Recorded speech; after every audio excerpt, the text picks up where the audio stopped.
who is also in court. Second respondent is in court, yes? My Lord, my name is... Respondent. My name is Dr. Abdullahi Umar Ganduje, National Chairman, okay. APC, representing the fourth respondent. Okay. Fourth respondent. The fourth respondent is represented here in court, my Lord. Other parties are absent. Thank you.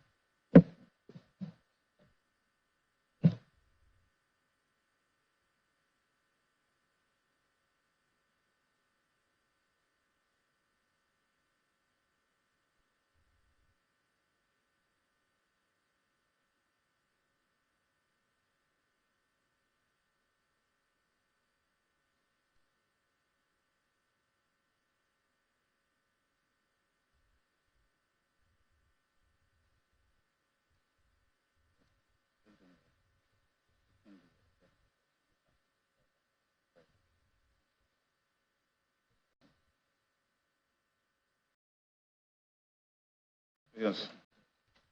Well, the list of councils is they are a bit lengthy, so maybe you can just announce the appearances, but the list is here. We will record them after the judgment.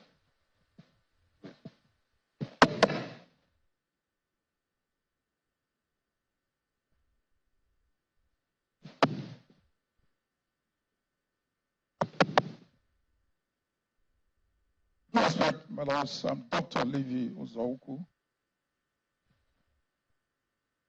I appear for the petitioners, my lords. Yes. Appearing with me are my brothers of the inner bar, starting with Awakalo SAN, Kichukwu Ezechukwu SAN, Dr. Mrs. Valeria Janet Azinge SAN,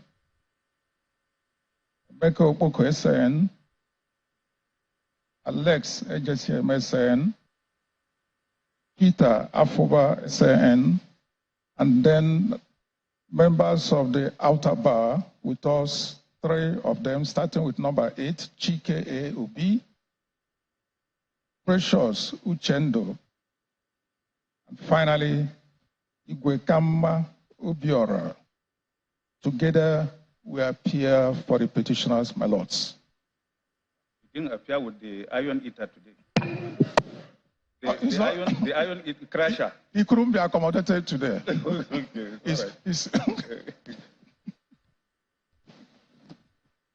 Yes, first respondent. If it pleases my lords, I am Sir Stephen Adehi. I appear with my learned friends of the inner bar, T.M. Inwa, SAN, Al-Hassan A. Umar, SAN, Suleiman Olawale Ibrahim, SAN, and our friends of the outer bar appearing with us are Nasara H. Auta, Esquire, Aminu Sadauki, Esquire, M.A. Atta, Esquire, Susan A. Imrosi, Esquire, Jamiu Aguru, Esquire, and Martins F. Ekpa. We all appear for the first respondent. Thank you very much, my lords.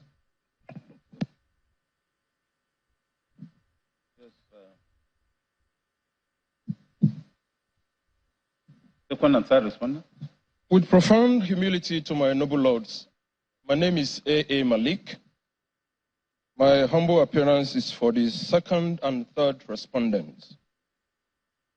And as my learned brothers of the inner bar, appearing with me are Babatunde Ogala, SAN, Dr. Remi Olatubura, SAN, and Mutalubi Ojo Adebayo, SAN. And we also have our colleagues on the outer bar, namely my lord, Emmanuel Uwadoka, Esquire, Yinka Ajenifuja Esquire, Akintola Makinde Esquire, Julius Ishola Esquire, and last but not the least, Taiwo Lakanu Esquire. Grateful, my lords. Yes. Good morning, my lords. I am Chief Dr. Charles Uwensi Edosawa. I make a humble appearance for the fourth respondent. With me, sirs, are Chief Adeni Akintola, SAN, Chief Afolabi Fashanu, SAN, Sam Ologunrisha, SAN, Solomon Moore, SAN, Abdul Muhammad Rafindadi, SAN. Lords, our learned friends of the Altar Bar are also here with us. And they are Omosoya Pupola, Esquire, Olarewaju Onigegewura Akinshola, Esquire, Olaji Oyun, Esquire, is Huwaila Muhammad Ibrahim. Thank you very much, my lord. We're all here for the fourth respondent.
Yes, call number 4.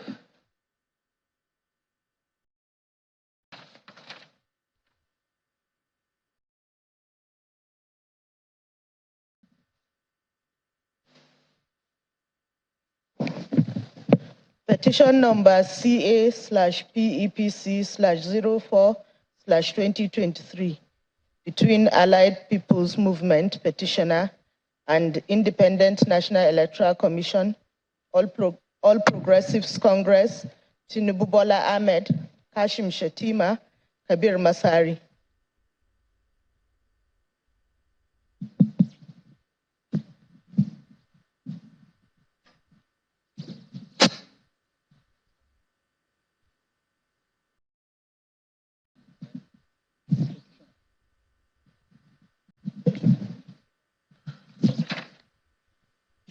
May it please my lords, Mrs. May Agbamuche Umbu, INEC National Commissioner, Chair Legal Services, for the first respondent. Petitioner is absent. Petitioner is absent, my lord. First respondent is represented, my lord. My lord, my name is Dr. Abdullahi Umar Ganduje, National Chairman, APC, for the first respondent. A second respondent.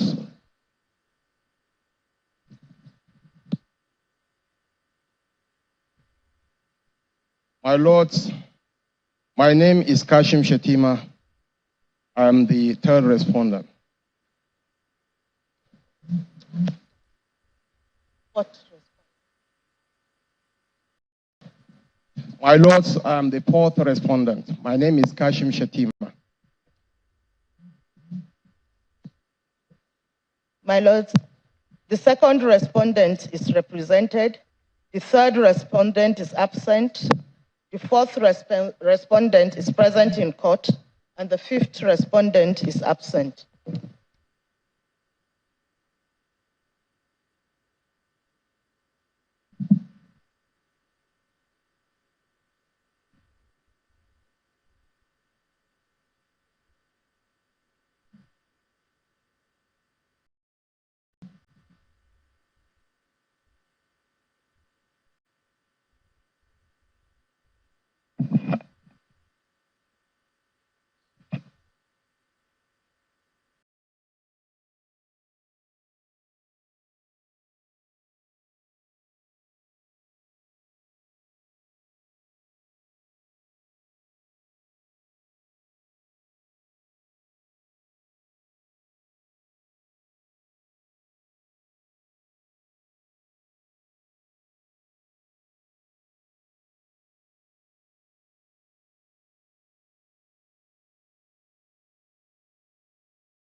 Lord, I appear for the petitioner, and my learned friend of the outer bar, J.O. Olotu, appears with me.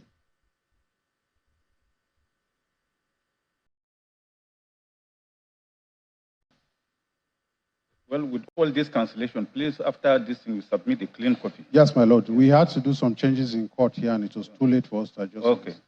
Most obliged, my lord. Thank you. Yes.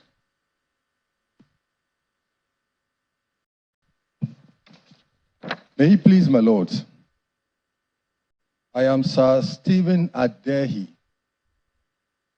I appear with my learned friends of the inner bar, T.M. Inua, SAN, Al-Hassan A. Umar, SAN, Suleiman Olawale Ibrahim, SAN, and our friends of the outer bar, of the inner outer bar, Nasara H. Auta, Esquire, Aminu Sadauki, Esquire, M.A. Atta, Esquire, Susan Imoesi, Esquire, Jamiu Aguru, Esquire, and Martins F.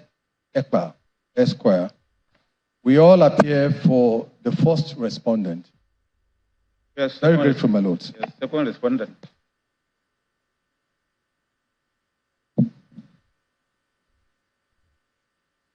May it please your lordships. I'm Chief Dr. Charles Uwensi Edosong. I make a humble appearance for the second respondent. My learned friends, Chief Adeni Akintola, SAN, Chief Afolabi Fashanu, SAN, Sam Ologunrisha, Esquire, SAN, Solomon Umar, Esquire, SAN, Abdul Muhammad Rafindadi, SAN, Omosaya Upola, Esquire, SAN. Sorry, my lord, it's my prayer for him, my lord. My prayer for you. Yes, that's all right. Yes, sir. Olarewaju Akinshola, Esquire. Bolaji Onyu, Esquire. And Miss Huwaila Muhammad Ibrahim. We're all here, sirs, for the second respondent. Thank you, sir. Yes. Third and fourth. With profound humility to my noble lords, my name is A. Malik. My humble appearance, my lords, is for the third and fourth respondents. My learned brothers of the inner bar, Babatunde Ogala, SAN, Dr. Remi Olatubura, SAN, and Mutalubi Ojo Adebayo, SAN, all appear with me. Together we have our colleagues appearing with us, namely Emmanuel Uwadoka Esquire, Yinka Ajeni Fuja, sorry, my lord, Esquire, Akintola Makinde Esquire, Julius Ishola Esquire, Taiwo Lakanum Esquire, and if it pleases my noble lords, may I respectfully add one last name? We can only record what is on the list. Sorry, my lord. Can only record what is on the list. Most grateful, my lord. My lord, our appearance for the third and fourth respondents. Thank you, my lord. Most respectfully, my lord. Yes. My name is Gabriel M. Isham. Why didn't you submit your own list? What is here? Submitted the list. Yes. My learned friends who appear with me are Ofure Rosella Iyere. Blessing. Is it on that name? Is it on the list? Yes, my lord. It's number 6 on our list. You mentioned one long name. O.R. Iyere, my lord. Okay. Number 7, P.T. Orabere, Esquire. Last but not the least, number 8, Edward Ajaba, Esquire. My lord, collectively, we respectfully appear for the 5th respondent.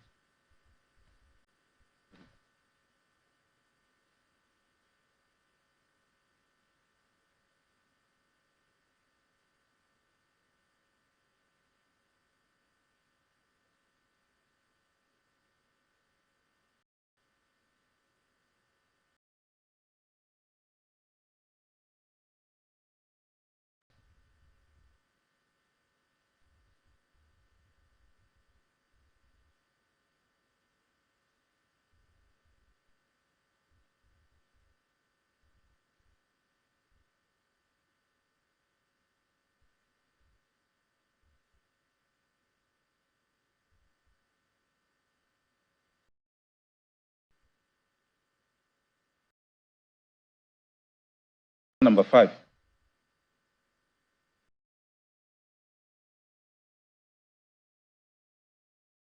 Petition number CA/PEPC/05/2023 between Abubakar Atiku, People's Democratic Party for the petitioners, and Independent National Electoral Commission, INEC, Tinubu Bola Ahmed, and All Progressives Congress, APC.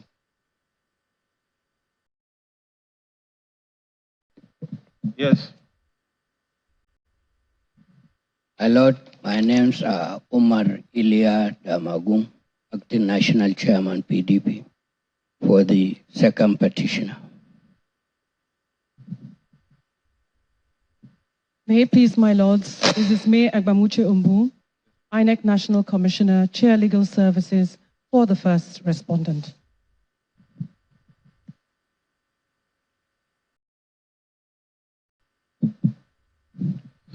Dr. Abdullahi Umar Ganduje, National Chairman, APC, third respondent.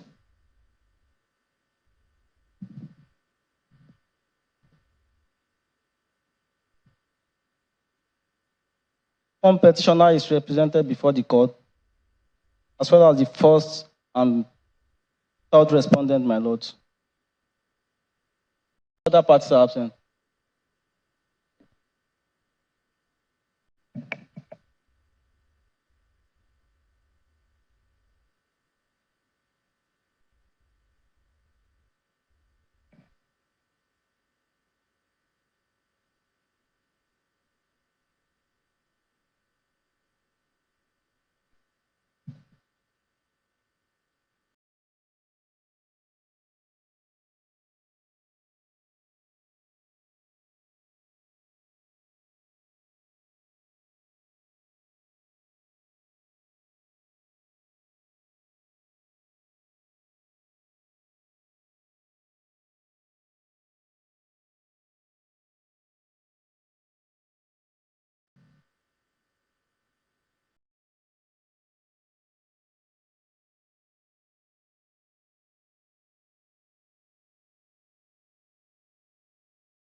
Appearances, please. With profound respect to my noble lords, I am Chief Chris Uche. I appear for the petitioners, and with me are my learned brothers Silk, namely Iyitayo Jegede SN,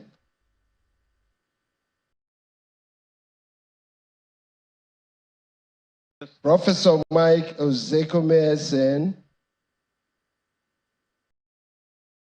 Nella Andem Ewa Rabana SN. My lords, permit me with respect to replace absent number 5 with my brother Silk Joe Abraham SN.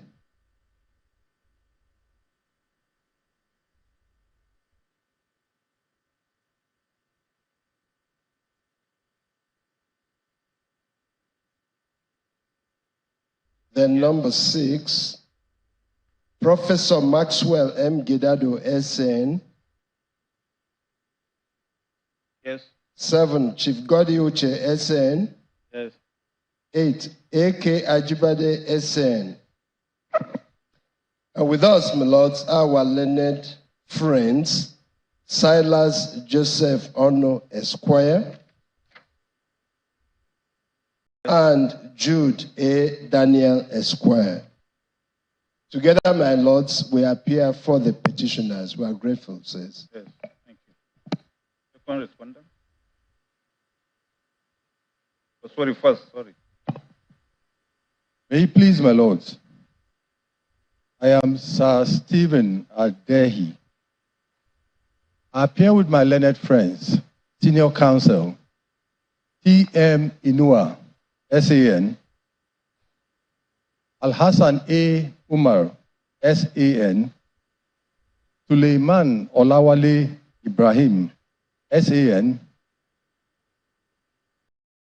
and my appearing with us are our learned colleagues, Nasara H. Auta, Esquire, Aminu Sadauki, Esquire, M.A. Atta, Esquire, Susan A. Imoisi, Esquire, Jamiu Aguru, Esquire, and Martins F. Ekpa, Esquire.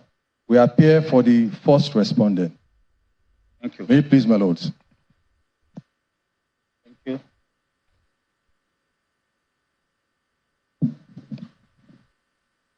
With profound humility to my noble lords, my name is A. Malik. I appear, my lord, for the second respondent. Learned brothers of the Silk, Babatunde Ogala, SAN, Dr. Remi Olatubura, SAN, and Mutalubi Ojo Adebayo, SAN, all appear with me.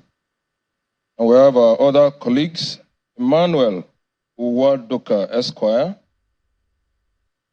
Yinka Ajeni Fuja, Esquire, Akintola Makinde, Esquire, Julius Shola, Esquire, and lastly but not the least, Taiwo Lakano, Esquire. Together, my lord, we appear for the second respondent. Grateful, my lord.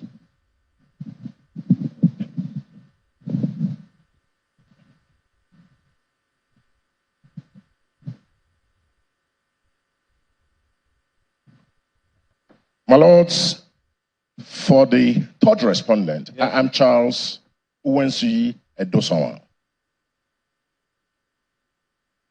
Yes. My lords, my learned friends, Chief Adeni Akintola, SAN, Chief Afolabi Fashanu, SAN, Sam Ologunrisha, Esquire, SAN, Solomon Umar, Esquire, SAN, Abdul Muhammad Rafindadi, Esquire, SAN,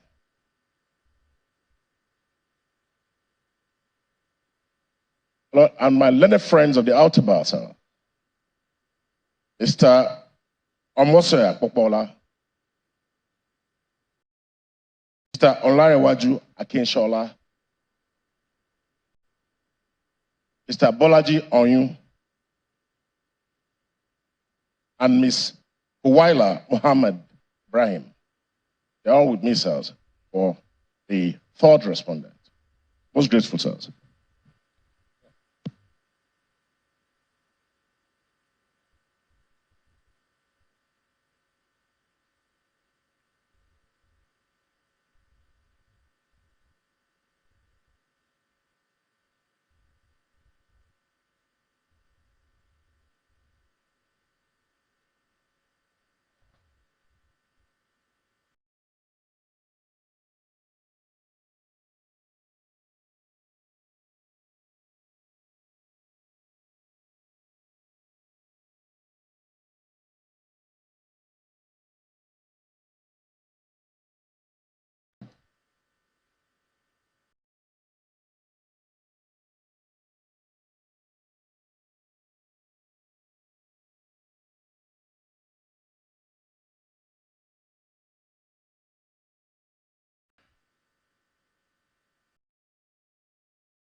Shall deliver the judgments, but you know that we all know the rules concerning consolidated matters. Each of the petitions, though consolidated, will maintain their individual identities, so we shall treat them as such.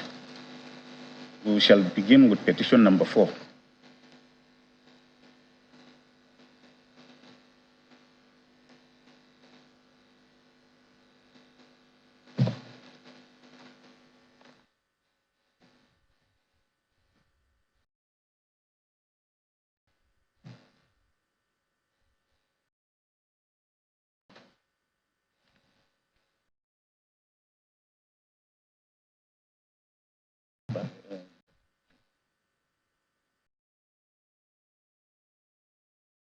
We all remember that during the pre-hearing session, several motions were filed. So we shall begin with the consideration of these applications before we proceed to the main petition. In this petition, that's petition number 3 and number 4, sorry, the petitioner herein, Allied People's Movement, participated in the presidential election conducted by the first respondent on the 25th of February 2023 by sponsoring a candidate, that's Ojai Princess Chichi, agreed by the declaration and returned at the election, has via its petition filed on the 20th day of March 2023, prayed this court at paragraph 31 of the petition to grant it the following reliefs.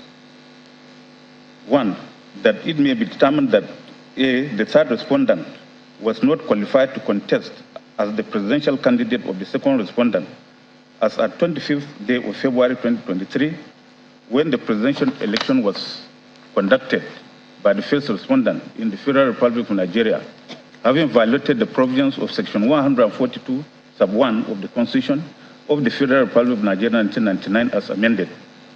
B, a declaration that the return of the third respondent by the first respondent as the president-elect of the Federal Republic of Nigeria is null, void, and of no legal effect whatsoever. The third respondent having violated the provisions of Section 142, sub 1 of the Constitution of the Federal Republic of Nigeria 1999 as amended, and the fourth respondent having violated the provision of Section 35 of the Electoral Act 2022. C, the fourth respondent was not qualified to contest as the vice presidential candidate of the second respondent as at 25th February 2023, when the presidential election was conducted by the first respondent in the Federal Republic of Nigeria, having violated the provisions of Section 35 of the Electoral Act 2022. D, the declaration and return of third respondent by the first respondent on 1st March 2023 as the president-elect of the Federal Republic of Nigeria is invalid by reason of non-compliance with the provisions of the Constitution of the Federal Republic of Nigeria 1999 and the Electoral Act 2022. A declaration that having regard to the joint ticket principle enshrined in Section 142(1) of the Constitution of the Federal Republic of Nigeria 1999, the withdrawal of the first respondent as the vice presidential candidate of the second respondent by operation of law amounted to automatic withdrawal and invalidation of the candidature of the third respondent as the presidential candidate of the second respondent for the presidential election conducted by the first respondent on the 25th day of February 2023. A declaration that arising from the invalidity of the third respondent nomination, the first respondent ought not to have included the name or the abbreviation of the name or the logo of the second respondent in the ballot papers and other election materials used by the first respondent for the conduct of the presidential election held on 25th day of February 2023. The fourth respondent was not qualified to contest as the vice presidential candidate of the second respondent as at 25th February 2023 when the presidential election was conducted by the first respondent in the Federal Republic of Nigeria, having violated the provisions of Section 35 of the Electoral Act 2022. An order nullifying and voiding all the votes scored by the third respondent in the presidential election conducted by the first respondent on 25th February 2023 in view of his non-qualification as a candidate of the second respondent.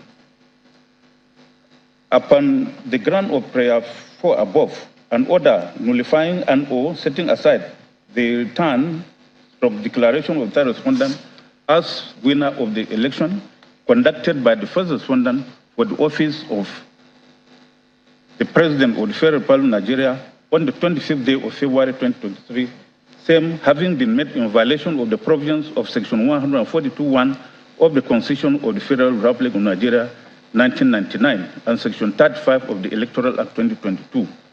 And finally, upon the ground of prayers 5 and 6 above, and in the absence of the third respondent's participation in the presidential election held on 25th February 2023, pursuant to Section 136 sub 2 of the Electoral Act, an order declaring the candidate with the next highest number of votes as the winner of the election. The grounds of the petition as set out in paragraph 15 of the petition is as follows. Your petitioner states that the ground upon which this petition is presented is that the third respondent was at the time of the election not qualified to contest the election. The respondents were duly served the petition and also responded by filing their replies. The first respondent reply to the petition was filed on 9th of April 2023. The second respondent reply to the petition was also filed on 9th of April 2023, while that of the third and fourth respondents was filed on 13th of April 2023. The fifth respondent also filed replies to the petition on the 16th of April 2023. The petitioner then filed replies to the respective replies of the respondents to the petition. The respondent filed a number of motions, all of which challenge the competence of the petition. These motions were duly heard during the hearing session and rulings reserved. The first motion was filed by the first respondent. Applicant here in this motion was filed on the 6th of May, wherein he sought the following reliefs. 1. An order striking out paragraphs 2, 3, 4, 5, 6, 7, 13, 14, and 15 of the petition reply filed on 20th day of April 2023 in response to the first respondent's reply. 2. An order striking out paragraphs 8, 9, 10, 11, and 12 of the petition reply filed on 20th of April 2023 in response to the first respondent's reply. And for such further orders as the Honorable Tribunal shall deem fit to make in the circumstance. We were urged to note that the grounds for the petition or for the application are as follows. They have been reproduced in the ruling. I need not read them out. So the motion is supported by an affidavit of 4 paragraphs and a written address. The petitioner respondent then responded by filing counter affidavit of 7 paragraphs on 13th of May 2023. Same was accompanied by written address in opposition to the application. The arguments of counsel in respect of that application have been considered is here in the ruling. A similar application was also filed by the second respondent on the 8th of May 2023, wherein the second respondent prayed this court to grant the following reliefs. 1. An order of the Honorable Tribunal granting leave to the second respondent applicant to file and argue this application before or outside the pre-hearing session in this petition. It should be noted that this court is sitting as the Court of Appeal, not as a tribunal. So, an order of this Honorable Court striking out paragraphs 1, 2, 3, 4, 5, 6, 7, 8, 9, 10, 11, 12, 13, 14, 15, 16, 17, 17 sub 1, 2, 4, and 5, paragraph 18, 19, 20, 21, 22, 23, and 24 of Part D of the petitioner's reply, and or the entire petition reply to the second respondent's reply to the petition for being an unnecessary repetition and or introduction of new facts unrelated to the second respondent's reply to the petition. 3. An order of the Honorable Court striking out in whole or part thereof of the witness statements on oath filed together with the petition reply to the petition for being irregular and in flagrant non-compliance with the relevant provisions of the first schedule to the Electoral Act 2022. The grounds for that application have also been summarized in this judgment, the same thing with the submissions of counsel. The third and fourth respondents also filed a motion on the 13th of May 2023, seeking the following reliefs. 1. An order striking out the entire reply filed by the petitioner on 20th April 2023, together with the accompanying witness statements on oath, list of witnesses to be relied on, and the list of additional documents. 2. Further, or in the alternative to prayer 1 above, an order striking out paragraphs 1, 3, 4, 5, 6, 7, 8, 9, 10, 11, 12, 13, 14, 15, 16, up to 21 of the petition reply under the heading Petition Reply to the third respondent's reply to the motion filed on 20th April 2023 to the applicant's reply to the petition, and for such further orders as this Honorable Court may deem fit to make in the circumstances. The grounds have also been referred to in this ruling. We have also considered the submissions of counsel. Now, it is apparent that the first respondent's motion filed on the 6th of May 2023, the second respondent motion filed on the 8th of April 2023, and the third and fourth respondent motion filed on 13th May 2023 are all aimed at having certain paragraphs of the petition replies to the respective replies of the respondent's replies to the petition struck out. The common ground in all the applications is that the averments in the petitioner's reply have introduced new facts, new issues, facts, and or grounds to the petition. Furthermore, that some of the averments are rehash or repetition of the averments in the petition file, that those averments in the petition replies offend paragraph 16, subparagraph 1A and B of the first schedule to the Electoral Act 2022. The said paragraph to the Electoral Act stipulates that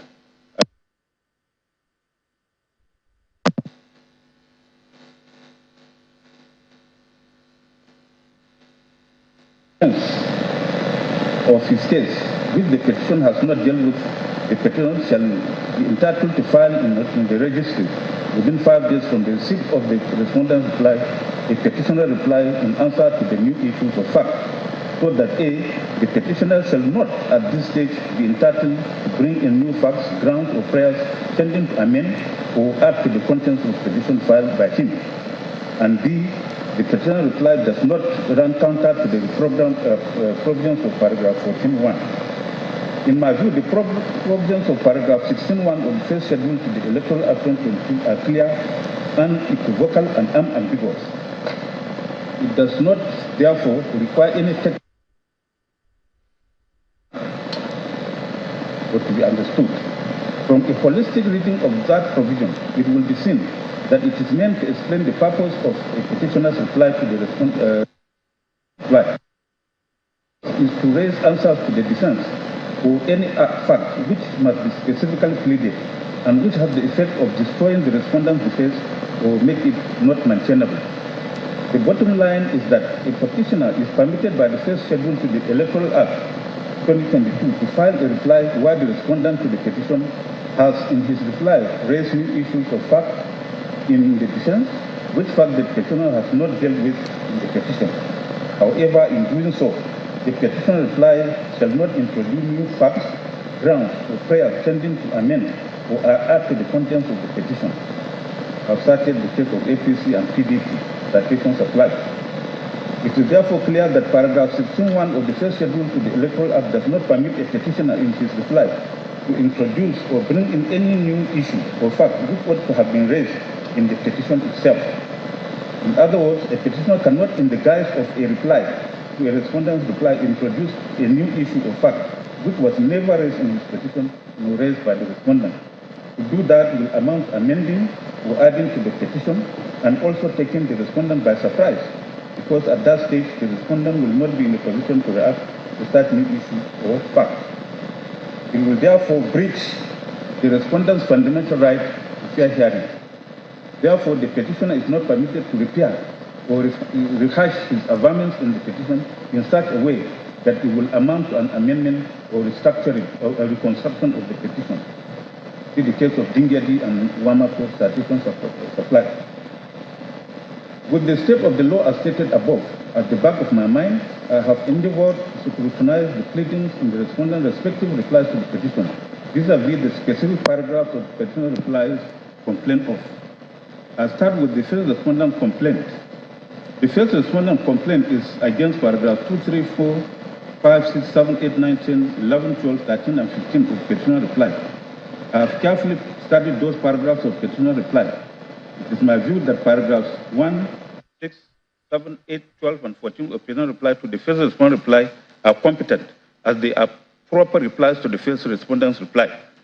However, paragraphs 2, 3, 4, 5, 9, 10, 11, 13, and 15 of the said petitioner reply are not competent, as they are either rehash of facts pleaded in the petition, or they introduce and or add new facts to the petition. Being incompetent, they are hereby struck out.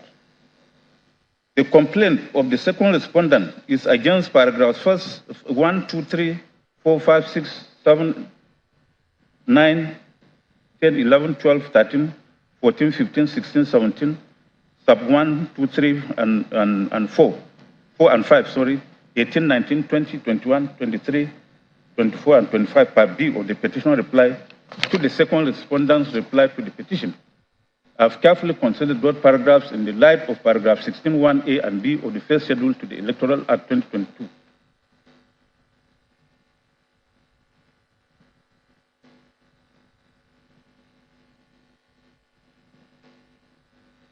It is settled law that where a respondent raises in his reply to the petition fresh or new issues, it will be necessary for the petitioner to file a reply to the respondent's reply to the petition. At that stage, the petitioner may also file further written statements on oath of witnesses he may wish to call in rebuttal of the new issues raised by the respondent. This is because any failure by the petitioner to reply or answer to those new issues raised by the respondent will be deemed that the petitioner has conceded to such fresh or new issues. The cases of Idris and ANPP, Dingyadi and Wamako were also cited.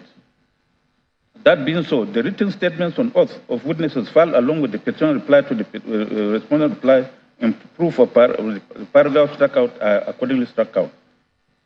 In my view, paragraphs 1, 2, the parallel listed of the petitioner reply to second respondent reply to the petition are either rehash of paragraphs in the petition or introduced or added new facts to the petition. They are incompetent and accordingly struck out. I am also of the view that paragraphs 1, 3, 6, 7, 8, 9, 10, 11, 12, 13, 14, 15 to 20 of the petition reply to third and fourth respondent reply to the petition are rehash of the vermins in the petition. They are, in my view, incompetent and accordingly struck out. This other motion filed by the first respondent on the 7th of May 2023, seeking the following relief. 1, an order of this Honorable Court striking out the petition for being incompetent and an abuse of court process. The grounds for filing the motion have been produced. The motion is supported by 6 paragraphs affidavit deposed to by 1 Give Mwadike, a litigation secretary in the law firm of Dikko and Mahmoud, solicitors to the first respondent applicant. It is also accompanied by a written address filed in support of the motion. In response, the petitioner filed a counter affidavit on the 14th of May 2023, consisting of 7 paragraphs, deposed by 1 Carlo Kenneth Okorie, litigation secretary in the law firm of Mrs. O.M. Atoyo B. SAN and Partners. A written address was also filed along with the counter affidavit. Consider the arguments of counsel on this motion.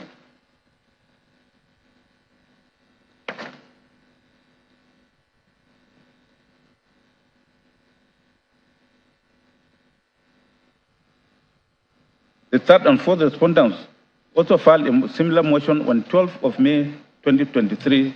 Therein, the third and fourth respondent prayed for an order of this honorable court striking out or dismissing this petition for being incompetent, fundamentally defective, and vesting no jurisdiction on this honorable court to adjudicate thereon. The grounds for the application have been listed.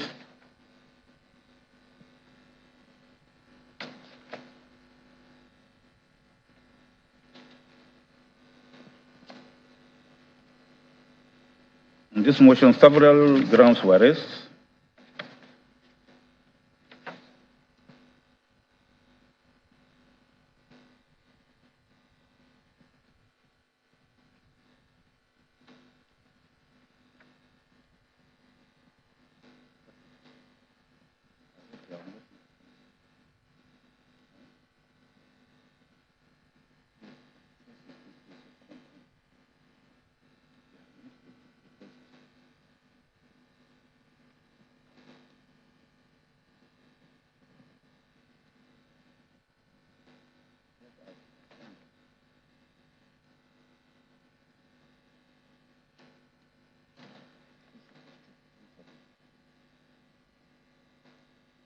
Now, it is apparent that the sole ground of this petition is centered on the qualification of the second respondent. The issue of qualification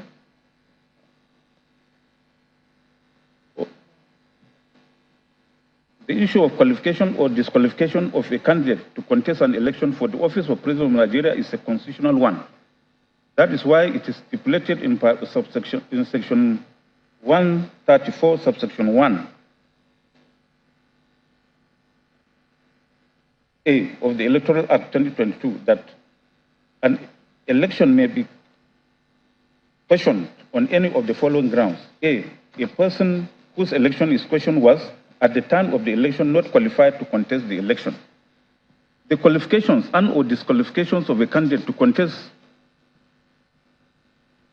an election for the office of president are stipulated in sections 131 and 137 of the Constitution of the Federal Republic of Nigeria as amended.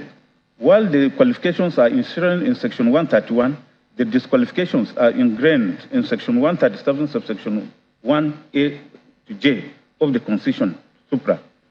It is apparent, therefore, that the issue of qualification of a candidate to contest an election could be a ground in an election petition, though it may also ground a pre-election matter, where such issue of qualification or disqualification of a candidate arises from the primary election of the party by virtue of section 285, subsection 14 of the Constitution.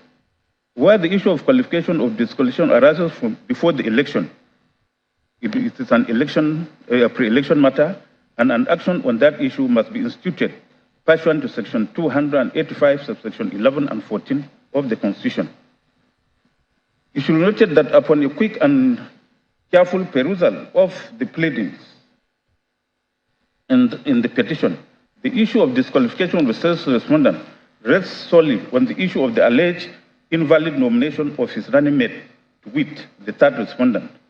The issue of invalid nomination is captured by paragraphs 18, 19, 20, and 21 of the petition.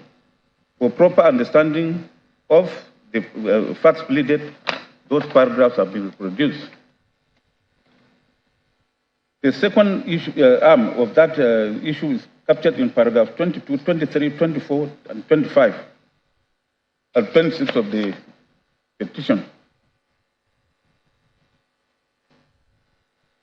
Considering the facts pleaded above, it is clear that the claim of disqualification or non-qualification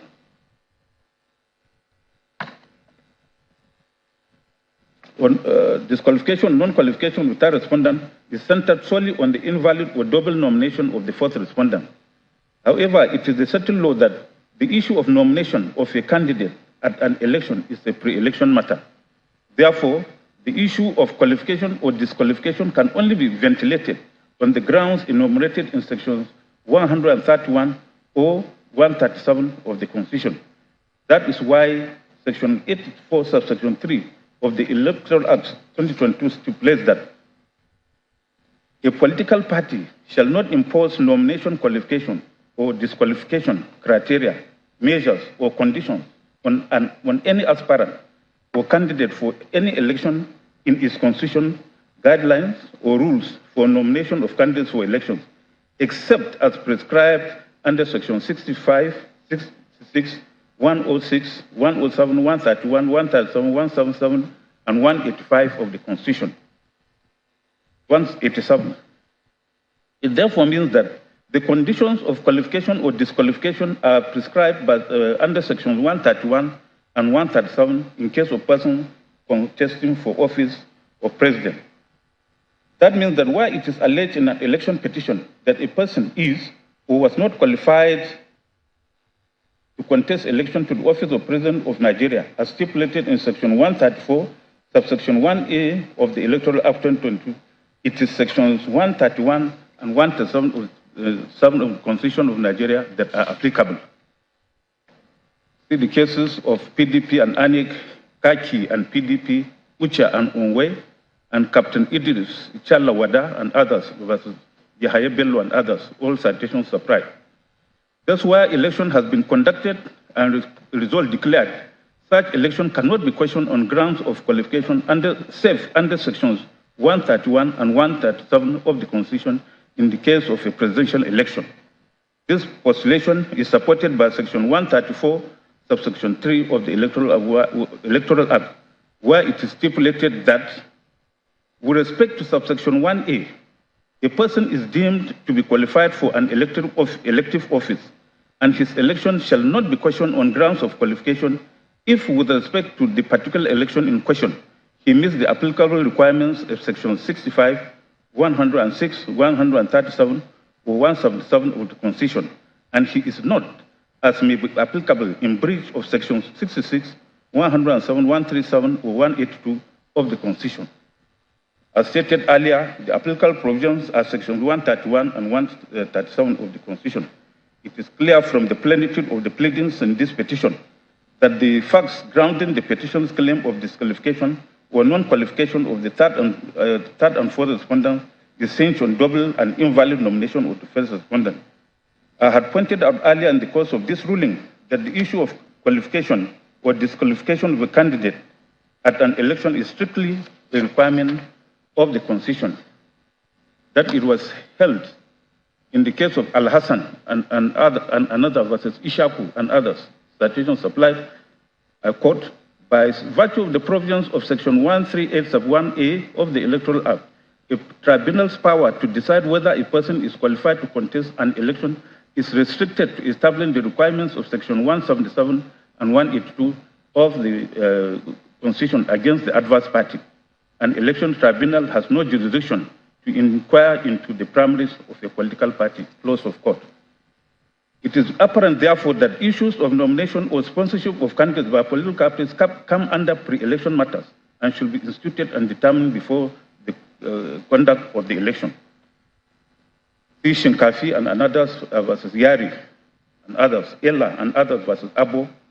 That being so, a ground of election petition questioning the election of a person duly qualified to contest such election as required by the Constitution cannot be sustained where it is predicated on nomination or sponsorship of such candidate. Therefore, a petitioner who relies on non-qualification of his opponent to nullify the election must bring the facts of such non-qualification within the ambit of Section 131 and 137 of the 1999 Constitution. I have noted that the petitioner respondent sought to tie his complaint of non-qualification to Section 142(1) of the 1999 Constitution. That provision stipulates as follows.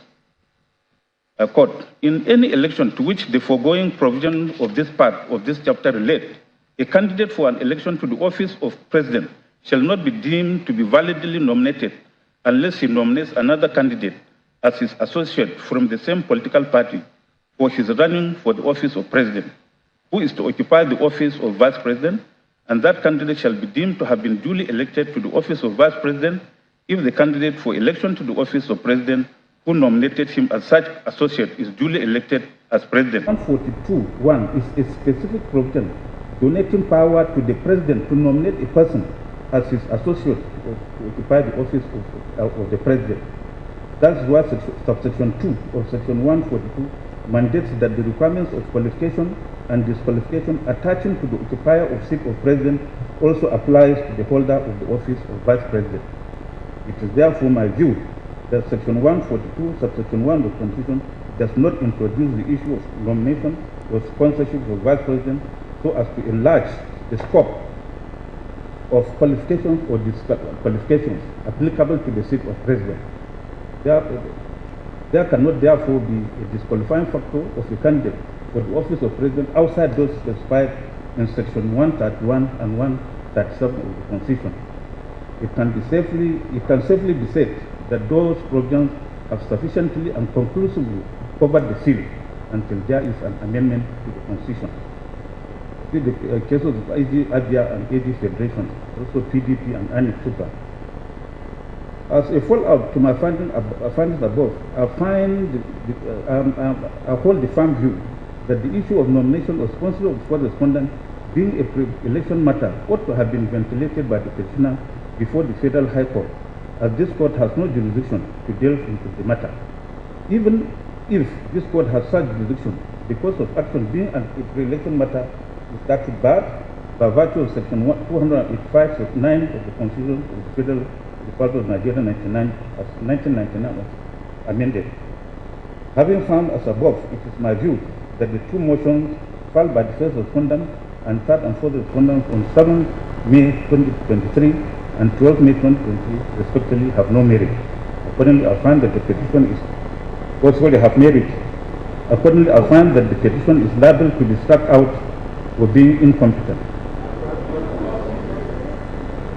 By a motion on notice filed on the 8th of May 2023, the second respondent, the applicant, sought the following relief. An order of this Honorable Tribunal granting leave to the second respondent applicant to bring and argue this application before, or outside, or during the pre-hearing session. 2. An order of this Honorable Tribunal striking out grounds 1 and 2 contained in paragraph 16 of the petition for being incompetent. 3. An order of the Honorable Tribunal striking out paragraph 17, 18, 19, 20 to 29 of the petition, which are predicated on the incompetent grounds 1 and 2 in paragraph 16 of the petition for being an abuse of court process. And order 4. An order of this tribunal striking out reliefs 1 to 7 of the petition for being incongruous, illogical, and ungrantable. And 5. An order of the Honorable Tribunal dismissing or otherwise striking out the petition for one of the reasons and on the ground that the petition does not disclose any reasonable course of action. If the grounds stated here in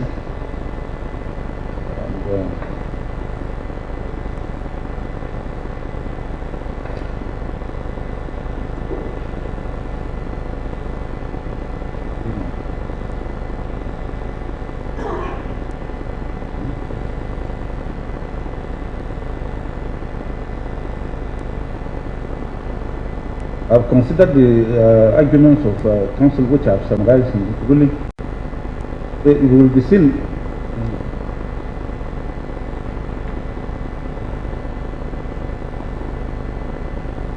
It will be seen that this application is premised on several grounds. The first is that the grounds of the petition are incompetent. This is premised on the erroneous argument of the second respondent or applicant that the grounds for the petition are as stated in paragraph 16 of the petition. The careful perusal of the petition will disclose that there is only one ground for the petition and is stated in paragraph 15 of the petition as follows: that your petitioner states that the ground upon which this petition is presented is that the third respondent was at the time of the election not qualified to contest the election. The averments in paragraph 16 as unequivocal caption deal with the facts of the petition. This ground for the objection to the contents of this petition therefore lacks substance and is accordingly discountenanced. The second ground for the objection is that the petition is an abuse of court process. It is premised on the fact that the petitioner respondent had earlier instituted an action before the Federal High Court in suit number FHC/ABJ/CS for 1215/2022 between Allied People's Movement and INEC and 12 others on the same subject matter as in this petition against the first, second, third, and fourth respondents in this petition and others. It was however deposed in paragraph 3M of the counter affidavit filed by the petitioner in opposition to this application that the matter was not determined on the merit by the trial court, who referred the matter to the Court of Appeal for interpretation. That in any case, the matter had since lapsed in 180 days for determination by law, being a pre-election matter.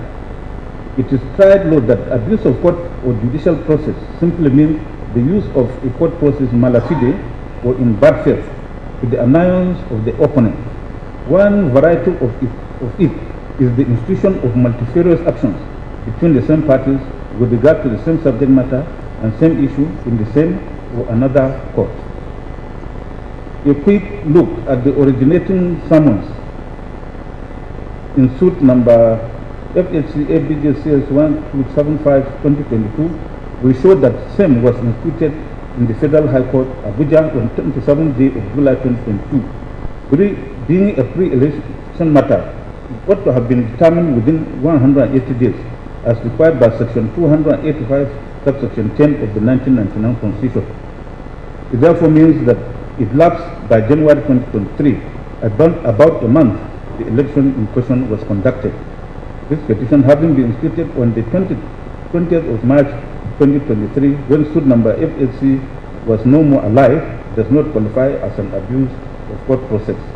This ground for this objection is also strong tenants. On whether this petition is caught by the doctrine of estoppel, it was argued that the issues raised in this petition have been firmly resolved by the Court of Appeal in Appeal number CS/ABJ/CS/08/2022. Issue estoppel arises when the issue has been decided upon to finality by a court of competent jurisdiction.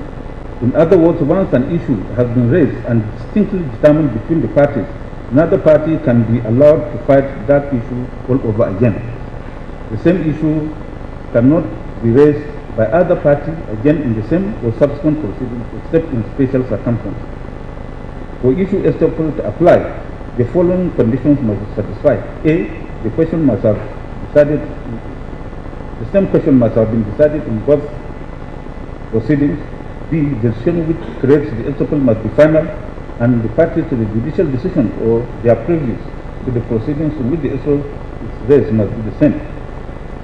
To determine whether the above three elements exist, the court will closely examine the reasons for the judgment and other relevant facts that were actually in issue in the proceeding.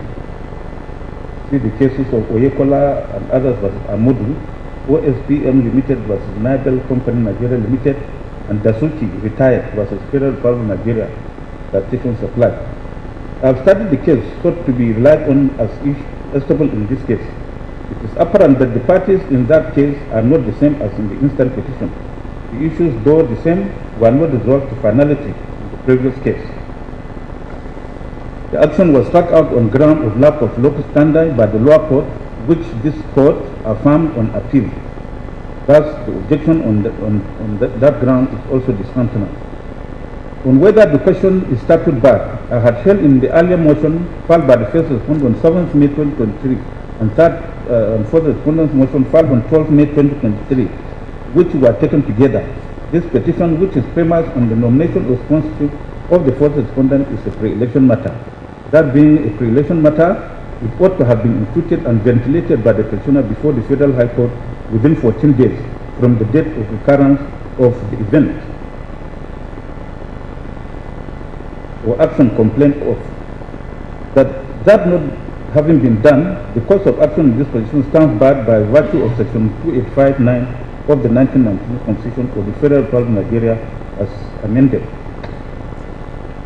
On the issue of local standing, I have also held in the previous motions filed on 7/5/23 and 12/5/23 that issues of nomination or sponsorship of candidates by political parties for an election come under pre-election matters. It is settled that the issue of nomination of candidates by succession is purely a pre-election matter. The only person with the local standing to challenge the nomination is an aspirant who participated in the process of such nomination.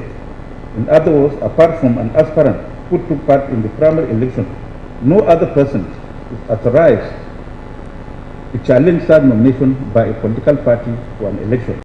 Such process of challenging the nomination is sanctioned by Section 84, Subsection 14 of the Electoral Act 22 and 285, Section 14 of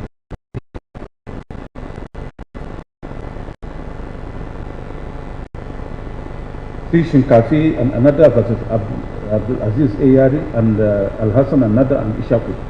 It therefore follows that the course of action in this petition, which is rooted in the nomination or sponsor of the fourth respondent, is a pre-election matter. Being a pre-election matter, the petitioner herein has no local standing to challenge or question such nomination or sponsorship of the fourth respondent by the second respondent. Thus, in People's Democratic Party (PDP) and Independent National Electoral Commission and others, unreported decision of the Supreme Court delivered on 26th day of May 2022 in SC.CV.501.2022. I had the matter reported, but I have not been able to avail myself of the report. Held at the Supreme Court held at the 71 at the 31 lines 1 to 16 thereof as follows. Court, the provision does not make the filing of pre-election matters by political parties an all-comers affair. It is not the purpose of the provision that the floodgate of pre-election litigation be open to political parties who will hide under it to challenge the actions or inaction of rival political parties under the guise of challenging the decision or activities of INEC. The application of Section 285, Section 14C of the Constitution does not extend to a political party poking into the affairs of another. The position of the law has always been that no political party can challenge nomination of the candidate of another political party, no matter how pained or disgruntled a political party is with the way and manner another political party is conducting or has conducted its affairs concerning its nomination of its candidates for any position. It must keep mum and remain an onlooker, for it lacks the local standing to challenge such nomination in court. Close of court. It is clear, therefore, that a political party such as the petitioner herein only has the local standing to file a pre-election matter when the situation affects it or its candidate by virtue of Section 285, Section 14C of the 1999 Constitution. That being so, as in the instant petition, where the grounds of the petition is rooted on the nomination or sponsorship of the candidate of another political party, this petitioner will have no local standing to institute the action, be it in the Federal High Court or an election tribunal.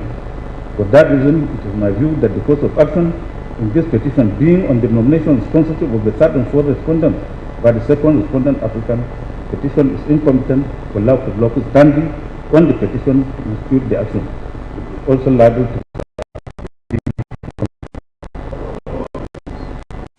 the second respondent applicant also contended that the petition is not properly constituted as the candidate sponsored by the petitioner has not been joined as co-petitioner in the petition. The short answer to that is that Section 133, Subsection 1B of the Electoral Act 2022 entitles a petition as a political party to institute an election petition. The applicant has not referred us to any provision of the Electoral Act or any authority that mandates the political party to file an election petition only when its candidate has been joined as a co-petitioner. It is true that it is proper for the candidate of the party to be so joined, but there is no law that compels the political party to join its candidates in the petition. After all, the purpose of such joinder is so that the candidate can be bound by any judgment or order of the court or tribunal, but any non-joinder will not invalidate the petition. This is particularly so when Section 133, Subsection 1 of the Electoral Act stipulates as follows. An election petition may be presented by one or more of the following persons: A, a candidate in an election, or B, a political party which participated in the election. By the use of the disjunctive word "or," it means that an election petition may be filed by the candidate alone, or the political party alone, or both of them. The objection on this ground is also discontinued. By another motion filed on the 15th of May 2023, the fifth respondent, thus Kabir Masari, prayed this court to grant him the following reliefs. 1. An order of district court dismissing this petition in its entirety for one of jurisdiction. 2. An order striking out the name of the fifth respondent applicant from this petition for non-disclosure of any reasonable course of action against him. And 5 other orders as this honorable court may deem fit to make in the circumstances. The grounds for the application have been stated. I've also considered the submissions of counsel.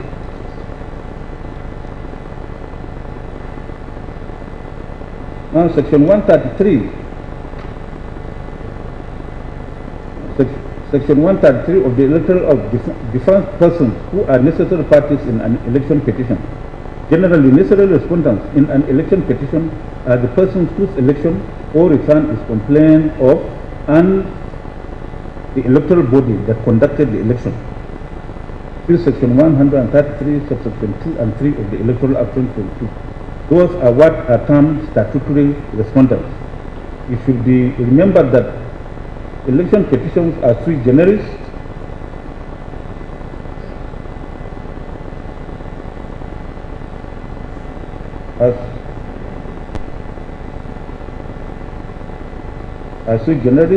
and its procedure is strictly regulated by statute. That's why a person does not fall within the category of statutory respondents. They are not necessary parties in an election petition. See the cases of Agbere and Mimra, Buhari and Yusuf, APC and PDP. That's in Waziri versus Gaidam. The Supreme Court held a court. From the above, I have no difficulty in going along with the submissions of the respective counsel for the respondent that Section 137, sub 2 and 3 of the Electoral 2020 has no room for the joinder of the fifth respondent who neither won the election nor performed any role as electoral officer or agent of the third respondent in the election petition, challenging the result of such an election. And even no relief was claimed against the said fifth respondent, and indeed he had nothing to gain or lose in the petition of a close of court. Indeed, a holistic reading of the facts of this petition does not disclose any complaint against the fifth respondent. The only fact that relates to the fifth respondent relevant to the petition is the act of withdrawal of his candidacy as the running mate of the third respondent. That is an act that occurred within the pre-election period, therefore cannot amount to any act done by the fifth respondent at the election. It cannot therefore ground any complaint by the petitioner against the fifth respondent in an election petition. It may be relevant in a pre-election matter but not in an election petition. It is therefore my finding that there is no any claim on the fifth respondent.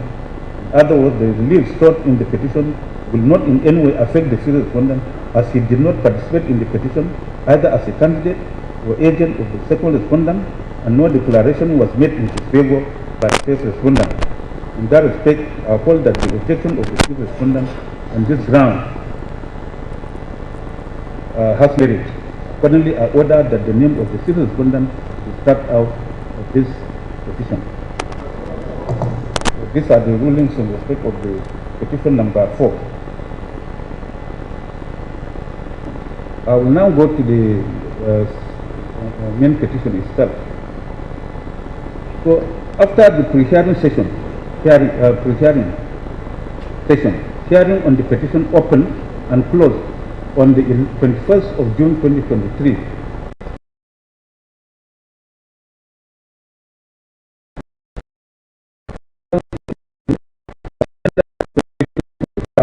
And the petition was adjourned for adoption or written address. And same were adopted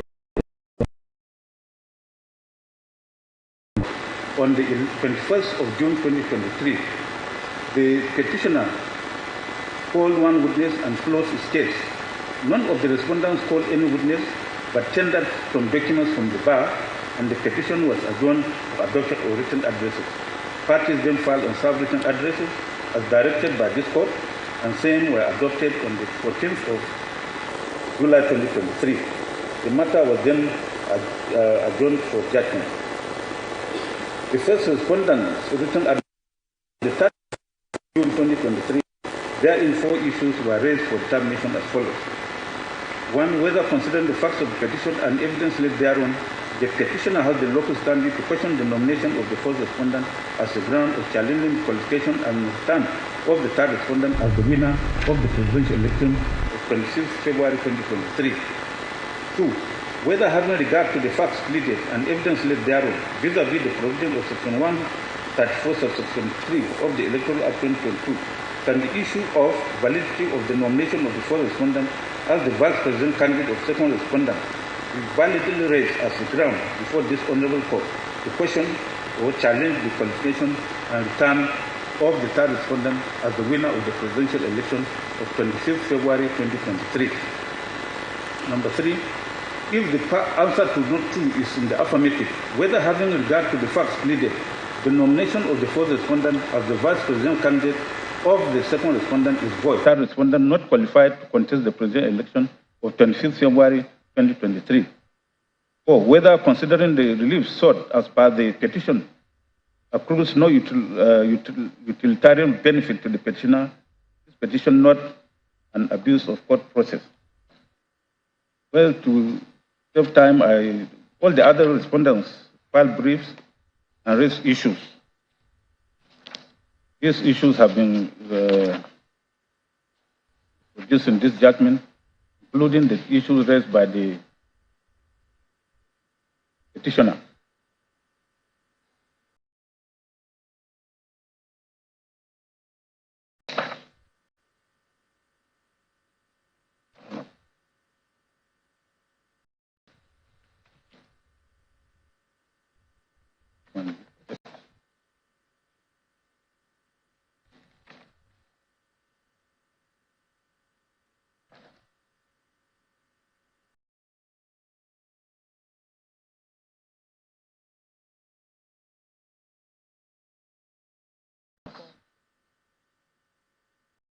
Now, it is apparent from the averments in the petition, the oral and documentary evidence, and the submissions of counsel that this petition is grounded on the disqualification of the third respondent to have contested the presidential election of 25th February 2023.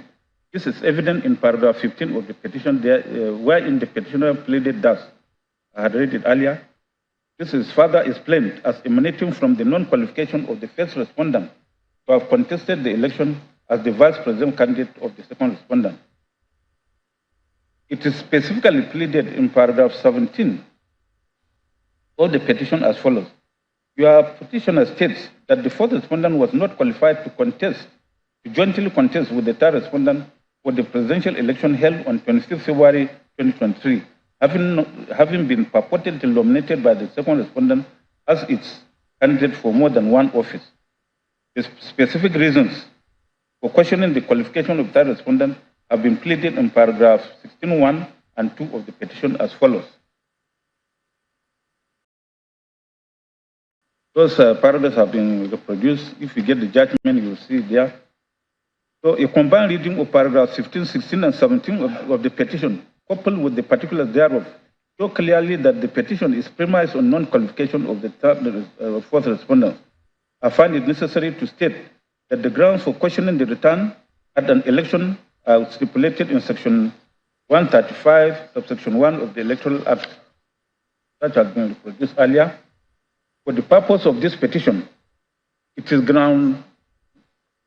ground stipulated in Section 134(1)A that is relevant.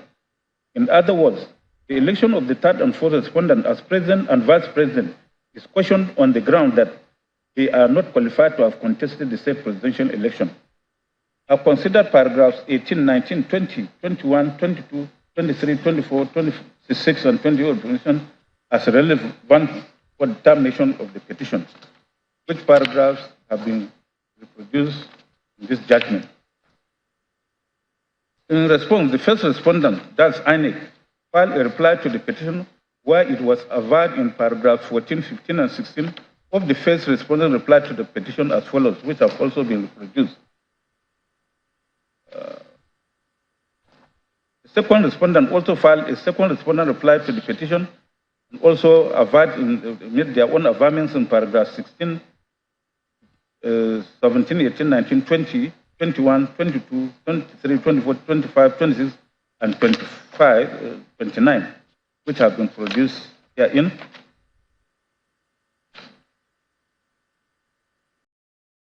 From the totality of the pleadings in the petition and the replies of the respondents, what appears from the complaint of the petitioner is that the fourth respondent, while still a candidate of the second respondent for Borno's Central Senatorial District, was nominated and did accept to be the vice president candidate of the second respondent.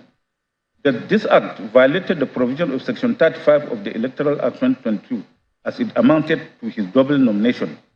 That in the circumstances, his nomination as an associate of the second respondent for the presidential election is void. That the result is that the third respondent was disqualified from contesting the election because he did not have a validly nominated running mate at the time of the election. The petitioner relied on Section 131 and 142(1) of the 1999 Constitution for his postulation. Section 131 and 142 sub 1 of the Constitution of Federal Republic of Nigeria as amended stipulate as follows. A person shall be qualified for election to the office of president if A, he is a citizen of Nigeria by birth, B, he has attained the age of 40 years, C, he is a member of a political party and is sponsored by that political party, and D, he has been educated up to at least full certificate level or its equivalent. 142(1).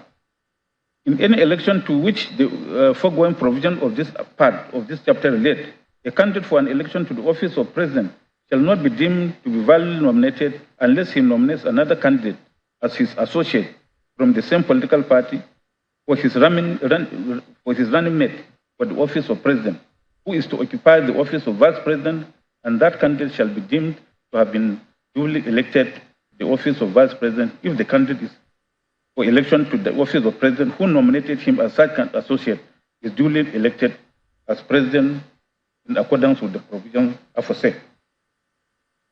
The general principles of interpretation of the Constitution, which is the supreme law of the land, is that mere technical rules of interpretation of statutes are to some extent be avoided in a way as not to defeat the principles of government. That's why the words used are clear and unambiguous. A literal interpretation should be applied. In the interpretation, therefore, the provisions of the Constitution are to be accorded holistic interpretation so as to avoid ambiguity and arrive at the true intention of the legislature. The court must limit itself to the words used in the Constitution without resort to any external aid or materials. In the cases of Sani and President Federal Republic of Nigeria, Amadi and INEC, and Agi and PDP and others. Thus, in Wike Ezonwo Nwesom, Honorable Dr. Dokuku, Adol, Peterside, and others, the Supreme Court observed that, quote, the principle of conception of a constitution to the effect that a constitution is a living document, not just a statute, providing a framework for the governance of a country, not only for the present, but for the generations yet unborn. It was held that in construing the Constitution, undue regard must not be paid to merely technical rules, because in doing so, the objects of the provisions as well as the intention of the framers of the Constitution will be frustrated. Courts have always been encouraged to adopt a broad and liberal spirit in interpreting the provisions of the Constitution while constantly bearing in mind the object which such provisions were made to serve. Close of court. That being so, where the Constitution has stipulated the qualifications to be attained by a person contesting or seeking to contest for any elective office created by the Constitution, the courts cannot create or import into the Constitution any other qualifying or disqualifying factor. This has been the position of the Supreme Court and dutifully followed by this court. It has therefore been held that qualification or disqualification of candidates to contest election is exclusively determined within the context or scope of the Constitution, and that nothing can be added to it. In other words, the Constitution, being the ground norm, is superior to any other law, including the Electoral Act. Therefore, where the Constitution has qualified a person or candidate to contest an election, no other law except the Constitution itself can disqualify him. The petitioner in this case has premised his complaint of non-qualification or disqualification of the third and fourth respondents as the president and vice presidential candidates of the second respondent on the issue of invalid nomination of the fourth respondent. That the fourth respondent, while still the senatorial candidate of the second respondent for the Borno Central District, allows himself to be nominated as the vice presidential candidate of the second respondent for the same election. In our rulings earlier delivered on the motions and preliminary objections, we had ruled that the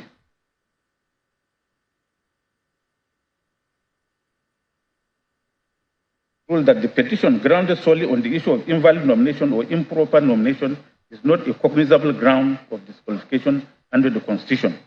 In other words, the claim in the petition that the third respondent was not qualified to contest the presidential election because he nominated an associate whose nomination was invalid does not flow from any ground of disqualification of a candidate to the office of president as stipulated in section 131 and 137 of the 1999 Constitution.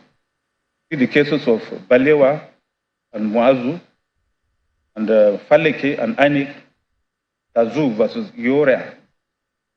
And in Shinkafi versus Yari, the Supreme Court held that the Supreme Court has listed in section 182, section 182 very exhaustively all the issues that can qualify a person from contesting the office of governor of a state. From the record of this court, the facts have not disclosed any evidence to show that the first respondent was not qualified to contest elections into the office of governor of Zamfara State. It is my view that once a candidate sponsored by his political party has satisfied the provisions set out in section 177 of the Constitution and is not qualified under section 182 subsection 1 thereof, he is qualified to stand election to the office of governor of a state. No other law can qualify him. This authority can apply mutandis to section 131 and 137 of the Electoral Act. It has not been contended by the petitioner that either the third or fourth respondent is trammeled by the provisions of section 131 or 137 of the 1999 Constitution. The complaint of the petitioner rooted on nomination and sponsorship of third and fourth respondent will find accommodation in a pre-election dispute which the petitioner cannot even pursue, not being a member of the second respondent. This section 84, subsection 14 of the Electoral Act 2022 and 285(14) of the Constitution. While I'm tempted to put an end to this petition at this stage, but realizing that this court is not the final court on the matter, I'm constrained to look at the merit of the petition. As pointed out earlier in the course of this judgment, a complaint of the petitioner in this petition is that the third respondent was at the time of the presidential election held on 25th February 2022 not qualified to contest the election. This is because, according to the petitioner, the fourth respondent was not qualified to run on a joint ticket with him, that third respondent, as the fourth respondent nomination was invalid for double nomination, which violates section 55 of the Electoral Act 2022. As stated earlier, the petition contended that the fourth respondent was a candidate of the second respondent for the Borno Central District when the third respondent nominated him as his vice presidential candidate on the 14th July 2022. In other words, that at the time the fourth respondent was nominated, he had accepted nomination as the vice presidential candidate of the second respondent. He was still a validly nominated central candidate of the second respondent for Borno Central District. The petitioner then contended that the second respondent had earlier submitted the name of the third respondent together with that of the fifth respondent to annex as his presidential and vice presidential candidates for the 25th February 2023 election. However, that before the date of the election, the fifth respondent withdrew his candidature as the running mate of the third respondent on the 24th June 2023, and the name of the fourth respondent was then submitted to annex that fifth respondent on the 15th July 2022. That the second respondent did not conduct any fresh primary election for the purpose of picking another running mate for the third respondent after the withdrawal of the fifth respondent. The respondents conceded that the fourth respondent was ab initio the central candidate of second respondent for Borno Central District. However, that on the 6th July 2022, the fourth respondent via a letter dated the same date notified his political party, that second respondent, of his withdrawal from the central candidature. That upon receipt of the fourth respondent letter, the second respondent immediately notified ANEC, and which notification letter was received on the 13th July 2022. That the same letter also notified the first respondent of his intention to conduct a fresh primary election for the replacement of the first respondent following his withdrawal as a central candidate. That it was until 14th July 2022 that the first respondent was nominated as the third respondent associate for the presidential election of 25th February 2023. The fifth respondent notice of withdrawal as a candidate is in evidence as Exhibit PA2, while the notice of withdrawal and letter of voluntary withdrawal of the fourth respondent are in evidence as Exhibits PA3 and PA4 respectively. It will appear that the petitioner is the view that the fourth respondent was still the central candidate of the second respondent as at the 14th of July 2022, when the fourth respondent was nominated as the vice presidential candidate of the second respondent. However, the respondents contended that the issue of alleged double nomination of the fourth respondent has been determined finally by the Supreme Court in People's Democratic Party, PDP versus ANEC, that in the circumstances, the said judgment of the Supreme Court constitute estoppel parem judicata and binding on the parties in this petition. Now, for a judgment to constitute issue estoppel, the conditions I had earlier stated in the rulings, so the three elements must be present and coexist for a plea of estoppel parem judicata to apply. In the cases of Ito and Epe and others, Oshoboja versus Amida and others, and Alexandra and others versus Lone Star Drilling Company Limited, all citation supply. It is obvious that the judgment sought to be relied on for the plea of estoppel is that of the Supreme Court, the highest and final court in this country. There is no doubt that the decision was final, and the issue that was determined by the Supreme Court is the same as in the present petition, with whether the fourth respondent breached Section 35 of the Electoral Act but by allowing himself to be nominated in more than one constituency. The petitioner has, however, argued that the issue decided by the Supreme Court was merely on the local standing of the PDP to question the nomination of the fourth respondent, the candidate of the APC, a different political party. That may well be so, but it is clear from the judgment, thus Exhibit X1, that the Supreme Court pronounced on the substantive issue of double nomination. Though Joro JSC, who delivered the lead judgment, declined to exercise the powers of the Supreme Court under Section 22 of the Supreme Court Act to pronounce on the merit of the case, the other laws of the Supreme Court proceeded to do so. It is settled law that a contributory or concurrent judgment has equal weight as the lead judgment. It is part of the lead judgment and therefore has the same force and binding effect. The mere fact that a concurring or contributory judgment contains what is not in the lead judgment will not whittle down its binding effect. Thus, in Olu Feba and others versus Abdurrahim, my Lord Fabi JSC said, of course, the concurrent judgment has equal weight with or as a lead judgment. A concurrent judgment complements, edifies, and adds to the lead judgment when the justice adds its certain fact aspects which the writer of the lead judgment did not remember to deal with. Insofar as the concurrent judgment performs same for all the above functions, it has equal force with or as the lead judgment insofar as the principles of stare decisis are concerned. Now, it is apparent that the parties in Exhibit X1, PDP and ANIC, and other supra are not the same as in the present petition. The earlier decision, though, involved the first, second, and fourth respondents. The present petitioner was not a party in that case. That is why it was argued by the petitioner herein that Exhibit X1 cannot operate as to stop it from litigating the issue of dominant nomination of the fourth respondent.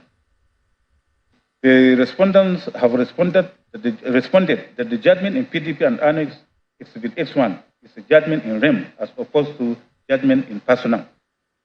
In law, a judgment in personam is a judgment against persons who are parties or privy to the particular suit or proceeding alone. It is referred to as judgment inter partes. It is a judgment binding on the parties to the action alone. A judgment in rem, on the other hand, is a judgment that determines the status of a person or thing as distinct from the particular interest of a party to the litigation. It is referred to as judgment contra mundum, binding on the whole world. It is therefore binding not only on the parties to the dispute, but even non-parties.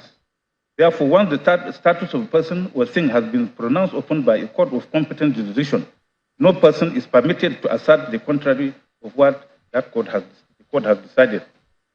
The Black's Law Dictionary, 11th edition at page 1008, Demishola versus Bolarinwa, Giannati Petrochemical Limited and EFCC, then Ladi Jobi and others versus Oguntayo and others, partition supply.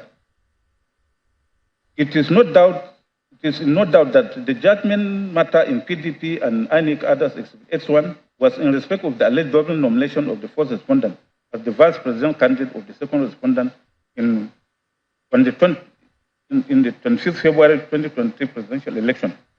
That is the same issue raised in this petition as grounding the disqualification of the third and fourth respondent in this petition. Pronouncing on this issue in this case, in the contradictory judgment, my Lord Okoro JSC, who presided on the panel of the Supreme Court, held as follows, I quote, "There is no doubt that the fourth respondent was at a stage nominated as a candidate representing Borno Central District, but upon being muted, he would pair with the third respondent as vice presidential candidate of second respondent, All Progressive Congress, APC, in the 25th February 2023 general election. He withdrew his candidature for the Senate before taking up the position of vice presidential candidate. Documents in the record attest to this fact. These are APC 1, APC 2, which were made on the 6th and 10th of July 2022, respectively, laws of court. After considering those documents, His Lordship concluded at page 7 of the contrary judgment that, quote, "It is crystal clear that the two exhibits alluded to above, the fourth respondent did the needful by resigning his position of senatorial candidate for Borno Central District since 6 July 2022, before being nominated by the third respondent to run alongside him as vice presidential candidate of All Progressive Congress," close quote. My Lord Okoro went on to, after citing section 31 of the Electoral Act 2022, held at page 8 of his contributory judgment that I quote, "The above provision of the Electoral Act 2022 was duly complied with by the respondent. It's my well-considered opinion that as at the 6th of July 2022, having withdrawn his nomination and personally served him on the second respondent of the withdrawal of nomination of on 6 July 2022, the fourth respondent was no longer a candidate for the Borno Central District elections, and his subsequent nomination as vice presidential candidate of the second respondent for the presidential election was not multiple nomination, as there was no longer a nomination for the fourth respondent since his withdrawal on the 6th of July 2022. I have also cited the elaborate contribution of His Lordship, Ajim JSC.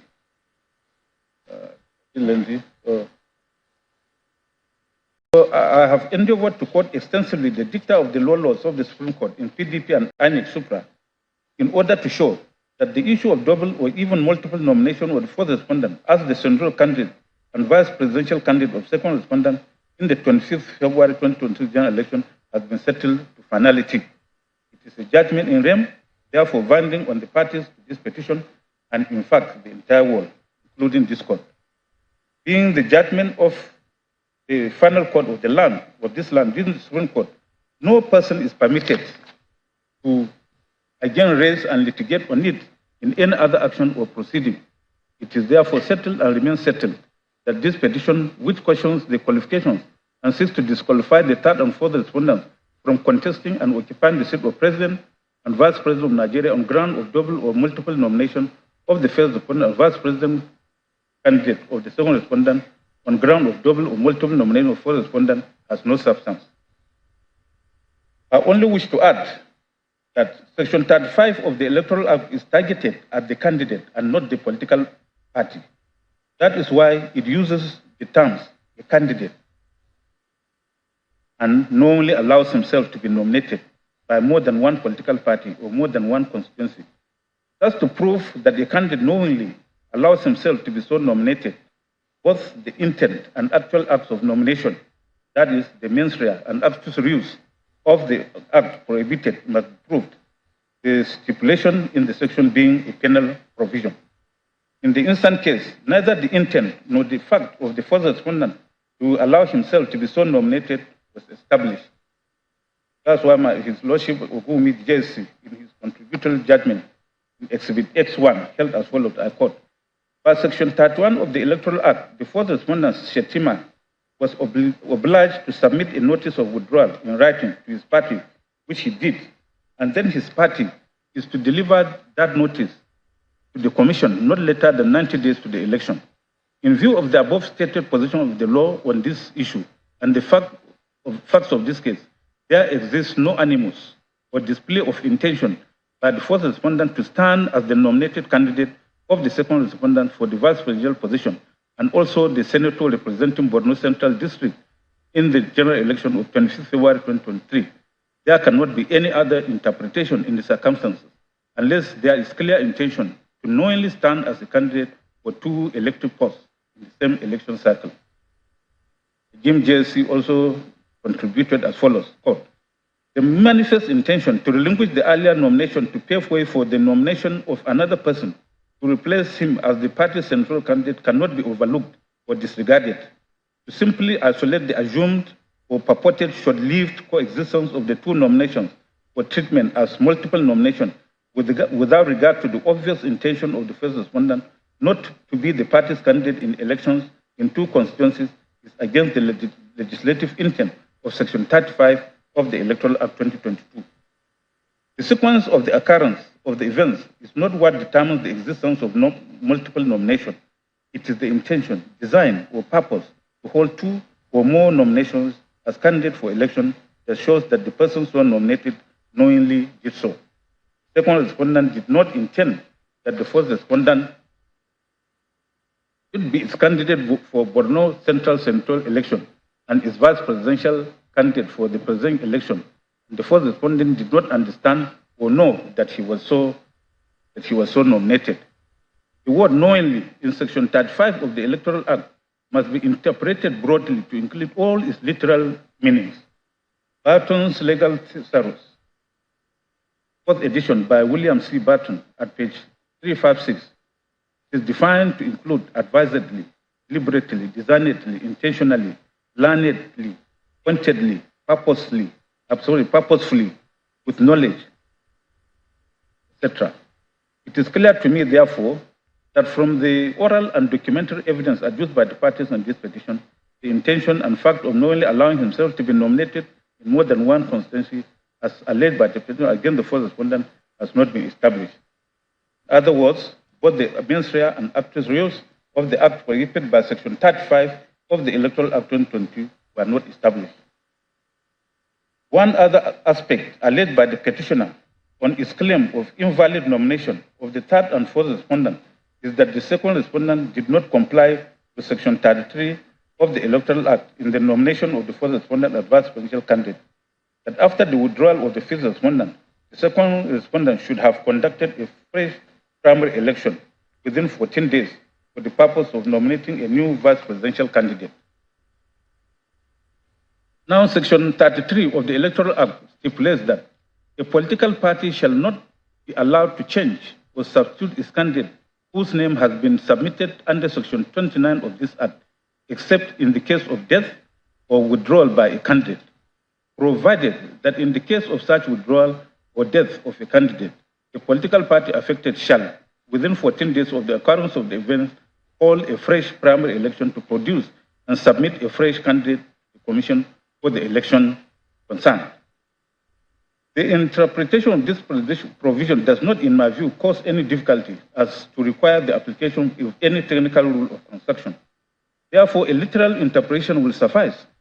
It therefore means that where a political party has submitted the name of a candidate pursuant to Section 29 of the Electoral Act supra, it cannot be allowed to substitute or change that candidate except in the event of death or withdrawal of such candidate. By the proviso thereto, the political party affected is enjoined to conduct a fresh primary election for the purpose of producing a new or fresh candidate to submit to the Electoral Commission. The grounds of the petitioner here is that the fifth respondent withdrew his nomination as vice presidential candidate of the second respondent, but the second respondent did not conduct another primary election for the purpose of producing a new vice presidential candidate within the 14 days prescribed by Section 33 of the Electoral Act. It should be remembered that by Section 142, subsection 1 of the 1999 Constitution, a presidential candidate for election to the office of president has the sole discretion, authority, or power of nominating his associate who shall run with him in the election as vice president. The choice or nomination of vice presidential candidate is not the product of any primary election. Therefore, in my view, the requirement to conduct a fresh primary election does not apply to the nomination of a vice presidential candidate. Thus, my Lord of GJC highlighted this point in its 1 as follows. The fourth respondent was not required to buy any nomination form. He was the second respondent, APC's candidate at the election into the office of Senator representing Borno Central District. But before the election could hold, he was nominated as the third respondent's associate, who is to occupy the office of vice president. The fourth respondent did not buy a nomination form for the said office, and most importantly, did not contest any primary election in order to emerge as APC's vice president candidate. Close of court. The petitioner in paragraph 28(2) of his petition had averred and also contended in his final address that there was a gap of about 3 weeks between the period the fifth respondent expressed his intention to withdraw and his actual withdrawal or purported nomination, thereby invalidating the nomination of third respondent because the candidature of the third respondent had lapsed and was no longer in a position to constitutionally terminate a running mate. This contention of the petitioner is, however, misconceived. There is nothing in the Constitution which robs a presidential candidate of his right to nominate his associate, who shall be his running mate for the office of president. There is also nothing that invalidates the nomination of a new associate by a presidential candidate as his running mate after the withdrawal of a previous associate, so long as the nomination of the new associate was submitted to the first respondent 90 days before the election as mandated by Section 31 of the Electoral Act 2022. This contention of the petitioner is therefore discountenanced. It is therefore my view that, that the position of a person as vice presidential candidate not being subject to primary election, the provision of Section 33 of the Electoral Act 2022 would not apply. On that note, I hereby hold that the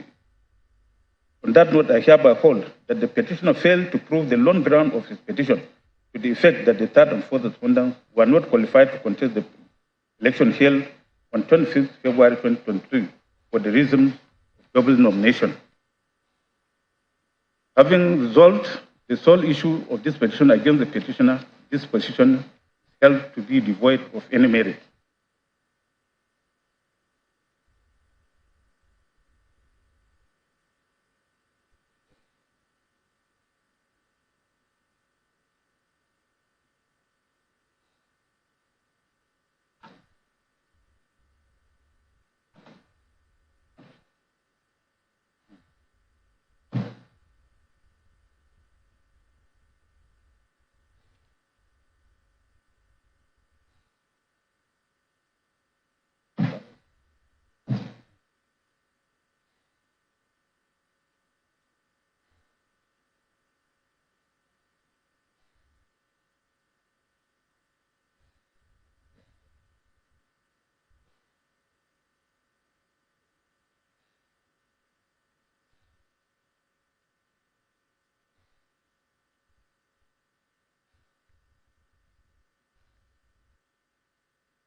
we'll rise for just 15 minutes and continue with petition number 3 and 5. I can see Dr. Levy moving up and down. So, as an elderly person, I know what is going on.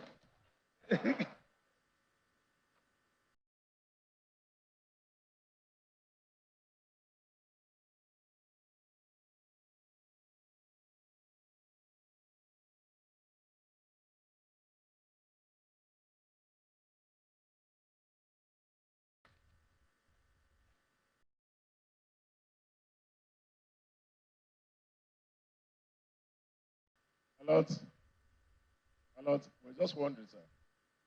We just wondering, my Lord, if your brethren agree with your judgments or not. Pardon? I said we're just wondering. No, it's a consolidated judgment. They will give their contributions after we have read all the judgments. Oh, my Lord, yes. Please. We just needed to know, sir. Yes, they will give their. Thank you very much, my Lord. Thank you, sir.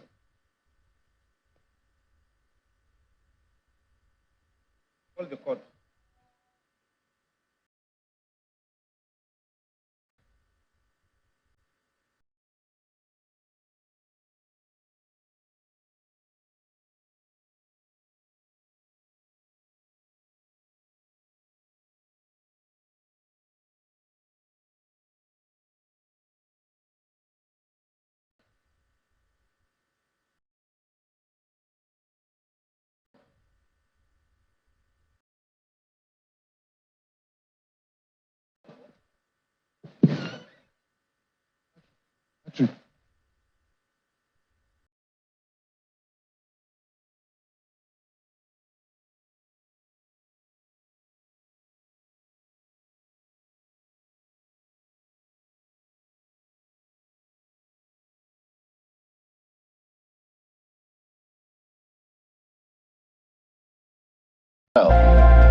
KAFTAN TV. Please keep watching KAFTAN TV. It is the best civil station in the country. They're doing an amazing job. Please do not touch the dial. Keep watching. Thank you. My name is Sheilo BCFR, the Black Comedian of the Federal Republic. I tell you, when it comes to the best of entertainment, the best of news, the best of information, something that is educative, you're right here at the best place to see that. It's KAFTAN TV. You know what? Increase the volume. Keep watching. Don't touch the dial, okay? It's your girl Nkechi Blessing Sunday. I want you all to keep watching KAFTAN TV. Please keep watching KAFTAN TV. It is the best civil station in the country. They're doing an amazing job. Please do not touch the dial. Keep watching. Thank you. My name is Sheilo BCFR, the Black Comedian of the Federal Republic. I tell you, when it comes to the best of entertainment, the best of news, the best of information, something that is educative, you're right here at the best place to see that. It's KAFTAN TV. You know what? Increase the volume. Keep watching. Don't touch the dial, okay? It's your girl Nkechi Blessing Sunday. I want you all to keep watching KAFTAN TV. Please keep watching KAFTAN TV. It is the best civil station in the country. They're doing an amazing job. Please do not touch the dial. Keep watching. Thank you. My name is Sheilo BCFR, the Black Comedian of the Federal Republic. I tell you, when it comes to the best of entertainment, the best of news, the best of information, something that is educative, you're right here at the best place to see that. It's KAFTAN TV. You know what? Increase the volume. Keep watching. Don't touch the dial, okay? It's your girl Nkechi Blessing Sunday. I want you all to keep watching KAFTAN TV. Please keep watching KAFTAN TV. It is the best civil station in the country. They're doing an amazing job. Please do not touch the dial. Keep watching. Thank you. My name is Sheilo BCFR, the Black Comedian of the Federal Republic. I tell you, when it comes to the best of entertainment, the best of news, the best of information, something that is educative, you're right here at the best place to see that. It's KAFTAN TV. You know what? Increase the volume. Keep watching. Don't touch the dial, okay? It's your girl Nkechi Blessing Sunday. I want you all to keep watching KAFTAN TV. Please keep watching KAFTAN TV. It is the best TV station in the country. They're doing an amazing job. Please do not touch the dial. Keep watching. Thank you. My name is Sheilo BCFR, the Black Comedian of the Federal Republic. I tell you, when it comes to the best of entertainment, the best of news, the best of information, something that is educative, you're right here at the best place to see that. It's KAFTAN TV. You know what? Increase the volume. Keep watching. Don't touch the dial, okay? It's your girl Nkechi Blessing Sunday. I want you all to keep watching KAFTAN TV. Please keep watching KAFTAN TV. It is the best TV station in the country. They're doing an amazing job. Please do not touch the dial. Keep watching.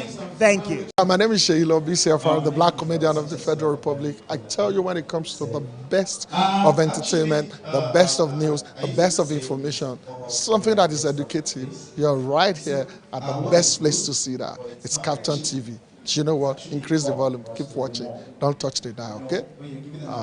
It's your girl Nkechi Blessing Sunday. I want you all to keep watching KAFTAN TV. Please keep watching KAFTAN TV. It is the best TV station in the country. They're doing an amazing job. Please do not touch the dial. Keep watching.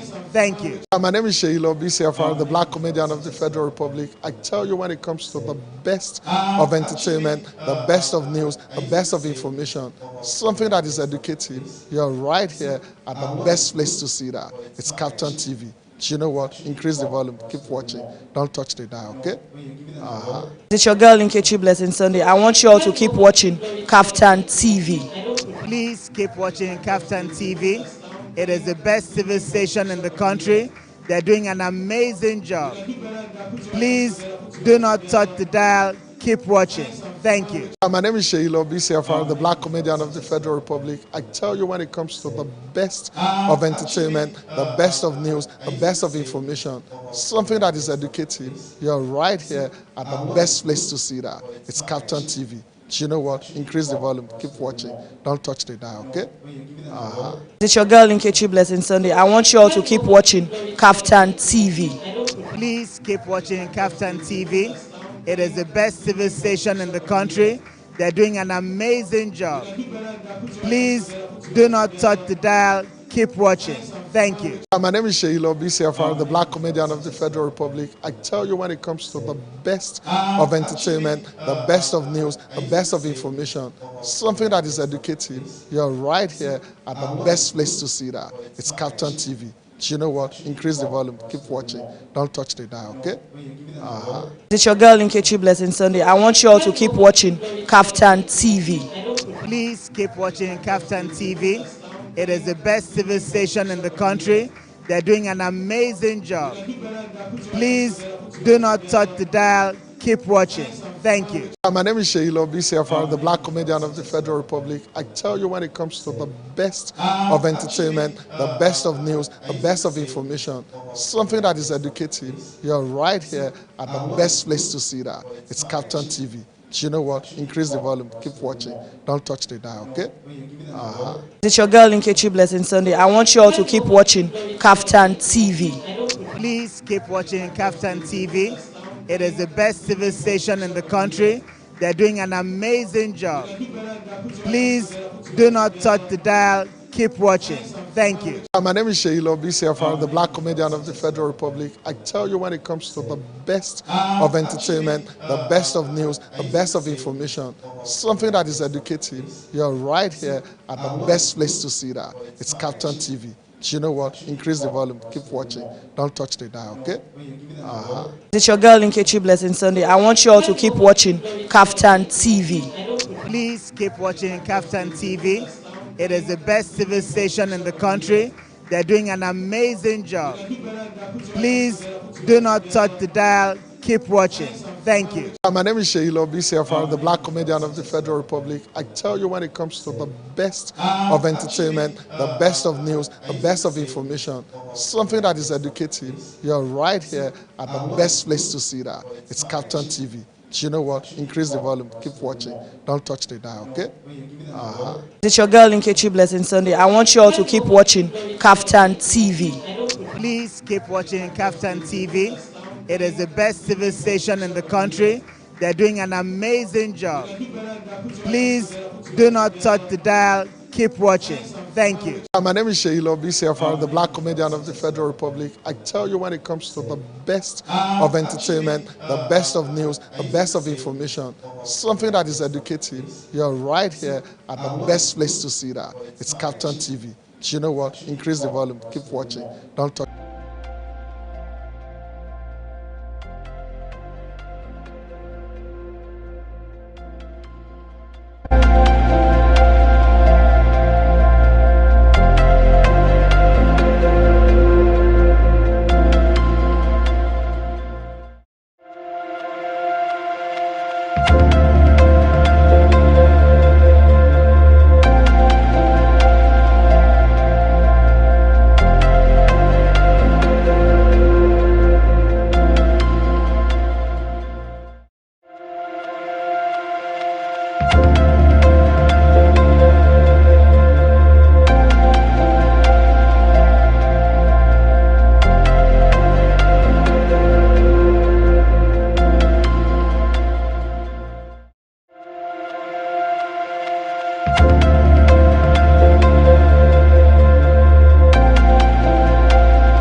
while rocking.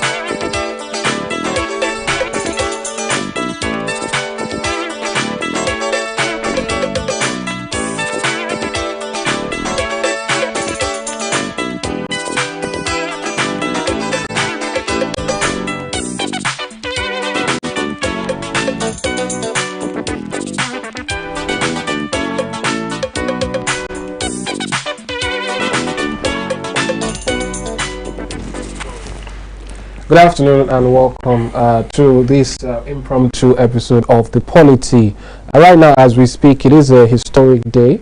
We have the Presidential Election Petition Tribunal sitting and reading the judgment after months of deliberations and cases by various parties, the APM, the PDP by the presidential candidate Atiku Abubakar, the Labour Party, Peter Obi, all seeking to contest the results of the election and the process, according to some of them, of the February 25th presidential polls. Right now, the judges have been sitting, and it's been streamed live. KAFTAN TV has been bringing you that proceeding right to your screens. And I believe the first phase of this is sort of over, and they're on a break now, with the APM suit being struck out for grounds of incompetency. Now, there's still more to come. The PDP and the Labour Party cases will still be looked at and decided upon, or the judgments will be read out, and we get to find out how the day ends. In the court, we have various persons there. Though the candidates themselves are all absent, President Bola Ahmed Tinubu is currently in India, New Delhi, for a summit. We have former Vice President Atiku Abubakar is absent in court, and also the Labour Party presidential candidate Peter Obi is also absent in court, but they've been represented. The Labour Party has national chairman there. The PDP has the acting national chairman, some governors. The APC has the vice president and some governors all representing. But now let's take a quick analysis of what we've heard so far and what is still in store and what we can sort of glean from what the judge has said, the judges, so to speak, the tribunal has said so far, and what it could mean for cases yet to come. I'm joined now by a colleague in the House, Francis Adeniyi, is a journalist and in-house analyst. He will be joining me to delve into what we've seen so far and his thoughts we'll be getting. I'm Amadino Bewe, if I forgot to say that. Welcome, Francis. How are you doing? Thank you, Amadino. Very well, and you? I'm good. You know, we've all, I don't need to ask you where you've been the last hour or so. We've all been glued to stations, particularly to KAFTAN TV here, watching the proceedings. Now we have that the APM, the suit has been struck out for incompetency, pre-election, and so on and so forth. Let's start with that. What's your take on that particular ruling? Did you see it happening any other way? You know, the truth is, before now, for the fact that a lot of Nigerians, a lot of legal practitioners and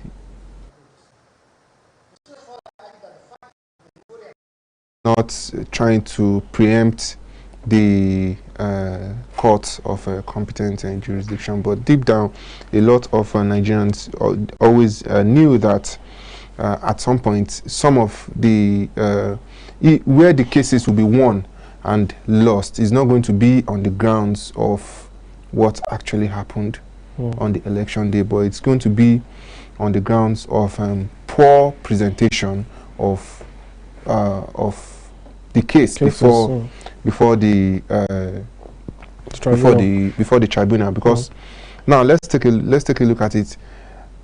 Long before the election, the National Assembly gave us the Electoral Act, and all of this, and all of the prayers of the complainants, all of their prayers were accurately captured in the Electoral Act. The Electoral Act states that a candidate can decide to replace his running mate within 90 days. A lot of political parties did it. The PDP did it by using there was this. No, it was the Labour Party. Okay, the Labour Party, the Labour Party, and the APC, the APC too. However, the downside to it is the fact, according to their prayers, that Vice President Kashim Shettima, that he was having a double nomination. He was having a double nomination. Hence, he is not qualified to stand as a vice presidential candidate for his party. Meanwhile, the Electoral Act meanwhile the Constitution says that if anybody is going to contest it, if anybody is going to contest that very decision, it has to be an aggrieved member from that same party. Yes, you've hit the nail on the head. I'm so sorry now. We're getting word that the court is back from recess. So we'll have to move back now to the court. Thank you so much for joining me. And as it goes further, we'll come back and analyze some of the recent developments. Thank you so much. All right, we'll go back now to the courts and bring to you live proceedings from the Presidential Election Petition Tribunal. Stay with us.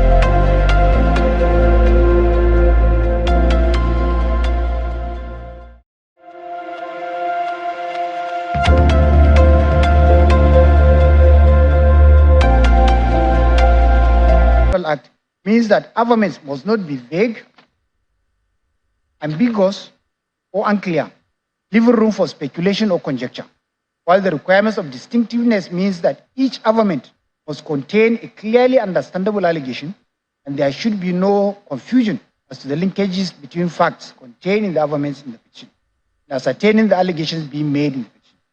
In particular, paragraph 4 sub 1 sub d, relating to the facts of the petition, the grounds on which it is based, and the relief sought by the petitioner have been severally considered and interpreted by the appellate court.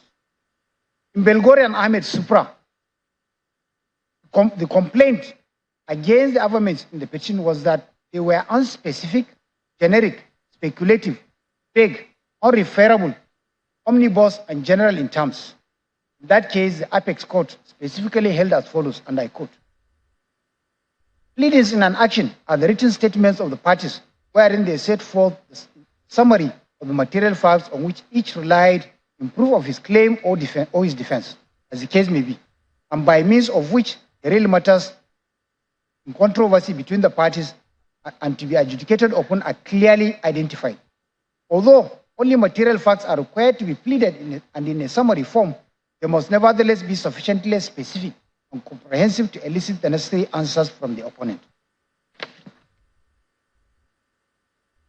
They must contain such details as to eliminate any element of surprise to the opposing party. In this case, where the dispute involves the election in as many as 895 polling units, the pleading in the petition, which allege electoral malpractices, non-compliance, and/or offenses in, quote, some polling units, many polling units, most polling units, or several polling units, cannot be said to have met the requirements of pleadings as stipulated in paragraph 4 sub 1 sub d of the first schedule to the Electoral Act and or order 13 rule 4 sub 1, 5, 6 and sub 1 of the Federal High Court Civil Procedure Rules 2009, unquote. Indeed, in PDP and INEC, the Apex Court was categorical when it held those, and I quote, on whether the affected paragraphs were rightly struck out. I have read the affected paragraphs and found that they relate to allegations of non-voting in several polling units, disruption of election, non-conclusion of election, thumbprinting of ballot papers, falsification of election results, widespread disruption, irregularities and malpractices, without providing particulars or the polling units where the alleged malpractices took place. The lower court was therefore right when it held as follows.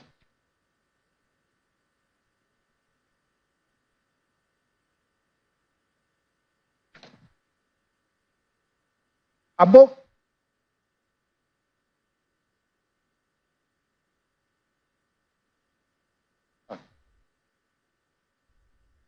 the paragraphs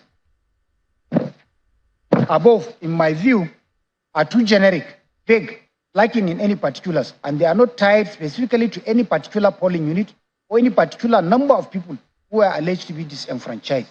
The fact that a party can file further particulars or deny in a reply the affirmation in the pleading must not be general, must be specific as to facts. It is settled law that a petitioner's obligation to plead particulars of fraud or falsification without which the allegation is a non-starter. I have nothing to add to this statement of law as advanced above, and I adopt it as mine. Unquote. Indeed, on the provision of paragraph 17 sub 1 of the first schedule to the Electoral Act relating to further particulars, the Apex Court held in PDP was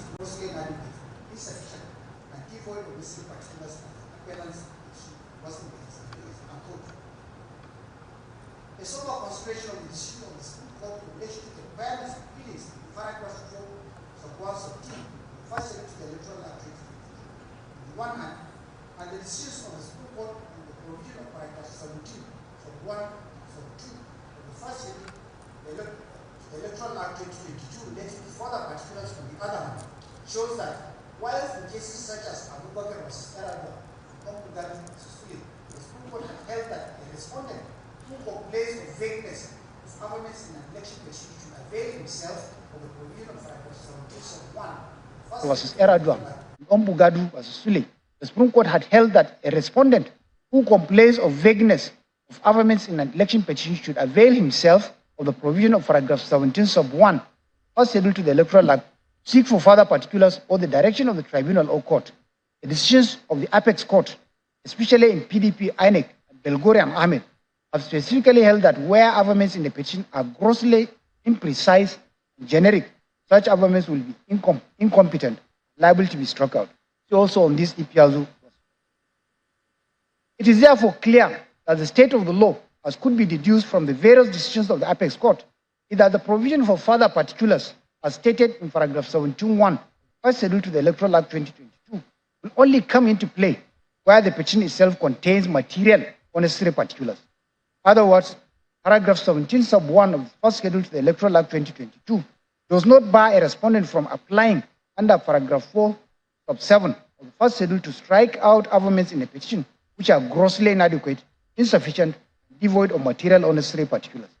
This is because the operational words in paragraph 17 sub 1 is further particulars, and this means there must be some material particulars already pleaded in the petition before further particulars can be sought by the respondent. As born from the Apex Court decision in Belgore, Ahmed, PDP, INEC, and EPRZO and OT, the law is clearly settled that specifying the particulars of polling units or places where irregularities are alleged to have occurred are material particulars in an election petition. Governments in an election petition which allege irregularities or malpractices but fail to specify the polling units or places where the irregularities or malpractices occurred are bereft of material particulars, and such governments are incompetent and liable to be struck out. As specifically stated in PDP and INEC, the petitioner who has failed to state such material particulars cannot invoke the provision relating to further particulars as a sword against the respondent in order to cure the incompetence of such government. With respect, it is a misconceived argument on the part of the senior counsel for the petitioners to state that the latter decision of the Apex Court in Ombugadu and Sule Supra, which relates to further particulars under paragraph 17.1 of the first schedule, has departed the specific decisions of the Apex Court in Belgore Ahmed, PDP, INEC, EPRZO and OT, and several others, on the mandatory requirements for stating material facts as provided in paragraph 4.1 first schedule to the Electoral Act. Contrary to the contention of the petitioners, the decision of the Supreme Court in Ombugadu and Sule Supra has merely reiterated the legal position relating to further particulars as provided in paragraph 17 sub 1 first schedule to the Electoral Act 2020. It has not departed from the above specific decisions of the Apex Court on the materiality of specifying in an election petition polling units or places where irregularities and malpractices are alleged to have occurred. Now, a look at the arguments in the petitioner's petition shows that the petitioners have only alleged various irregularities and malpractices, but failed to specify the particular polling units or specific places where the alleged irregularities and malpractices have occurred. For instance, in paragraph 9 of the petition, where the petitioners avert that, and I quote, in appropriate cases, these agents raise complaints about anomalies where they occurred and reported such complaints to designated officers of the second respondent and the first respondent, unquote. The petitioners failed to specify the anomalies, the places where the anomalies occurred, the agents who complained, and the designated officers of the second petitioner and the first respondent to whom the complaints were made. In paragraph 60 and 61 of the petition, where the petitioners allege that the first respondent, and I quote, suppressed the actual scores obtained by the petitioners by deliberately uploading blood from EC8As on the IRF in 18,088 polling units. The petitioners did not specify the polling units, but only stated that they will rely on spreadsheets containing the polling units codes and details of the 18,088 polling units, as well as the authentic results in the said polling units. In paragraph 66 and 67, where the petitioners allege that the first respondent embarked on, and I quote, massive misrepresentation and manipulation by uploading fictitious results in polling units where there were no elections, unquote. They did not specify the polling units where they allege there were no elections. Incorrect results that were uploaded and which are the correct results. Again, in paragraph 68 to 71, where the petitioners allege that the scores obtained by them were, and I quote, unlawfully reduced and added by the first respondent to the scores of the second respondent, unquote. They failed to state their scores that were reduced and added to that of the second respondent by the first respondent, and the figures that shows that the first petitioners won the election. In paragraph 72, 73, 76 to 78, where the petitioners allege overvoting, they merely stated that they will, and I quote, rely on the forensic reports of the election materials showing that the votes cast in the polling units in Ekiti State, Oyo State, Ondo State, Taraba State, Osun State, Kano State, Yobe, and Niger States exceeded the number of votes accredited on the beavers in those states. Petitioners failed to specify the polling units in those states where the overvoting occurred, the number of votes affected, the margin of lead, which they claim that the voters who ought to legitimately vote in those polling units. In paragraph 73 of the petition, petitioners only stated that they will, and I quote, show that in the computation and declaration of the results of the election, based on the uploaded results, the votes recorded for the second respondent did not comply with the legitimate process of computation of the result and disfavored the petitioners, unquote. In Rivers, Lagos, Taraba, Benue, Adamawa, Imo, Bauchi, Borno, Kaduna, and Plateau, and other states of the Federation. Petitioners neither specified the uploaded results nor the votes illegally recorded by the second respondents and how they were disfavored. Paragraph 83 of the petition, where the petitioners claim that the first respondents scored the majority of lawful votes cast at the election, they did not state the majority of lawful votes they claim to have scored, especially as elections and the determination of who won is about figures. In paragraph 99 of the petition, where the petitioners say they will rely on Form EC8As to establish that substantial votes were unlawfully credited to the second respondent, they failed to state the figures of the unlawful votes credited to the second respondent. In the petition, petitioners merely made generic allegations of various irregularities and malpractices against the respondents without specifying the polling units, collation centers, or specific places where the alleged irregularities and malpractices occurred. Rather, petitioners only stated that they will rely on spreadsheets, inspection reports, and forensic/expert analysis, which they say they have incorporated in the petition by reference. But none of the spreadsheets, inspection report, and forensic/expert analysis was attached and served along with the petition on the respondents. Rather, they were only listed as items 35 and 36 in the list of documents to be relied upon by the petitioners. It is only in paragraph 62 and 64 of the petition where the petitioners allege that the first respondents suppressed the lawful votes of the petitioners and inflated the votes of the second and fourth respondents in Rivers and Benue states.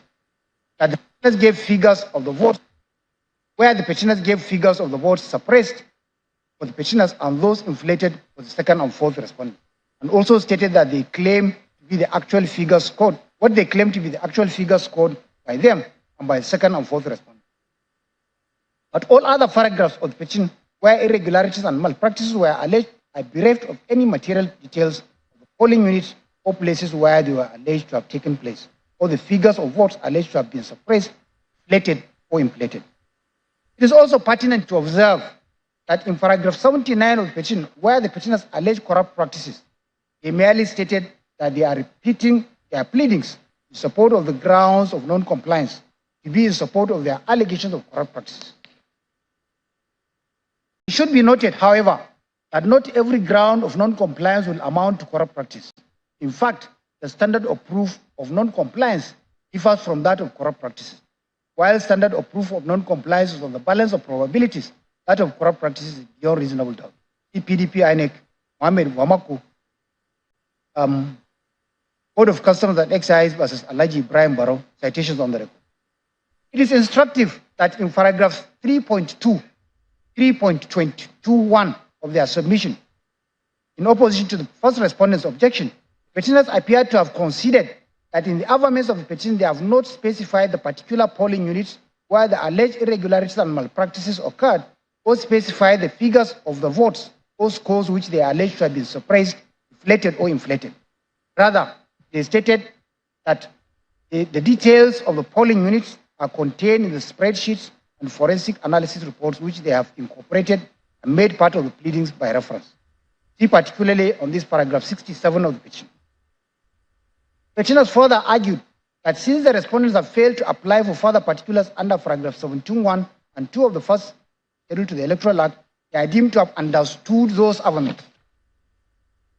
However, by paragraph 15 of the first schedule to the Electoral Act 2022, when the petitioner claims, and I quote, that he had the highest number of valid votes cast at the election, the party defending the election or the return at the election shall set out clearly in his reply particulars of the votes, if any, which he objects to, and the reasons for his objection against such votes, showing how he intends to prove at the hearing that the petitioner is not entitled to succeed, unquote.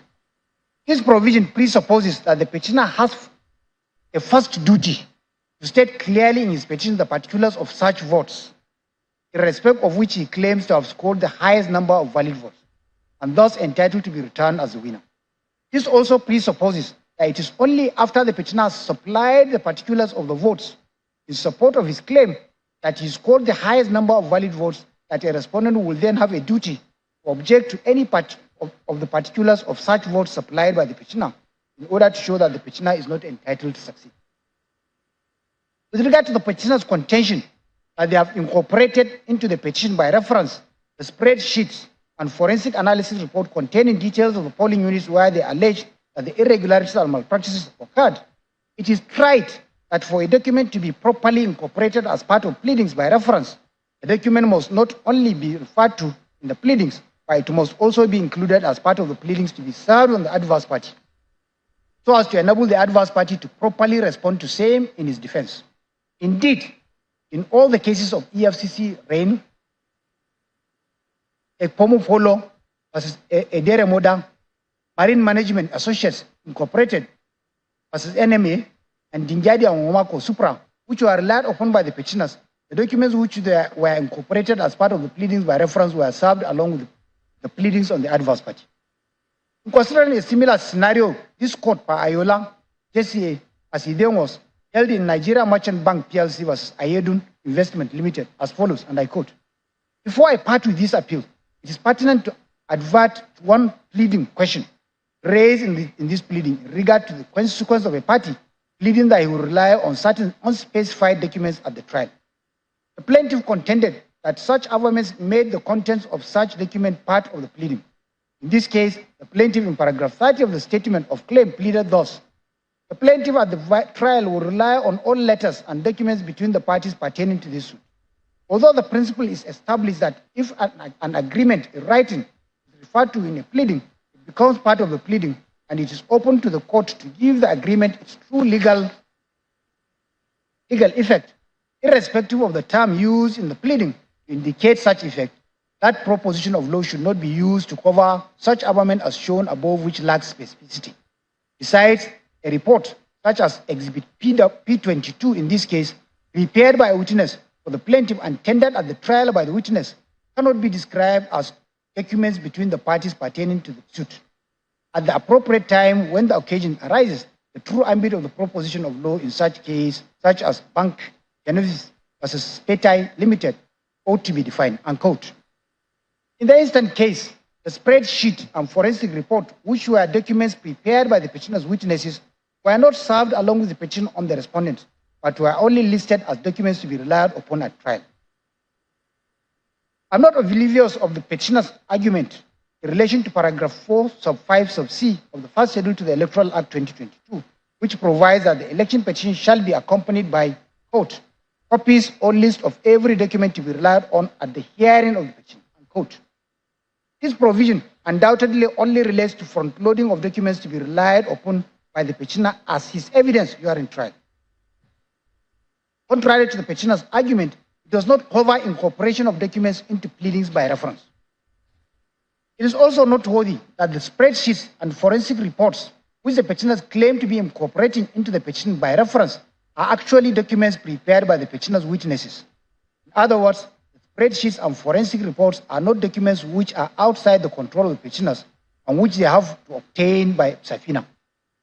Being the petitioner's own documents, they ought to have served those documents along with the petition on the respondent, so as to enable the respondent to counter same by engaging their own experts to appropriately respond to same if they so desire. That indeed is the essence of pleadings, so as to avoid taking the other party by surprise. Petitioners have also tried to argue that the respondents, having joined issues on the general allegations contained in the petition, they are deemed to have understood same. With respect, this is also not a tenable argument in view of the grossly generic allegations made in the petition. Faced with a similar scenario, this court, Ogungwimiju JCA, as he then was, now JSC, held in Udiaga and another was Omegara, as follows, and I quote, the argument of appellant's counsel that the respondents did not adequately traverse the petition is unfounded. The petition itself contained general complaints. There was no effort to pinpoint in the pleadings the various places where corrupt practices, non-voting, use of violence, forgery, rigging in polling units, massive thumbprint of ballot papers, fictitious entry of election results took place. Therefore, there was a general corresponding reply denying the allegations in general terms from the respondents. If the petitioners did not plead particulars, how could the respondents traverse non-existent particulars? The arguments in the appellant's pleadings should have contained details of the allegations and complaints to which the respondents could reply in detail in their own pleadings. Appellants expected the respondents to reply to the various specific allegations contained in the witness statements filed along with the petition. That is not the correct procedure. Those specific allegations should have been in the pleadings. The pleadings must show the facts disputed, while the witnesses would give evidence of these facts. In election petitions, it has been held that there is the need for particulars where required in order to prevent taking adverse party by surprise. It is not the function of particulars to take the place of necessary arguments in pleadings, unquote. Indeed, in a presidential election like the one being challenged in this petition, where it was held in 176,846 polling units, 8,809 wards, 774 local government areas, 36 states, and the Federal Capital Territory, it is unimaginable that arguments in the petition which merely allege irregularities and/or malpractice without specifying the particular polling units or particular collation centers where the irregularities or malpractices have taken place will be regarded as proper, merely because the respondent has not requested for further particulars. See Belgoria Ahmed and PDP INEC. Also, when an election petition is by nature a declaratory action, in which the petitioner succeeds only on the strength of his own case and not on the weakness of that of the respondent. Ibusari versus Adepoju, Oyetola versus Adeleke, and Anazong versus Onubogu, citations on the It is in this respect that a petitioner has an obligation to set up a clear, unambiguous, precise, and positive case in his pleadings, since pleadings is the foundation of a party's case, and it is to the pleadings that the parties to litigation, as well as the court, are all bound. See Enang and others versus Adu. It is in the light of all the foregoing that I find and hold that the motions of the respondents listed above succeed. In consequence, paragraphs 9, 60, 61, 66, 67, 68, 69, 70, 71, 72, 73, 76, 77, 78, 83, and 99 of the petition, which have failed to state the specific polling units, collation centers, or the specific places where the irregularities and malpractices are alleged to have occurred, or the figures of votes which are being claimed, are grossly vague, imprecise, nebulous, and bereft of material particulars, and have thus failed to meet the requirements of paragraph 4, sub 1, sub d of the Electoral Act 2022. In accordance with paragraph 4, sub 7 of the said schedule, the said paragraphs are consequently hereby struck out. The first respondent's prayer to strike out paragraphs 57 and 58 of the petition for being inconsistent with paragraphs 65, 67, 70, and 71 of the petition, the essential contention of the first respondent is that whilst in paragraph 57 and 58 of the petitioners have alleged that the first respondent failed to comply with the order of inspection granted by the court, petitioners have in paragraphs 65, 67, 70, and 71 stated that they will rely on the report of the inspection. Additionally, the first respondent also argued that the first petitioners have alleged that the election was marred by corrupt practices and was not conducted in substantial compliance with the Electoral Act 2022. They have also alleged that they have scored majority of lawful votes cast and should be declared the winner. Relying on some cases which are produced here, the first respondent urged the court to strike out the paragraphs as well as prayers 1 to 4 on the one hand, and prayers 5 sub 1 and sub 2 on the other hand, for being inconsistent. Conversely, the petitioners contend that the law allows them to plead conflicting facts insofar as they have claimed alternative reliefs. They referred to the alternative reliefs at pages 35 to 37 of the petition, and relied on some cases which are reproduced here, as well as the ruling on similar objection by the 2019 Presidential Election Court in the previous case. As rightly submitted by the petitioners, the reliefs in this petition, which I have reproduced at the beginning of this ruling, are undoubtedly sought in the alternative. The settled law is that reliefs can be sought in the alternative, and where so sought by a party is at liberty to plead conflicting facts in line with the alternative reliefs he has sought. In Adigije versus Mwaugu and others, this court, Augun Wimiju Jesse, as he then was, held that, and I quote, in civil litigation and indeed in election matters, a party can make two seemingly contradictory pleadings, leading to two different heads of claim. That is why a petitioner can claim that the election be annulled for reason of substantial non-compliance, and in the same breath claim that he won the election by a majority of lawful votes. Petitioner may plead the same set of facts to ground alternative reliefs. Those pleadings are not ipso facto held to be self-contradictory. The court can only grant one relief, as the party must decide which relief is best supported by the evidence on record. Unquote. See also on this Metal Construction West Africa Limited versus Abodering, citation given. In any case, the first respondent, which is the body that conducted the election and to whom the first petitioner's nomination documents were submitted by the second petitioner, admitted in paragraph 4 of the petition, wherein petitioners averred that the first petitioner was duly sponsored by the second petitioner, on whose platform the first petitioner contested it. I therefore have no hesitation in discountenancing this ground of the. Now, second category of objections or applications. These are the categories that challenge the competence of the petition on some of its grounds. The second category of the respondents' applications that challenge some of the grounds of the petition and or the competence of the petition are as follows. First, respondents' motion filed on the 19th of April 2023, seeking 1. Order striking out ground 2, paragraphs 33 to 79, and reliefs 5, Roman 1 and 2 of the petition on transmission of election results for being cut off by issue estoppel. 2. Order striking out paragraphs 20, Roman 1, 21, 23, 24, 25, 26, and 27 on nomination of the second and third respondents for lack of jurisdiction. Second and third respondents' motion filed on the 12th of May 2023 seeking for the following. 1. Order striking out or dismissing the petition for being incompetent and defective. 2. Order striking out grounds 1, 2, and 3 of the petition. 3. Order striking out reliefs 1, Roman 1 to 3, 2, 3, 4, Roman 1 to 4, 5, Roman 1 and 2 of the petition. The above two motions are predicated on several grounds, which are reproduced here. It is the view of this court that the issue relating to ground 1, challenging the qualification of the second respondent to contest the election, the issue relating to the competence of ground 2, relating to the allegations of corrupt practices and non-compliance of the Electoral Act 2022, and the plea of estoppel in relation thereto, as well as the issue relating to competence of the reliefs sought in this petition, are matters on which the parties have joined issues in the main petition, the merits of which will be decided after considering the pleadings and evidence laid in the petition. It is the settled position of law that a court should not comment on or decide at preliminary stage matters or issues which are supposed to be decided in substantive case. Wanko and others versus Eraduan. Ocholi on Onojo James, SAN versus INEC, citations on the record.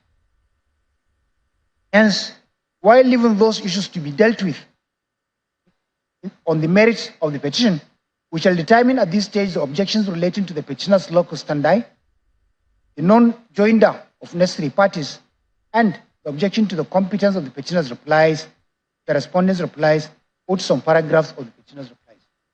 Lack of locus standi of the first petitioner. The second and third respondents and the fourth respondents in this motion filed, their motion filed on the 8th of May 2023, also objected to the first petitioner's locus standi to bring this petition. The principal contention is that the first petitioner was in contravention of section 77 sub 3 of the Electoral Act 2022. They argue that the first petitioner, who was a member of the People's Democratic Party and who was screened as one of its aspirants for the presidential election, only resigned his membership of that party on the 24th of May 2022, joined the second petitioner on the 27th of May 2022. They contended that as at 30th of April 2022, the first petitioner could not have been in the register of members, second petitioner, which it submitted to the first respondent 30 days before the presidential primary election, as mandated by section 77 sub 3 of the Electoral Act 2020. And since the first petitioner is not in the membership register submitted by the first respondent to the first respondent by the second petitioner, the first petitioner lacks the locus standi to challenge the outcome of the presidential election. By contrast, the petitioners submitted that the issue of membership of a political party is a domestic affair of the political party concerned. The court lacks the jurisdiction to entertain it. They relied on the cases that are reproduced here. The courts have consistently held in a plethora of cases that the issue of membership of the political party is an internal affair of the political party. It is not a justiciable issue, and courts have no jurisdiction to entertain it.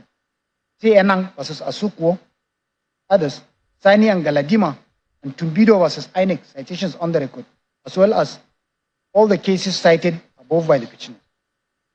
The provision of section 77 sub 3 of the Electoral Act 2022, which only mandates every political party to submit the register of its members 30 days before its party primaries, cannot be invoked by the respondents for the purpose of challenging the first petitioner's membership of the second petitioner. It is only the second petitioner that has the sole prerogative of determining who are its members. And having sponsored the first petitioner as its candidate for the presidential election, the first petitioner has satisfied the requirement of being a member. The second petitioner, as provided for in section 131 sub C of the 1999 Constitution. It is not within the rights of the second and third respondents and the fourth respondent to question the first petitioner's membership, second petitioner. This ground of objection is hereby overruled. No enjoinder of necessary parties. The first respondent in his motion of 19th of April 2023, and the second and third respondents, as well as the fourth respondent, raised the issue of non-joinder of Abubakar Atiku or the People's Democratic Party, who came second in the presidential election as respondents to the petition. The contention of the respondent then is that since by relief 1 Roman 3, 4 Roman 4 of the petition, the petitioners who came third the presidential election are seeking to be declared the winners of the election, the petition cannot be effectually and completely determined without the joinder of Abubakar Atiku or the People's Democratic Party, who came second in the election, as respondents to the petition. For that reason, the respondents have contended that this court lacks the jurisdiction to entertain the petition as constituted. Place reliance on JGD and INEC. Buhari and Obasanjo, citations on the record. No position, however, petitioners relied on the cases of Obasanjo and Eradua, Buhari and Yusuf, Akpoti and INEC, and contended that only statutory respondents provided in Section 133 of the Electoral Act 2022 are necessary parties to the petition. The petitioners are not under any obligation to join Abubakar Atiku and the People's Democratic Party. By Section 133 of the Electoral Act 2022, the statutory respondents in an election petition are 1. The person whose election is being complained of, and 2. The Independent National Electoral Commission, which will also be deemed to be defending the petition on behalf of its officers whose conduct is complained of. In the cases of Obasanjo and Eradua and Buhari and Yusuf Supra, cited by the petitioners, the Supreme Court categorically held that only the statutory respondents stated in Section 133 of the Electoral Act are necessary parties, and that losers at an election who are not statutory respondents are not necessary parties to an election petition. By the import of Section 133 of the Electoral Act 2022, the contest in an election petition is strictly between the petitioner who challenges the outcome of the election, the person who was declared the winner of the election, and the commission that conducted and declared the outcome of the election. This means that every candidate who lost the election and who is desirous of challenging the outcome of the election is expected to file his own petition against the winner of the election, and in so doing is not required to join any other candidate who lost the election like himself. It is in furtherance of this that paragraph 50 of the first schedule to the Electoral Act 2022 requires an election tribunal or court to consolidate 2 or more petitions which are presented in relation to the same election or return. As rightly submitted by the petitioners, the case of JGD and INEC cited by the first respondent is clearly not applicable to this case, since the decision in that case is that Maimala Buni was a necessary party because by the provisions of Section 183 of the 1999 Constitution, would have ceased being a governor of Yobe State if the case made out in the petition that you could not combine the offices of governor of Yobe State and acting chairman of the All Progressive Congress is sustained. In this case, Abubakar Atiku, the People's Democratic Party, who were only runners-up in the presidential elections, are not necessary parties, as they are not statutory respondents to this petition, and the petitioners herein have no obligation to join them in this petition.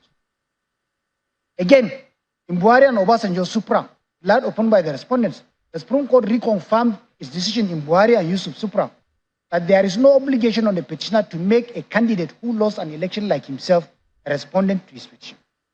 Also, as in this case, Abubakar Atiku and the People's Democratic Party have filed a separate petition number CAPEPC 05-2023, which, as mentioned in the earlier part of this ruling, this court has consolidated with the petition signed with paragraph 50 of the first schedule to the Electoral Act 2022. This ground of the objection to the competence of the petition is unmeritorious, is accordingly overruled.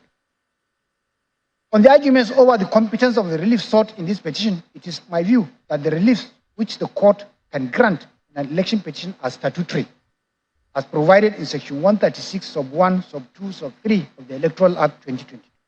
Therefore, the determination of whether the relief sought by a petitioner are grantable can only be made after trial. Challenge to competence of the petitioner's replies. The third category of the applications of the respondents seek to strike out the petitioner's replies or some paragraphs of the replies. These are first respondent's motion filed on the 9th of May 2023 seeking 1. Order striking out the petitioner's reply, the first respondent's reply for being incompetent. 2. In the alternative, order striking out paragraphs 15, 16 Roman 1 to 7, 17 to 20, 22, 24, 25, 27 to 32, 34, 36, 37, 38, 40, and 41 of the petitioner's reply for offending the provisions of the first schedule to the Electoral Act 2020. Second and third respondents' motion filed on the 13th of May 2023 seeking for order striking out petitioner's reply of 21st April 2023 for being incompetent. 2. In the alternative, order striking out paragraphs 8 to 17, 19 to 32, 34 to 42 of the petitioner's reply for introducing new facts.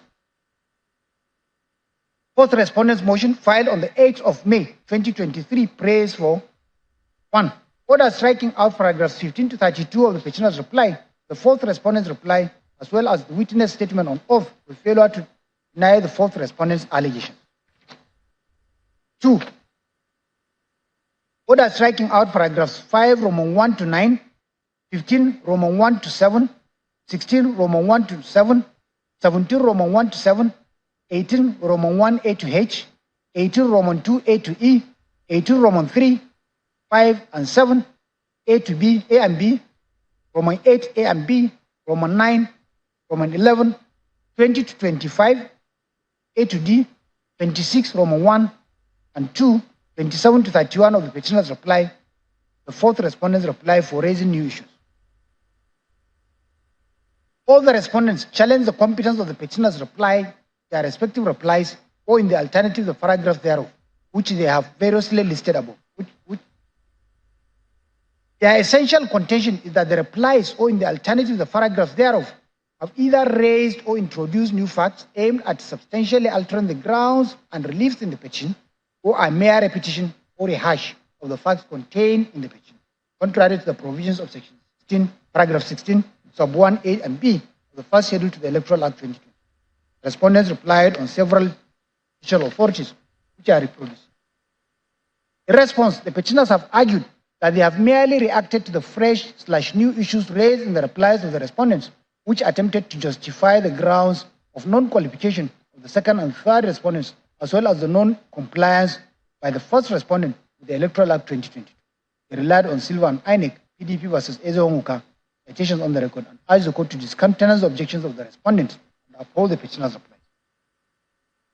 Now, paragraph 16, sub 1A of the first schedule to the Electoral Act 2022 provides as follows, and I quote, if a person in his reply to the election petition raises new issues or facts in defense of his case, which the petition has not dealt with, the petitioner shall be entitled to file in the registry within 5 days from the receipt of the respondent's reply, the petitioner's reply in answer to the new issues of fact. So, however, that A, the petitioner shall not at this stage be entitled to bring in new facts, grounds or prayers tending to amend or add to the contents of the petition filed by him, unquote. By the import of paragraph 16 sub 1A of the first schedule, petitioner may, in filing a reply, respond to allegations of new facts raised in a respondent's reply to the petition, provided he does not in so doing amend or add to the petition.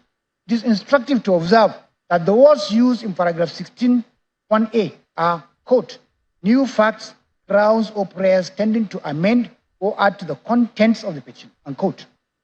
The word new suggests something which is not there, while the word amend signifies modification. Add, on the other hand, means to increase. What the provision envisages, therefore, is that the reply of a petitioner must strictly be confined to the new facts raised in the respondent's reply and must not go over that to attempt to amend or add to the petition. See All Progressive Congress versus People's Democratic Party, Njadi and Wamako, Adepoju versus Awoduyi Lemi, and Ikoro versus Izunaso, citations on the record. Indeed, in succinctly explaining the new issue which should attract the reply, the Supreme Court had held in Ejesimba versus Onuzuriki as follows, and I quote, a new issue to attract a reply must in law be really new in the sense of being brand and fresh. The issue must be really new to the statement of claim, in that it was not existing therein and was therefore brought into existence or introduced for the first time in the statement of defense by the defendant. The new issue, in both its contents and materiality, must be further and additional to the statement of claim. Thus, the mere fact that a defendant states his own side of the case does not necessarily make it new, particularly when the plaintiff has told a contrary story in his statement of claim. In such a situation, the case stated by the defendant amounts to joining issues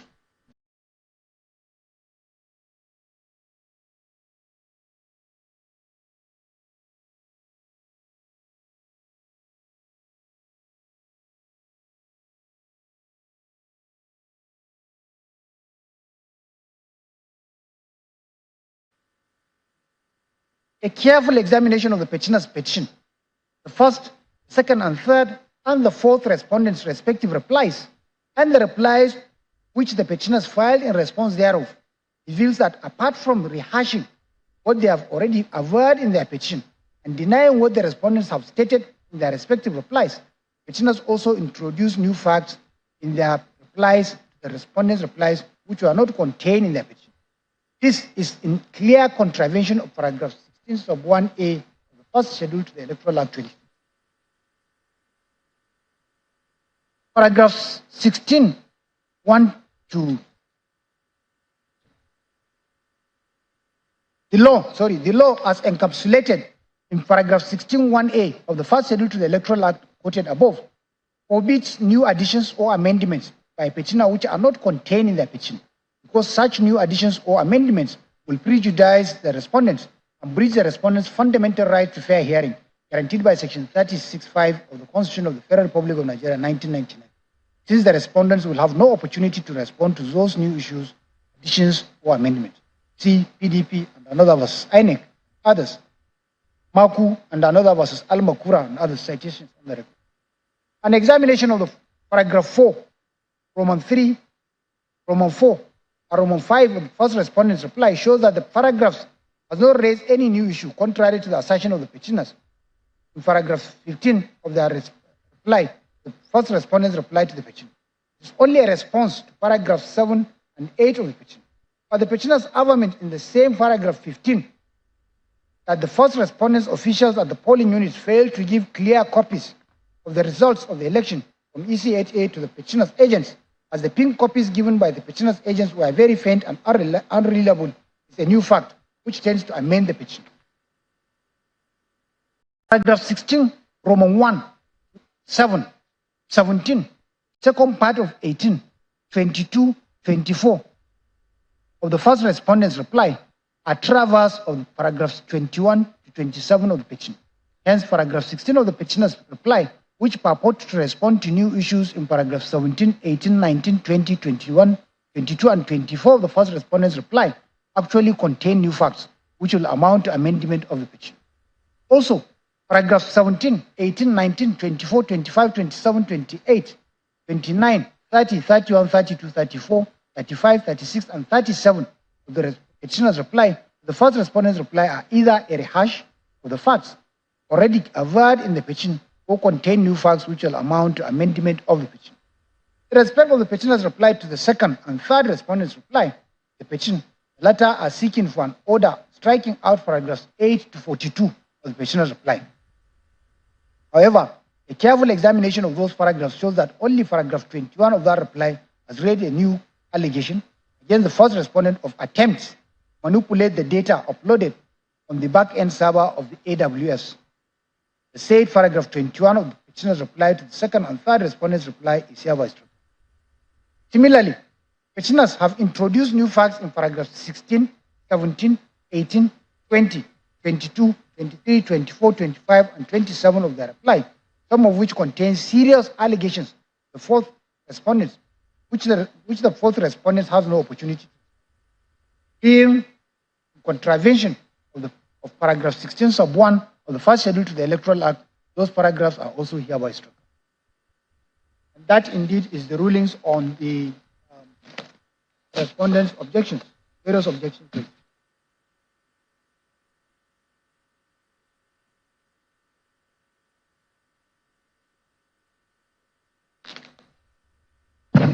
Well, as I was trying to explain earlier before we went for the break, we'll take all the judgments. After that, my learned brothers will now their own order to save time. Because the petitions are consolidated. So now we'll go to the main petition in petition number 3.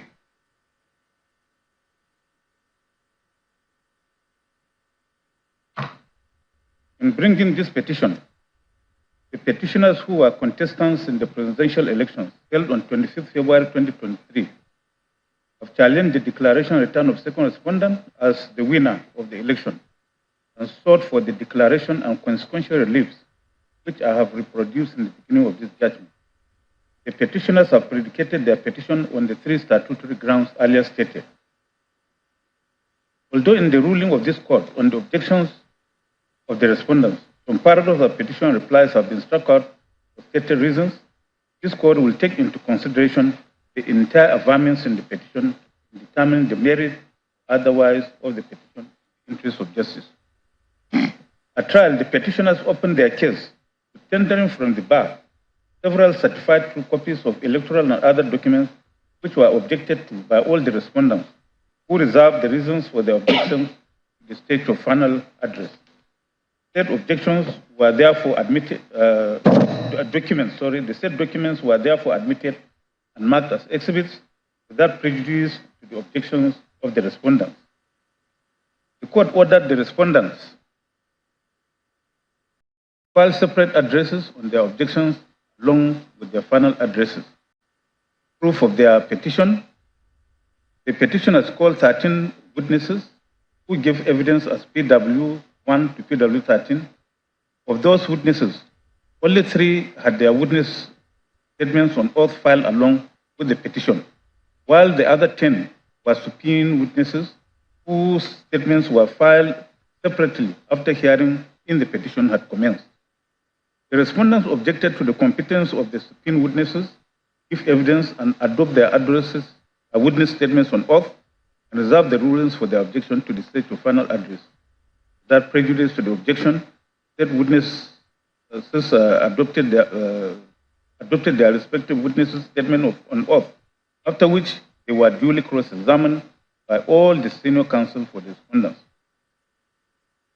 Upon closure of the petitioner's case, the first respondent, as well as the second and third respondents, called one witness each in their defense. The fourth respondent did not call any witness, but opted to rely on the evidence already adduced by the other respondents and that elicited under cross-examination on behalf of the fourth respondent.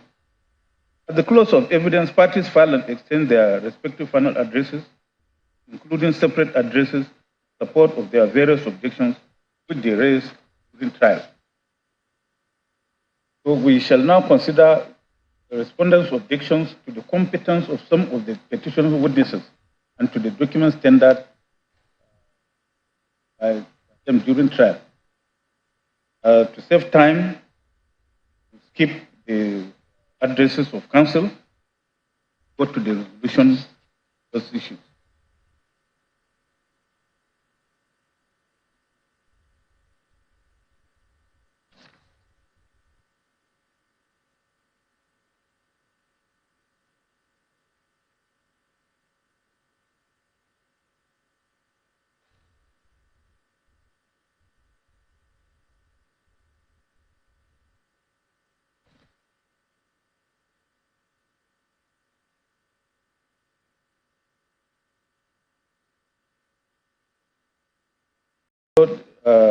The resolution of the respondent's objections to witnesses and documents contained in page 84 of the judgment.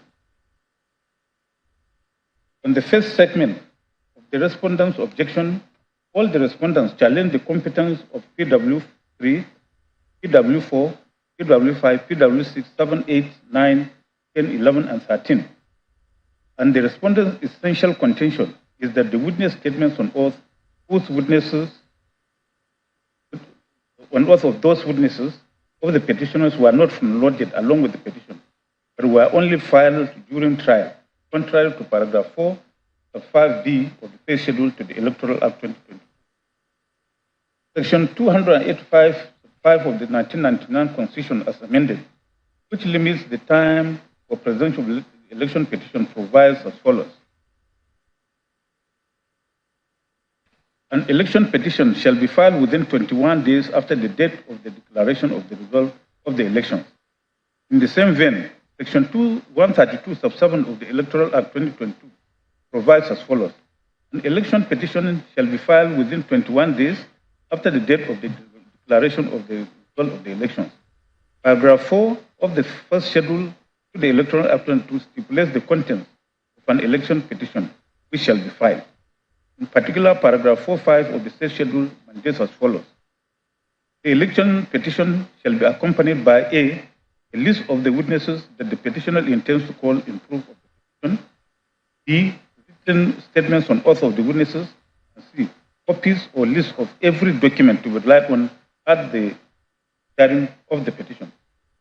Paragraph 6 of that paragraph, a petition which fails to comply with the above requirements shall not be accepted for filing by the Secretary.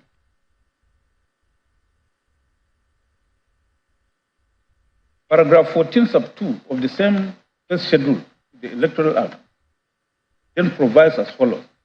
After the expiration of the time limited by A, Section 132 sub 7 of this Act for presentation of the election petition, no amendment shall be made.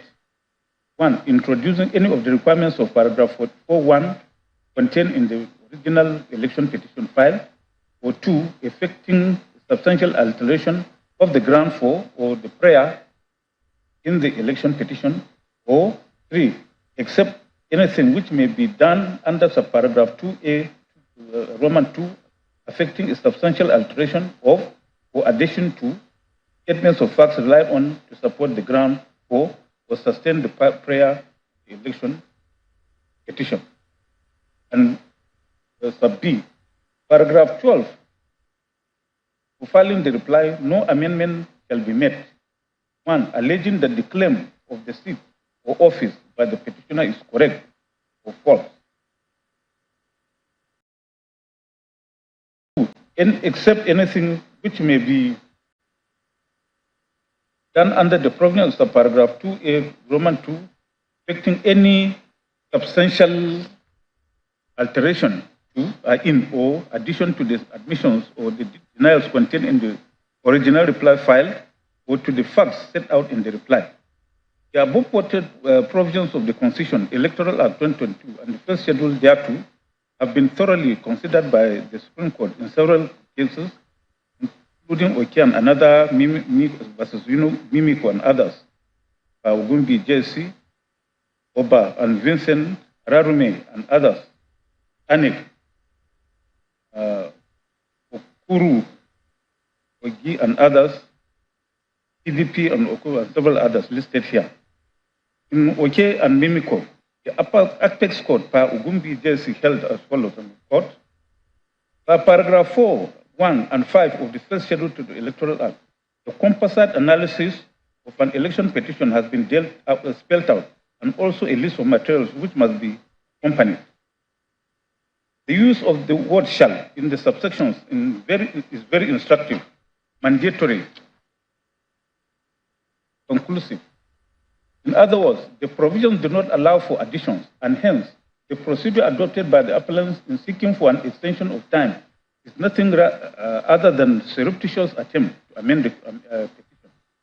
This is obvious from the nature and substance of the application, especially where one of the grounds seeks to put in facts which are allegedly not available which were allegedly not available at the time of filing the petition, but only came into their possession after the statutory time limit allowed for the presentation of election petition. Expressly, there is no provision in the legislation which provides for extension of time. What is more, in paragraph 14.2 of the first schedule to the Electoral Act, the appellants by section 134 sub 1 of the Electoral Act had been totally foreclosed from any amendment, which was in fact the hidden agenda promoting the application. The saying is true that even the devil does not know a man's intention. It can only be inferred from the act exhibiting that which is conceived in the heart, mind. The use of the word shall in paragraph 14 sub 2A of the first schedule to the Electoral Act mandatory and places a complete bar on any form of amendment to a petition file and does not allow for an exercise of discretion whatsoever. Further still, on a critical proposal of the application, reliefs 2, 6, court seek to all additional witness to which with AEO. It is pertinent to state that at the close of pleadings, parties had submitted the list of witnesses who were to testify together with their depositions. The idea, purpose, and intention of the application is suggestive of nothing more but a clear confirmation seeking for an order of an amendment as rightly and ingeniously sought out by the trial tribunal and also affirmed by the lower court. This will certainly violate the provisions section 285(5) of the Constitution, section 134 of the Electoral Act, clause of court. In his concurring judgment in the same case, Nguta, JSC, specifically stated as follows, I quote, the additional or further witness depositions sought to be allowed for a just and fair determination of the petition are fresh facts as found by the tribunal, and which finding was endorsed by the lower court. This court will not interfere with a concurrent finding of fact of the two lower courts when the appellants have failed to show a special circumstance for this court to do so. Election petitions are time-bound, and the court will not allow the party to resort to any sort of subterfuge or to frustrate the intention of the Electoral Act that petitions be disposed of judiciously. The petitioners in this case have relied on the earlier decisions of this court in Omidiran versus Ete, Lasun versus Awoyemi, Supra, to argue that the subpoena witnesses whose witness statements on oath were filed outside the time limited for the presentation of the petition are competent to testify because that they are subpoena witnesses who do not work for the petitioner. However, it is pertinent to observe that unlike in the present case, the subpoena issued at the instance of petitioner in the case of Omidiran and Ete and Lasun versus Awoyemi were decided under the Electoral Act of 2006, which did not have provisions similar to paragraph 4 sub 5 of the first schedule to the External Electoral Act 2022. Secondly, the subpoenas in the above two cases were issued and served on adversaries, namely the resident electoral commissioners. Again, those two cases were decided before the introduction of section 285 subsection 6 of the 19th Constitution of Federal Republic of Nigeria 1999, which mandates that an election petition shall be decided within 180 days from the date of filing of the petition. Thus, whilst this court in Omidiran and Ete and Lasun versus Awoyemi appeared to have adopted a flexible approach, the Apex Court had taken a strict approach in its latter decision in OK and Mimiko. Indeed, in subsequent following the Apex Court's decision in OK and Mimiko, this court, per Agim JCA, as he then was, now JSC, highlighted this strict position of the law in Ogba versus Vincent at paragraph 46 to 48, paragraph 8 to B, wherein he held as follows, I quote, I think that this court in Omidiran and Ete and the Supreme Court in OK and Mimiko adopted different approaches in addressing the issue of whether a tribunal or court can allow a witness deposition or other document not filed along with the petition or not filed within the time allowed for filing election petition to be filed and used in an election petition proceeding. Omidiran's case did not strictly enforce the time limits prescribed in section 141 of the Electoral Act 2006. The provision in the first schedule thereto on prohibiting the introduction of additional facts in the proceedings after the period allowed for filing the petition and closure of pleadings and paragraph 1 sub 1 of the Election Tribunal and Court Practice Directions of 2006 on the content and form of the petition, held that the purpose of the practice direction is to guide and regulate compliance with and observance of the provisions of the first schedule to the Act and the Federal High Court rules where applicable. This elastic application of the electoral laws by this court in that case is not in line with the current judicial approach of strict enforcement of electoral laws and the current approach of applying the Electoral Tribunal and Court Practice Directions as overriding the rules of court in election court cases. In Mimiko, in OK and Mimiko, the Supreme Court approached the issue in keeping with the current judicial trend of strictly applying electoral laws and procedural rules and giving them supremacy over rules of court in election cases. The Supreme Court has consistently, in a long line of cases, insisted on this strict and inelastic approach, opposing the electoral laws. The law as laid out juries in OK and Mimiko is that a witness deposition that is not filed along with the petition within the 21 days allowed for filing the petition cannot be filed in the proceedings.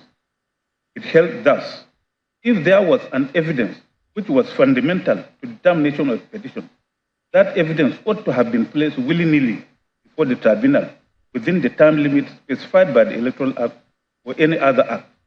That evidence ought to be regarded as the spinal cord of the petition. Even if it has been withheld by any person, there are several ways to go about placing same before the tribunal. The Evidence Act is very clear on this. The petitioners ought to have restored to that procedure, close of court. The firm position of the Supreme Court, as stated in Okia Mimiko and followed by this court in Oba and Vincent Supra, is that the combined provisions of Section 2855 of the 1999 Constitution, Section 137, Subsection 7 of the Electoral 2022, and paragraph 4, 5, and 6 and 14.2 of the first schedule to the Act, every written statement on oath of the witness which a party intends to call must be filed along with the petition within the time limited by Section 285.5 of the Constitution of the Federal Republic of Nigeria as amended, and Section 132, Subsection 7 of the Electoral Act 2022. Once the time limited for filing of a petition has elapsed, the contents of the petition cannot be added to or amended in any manner or under any guise. Any written statement on oath of a witness filed outside that 21 days limitation will amount to a surreptitious amendment of the petition and a breach of paragraph 14 of the first schedule to the Electoral Act 2022. This is irrespective of whether the witnesses to be called are ordinary or expert witnesses and whether they are willing or supine witnesses. Since then, this has been the consistent position of the law followed by this court.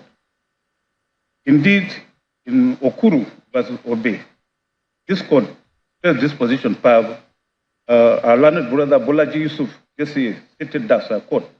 From the records, PW3 and PW4 was summoned by subpoena issued by the tribunal and presented as expert witnesses. The question is whether this without more entitles the appellant to file their statements on oath outside the time set for filing a petition, or a reply to the respondent's reply in answer to the petition. I am of the humble view that whether an expert witness or not, a witness remains a witness.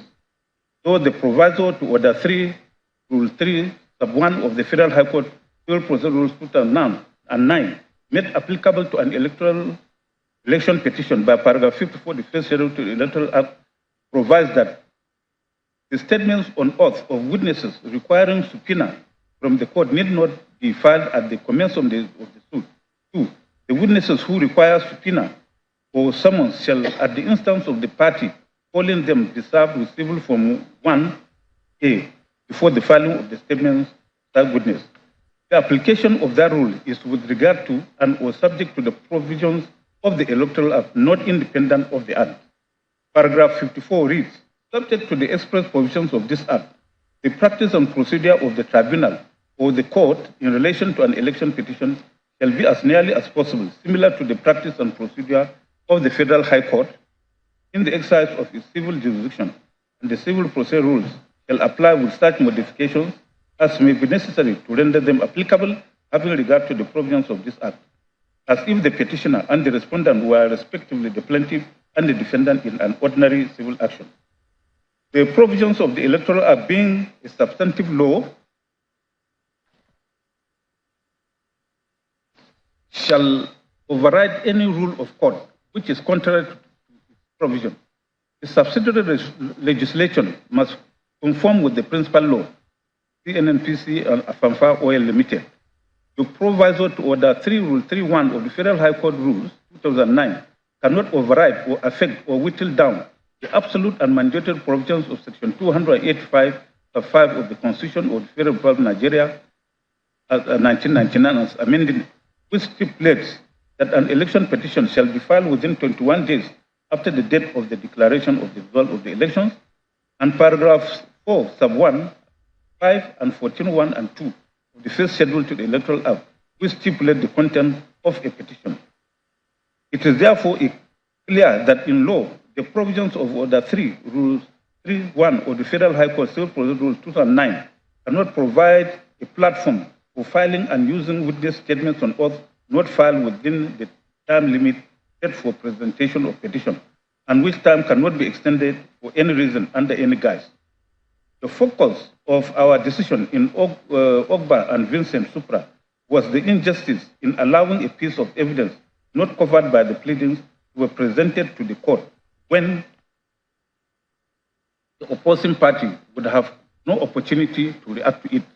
It is my humble view that the position of the law, as can be gleaned from the section 2855 of the Constitution, paragraph 4, 14.2, and 16.1 of the First Schedule to the Electoral Act, is that a petitioner cannot be allowed to file and use documents or witness statements on oath filed outside the time set for filing petition, and to which the respondents would have no opportunity to react.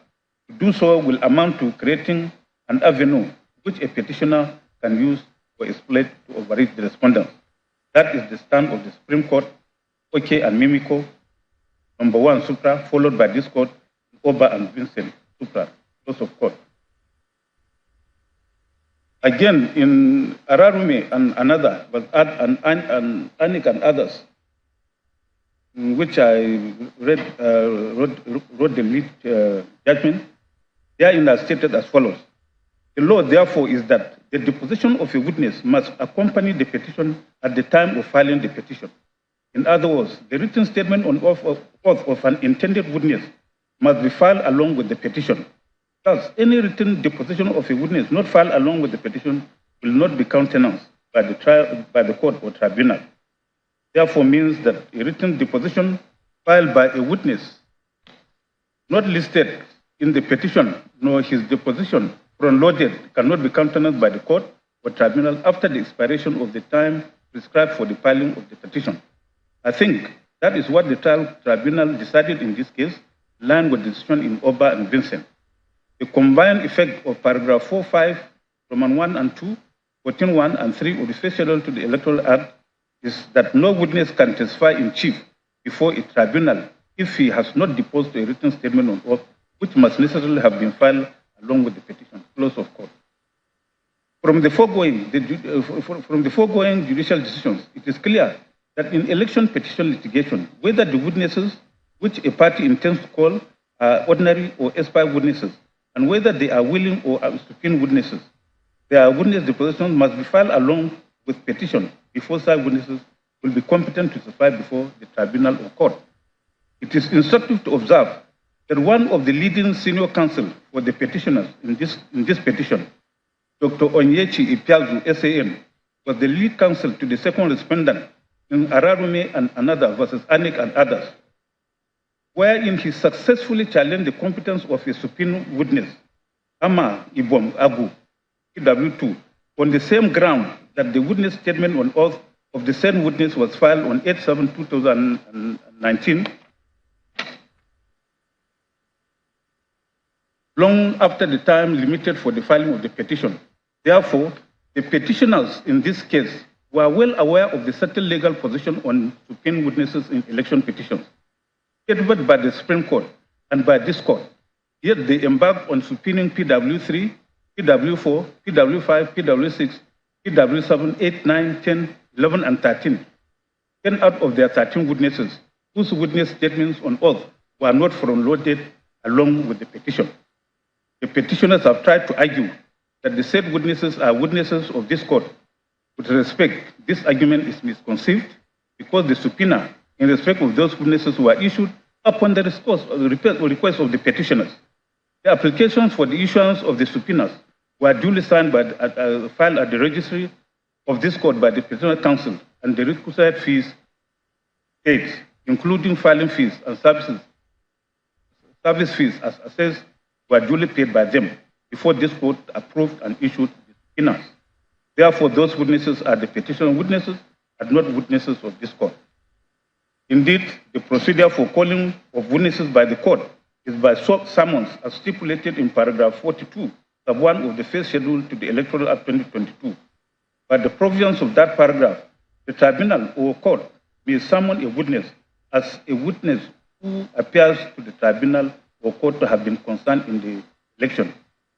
Clear from the provisions of that paragraph that is a person summoned by the court so motu in exercise of its powers under paragraph 42(1) that is a witness of the court and not a person subpoenaed at the request of a party to the case.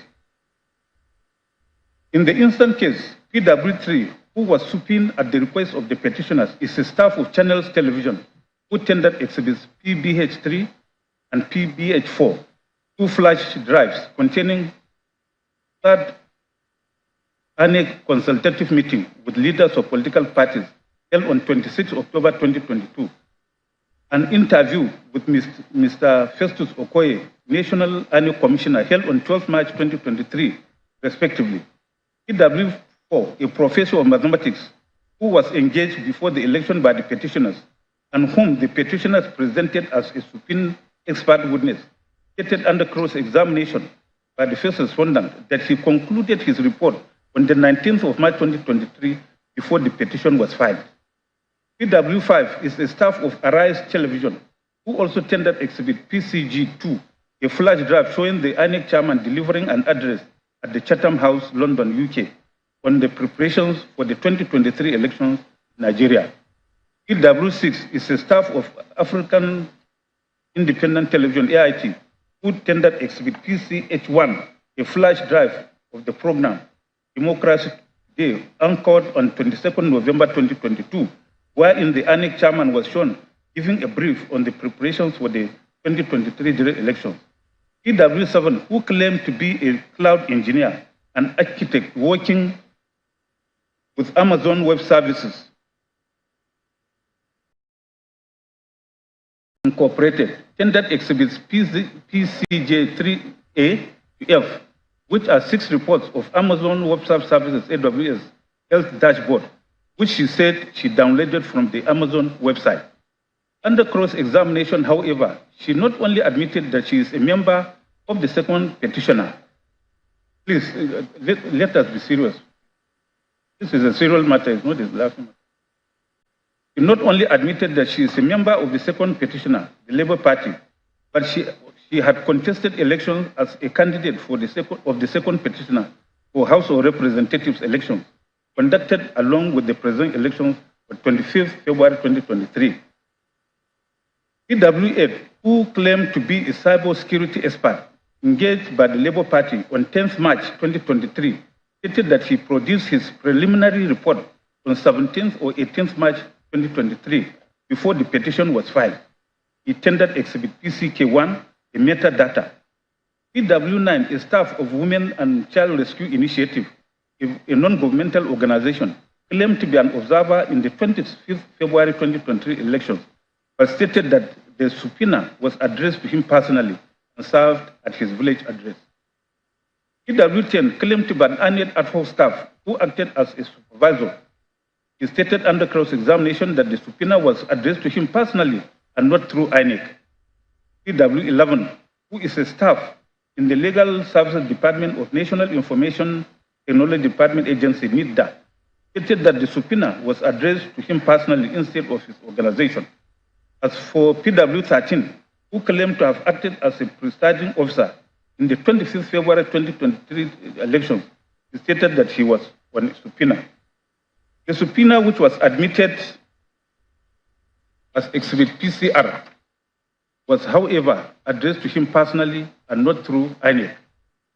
It's pertinent to observe that the above 10 witnesses subpoenaed by the petitioners were all witnesses who were available to the petitioners at the time of filing the petition. They were neither subpoenaed as adversaries nor subpoenaed as official witnesses. It is therefore beyond controversy that the witness statements on oath of those witnesses filed after the time limited for presentation of the petition had lapsed are incompetent, and the same witnesses had no virus to testify in this petition. Their testimonies are embodied in their respective witness statements on oath, being incompetent are accordingly struck out. With regard to the respondents' objections to the admissibility of documents tendered by the petitioners, the first objection raised by the respondents is to exhibits tendered through PW4, as to exhibits tendered through PW4, 5, 6, 7, 8, and 8, These are exhibits PCD1, PCD2, PCD3, PCE1, PCE2, PCE3, PCE4, and PF2, Tender 3 PW4.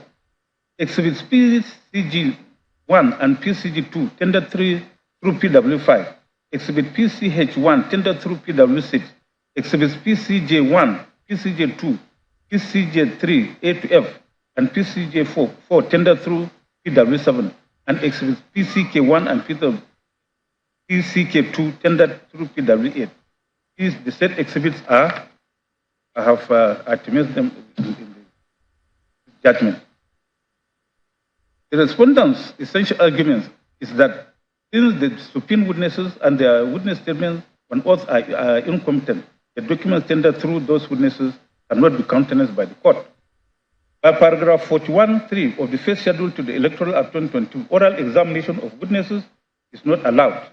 Witnesses are only to adopt their respective written depositions and tender in evidence all disputed documents or other exhibits referred to in their depositions. By paragraph 4(5)(b) of the schedule, such written depositions of the witnesses must be filed along with the petition.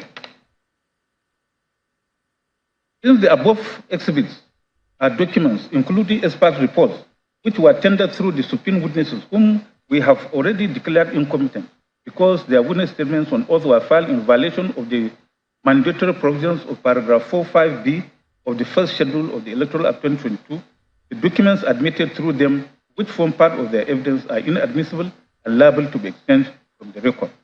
In the case of Buhari and INEC, the petitioners have also argued that since the parties have agreed during pre-hearing session that documents properly certified by INEC will not be objected to, and the said documents were tendered from the bar pursuant to pre-hearing order of this court of 23rd May 2023, the parties are bound by the order of the court, since same has not been appealed against by the second and third respondents. However, this contention of the petitioners does not represent the position of the law. It is stated that a court is not permitted in any event to admit an act on it's stated that a court is permitted to act in any event to admit an act on legally inadmissible evidence, even if such evidence had been admitted by agreement of the parties or under order of court in the course of hearing. Once such evidence is legally inadmissible, the court must reject it when giving its final judgment, even if that will amount to overruling itself by so doing. Ishanu and AfriBank are OY for JSC. Indeed, even in the case of Sani and Akwe, relied upon by the petitioners, this court at paragraph 20, paragraph B2A, restated the position of the law that even when pieces of evidence had been improperly received in evidence, trial court as well as appellate court have the power to expunge it from the record and decide the case only on legally admissible evidence. On the objection of the respondents to the admissibility of the documents tendered as expert reports by the petitioners, which were admitted as exhibits PCD1, PCD3, PCE1 to PCE4, PCJ2, PCJ3A to F, and PCK1, the respondent's contention is that they are caught up by the provisions of Section 83, subsection 3 of the Evidence Act 2011, having been contrived for the purpose of this petition. It is settled law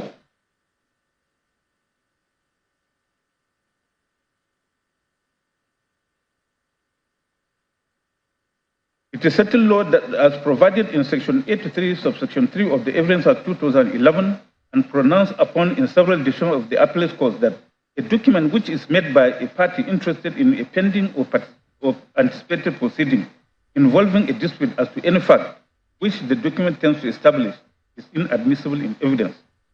Thus in Ladwaja and Ajimobi, where the Supreme Court, by Peter Odili, JSC held as follows, I quote, in respect of what is referred to as a person interested, I shall refer to the cases of Nigeria Social Insurance Trust versus Cliffco, Nigeria Limited.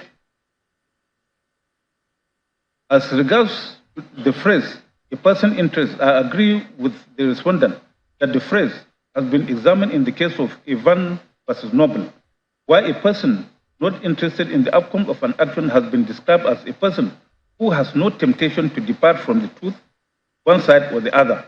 A person not swayed by personal interest, but completely detached, judicial, impartial, independent. In other words, it contemplates that the person must be detached, independent, and non-participant, and really not interested which way in the context the case goes. Normally, a person who is performing an act in official capacity cannot be a person interested under Section 91 of Section 3, which is now the Section 83.3. I think the phrase, a person interested, ever more so has been quite definitely put in the case of Halton and Halton. To mean a person who has pecuniary or other material interest in the result of the proceeding, a person whose interest is affected by the result of the proceedings and therefore would have no temptation to pervert the truth to serve his personal, private ends. It does not mean an interest in the sense of intellectual observation or an interest purely due to sympathy. It means an interest in the legal sense, which imposes something to be gained or lost. CPC and Ombugadu, when considering and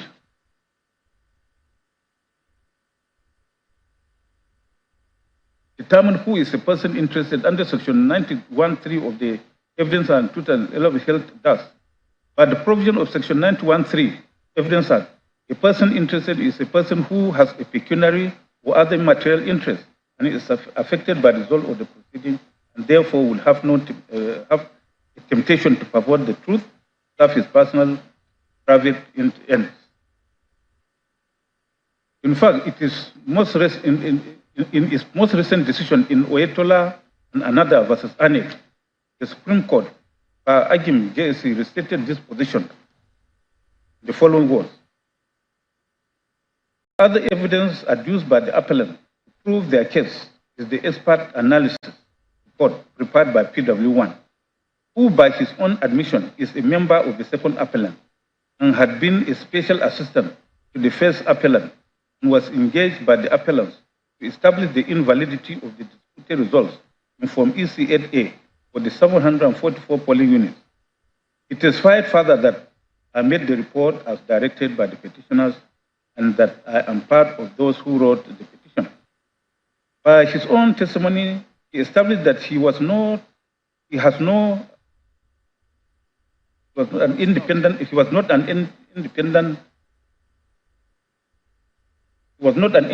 expert, as he had an interest in the subject of his analysis, carried out the analysis from the conclusion that the testified to support the contemplated election petition. It was an analysis from an answer and not from a question. Such a report is not the product of an independent, impartial, detached, and professional analysis. He is clearly a person with the disposition or temptation to depart from the truth. The listing of the expert analysis report in the petition among the documents to be relied on to prove the petition show it was made in anticipation of contemplation to be filed. The report having been made by PW1 as a person interested in the subject matter of the petition, when the petition was anticipated to establish that the election result was invalid, is not admissible evidence by virtue of Section 83.3 of the Evidence Act 2011 as amended. Close of court. In the instant case, EW4, who claimed to be an expert, was contracted by the petitioners before the election to carry out data analysis on the results of the presidential elections held on 25th February 2023. He even tendered his letter of engagement by a second petitioner dated 20th February 2023, which was admitted as Exhibit PCF2. According to him, he produced his initial report on 19th March 2023. His report was made a day before this petition was filed, on 20th March 2023. Obviously, the report Exhibit PCD1 to PCD3 was prepared in anticipation of this petition. As for PW7, who also claimed to be an expert witness, she admitted that she was not only a member of the second petitioner, but had contested the House of Representatives election under the platform of the second petitioner, which election was conducted the same day with the presidential election on the 25th of February 2023. She also admitted that the report she presented in exhibits PCJ A to F are public information hosted by Amazon, which she downloaded from the Amazon website, and that the open access information she downloaded in her report cannot be amended by her. This shows that PW7 was clearly not the maker of the said documents. As for PW8, who claimed to be a cybersecurity expert, he stated under cross-examination by the first respondent that he was engaged by the second petitioner as an expert on 10th March 2023, and that he produced a preliminary report on 17th and 18th of March 2023, and final report, Exhibit PCK1, at the end of May 2023, while this proceeding was pending. It is therefore evident from the above that PW4, PW7, and PW8 are persons interested in the outcome of these proceedings. The reports produced by PW4 and PW8 qualify as statements made by persons interested in anticipation or during the pendency of this petition. As for PW7, she is admittedly an interested party, having been a member of and even contested election under the umbrella of the second petitioner. Her interest is further underscored by the fact that she admitted under cross-examination that she was attending court throughout the proceedings prior to her evidence. By virtue of Section 83, Sub 3 of the Evidence Act 2011, the reports tendered by those witnesses which form part of their evidence are inadmissible.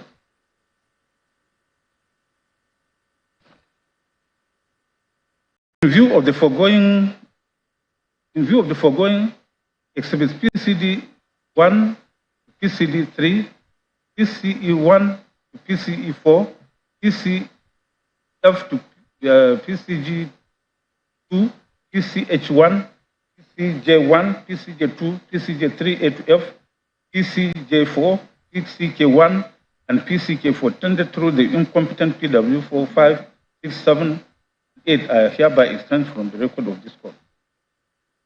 The second aspect of the respondent's objection is on the ground of improper certification or authentication. On the second respondent's objection to exhibit PBP1 to PBP21, the IRF report for Adamawa State, on the ground that no certificate of authentication of those computer-generated documents was filed in compliance with Section 84 of the Evidence Act 2011. Exhibit PCB1 to PCB6, referred to by the petitioners in response to the objection, are IRF certificates of compliance for Bayelsa, Benue, Ekiti, Niger, Ogun, and River States. Adamawa State is not included in those exhibits. Exhibit PCC1 to PCC28, which include Adamawa State, are actually BVAS reports and their certificates of compliance. That of Adamawa is PCC21. In short, no certificate of compliance was produced by the first respondent in respect of exhibit PBP1, PBP21. The blood IRF report exhibits PCA series in respect of Adamawa State. However, since the documents were stated to have been downloaded from ANIC's IRF portal and were certified by ANIC as true copies of what they have in their IRF portal, the documents qualify as public documents within the meaning of Section 102 of the Evidence Act 2011, and the certification by ANIC authenticates those documents. Therefore, the provision of Section 84 of the Evidence Act is not applicable in this case. This is the position of the law as espoused by the Supreme Court in the case of Kubo and Dixon, where the Apex Court held that the computers from internet-generated documents printed from the website of a public institution is a public document, and only a copy of such document which is duly certified in compliance with Section 104 of the Evidence Act 2011 admissible. That I've started the victim of Supreme Court by Akas JSC court.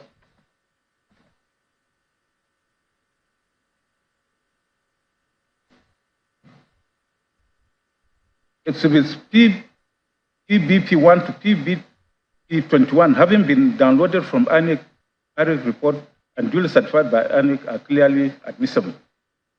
As for the fourth respondent's objection to Exhibit PCG2, the flash drive tendered by PW5, the staff of Arise TV, it is clear that the said witness had in paragraph 6 to 12 of his witness statement on oath not only stated that he participated in all stages of the recording, production, and packaging of the flash drive, but he had certified the process of his production as required by Section 84 of the Evidence Act.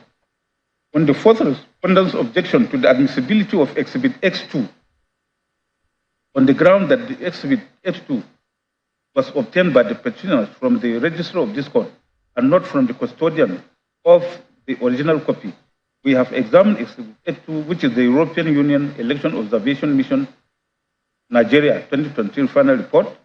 As rightly observed by the fourth respondent, the photocopy of the document is certified by Secretary of the Presidential Election Petition Court and not any officer of the European Union Election Observation Mission, which is the custodian of the original copy of the document.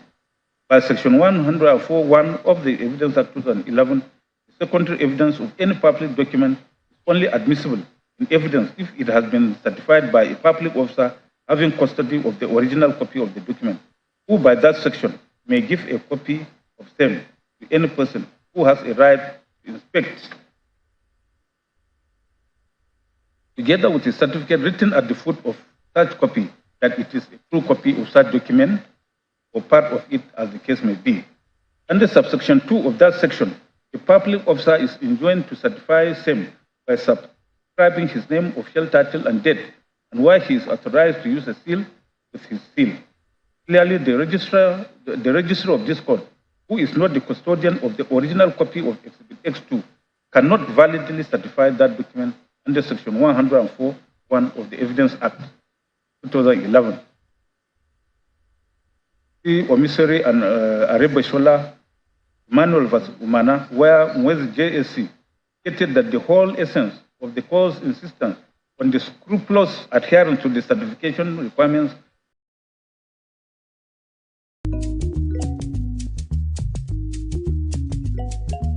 It's my cards. The shock you have. I see your customers get confused when you as a business owner send them a bank account with a name different from your business name. No fear now. Sign up for a money point business account. Public documents is to vouchsafe their authenticity vis-a-vis the original copies. Since Exhibit X2 has not been validly certified, it is inadmissible in evidence.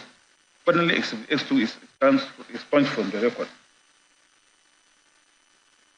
The third aspect of the petitioner's objection to the petitioner's document is on the ground that the petitioners failed to plead specific facts to cover the documents objected to. The said documents objected to by the respondents are exhibit. There are so many, they have been listed in this judgment. Get the judgment, you will see them. I have carefully examined the petitioner's pleadings and the documents objected to by the respondents. The petitioners have specifically averred in paragraph 101 of the petition that they will be relying on all the first respondents' election petitions as sui generis, and it is settled that for an averment in an election petition to be competent, material facts relating to complaints made therein must be pleaded. Belgore, Ahmed, Yazu, and Oti. In the latter case of PDP and ANIC, the Supreme Court was categorical on this mandatory requirement or specificity in averments of election petitions when the court held as follows. On whether the affected paragraphs were rightly struck out, I have read the affected paragraphs and found that they relate to allegations of non-voting, several polling points, corruption of election, non-conclusion of election, some printing of ballot papers, falsification of election results, widespread disruption, irregularities and malpractice without providing particulars, or the polling units where the alleged malpractice took place. The lower court was therefore right when it held as follows. Paragraphs above, in my view, are too generic, vague, and lacking in any particulars as they are not tied specifically to any particular polling unit or any particular number of people who were alleged to be discharged. The fact that a party can file further particulars or deny in a reply the vermin in the pleading must not be general, it must be specific as to facts. The settled law that a petitioner's obligation to plead particulars of fraud or falsification without which the allegation is a non-starter.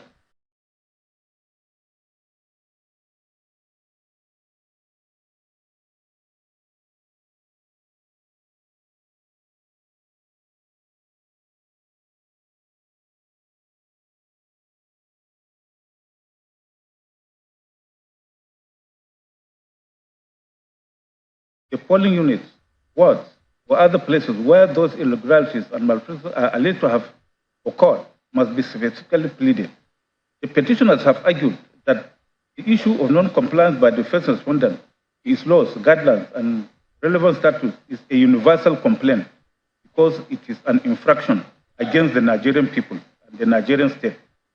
However, this contention of the petitioners is not in consonance with the requirement of the law as espoused in Belgore and Ahmed, PDP and INEC. This is more so as the petitioner's allegations of non-compliance is interwoven with allegations of corrupt practice in the same set of facts pleaded for both. In the instant case, the petitioner tendered the following documents, which have been listed in this judgment.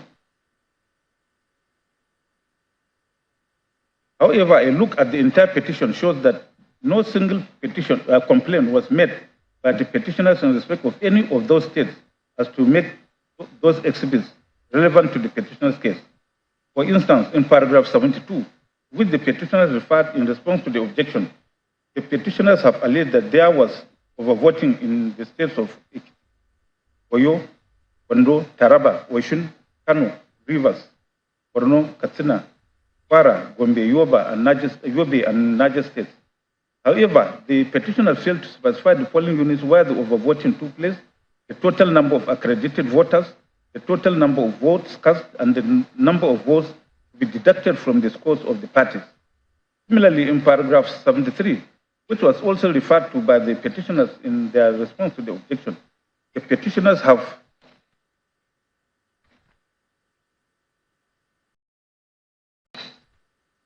averred that based on the uploaded results, the votes recorded for the second respondent did not comply with the legitimate process for computation of the result and disfavored the petitioners, and listed the states of Rivers, Lagos, Taraba, Benue, Adama, Imo, Bauchi, Borno, Kaduna, Plateau, and other states of federation. But the petitioner failed to state the scores improperly computed and how they were disfavored. As regards the objection to exhibits PCE1 to PCE4, said to be 18,084 and 88 blurred results downloaded from IRF and contained in 4 boxes, the petitioners have contended that the petitioners' request for the petitioners to specify the 18,088 polling units to which those blurred reports relate is an impossibility because the results are unreadable. The details of most of the polling units are stated in PCD1 to PCD3, the expert report tendered by PW4. This contention of the petitioners is, however, misconceived. This is because the petitioners who claim that they could not specify the polling units in the 18,088 blood results because those results are unreadable are the same persons who have stated that the said polling units have been specified in the expert report of PW4, through whom the blood results were tendered. However, PW4 stated under cross-examination that the primary source of the data he used in producing his report was the IRF portal. He did not state how he was able to determine the particular polling units and the impacted votes, accredited voters, and the number of PVCs collected. As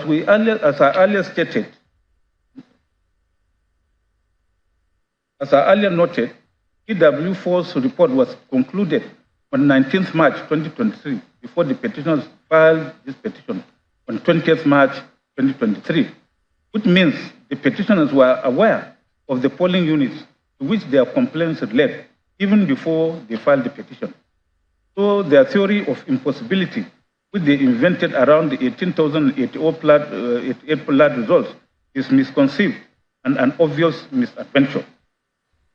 Again, in paragraphs 7 and 8 of the petition, the petitioners admitted that they have agents in the polling units, and those agents signed and collected duplicate copies of the result sheets. Those paragraphs read as follows. Paragraph 7. The petitioner is a body corporate with perpetual succession and in sponsorship of the first petitioner, and the conduct of the election thereof, acted through its members duly appointed as agents at all stages of the election, namely at the polling units, the ward collation centers, the local government collation centers, the state collation centers, and the ultimate collation center at the federal level in Abuja. Paragraph 8. In the conduct of the election, the agents duly appointed by the petitioners performed their assigned and statutorily designated roles at the election. These roles included observing and monitoring the process of arrival of election materials where they were supplied by the first respondent, and leading to and including the process of accreditation, voting, counting of votes, and announcement of the results of the election. These agents were the elections proceeded in due form upon the first respondent agents duly entering the results in the result sheets at the polling units, signed and collected duplicate copies of the result sheets. Having clearly admitted that their agents signed and collected duplicate copies of the result sheets, their contention that they are unable to determine the polling units from which the blood results emanated is untrue. In fact, this admission reinforces the need for the petitioners to specify all the polling units in respect of which they made complaints, since their agents were availed with copies of the results of the polling units. As regards the petitioners' contention that they have complied with paragraphs 4, 5C, and 41.8 of the first schedule to the Electoral Act 2022, I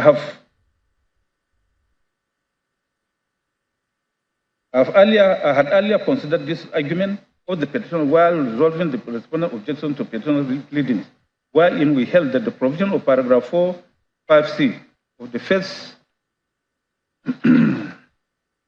schedule to the Electoral Act 2022 only relates to the front-loading of documents to be relied upon by the petitioners as their evidence during trial.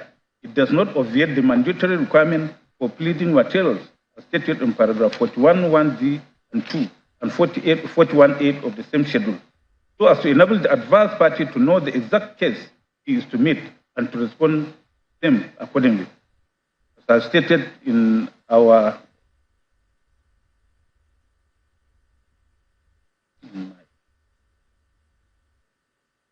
earlier ruling, the reports which the petitioner stated they had detailed the polling units was not filed along with the petition, so as to afford the respondent the opportunity to respond to same, but was merely tendered at trial, by which time the respondents had no opportunity to respond.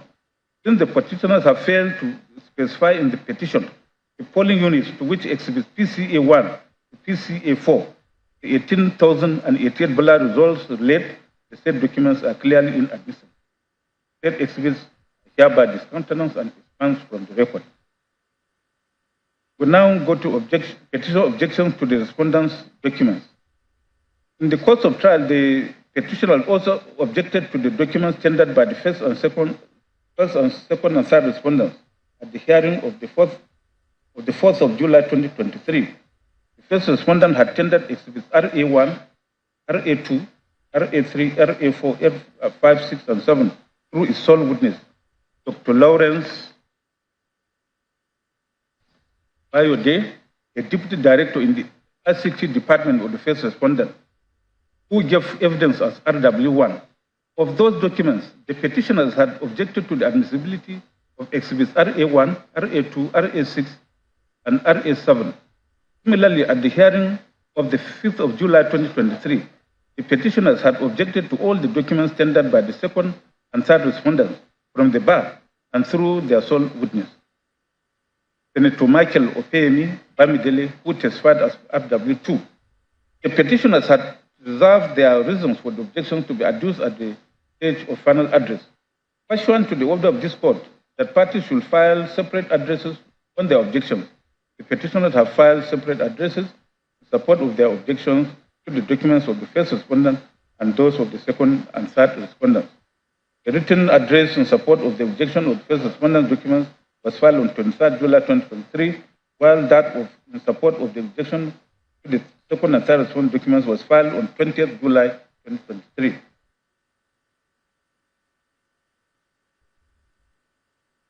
In the written address in support of the petitioner's objection to the first respondent document, Dr. Livy Uzoku, learned senior counsel for the petitioners, essentially raised the sole issue of whether, having regard to the pre-hearing report of 23rd May 2023, paragraph 41, sub 3 of the first schedule to Electoral Act 2022 and other relevant provisions of the Act and decided cases, exhibits RA 1, 2, 6, and 7 are inadmissible and liable to be extended from the evidence. Similarly, in the address in support of the objection to the second and third respondent documents, the petitioners raised the sole issue of whether, having regard to the said pre-hearing session report and paragraph 41.3 of the first schedule and decided cases, the documents tendered by the second and third respondents are inadmissible and liable to be expunged from evidence.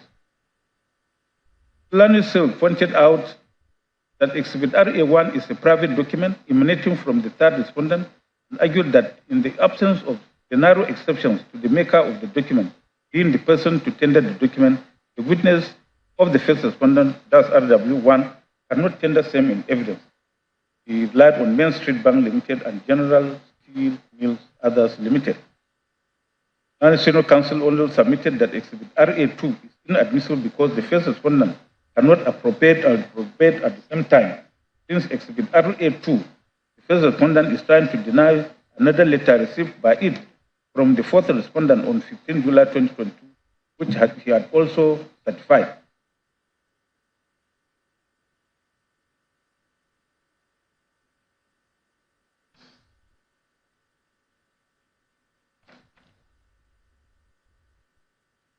Then we just go direct to the resolutions.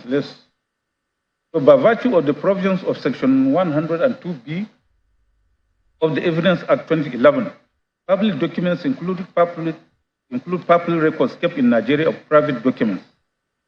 In the case of Onwuzurike and Idoziem and others, where the Supreme Court by Onogen JSC held, as it then was, held that a private document sent to the police form part of the record and of the police and is consequently a public document within the provisions of Section 109 of the Old Evidence Act, now Section 102 of the Extant Evidence Act 2011. It's also tried that a public document duly so satisfied is admissible in evidence, notwithstanding that it is not tendered by the maker. Indeed, a certified true copy of a public document can be tendered by a person who is not a party to the case. See the case of Maranro and Adebisi, Dagashan Bulama, Mustafa Ketima and others versus Al-Haji Bukar of Customs. Exhibits RA1 and RA2 being in the public record of the first respondent are public documents and are therefore admissible in evidence, having been certified by the first respondent under Section 104 of the Evidence Act 2011. On the petitioner objection to Exhibits RA6 and RA7, the record of proceedings of this court of 4th July 2023 shows that contrary to the assertion of the petitioners, the said Exhibits RA6 and RA7, which are the cloud trail log and certificate of compliance to Section 84 of the Evidence Act respectively, were not tendered from the bar but through RW1. Indeed, the record shows that the petitioners consented to the said documents being taken as read and demonstrated. They therefore have no hesitation in discountenancing the petitioner's objection to those documents.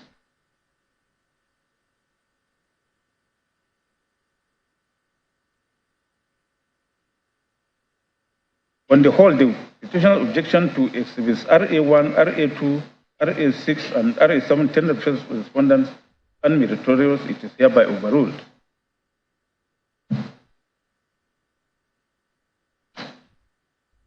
Now go to objection to the petition objection to the second and third respondents' documents. We consider the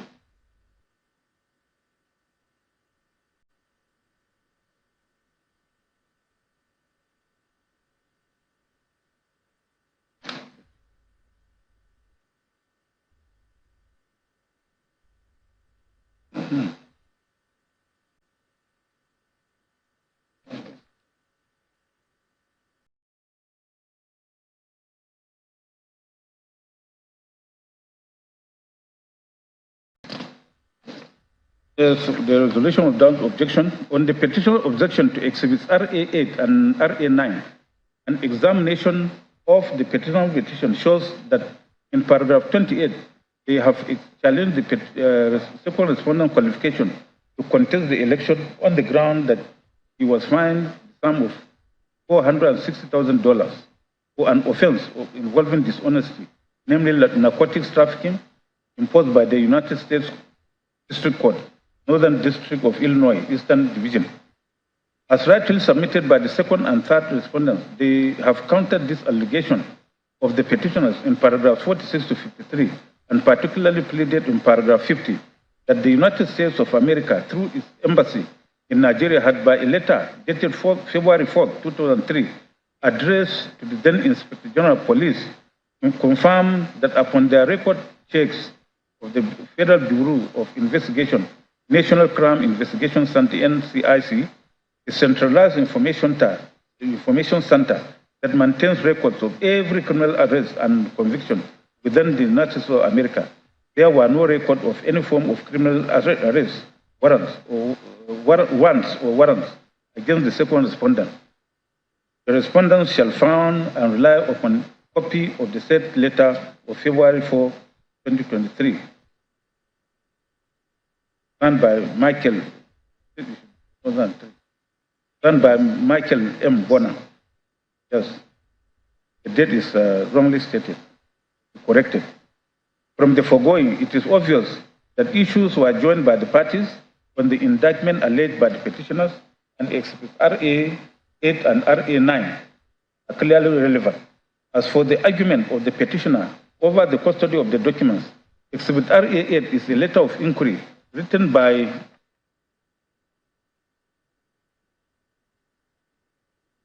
the Inspector General of Police to the Consulate General of the United States Embassy in Nigeria, inquiring as to whether the second respondent had any criminal record in the United States of America, while Exhibit RA9 is the reply to Exhibit RA8 by the United States Embassy in Nigeria.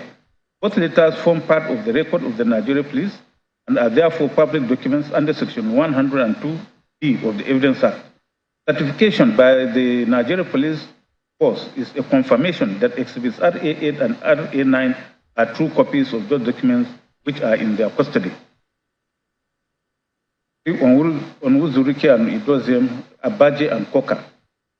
With regard to the petition objection to the relevance of Exhibit R10, the record shows that the petitioner's challenge to the qualification of the second respondent was confined to allegations of double nomination of his running mate, the third respondent, and the alleged fine of the second respondent of the sum of $460,000 by a United States court. The educational qualifications of the second respondent were never challenged by the petitioners in this petition. It was the second and third respondents who introduced the educational qualifications of the second respondent in their reply, and the petitioners have not joined issues with the second and third respondents in their reply to the second and third respondent reply. That a court of law adjudicates only on matters over which parties are in dispute. The Adedeji and Olosho and another Trade Bank PLC versus Benelux Nigeria Limited. Since there is no controversy or dispute between the parties as it relates to the second respondent educational qualifications, Exhibit RA10 is not relevant to determination of this petition, hereby discountenance.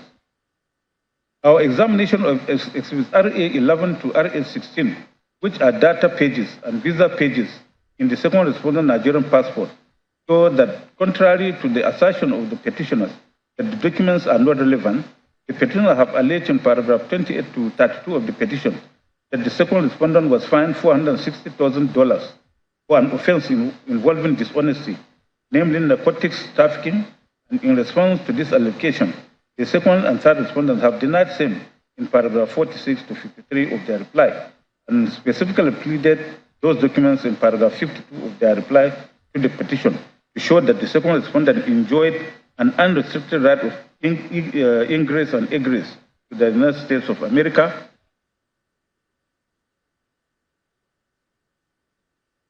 and up till now, he still enjoys an unimpeded right of access to the United States of America. It is therefore our considered view that Exhibit RA11 and RA16 are relevant to these proceedings. Petitioner objection to them is hereby discountenanced. As for Exhibits RA17 and RA18, the petitioner's reason for objecting to them has nothing to do with the admissibility of the documents. The second and third respondents, having raised objection to the first petition's locus standi to present the petition in paragraphs 1A to M of their reply to the petition. However, we have already considered and determined the issue of the petitioner's locus standi whilst resolving the respondents' preliminary objections. We have already resolved them in favor of the petitioners. Therefore, this objection has been overtaken by our ruling on the preliminary objection. On the petitioner contention that Exhibit RA19, the report of the committee on the location of the federal capital of Nigeria, is not relevant, we have examined the pleadings and the said exhibit. It is apparent to us that while the petitioners have averred in paragraph 81 of the petition that a presidential candidate must score 25% of the votes in FCT before he can be declared and return elected, the second and third respondents have averred in paragraph 86 of their reply that the FCT does not enjoy a special status over the other states of the Federation, and that Abuja is still inhabited by Nigerians who are deemed equal to Nigerians in any other part of Nigeria, and residents of Abuja are not conferred with any privilege and advantage that is not accorded to citizens of other communities or states in Nigeria. We are therefore of the view that facts have been pleaded which renders Exhibit RA19 relevant and admissible. On the petitioner's objection to the admissibility of Exhibit RA22, we observe that the document is the same as Exhibit RA2, which we have already found to be admissible, having been certified by ANIC as a copy of document in their possession. Standard of Exhibit RA22, which is not even certified, is therefore a surplusage, hereby discountenanced. With regard to the objection to admissibility of Exhibits RA24 and RA25, which are CTCs of pages 28 and 29 and 27 of Nigerian Tribune newspapers, respectively. The reasons advanced for the objection of the petitioners are not legal grounds for challenging admissibility of a document. We have no hesitation in discounting the objection, contrary to the arguments of the second and third respondents' counsel that Exhibit RA27, the ECOWAS preliminary declaration, is a private document. The said document forms part of the official record of the Economic Community of West African States, ECOWAS, an official body established under ECOWAS Treaty.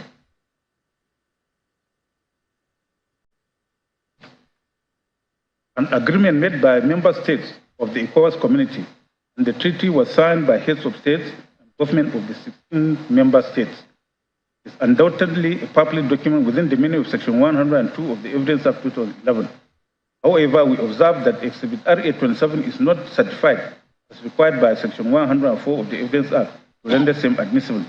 Not being so certified, Exhibit RA27 is hereby expunged from the record.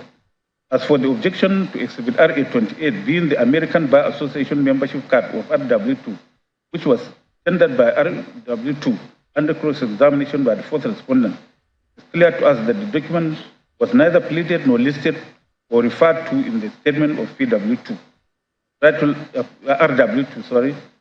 As rightly argued by the petitioners, Exhibit RA28 is inadmissible. Accordingly, it is hereby expunged record.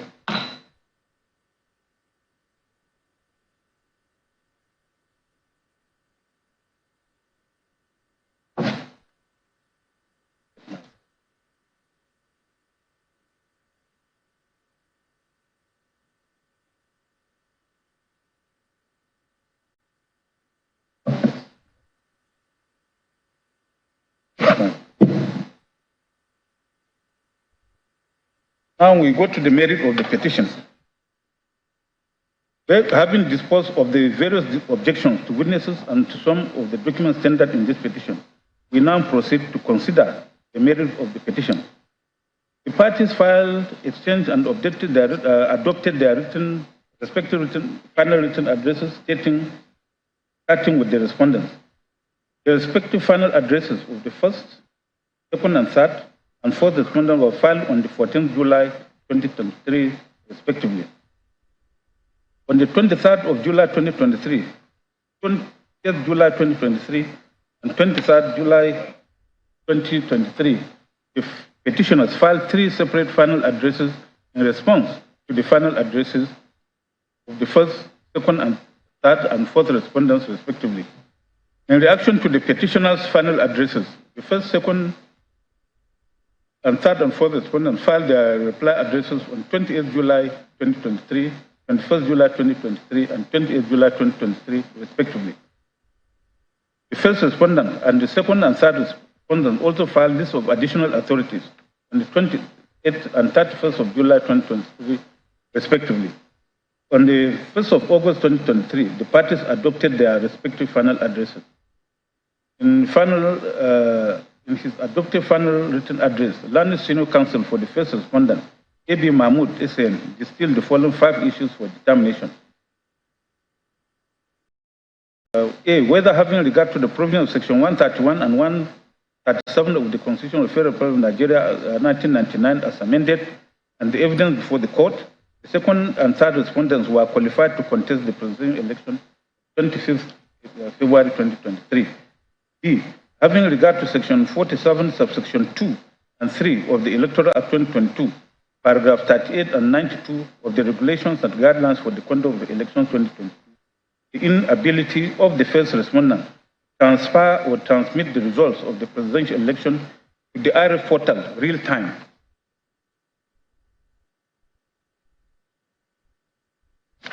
amounted to non-compliance to Electoral Act, whether such non-compliance substantially affected the outcome of the election.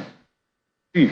Whether by the totality of evidence adduced, the petitioners have proven that the election of the second respondent was invalid by reason of corrupt practices and non-compliance with the provisions of the Electoral Act 2022. D. Whether in the absence of any proof of lawful and unlawful votes to be added to the scores of the petitioners and or unlawful votes to be deducted from the second respondent's scores at the election, the petitioners have proven that the second respondent was not elected by a majority of lawful votes cast. E. Whether having regard to the declared results of the election and the provision of Section 134, subsection 2B of the Constitution of the Federal Republic of Nigeria 1999 as amended, the second respondent ought to have been returned as duly elected after having scored the highest number of votes, cast with 25% of the votes cast in over 2/3 of the state's federation. The Learned Senior Advocate for the second and third respondents, Chief Wale Olani Pekun, formulated the following 4 issues for determination. 1.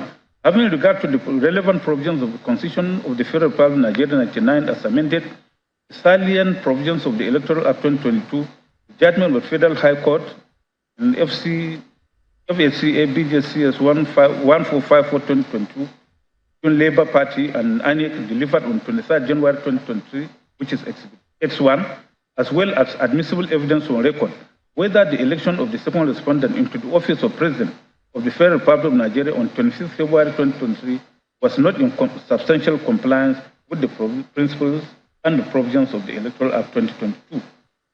2. In view of the clear provisions of the Constitution of the Federal Republic of Nigeria 1999, the Electoral Act 2022, and plethora of judicial precedents on the criteria for qualification of candidates for election to the office of President, coupled with the unreported decision of the Supreme Court in SC/CV/501/2023, People's Democratic Party vs. Independent National Electoral Commission (INEC), delivered on 26 May 2023, Exhibit RA23, whether the second and third respondents were or are not eminently qualified to contest the presidential election of 25th February 2023.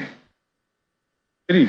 Upon a combined reading of sections 134 and 299, as well as other relevant sections of the Constitution of the Federal Republic of Nigeria 1999 as amended, Section 66 of the Electoral Act 2022, and other relevant statutes, whether the second respondent has not satisfied the necessary constitutional and statutory requirements to be declared winner of the presidential election of 25th February 2023 and returned as President of the Federal Republic of Nigeria.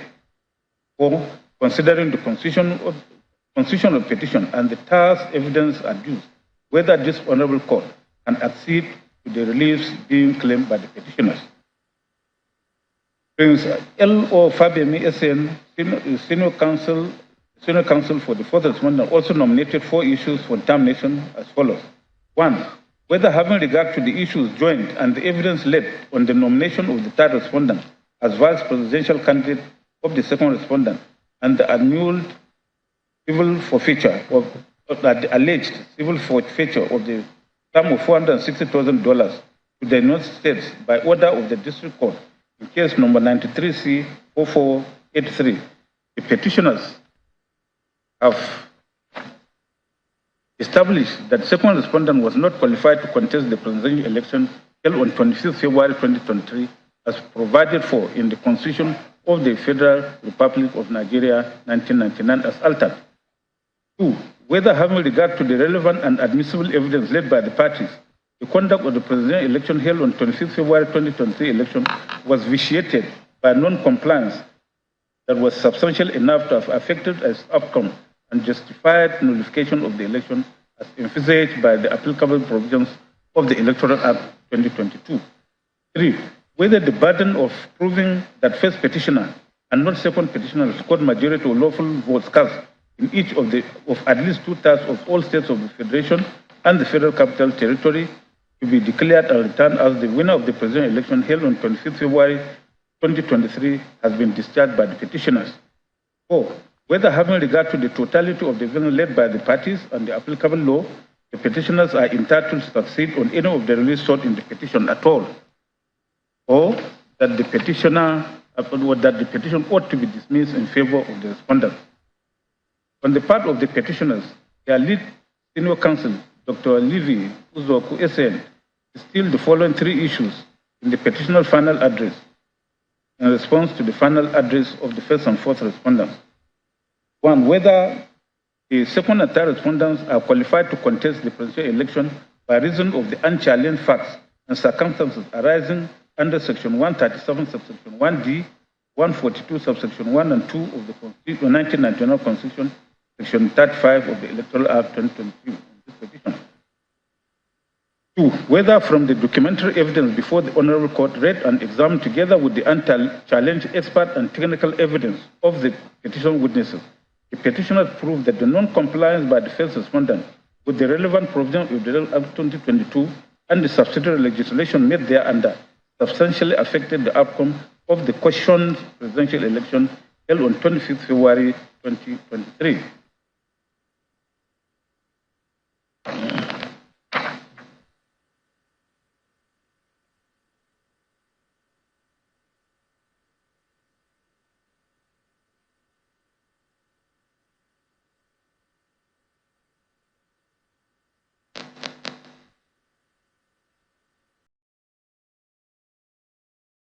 In response to the second and third respondent final address, the petitioners adopted issues 1 to 3 of the issues for determination with the earlier filed on 18th May 2023 during the hearing session. These are: 1.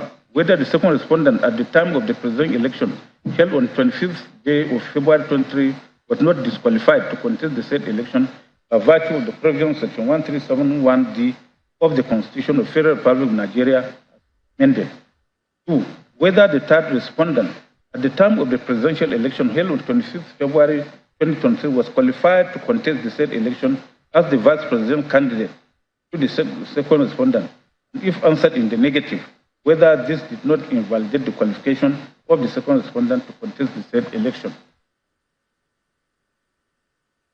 3. Whether the presidential election held on 25th February 2023, wherein the second respondent was declared and returned by the first respondent as the winner, was not invalid by reason of non-compliance with the provisions of the Electoral Act 2022 and any guidelines and regulations for the conduct of the election 2022 made pursuant to the Act.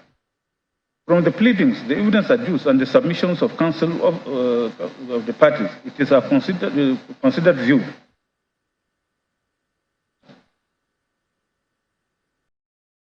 the following are the issues which will effectively determine this petition. 1. Whether having regard to the provisions of Section 137 of the Constitution of the Federal Republic of Nigeria 1999 as amended, Section 35 of the Electoral Act 2022, and the evidence before the court, the second and third respondents were qualified to contest the presidential election of 26 February 2023. 2. Whether having regard to the evidence adduced by the parties, the petitioners have established that there was substantial non-compliance with the provisions of the Electoral Act 2022, and that the non-compliance substantially affected the results of the election. 3. Whether from the totality of the evidence adduced, the petitioners have proven that the presidential election held on 26 February 2023 was invalid by reason of corrupt practices. 4. Whether from the evidence adduced by the petitioners have established that the second respondent was not duly elected by a majority of lawful votes cast at the election.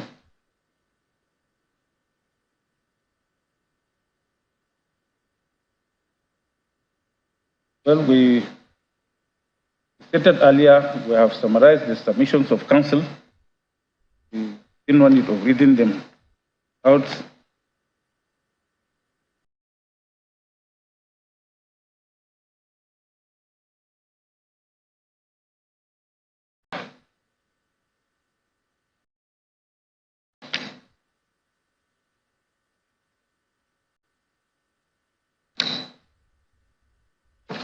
The first issue is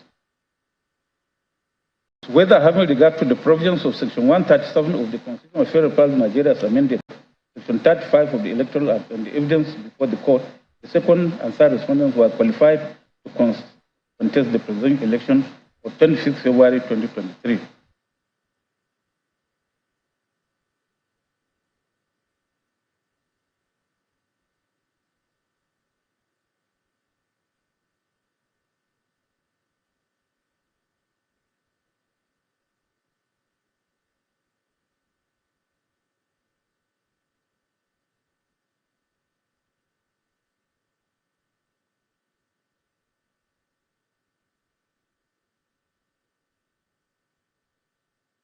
Well, I think issue of qualification on this issue has been resolved in petition number 4. It's the same issue that has been raised here. So we stand by our resolution, this issue.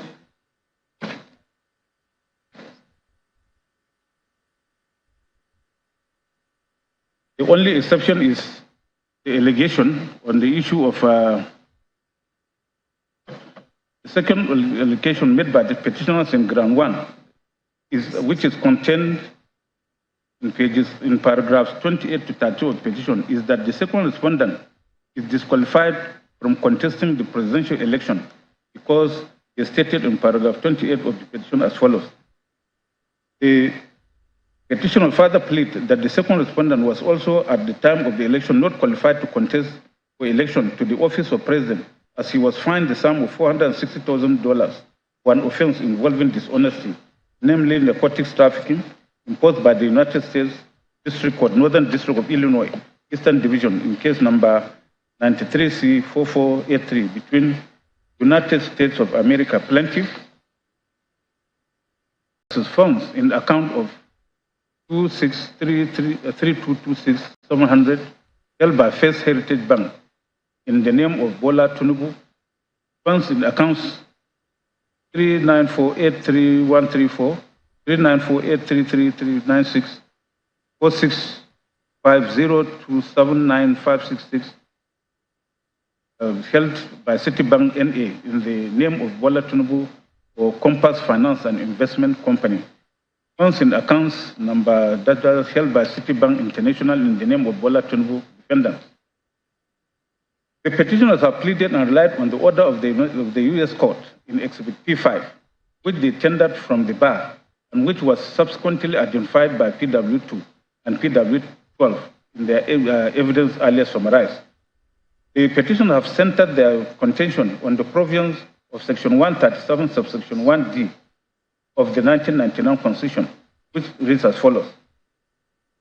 A person shall not be qualified for election to the office of president if he is under a sentence of death imposed by any competent court of law or tribunal in Nigeria, or sentence of imprisonment or fine for any offense involving dishonesty or fraud by whatever name called, or for any other offense imposed by him by any court,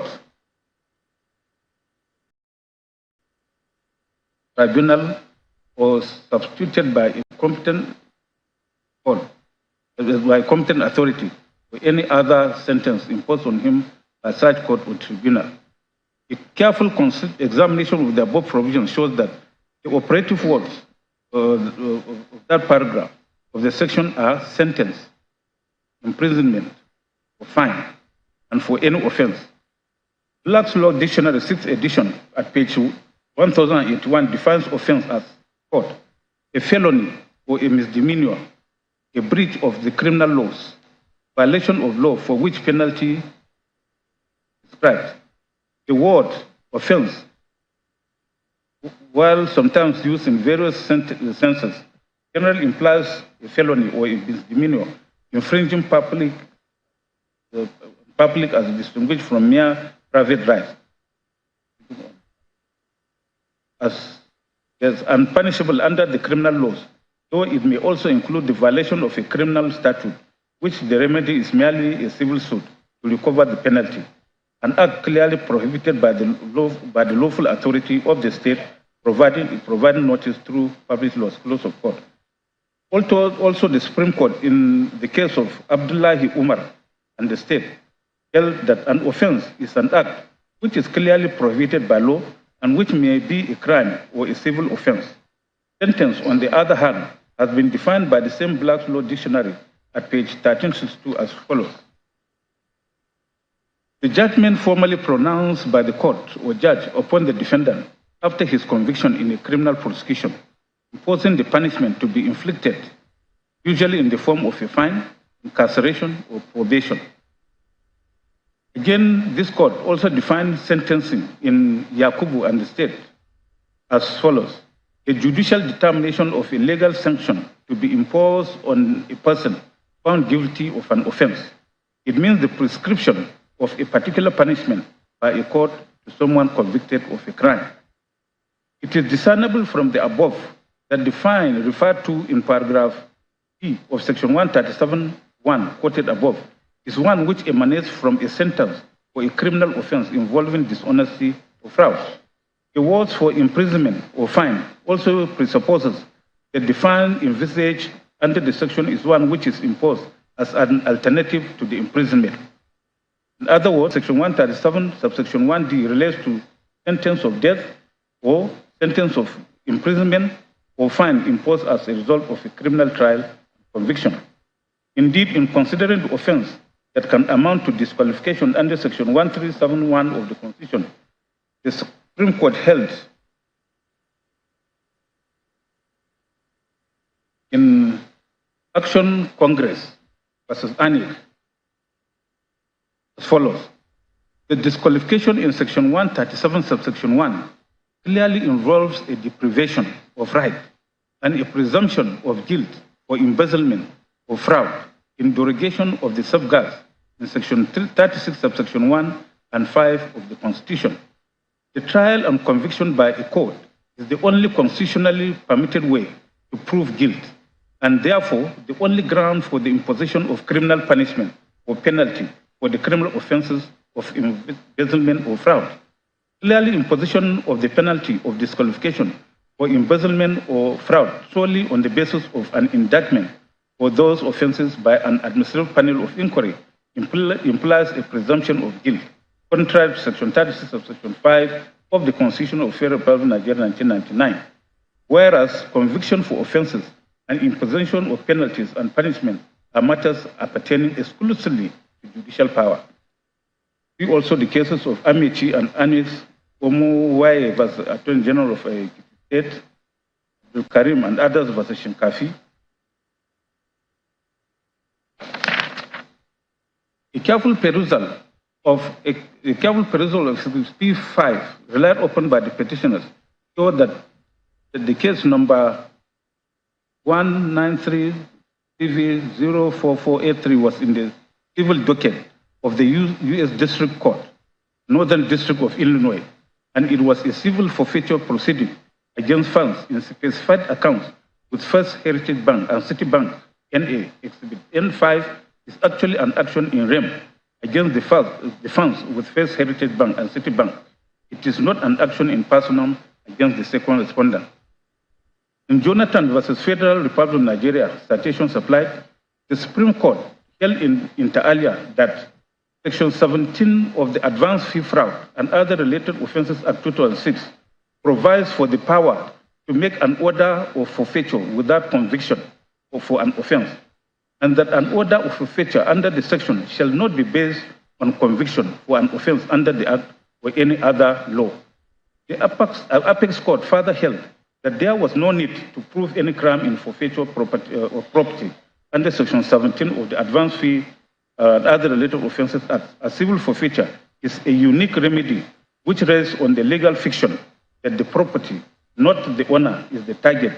Therefore, it does not require conviction or even a criminal charge against the owner, as it is not a punishment, nor is it for criminal purposes. See also the cases of Lawari Furnitures and Baths Limited versus Federal Republic of Nigeria, Alison Madueke versus ESCC. From the legal definitions and judicial authorities cited above, it is clear that the sentence of imprisonment or fine for any offense involving dishonesty or fraud envisaged in Section 137, subsection 1D of the Constitution is one imposed upon a criminal trial and conviction. In the instant case, the petitioners have failed to show evidence that the second respondent was indicted or charged or arraigned, tried and convicted, and was sentenced to any term of imprisonment or fine for any particular offense. On the part of the second and third respondents, they have contended that the second respondent was never fined for any offense and has no criminal record in the United States. In proof of their assertion, they have tendered exhibits RA8 and RA9 from the bar and called RW2 to give evidence and identify the said exhibits as documents he referred to in his adopted statement of oath of 12 April 2023. In paragraph 45 to 52 of his statement on oath, RW2 has stated that the second respondent was never convicted or fined for any criminal offense in the United States as alleged by the petitioner. In particular, RW2 stated as follows in paragraph 46, 47, and 49. 46 say, in case number 93C4483 at the United States District Court, Northern State District of Illinois, Eastern Division, which was pleaded by the petitioners. 1, no criminal charge was filed against the second respondent. 2, the second respondent was not arraigned and did not take or make a plea to any count in the charge of allegations of crime. 3, the second respondent did not go through a criminal trial. 4, the second respondent was not convicted of any crime or any criminal activity. 5, no sentence of imprisonment was imposed on the second respondent. 6, no sentence of fine was imposed on the second respondent. 7, no form of sentence was imposed on the second respondent. 8, case number 93C4483 was a civil suit in respect of which the court exercised civil jurisdiction under 18 U.S.C. 981 and 28 U.S.C. 1345 and 1355.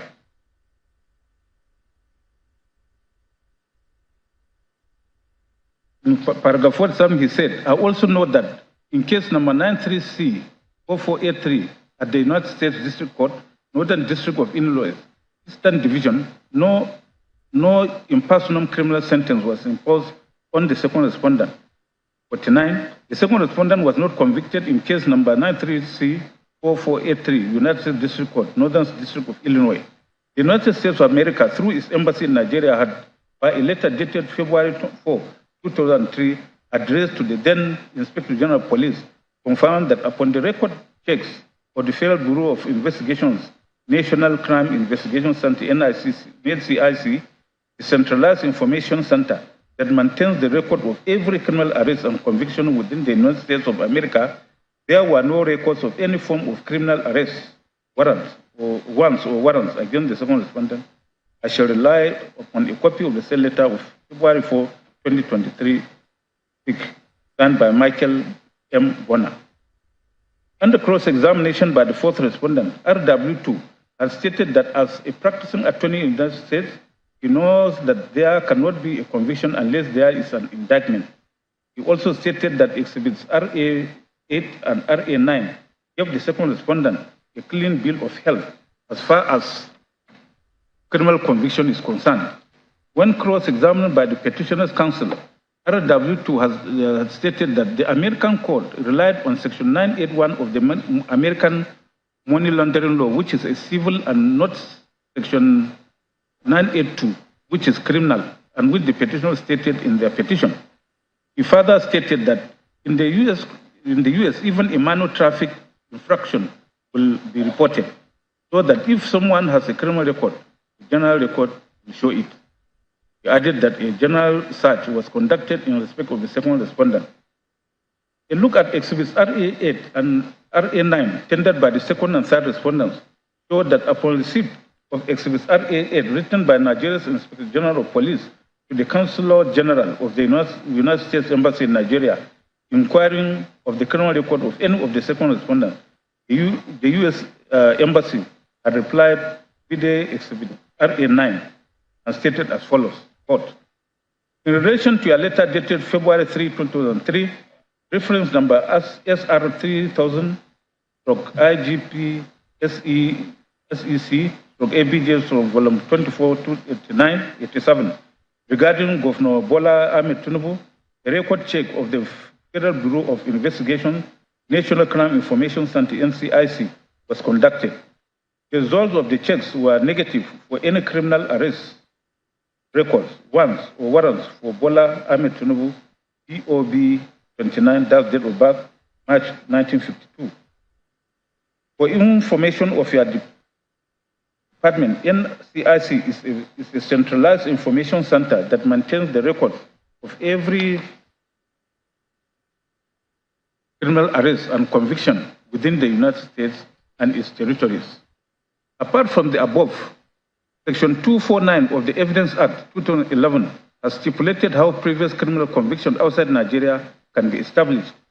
Section 249, subsection 1 and 2 provides a previous conviction in a place outside Nigeria may be proved by the production of a certificate purporting to be given under the hand of a police officer in the country where the conviction was had, containing a copy of the sentence or order and the fingerprints of the person or photographs of the fingerprints of the person so convicted, together with evidence that the fingerprints of the person so convicted are those of the defendant.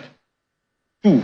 A certificate given under subsection 1 of this section shall be prima facie evidence of all facts set out in it, without proof that the officer purporting to sign it did in fact sign it and was empowered to do so. It is instructed to observe that when cross-examined by the fourth respondent, PW1 had admitted that there was no certificate under the hand of a police officer in the United States of America where a crime was alleged to have been committed by the second respondent. It is significant to state that this petition is a declaratory action in which the petitioners are seeking inter alia that this court declare the second and third respondents as unqualified to contest the election. The petitioners who have made the allegation have the burden to prove the allegation on the strength of their own case and not on the weakness of the respondents. The Okereke vs. Umahi, Menike vs. PDP, Omushore vs. Rebushola, Ucha and Elechi.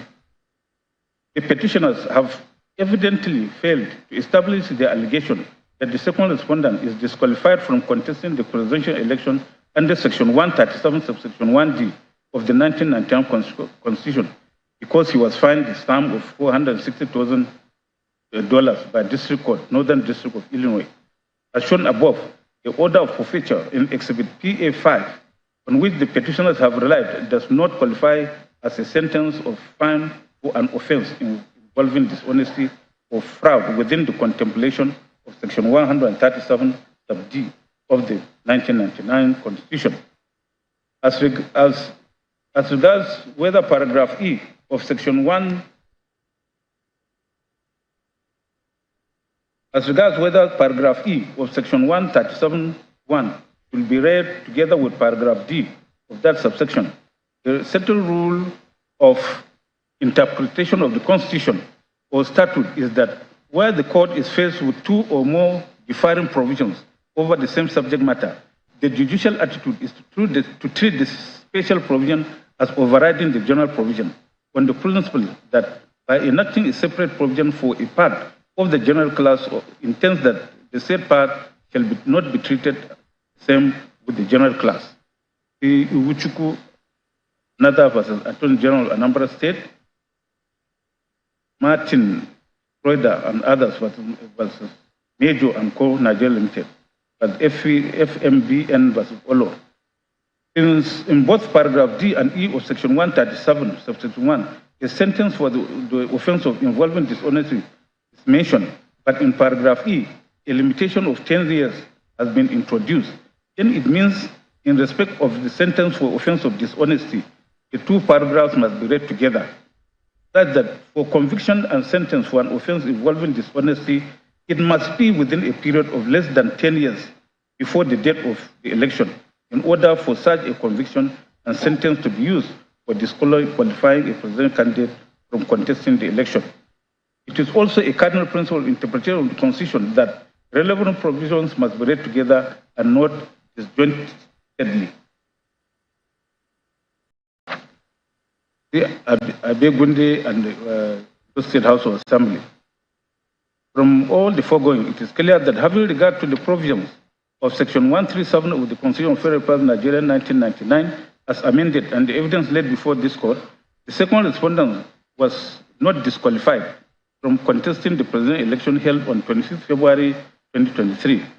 Consequent issue 1 is hereby resolved against the petitioners and in favor of the respondent. Issue 2 is whether, having regard to the evidence adduced by the parties, the petitioners has established that there was substantial non-compliance with the provisions of the Electoral Act 2022 and that the non-compliance substantially affected the results of the election.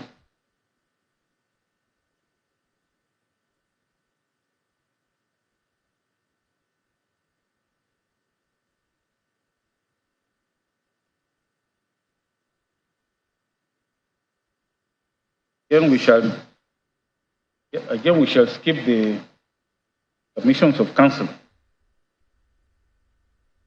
Well, the appropriate starting point for the resolution of this issue is to first consider the objection of the first respondent to ground 2 of the petition, which they raised at preliminary stage, but which we deferred to this stage because it touches on the substance of the petition.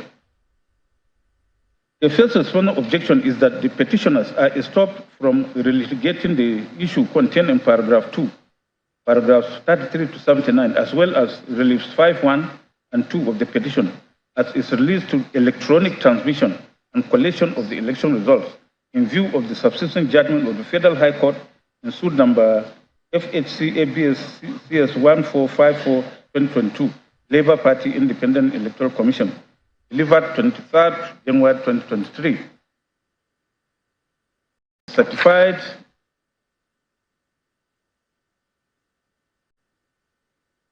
two copies of which they attached to their petition as Exhibit A, and which was later tendered in evidence at trial as Exhibit X1.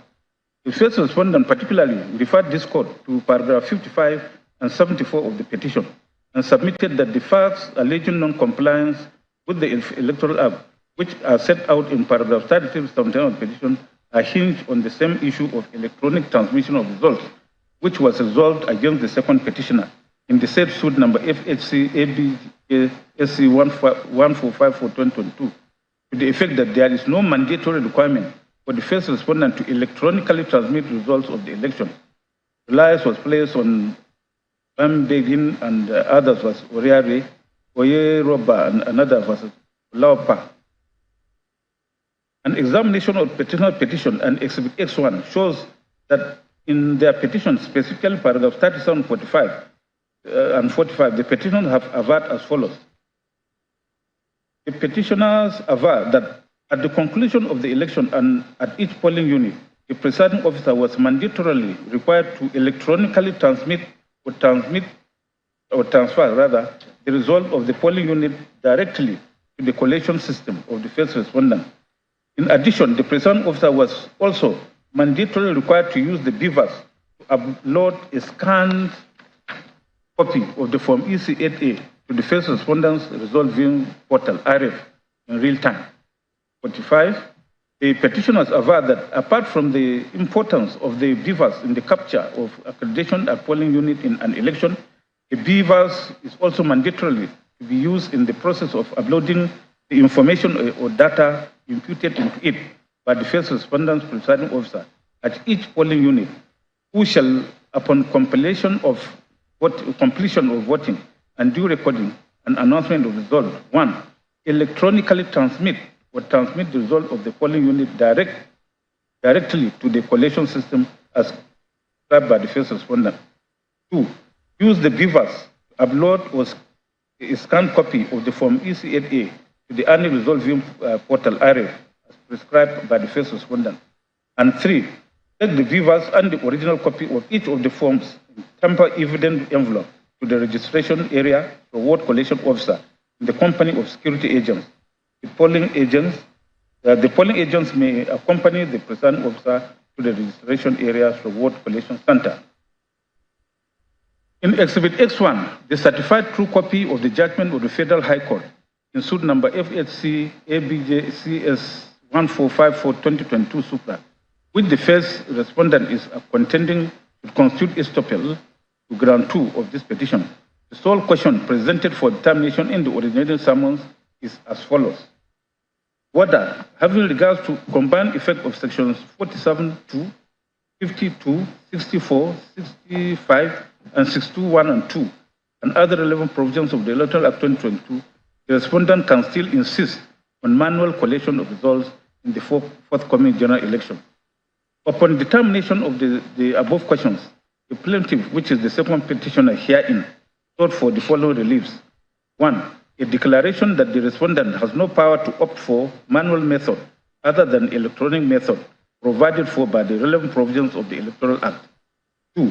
An order of this honorable court directing or compelling the respondent to comply with the Electoral Act 22 on electronic transmission of results in the forthcoming general election.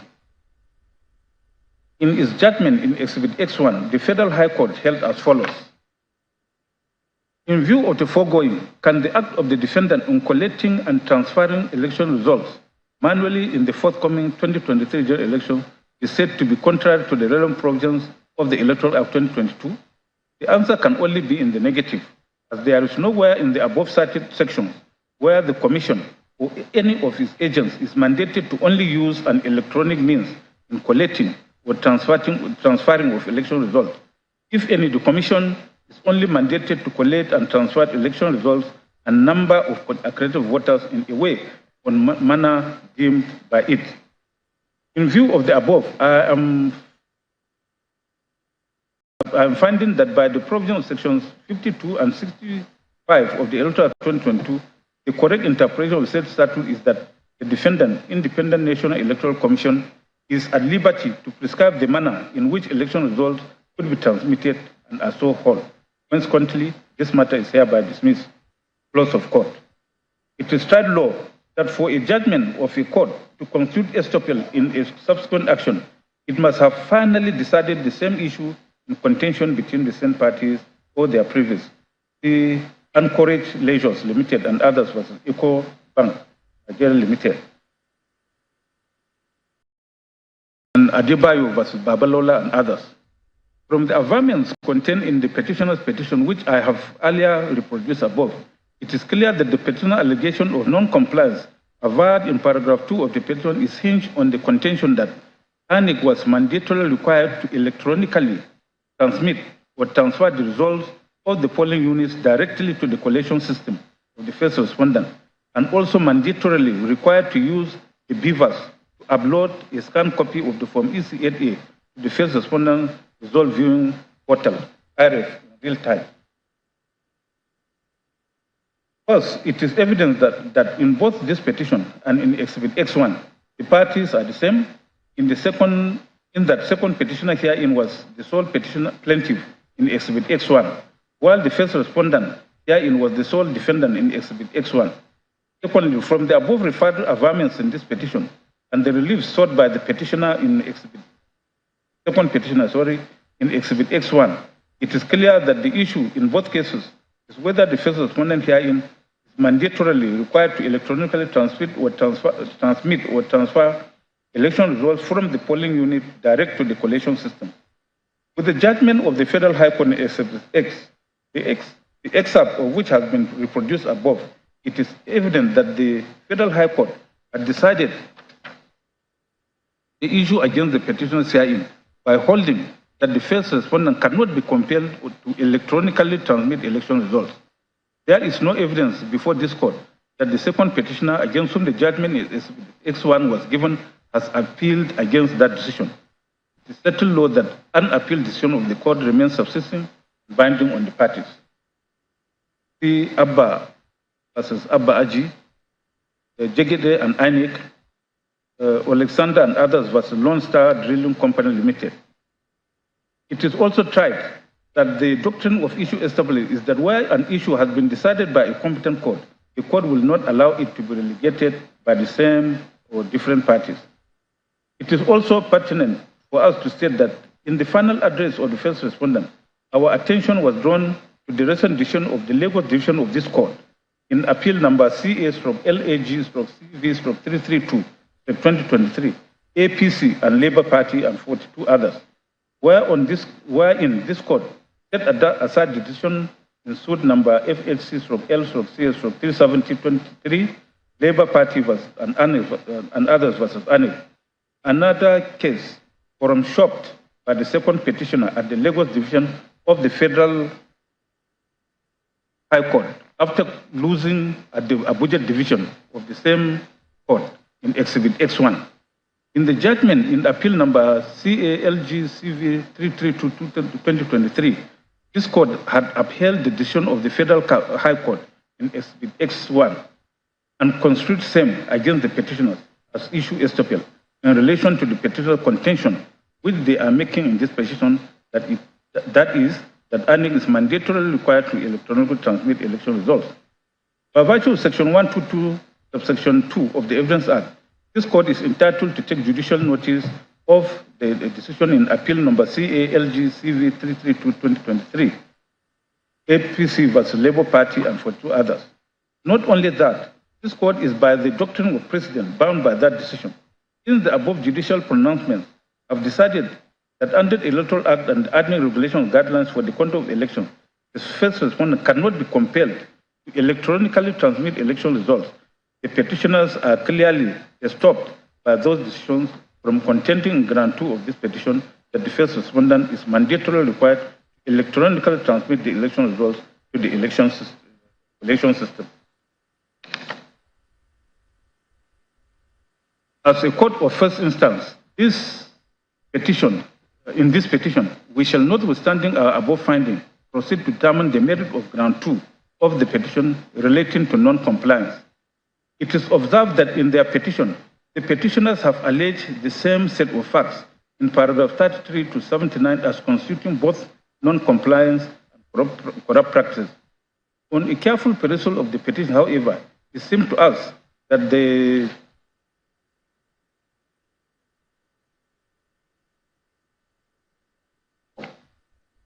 allegations of non-compliance are contained in paragraph 33 to 56 and 59 of the petition, while specific allegations of corrupt practice were made in paragraph 60 to 78, even though same were also founded on the same facts of non-compliance alleged by the petitioners. The gravamen of the petitioner allegations of non-compliance are as encapsulated in paragraphs 37, 45, 50, 51, and 55 of the petition, which are reproduced below. have produced. The respondents, particularly the first respondent, denied the allegations of non-compliance made by the petitioners in their respective replies to the petition. In particular, the first respondent denied that there was any collation system of the first respondent to which polling unit results were mandatorily required to be electronically transmitted or transferred directly by the presiding officer, and stated that the prescribed mode of collation of results is as stipulated in paragraph 50 to 55 of the regulations and guidelines for the conduct of elections. He further stated that the prescribed mode of collation was manual collation of the various forms EC8A, EC8B, EC8C, EC8D, and EC8E of the presidential election. See paragraph 31 of the first respondent's reply. He also stated that the BVAS is designed to upload the accreditation data at the end of the accreditation process and transmit the result of the election at a polling unit through the e-transmission system, which is uploaded to the first respondent's result viewing portal, IREF. The first respondent further averred that the upload of data or images captured and automatically restored on the BVAS device requires data service, and where there is no such data service, where the service is poor, the BVAS service is designed to work offline, and the upload of data will occur when data service is available. He also stated that polling unit results were duly uploaded on the first respondent e-transmission system by the respective presiding officers at the end of the election, but some of the results were not visible on the IREF portal due to the technical glitch experienced on the election day. In specific response to the petitioner's allegation of failure, refusal, and neglect to instantly transmit and upload the results electronically from the BVAS to the IREF, the first respondent stated in paragraph 55, Romans 7 and 10 as follows. Immediately after the election of 25th February 2023, polling unit results were uploaded and received by the e-transmission system whilst using the BVAS. There was a temporary failure of communication between the e-transmission system and the IREF portal for the presidential election. In this regard, the e-transmission system returned an HTTP 500 error, which is an application error such that transmitted results, though received on the in-transmission application hosted on the AWS, the in-transmission could not organize and push the results instantly to the presidential module on the IREF portal because it could not map the results uploaded for the presidential election to any state. The first respondent pleads and shall rely on the AWS CrowdTrail logs indicating patches deployed to fix the error from technical glitch on the election day. Upon resolution of the HTTP 500 error, the results which were delayed in the e-transmission system were eventually organized and pushed to the IREF portal. The results are available as generated in their original form from the polling unit using the BVAS. The first respondent stated that the technical glitch did not in any way affect the result of the presidential election. However, in paragraph 37 of their reply to the first respondent reply, the petitioners denied that there was any technical glitch experienced on election day as contended by the first respondent, and stated that the failure of the first respondent to upload the presidential election results using the BVAS to the IREF was a ploy to manipulate the actual results of the election.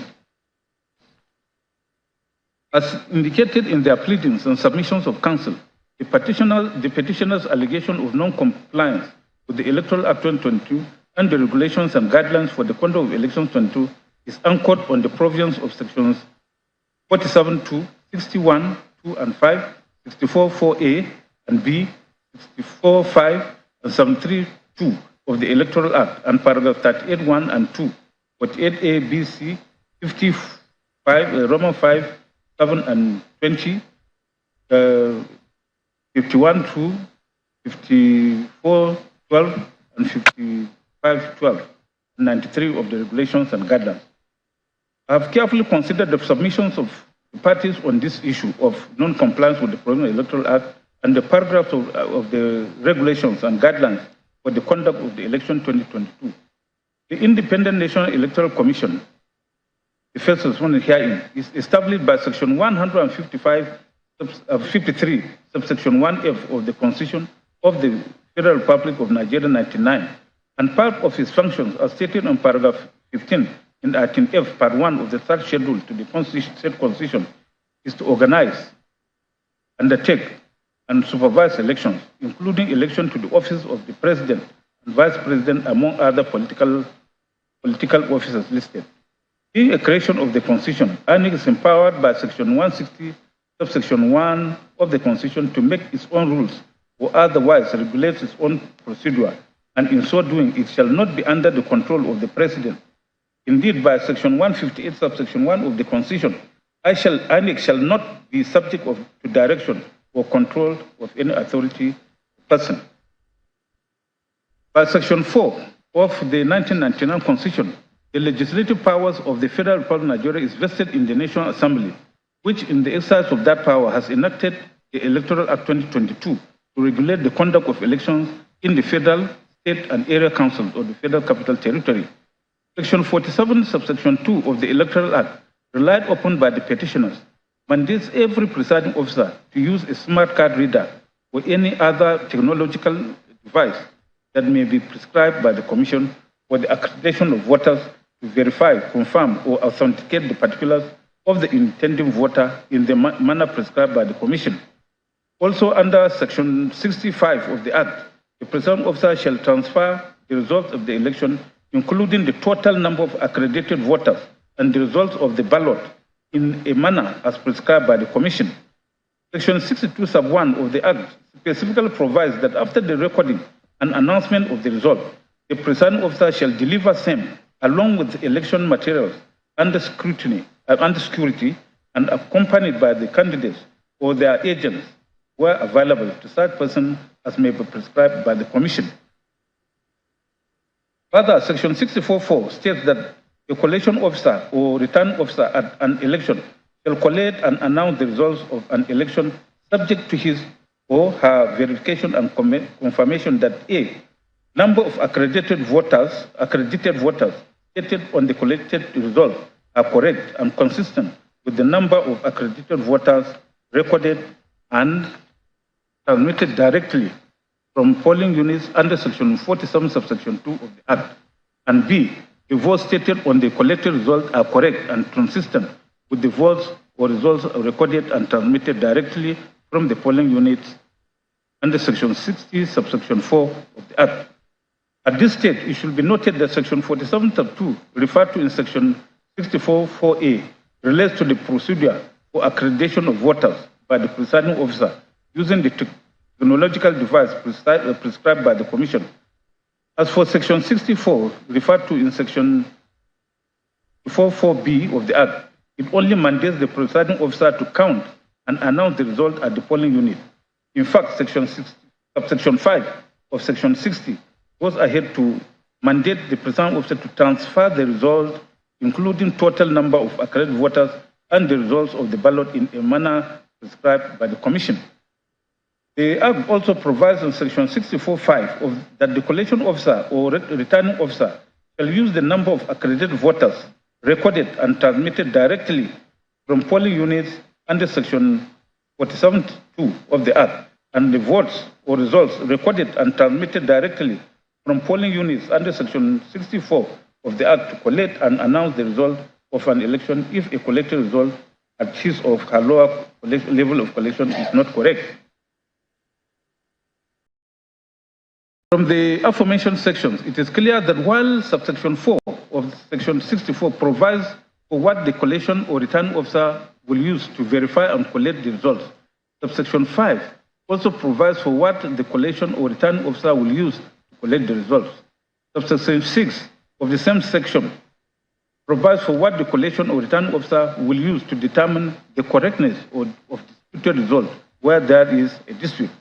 These are A, the original of the disputed collected result for each polling unit where the election is disputed, which in our view means the physical or hard copy of the disputed result.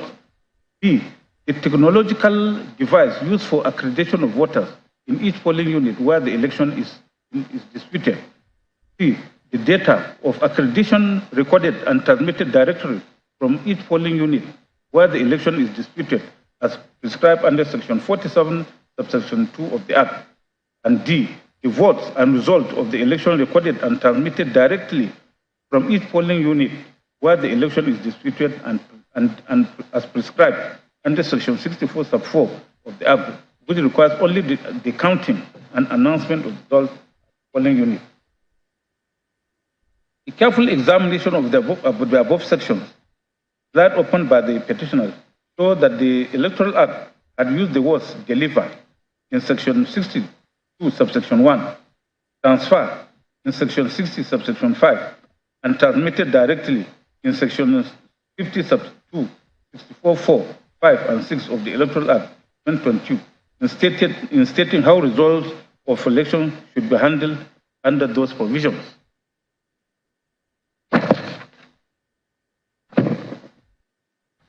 A look at the definitions of those words in the Black's Law Dictionary 6th edition shows that the word transfer is defined at page 1497 as to convey or remove from one place, person, etc. to another, or to pass or hand over from one to another, or to specifically to change over the possession or control.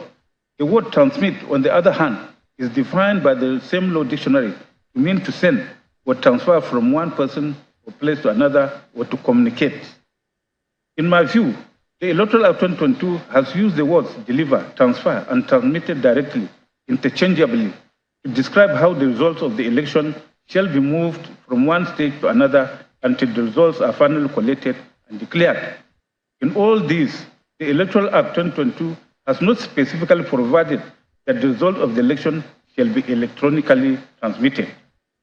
It is in the exercise of its powers under Section 160, subsection 1 of the 1991 Constitution, and Section 148 of the Electoral Act 2022, that the first respondent does annex herein, made the regulations and guidelines for the conduct of elections 2022, as well as annex manual for election officials 2023.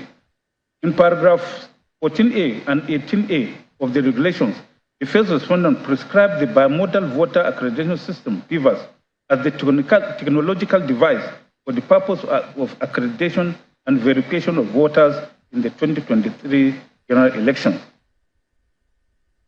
The petitioners have also hinged their allegation of non-compliance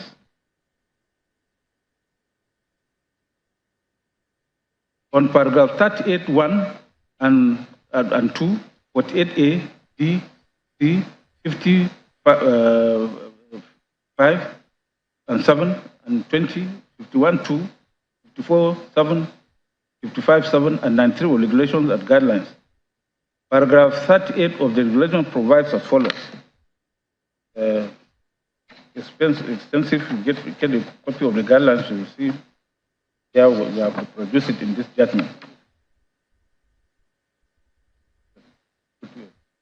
From the foregoing provisions of the regulations and guidelines relied upon by the petitioners, it is clearly evident to me that although the Electoral Act has provided in Section 62, subsection 1, for the delivery by the presiding officer of the result along with other election materials under security and accompanied by candidates or their polling agents were available, such a person as may be prescribed by the first respondent.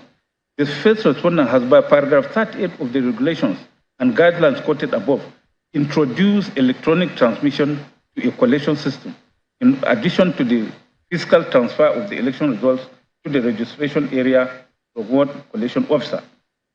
As stated earlier, the technological device as prescribed by ANIC in the conduct of the 2022 election is the bimodal voter accreditation system, BVAS.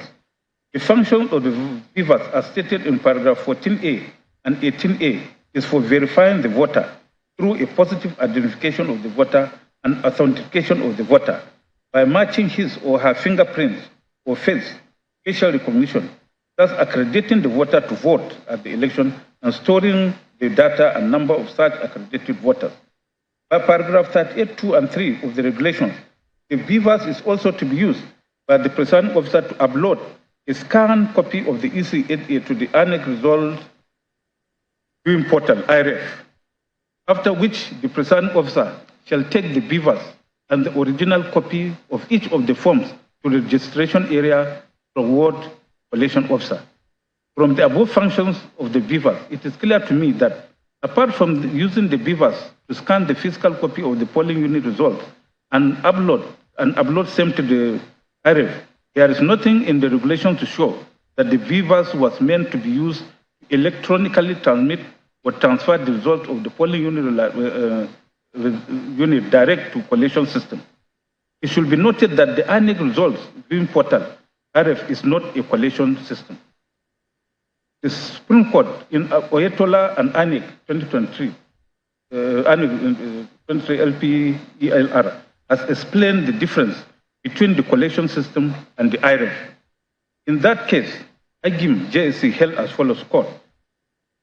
As their names depict, the collation system and the ANEC result viewing portal are part of the collation process, the election process, and play particular roles in that process. The collation system is made of the centers where results are collected at various stages of the election. So the polling unit results transmitted to the collation system provides the relevant collation officer the means to verify a polling unit result as the need arises for the purpose of collation. The results transmitted to the result viewing portal is to give the public at large the opportunity to view the polling unit results on the election day. The community reading of the relevant provisions of the Electoral Act 2022, the regulations and guidelines for the conduct of elections 2022, and the ANEC Manual for Election Officials 2023 show that the Electoral Act provides in Section 62, subsection 1, that after recording an announcement of the result, the presiding officer shall deliver same along with election materials under security and accompanied by the candidates or their polling agents to such persons as may be prescribed by the Commission. The regulations and guidelines, as well as the ANEC manual, also state that hard copies of election results shall be used for the collation, and it is only where no such hard copies of the election results exist that electronically transmitted results or results from the IREF will be used to collect results. The petitioners who contend that ANEC was mandatorily required to electronically transmit the election results to the collation system have called PW2 as an expert witness who stated that he is a software engineer. He stated that he was aware that ANEC was mandated to electronically transmit or transfer the results from the polling unit direct to the collation system as prescribed by ANEC. He stated that the IREF portal is part of the technological architecture developed or deployed by ANEC for the storage, management, display, and uploading of polling unit results to be accessed by the public.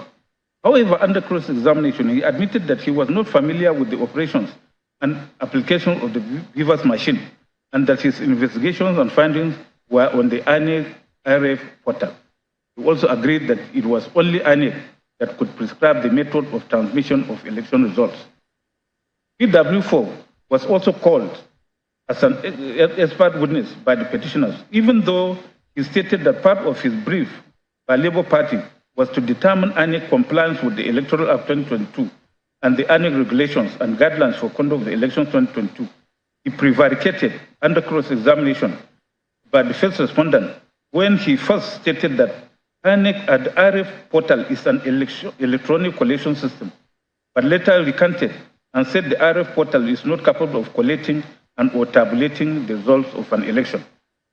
The witness also stated under cross-examination by the second and third respondents that it is the image of Form EC8A that will be transmitted to IREF, while the hard copy of the Form EC8A will be taken to the Ward Collation Center.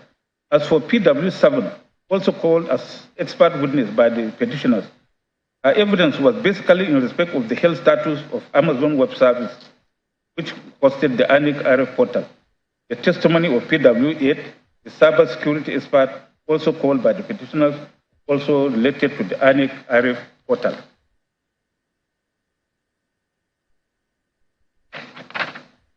On the part of the first respondent, RW1, Dr. Lawrence Bayode, the Deputy Director in the ICT Department of the First Respondent, has testified that contrary to the assertion of the petitioners in paragraph 37 of the petition, there was no collation system of the first respondent to which polling unit results were mandatorily required to be electronically transmitted or transferred directly by the presiding officer.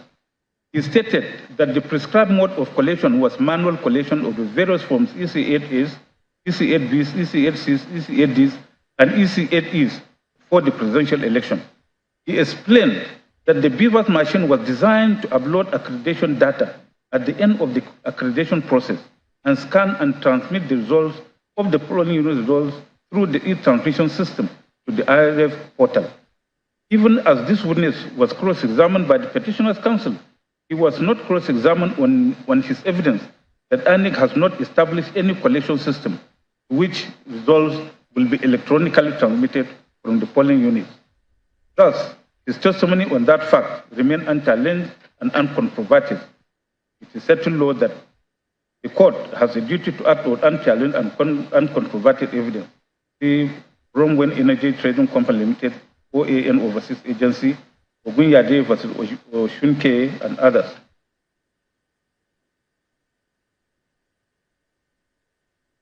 In addition, RW2, called by the second and third respondents, had testified that the first respondent, through its chairman, made clarifications on 23rd of February 2023 that raw figures of election results will not be transmitted electronically by the first respondent, as such transmission was susceptible to hacking.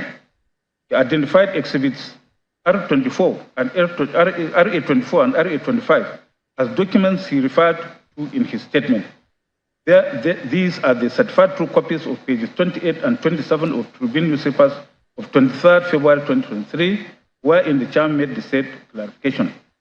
As indicated in our ruling on objections to documents, the petitioners did not object to the contents of exhibits RA24 and RA25, but only stated that they were objecting to the heading, but not the contents. We overruled that objection in our ruling because the reason advanced by the petitioners' counsel did not amount to a proper objection to those documents. Also noteworthy that the petitioners never cross-examined RW2 on his oral evidence and the said exhibits in support of his oral evidence. In exhibit RA24, the ANEC chairman was reported to have stated that raw figures will not be transmitted because the law does not allow for electronic transmission of results and because it is susceptible to hacking. He stated that only scanned copies of polling unit results will be uploaded to the RF for public view. From the evidence led by the parties on this issue, it is clear that apart from testifying that the first respondent failed to transmit scanned copies of polling unit results to the ANEC RF portal, none of the witnesses called by the petitioners had given evidence of the existence of any collation system to which the results shall be electronically transmitted by the presiding officers of the first respondent. Contrary to the contention of the petitioners that under the regulations it will not be possible to collect the presidential election results without verifying them with the electronically transmitted results, paragraph 92 of the same regulations categorically provides that at every level of collation where the ANEC copy of collected results from the immediate lower level of collation exists, it shall be adopted for collation. In addition, paragraph 48C of the regulation provides that if no result has been directly transmitted electronically for a polling unit or any level of collation, the provision of clause 93 of this regulation shall apply. The said clause 93 of the regulations, which I had earlier quoted, provides that where the ANEC hard copy of collected results from the immediately lower level of collation does not exist, the collation officer shall use electronically transmitted results or results from the RF portal to continue collation. And where none of this exists, the collation officer shall ask for the duplicate copies issued by the Commission to the Nigerian police or to the agents of political parties in that order. The foregoing provisions of the Electoral Act and the ANEC regulations clearly show that it is not correct that results of the election cannot be validly collected without the electronically transmitted results. Indeed, The regulations primarily provide for manual transmission or transfer and collation of results. There is nothing in the Electoral Act or the annual regulations and guidelines to show that an electronic collation system was prescribed by the Commission to which results will be electronically transmitted. Thus, the petitioners were unable to establish the assertion that the first respondent is mandatorily required to electronically transmit the polling unit results to a collation system. The first respondent, on the other hand, has adduced unchallenged evidence that apart from the ANEC IRF portal, no collation system was established by the first respondent to which result of the presidential election must be electronically transmitted for collation. It is therefore my finding that both the Electoral Act and the regulations and guidelines provide for manual collation of election results, and the electronic transmission to a collation system apparently introduced by the first respondent in the regulations and guidelines are not mandatory as contended by the petitioners herein. Also, my finding, based on the evidence adduced, that the only collation system put in place by the first respondent in the conduct of the presidential election is comprised of the fiscal collation centers in the registration areas or ward collation centers, local government area collation centers, state collation centers, and the national collation centers elaborately stated in paragraphs 47, 50, 53, 54, and 55 of the regulations and guidelines for the conduct of elections 2022. With regard to the petitioner's contention that the first respondent deliberately failed to upload the presidential election results to the INEC result viewing portal, IRF real time, the petitioners averred in paragraph 53, 97, and 98 the petition that the petitioner also 53. The petitioner also contend that in manifest violation of the first respondent regulations and the Electoral Act 2022, the results of the presidential election held in the polling units were not fully uploaded on the IRF as at the time of the purported declaration of the second respondent as the winner of the presidential election, which gave room for manipulation of the said results by officials of the respondent. 97. The first respondent, via a written communication, sought to excuse the manifest non-compliance with the requirements of the Electoral Act 22 and the regulations by claiming that there were glitches in the electoral system which prevented it, that first respondent, from uploading the results of the presidential election from the polling units to the IRF portal on the day of the election. The said written communication is hereby pleaded. 98. The petitioner shall contend that the alleged glitches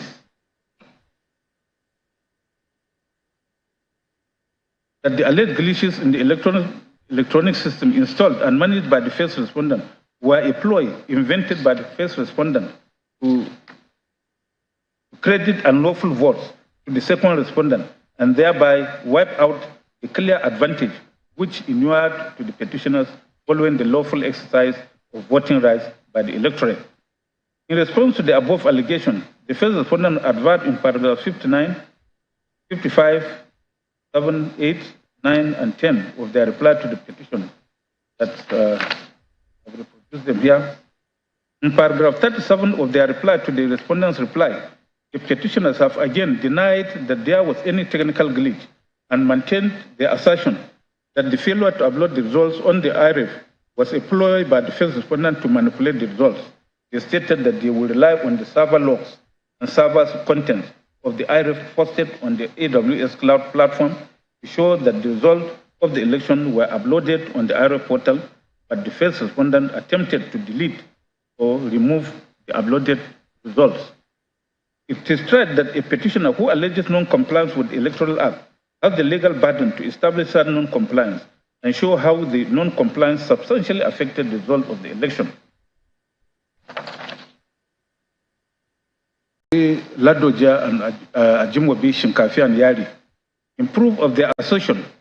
The petitioners subpoenaed PW7 and PW8 as expert witnesses, but the respondents challenged their competence to testify because their witness statements on oath were not front-loaded along with the petition, as mandatorily required by paragraph 45 of the first schedule to the Electoral Act.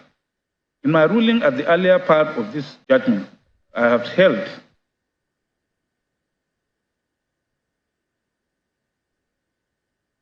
I had upheld the respondent's objection and struck out the evidence, which include their witness statements on oath and the documents and or reports tendered there through them.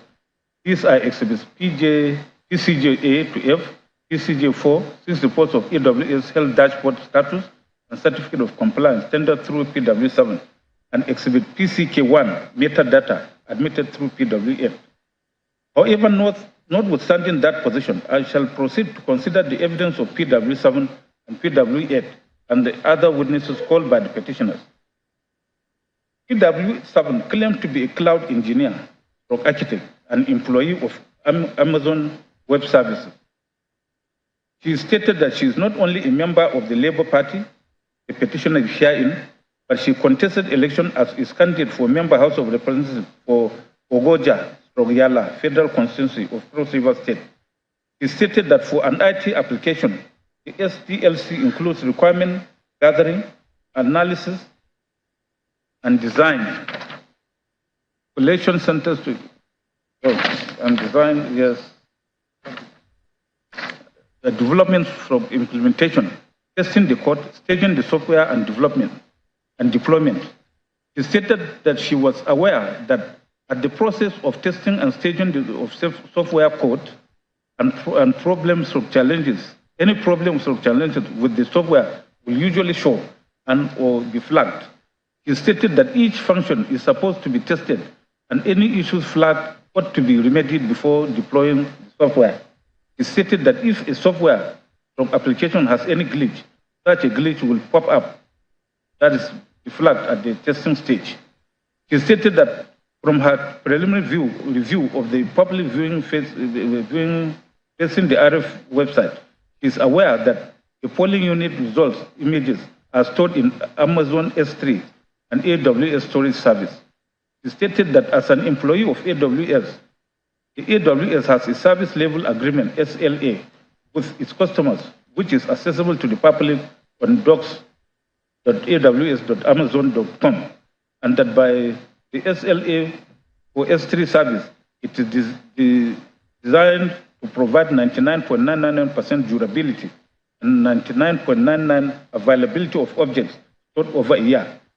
He said this is accessible to the public on http://docs.aws.amazon.com, Amazon S3 latest user guides from data durability.html. He stated that the AWS code servers are hosted in 33 regions. The health status of AWS cloud service for all regions for the past 12 months from date is accessible to the public on http://health.aws.amazon.com health/status. It stated that the health status of each service in each region on February 25, 2023 indicated that there were no glitches on any of the AWS cloud servers. It stated that from the post-event summary, is by AWS, the last time a significant outage occurred on the AWS cloud servers was on December 10, 2021, which was an internal connectivity issue that affected EC2, API, and Container API, among other services access issues affecting only one region. He said this is available to the public. PW7 stated that she was aware that a glitch in the software means a malfunctioning, as a result of which the application is not able to perform properly, and that fixing a glitch in a software application by the creation of patches refers to a series of changes made into the system by writing small code, which is imputed into the software to change its current state and thereby function properly. On cross-examination by the first respondent, PW7 admitted that she missed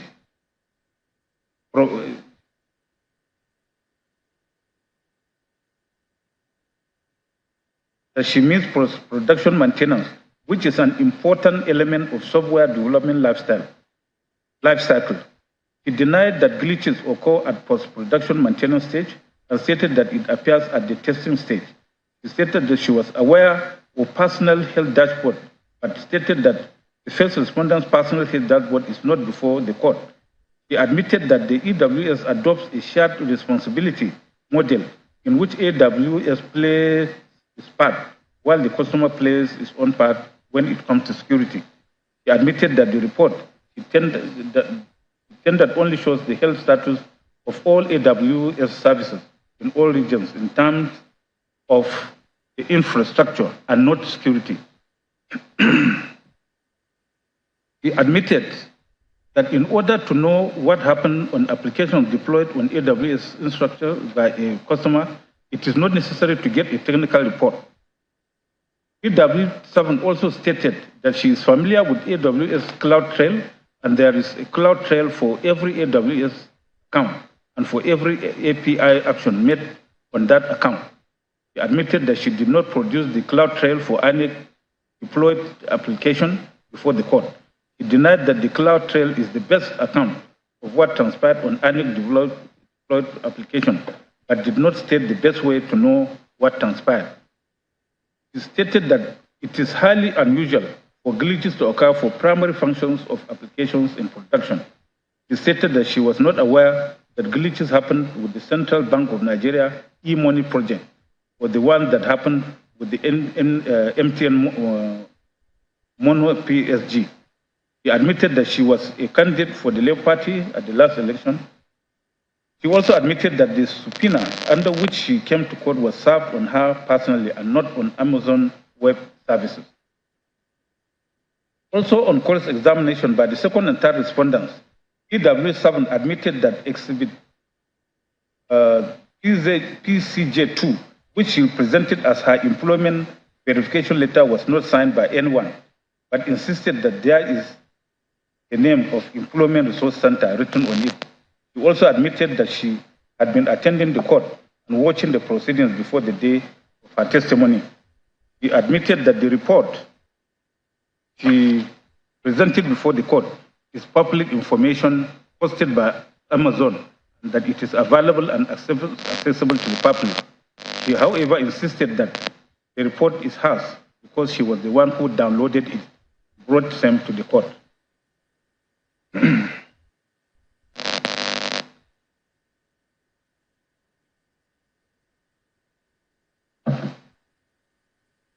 PW7 also admitted under cross-examination that she won primary election for her constituency under Labour Party, the second petitioner, and that she even filed an action against ANIC because she was not placed on the final list of candidates published by ANIC.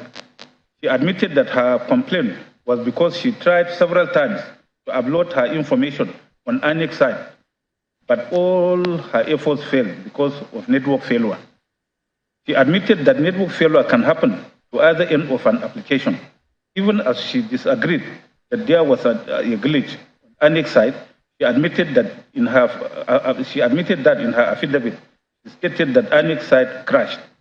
EW7 also stated that she was aware that EWS experienced outage of several hours on Tuesday, 28 February 2017, and that as at 2021, AWS also was reported to have suffered more than 27 outages.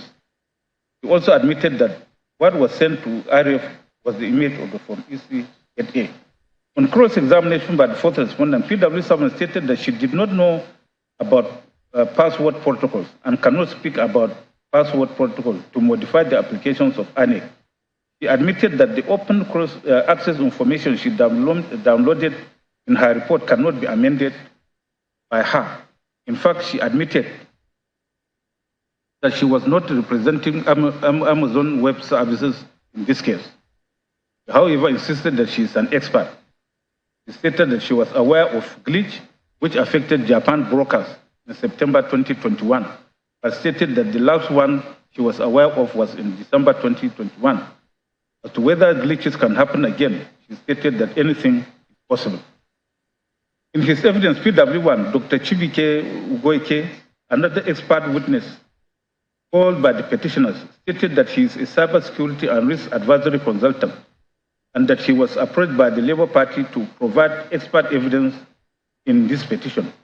He said he had read the Electoral Act 2022 and the ANIC regulations and guidelines for the conduct of elections 22 and the ANIC Manual for Election Officials 2023, with particular attention to the relevant provisions dealing with uploading and transmission of election results from the polling units using the beavers to IREF portal.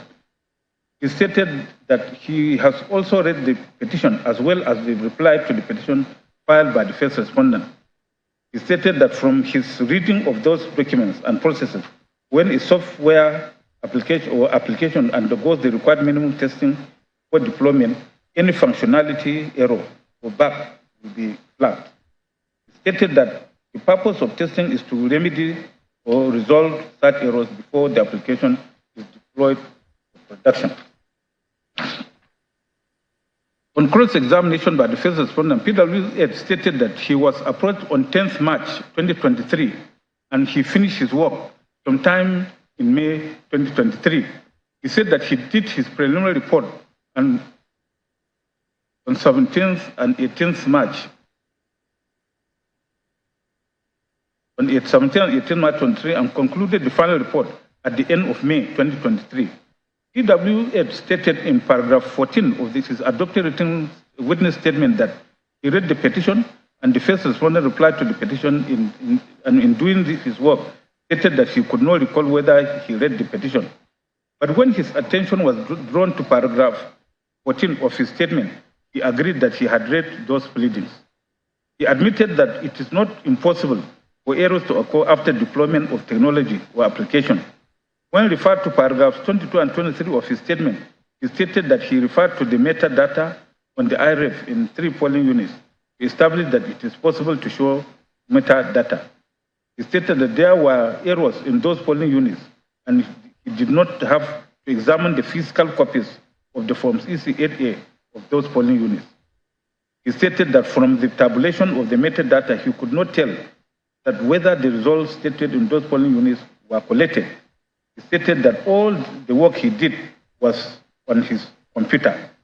He confirmed that the AWS security model is a shared responsibility model between AWS and the client. He stated that he was aware of the CloudTrail and confirmed that the CloudTrail will explain the availability of the application of INEC on the AWS infrastructure. PWF, who insisted that there was an electronic collation system, only pointed to an upload at the last paragraph of Exhibit PCK2 and stated that it means an electronic collation system. When cross-examined by second and third respondents, PWF denied that it was part of his brief to assist the Labour Party to respond to the respondent's reply. He admitted that he did not inspect any of the beavers' machines and did not interrogate Festus Okoye, whose statements he referred to. He confirmed that Exhibit A, which he attached to his report, is the metadata of 23 pages showing multiple uploads. He denied that it contains information which are coded and not explained, and insisted that the information he provided are decrypted and readable.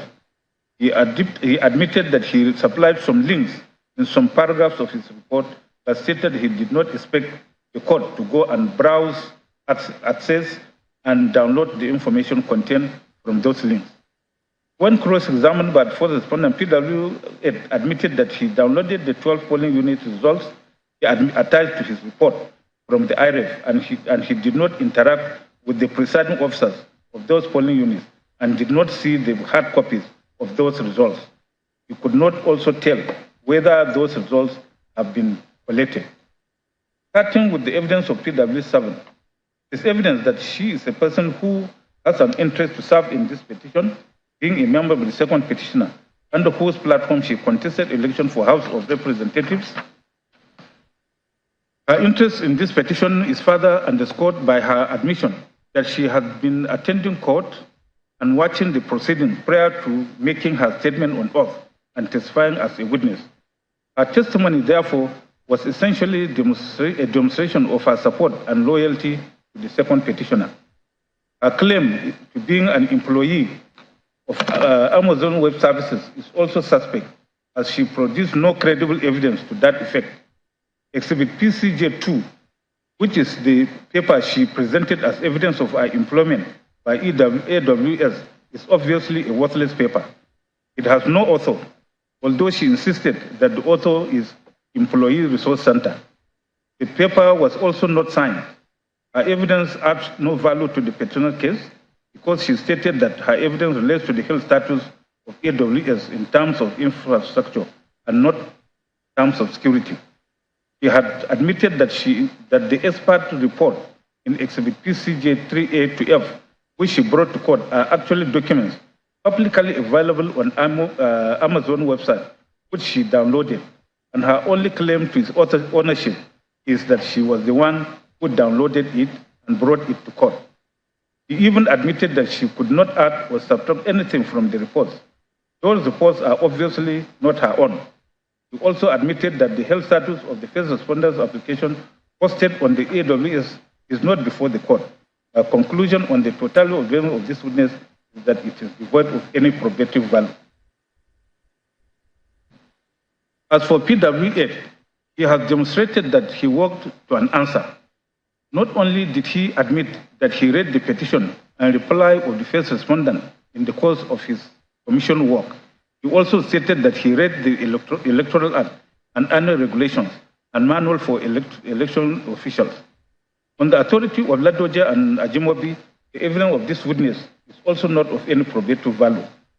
Apart from the above, the other witnesses or petitioners, especially PW4, PW9, 10, 12, and 13, all stated that they voted and everything went well in their respective polling units.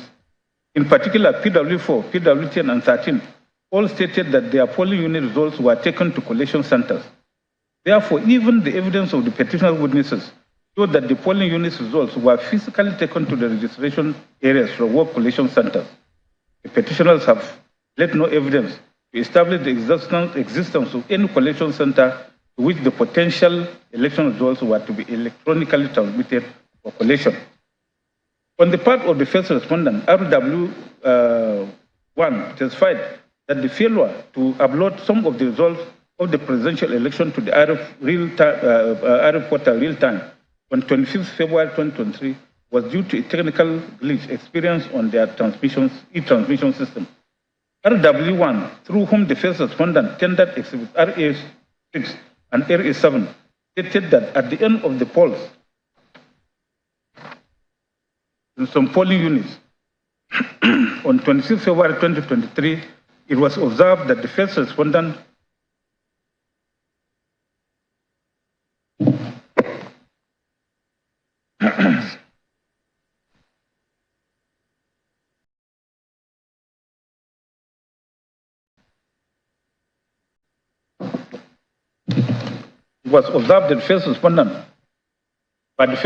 that polling unit results being uploaded to the annex e-transmit system by the presiding officers were pushed to the Senate and House of Representatives modules on the IRF, but the results of the presidential election were not being pushed to the presidential module on the IRF.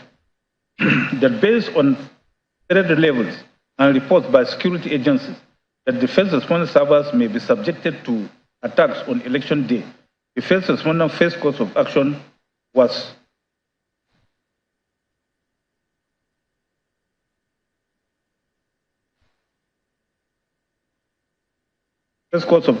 to investigate whether the servers were being attacked.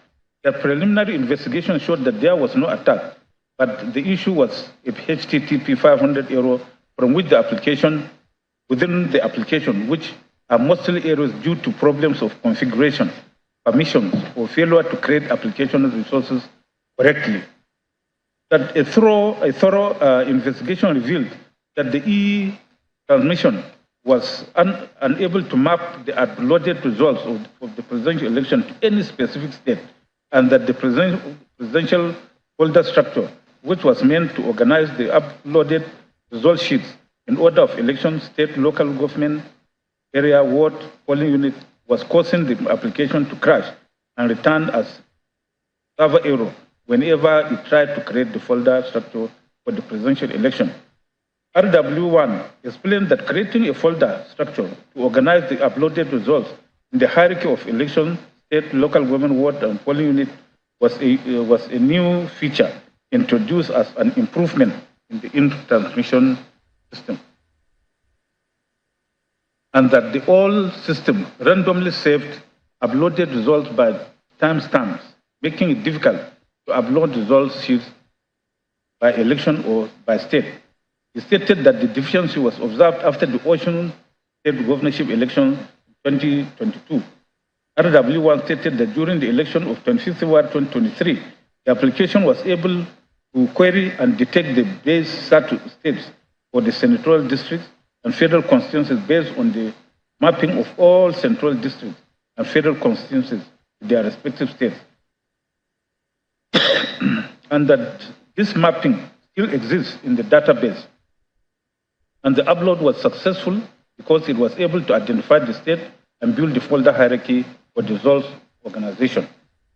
But for the presidential election, the application crashed because the presidential election does not belong to any state on the first respondents database, and any attempt by the application to build a folder structure to organize the election results failed with a HTTP error response.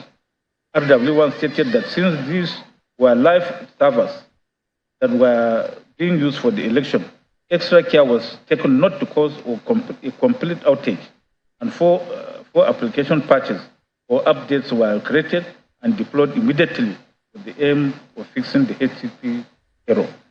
He stated that the first presidential election results were successfully uploaded at 8:55 p.m. on the 25th February 2023. He further stated that to confirm that the glitch actually happened, as well as the time that all patches to fix the error were created and deployed, can be viewed on AWS Cloud Trail and AWS functionality that allows enabling operational and risk auditing. He added that all actions taken to fix the error are recorded as events in the Cloud Trail logs. He stated that the technological glitch experienced on the e-transmission system was not a ploy to manipulate the election, and the glitch did not affect the results of the election. He then tendered Exhibits RA6 and RA7, the Cloud Trail log, and his certificate of compliance with Section 84 of the Evidence Act 2011, and identified same as the documents he referred to in his witness statement on oath. Under cross-examination by the petitioners, RW1 confirmed that testing was carried out on the e-transmission system, the first respondent, on the 4th February 2023, before it was deployed and a report was issued. When shown a report produced on subpoena, he identified same as a report on vulnerability assessment and penetration testing data dated 22nd February 2023, but stated that it was not the report of testing carried out on the e-transmission system, 4th February 2023. The petitioners then tendered the report of vulnerability assessment and penetration testing through its witness, which was admitted as X1. From the evidence adduced on this point, it is clear that the petitioners are unable to substantiate their contention, the burden of proof of which was on them by virtue of Section 131, subsection 1 of the Evidence Act 2011. They have failed to establish that the first respondent had deliberately failed to upload the results of the presidential election to the IRF in order to manipulate the results in favor of the second respondent.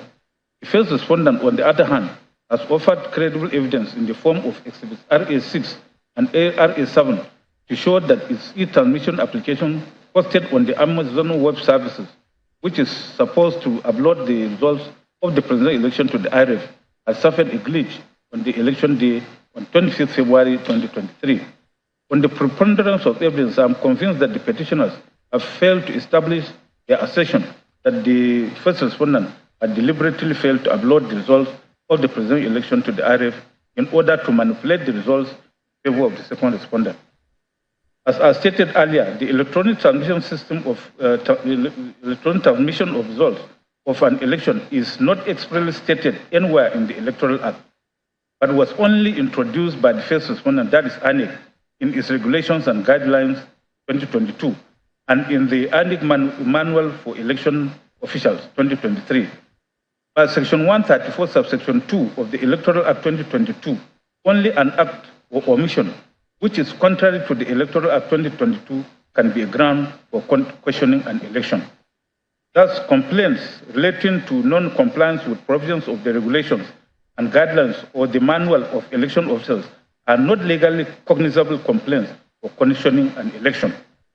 interpreting Section 138, subsection 2 of the Electoral Act 2010, which is similar to Section 134.2 of Electoral Act 2022, the Supreme Court held in Nyesom and Peterside as follows. Quote, the above provisions appear to be quite clear and unambiguous.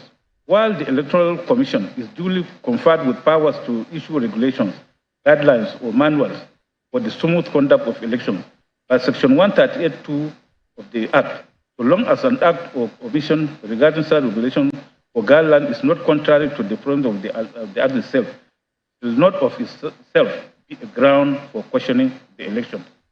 See also Judgement and INEC.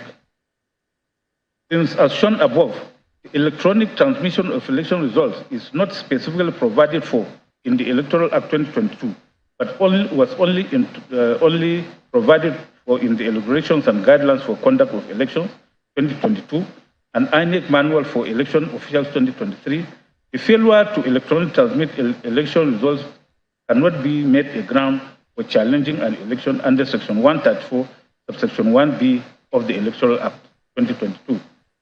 The petitioners also allege in paragraph 59 of the petition that the first respondent failed to record in the prescribed forms the quantity, serial numbers, and other particulars of result sheets, ballot papers, and other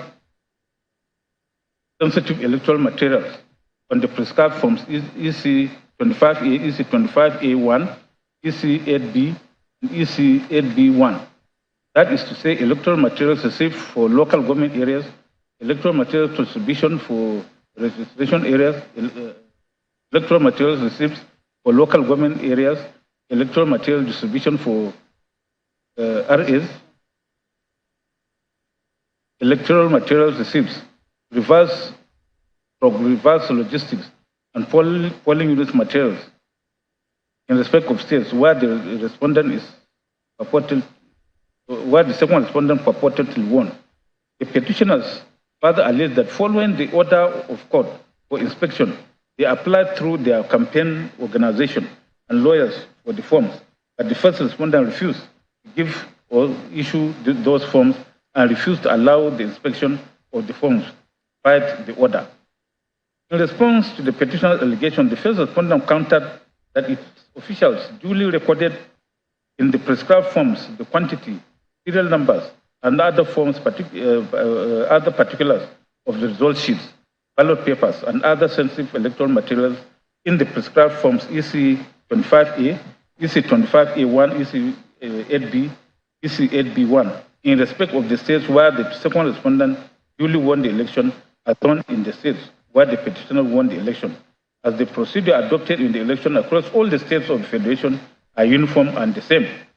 The first respondent further stated that it duly complied with the order of inspection granted by the Honorable Court, and the petitioners were not denied access to the EC forms EC 25A, EC 25A1, EC 8B, EC 8B1 as alleged by the petitioners. It was the Subordinate Senior Counsel that with regard to the state of the pleadings and the issues of fact in contention. The onus is on the first respondent to prove that there was indeed due compliance with the provisions of Section 73, subsection 2 of the Electoral Act, since petitioners are asserting the negative, while the respondents are asserting the positive. They relied on the decision of this court in First Bank Nigeria PLC, Adjunction Business Investments, and Royal United Nigeria Sterling Bank PLC, admitted that the first respondent did not lead any evidence in proof of their positive assertion there was compliance with the said provision of Section 73, subsection 2 of the Electoral Act. Learned Counsel submitted that on the part of the petitioners, they have led evidence through PW 12 that the petitioners obtained order of this court for inspection of documents, but the first respondent had refused to produce the forms, despite several letters demanding the forms from the petitioners, which were tendered as exhibits PCQ1 to PCQ6. He added that the petitioners have also served subpoena duces tecum on the first respondent to produce the said forms, but the officer of the first respondent, the deputy director, certification, complaints, and legal drafting, who came to court in answer of the subpoena, on 20th June 2023 failed to bring the forms, counsel asked the court to invoke the provision of Section 167D of the Evidence Act against the first respondent and hold that the forms, if produced, would have been unfavorable to the first respondent.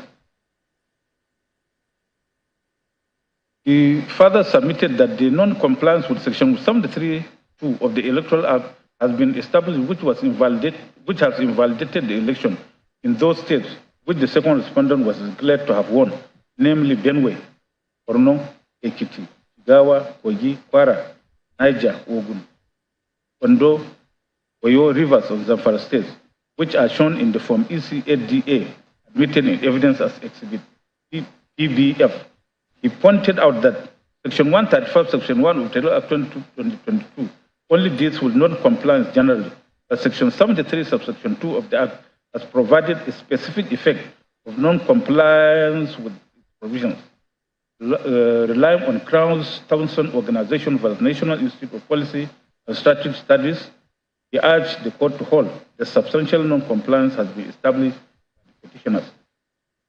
Arguing per contra, learned senior counsel for the first respondent referred the court to Section 135(1) of the Electoral Act 2022 and submitted that the petitioner complaint of non-utilization of prescribed forms, even though not proved, cannot without showing the effect on the election be a basis to avoid an election. He submitted that the attempt by the petitioners to exclude Section 73, Subsection 2 of the Act from the ambit of Section 135, Section 1 is a non-starter because the non-compliance referred to in Section 135(1) is for the provisions of the Act, and no part of the Act was excluded by the section. He posited that for non-compliance with Section 73 of the Act to avoid an election, it must have substantial effect on the election, and the petitioners have neither proved such non-compliance nor shown that it has substantially affected the result of the potential presidential election. I urge the court to so hold. Petitioners had contended that since they are alleging that the first respondent failed to record in the prescribed form the quantity and particulars of the materials used in the election, they are alleging a negative, and as such, the burden is on the first respondent to establish that they have duly complied with the provisions of Section 73 sub 2 of the Electoral Act. They have relied on the decision of First Bank of Nigeria versus Aviation Business Investment Limited, Royal United Nigeria versus Sterling Bank. While it is true that the burden of proof is generally on the party that asserts the affirmative for an issue and not on the party who asserts the negative, there is an exception to that general principle. Where a negative assertion forms an essential part of the party's case, the burden is on him to establish that fact.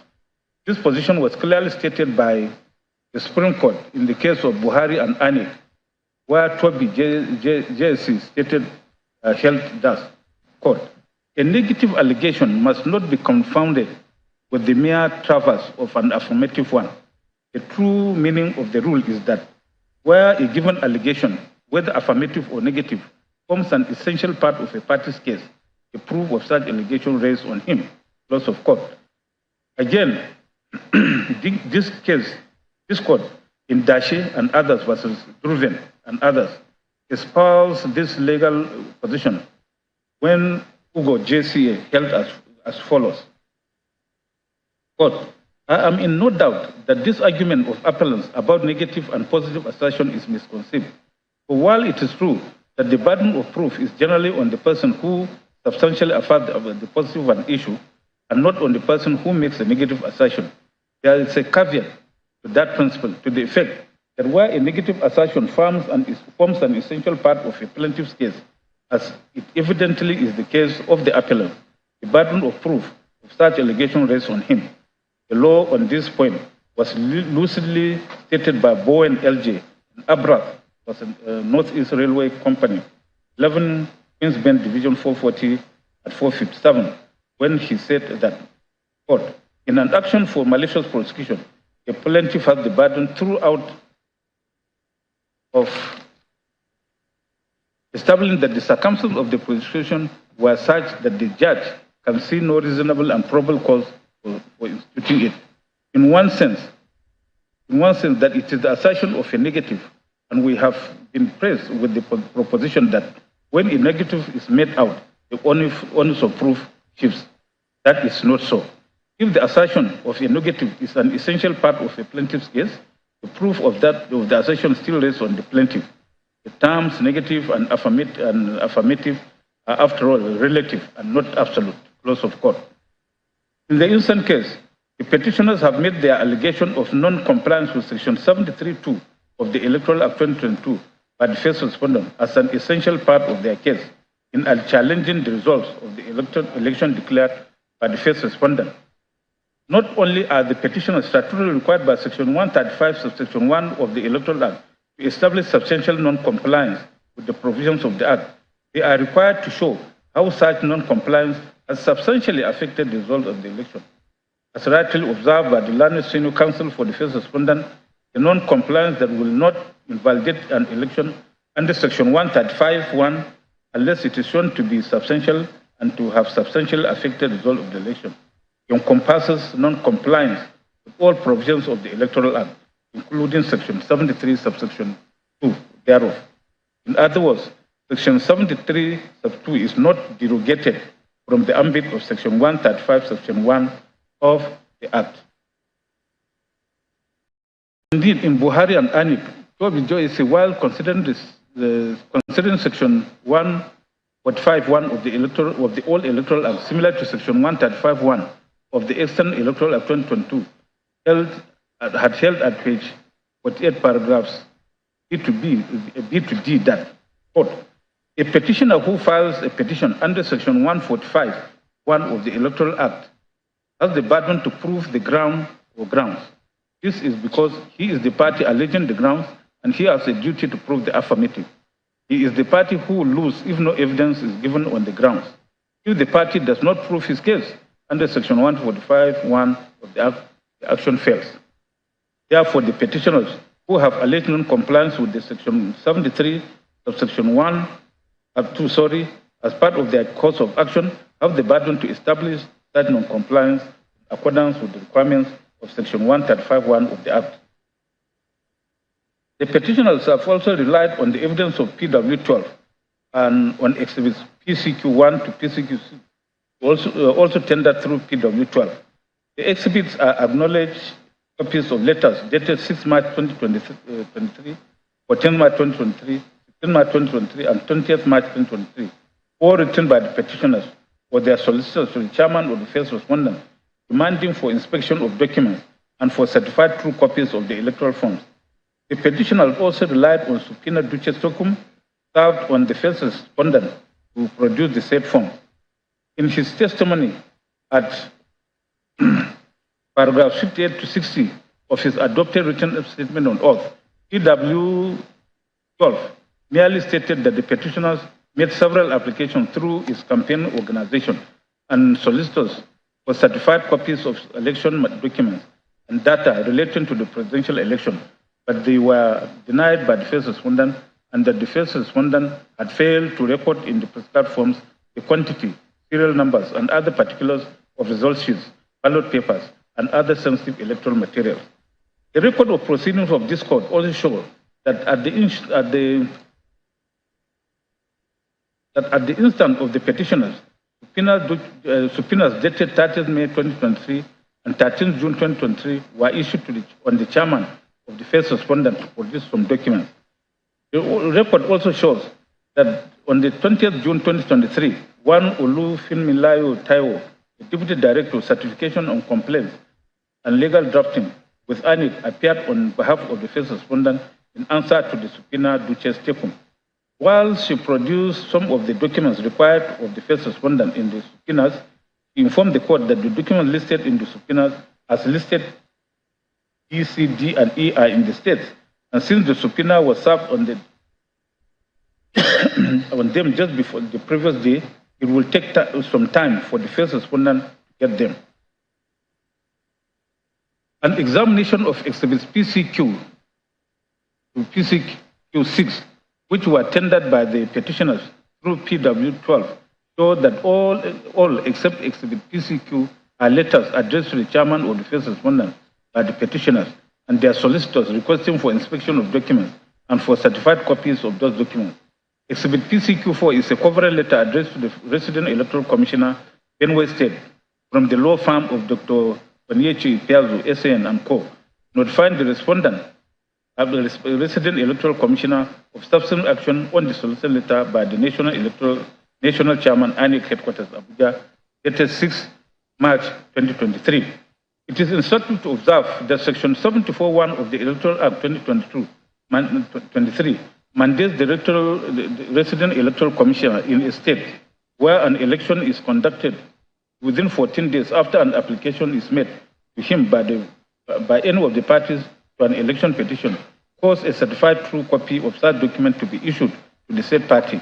Subsection 2 of that section even provides that any resident electoral commissioner who fails to comply with subsection 1 commits an offense and is liable on conviction to a maximum of 2 million naira or imprisonment for a term of 12 months or both. A look at the letters, exhibits PCQ1 to PCQ6, showed that they were all addressed to the chairman of ANIC instead of the resident electoral commissioners in the states, as required by the petitioners, by section 74, subsection 1 of the Electoral Act 2023. It is therefore clear that the petitioners have failed to follow the clear legal procedures of requesting for those documents. More so, when the record shows that the subpoenas, which they claim to have served upon the first respondent, were also served on the chairman of the first respondent, and as stated by the officer who answered the subpoena, same was served only the previous day for her appearance in court. From his evidence, PW12 had stated that apart from voting at his polling unit 04 at Dawaki, Abuja, the only role he played in the 25th February 2023 general election, presidential election, was that he was a member of the second petitioner's special room. And on cross-examination by the respondent, he stated that he was neither a polling agent nor a collation agent. His evidence that the first respondent had failed to record in prescribed forms the quantity, serial numbers, and other details of the electoral materials can only be hearsay evidence, which has no probative value. Also, the mere production of exhibits PCQ1 to PCQ6 cannot establish an allegation of non-compliance with section 73(2) of the Electoral Act.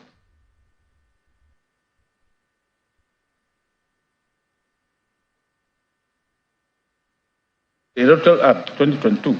Apart from the evidence of PW12 and exhibits PCQ1 to PCQ6 tendered through him, the petitioners have produced no other evidence to substantiate their allegation that the first respondent failed to comply with the provisions of Section 73, Subsection 2 of the Electoral Act 2022.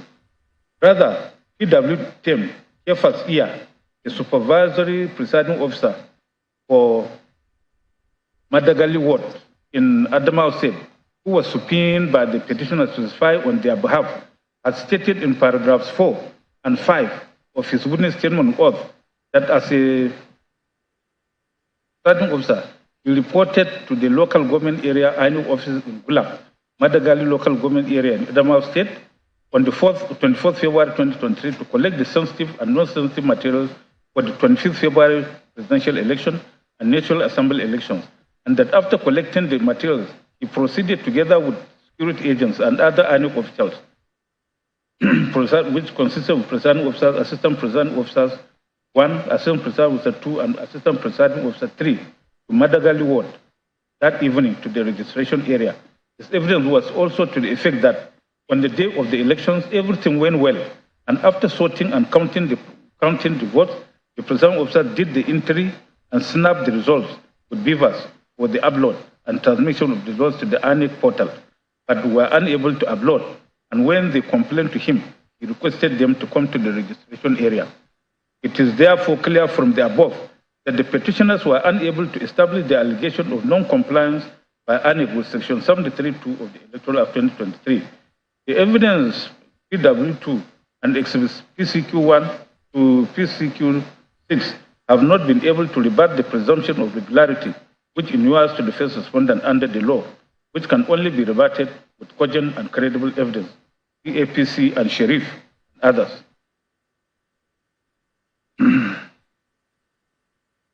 From the totality of the evidence adduced on this issue, I am of the considered view that petitioners have failed to prove substantial non-compliance with the provisions of the Electoral Act 2022. 2 is therefore resolved against the petitioners and in favor of the respondents.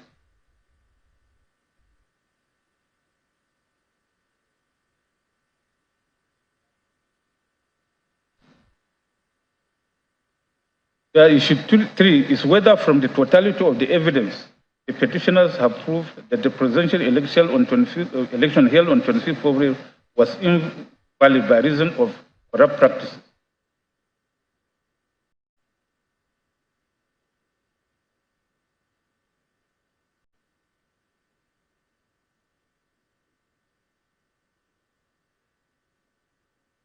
Here again, we have considered the submissions of counsel. So in their petition, the petitioner made allegations of suppression of scores, unlawful reduction and inflation of results, uploading of fictitious results, misrepresentation and manipulation of results where no election took place, overvoting and wrong computation of results. These allegations are contained in paragraph 60, 78 for the petition.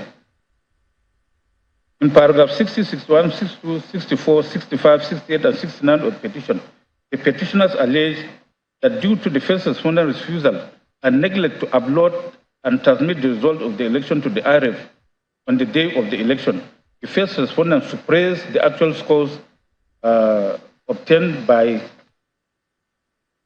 the petitioners. According to them, the suppression of the first respondent scores, which occurred in 18,088 polling units, was orchestrated by the first respondent, deliberately uploading readable and blurred forms EC8S on the IRF, and thereby suppressed the lawful scores obtained by the petitioners in the said polling units.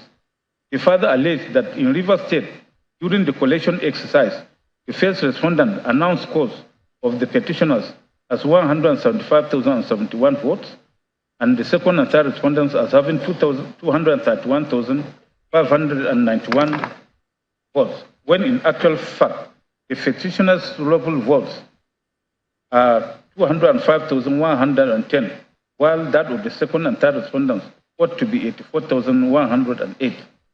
They similarly allege that in Benue State, the first respondent suppressed the lawful votes obtained by the petitioners when it announced their votes as 308,372, and that of the second and fourth respondents as 310,408, when the actual votes of the petitioners were 329,000, and that of the second and third respondents at 300,421. The petitioners also alleged that the first respondent was purporting to upload the result of the presidential election on the IRF, embarked on massive misrepresentation and manipulation by uploading fictitious results in polling units where there were no elections, as well as uploading incorrect results. They stated that if the results of polling units, wards, local government states are properly tabulated and calculated as required by the Electoral Act and the regulation and guidelines for the election, the overall results of the election and the percentages scored by the political parties will show that the petitioners won the presidential election of 25th February 2023. He stated that the petitioners should rely on a report of inspection of the electoral materials. In the earlier ruling of this court on the preliminary objections raised by the respondents on the propriety of the averments contained in the petition, we held that apart from the allegations of inflation and reduction of votes in Rivers and Benue states, where the petitioners have stated the figures alleged to be inflated and reduced, the other allegations of the petitioners were nebulous and bereft of the material particulars. We held that the said averments contain no particulars of the polling units where the alleged infractions took place, or the figures alleged to have been inflated or reduced. We had struck out those paragraphs for offending paragraph 4, 1D, and 2 of the first schedule to the Electoral Act 2022. Indeed, apart from the strict requirement of stating material particulars in election petitions, it is also tried that in civil litigations, including election petitions, Whenever fraud or any other crime is alleged, material facts of such allegation of fraud or other crime must be pleaded and clearly set out. The Omoborio and others was adjusting, Yeso Limited and Honey Legion, Lorin and others versus Tangolana, others.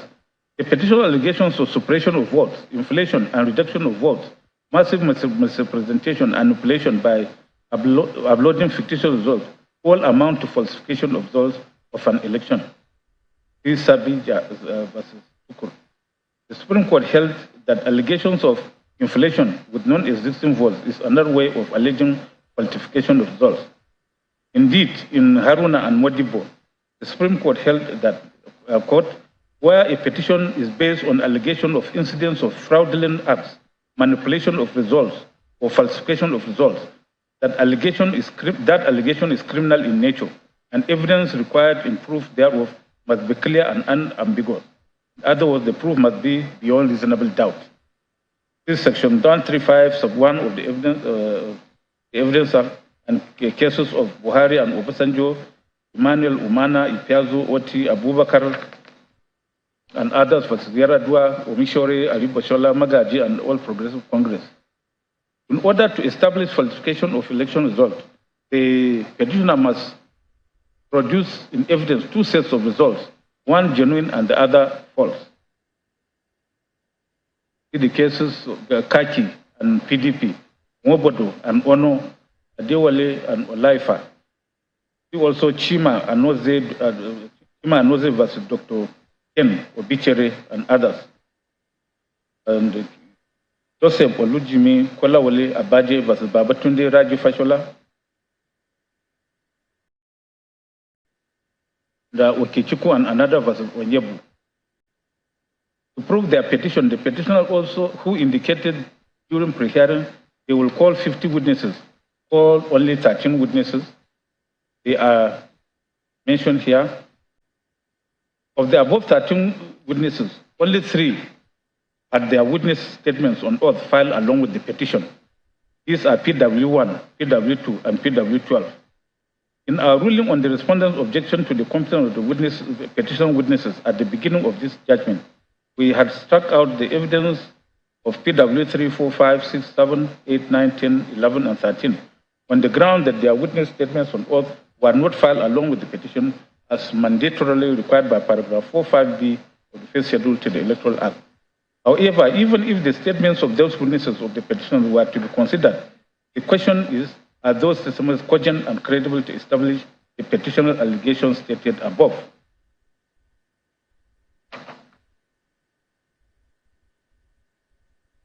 PW1's testimony was only on the alleged double nomination of the third respondent and feature proceeding, which we have already determined above. Even as he stated that he voted in his polling unit during the election, he stated that he did not play any other role in the election beyond exercising his civic responsibility. As for PW2, who said he was a software engineer, he stated that upon his reading of the relevant provisions of the Electoral Act and annual regulations, he is aware that the presiding officer in the polling unit is mandated to electronically transmit or transfer the result of the election direct to the collation system as prescribed by ANEC, and to also use the beavers to upload a scanned copy of the polling unit result sheet to the ANEC result viewing portal area prescribed by ANEC. He said, from his knowledge of software engineering and computer operations, RF is a server and is accessible to the public.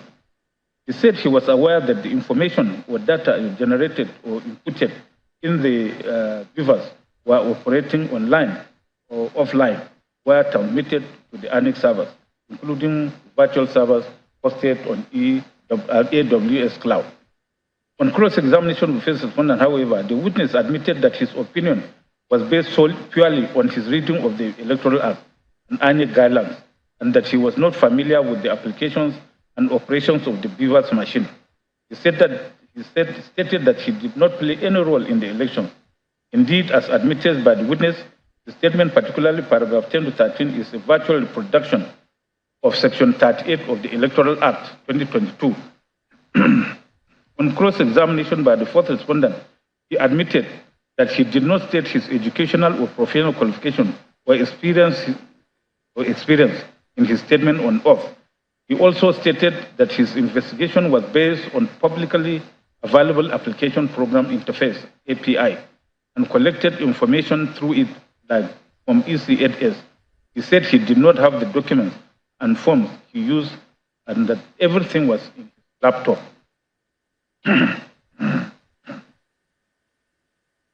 Contrary to the speculation of the petitioners that ANIC was not prepared to conduct the promised credible, authentic, and transparent election, or that it deliberately or mischievously allowed the compromised IT infrastructure to be deployed for the conduct of the presidential election, PW2 confirmed that Amazon Web Services is the most secure service providers in the world, and that it is used by corporations, companies, individuals, and governments that are most concerned with security.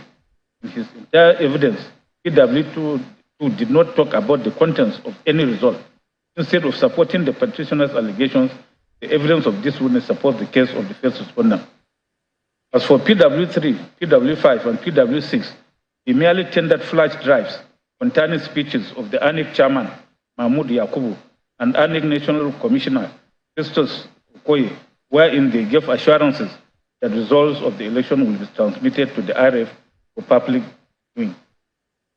Being mere assurances, the evidence of these witnesses had no utilitarian value in establishing allegation of corrupt practices made by the petitioners in this case.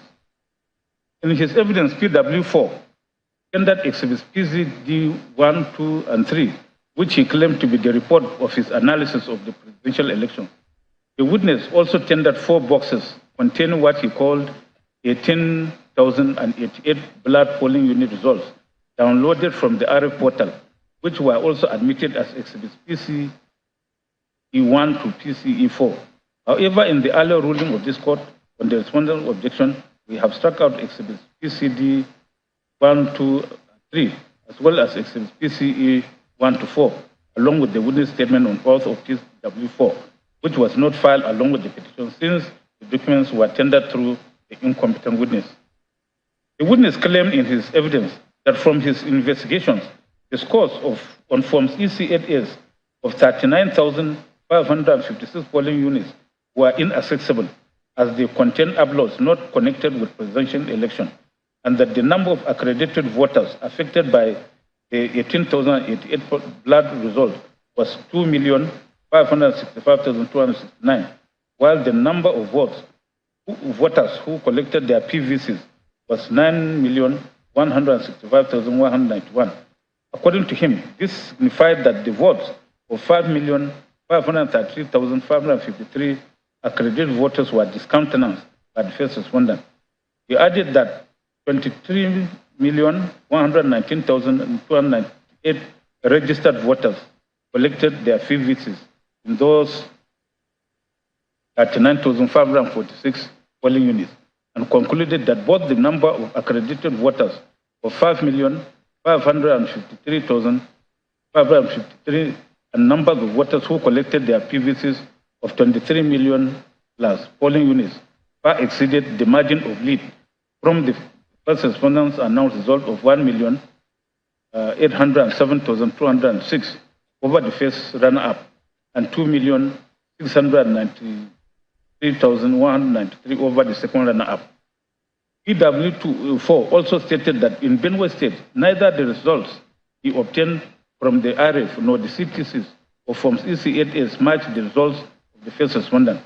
He stated that the annex CTCs of forms EC8S showed that LP got 272,468 votes and APC got 256,852 votes, while the results from the RF portal showed that LP got 260,796 votes, while APC got 268,630 votes.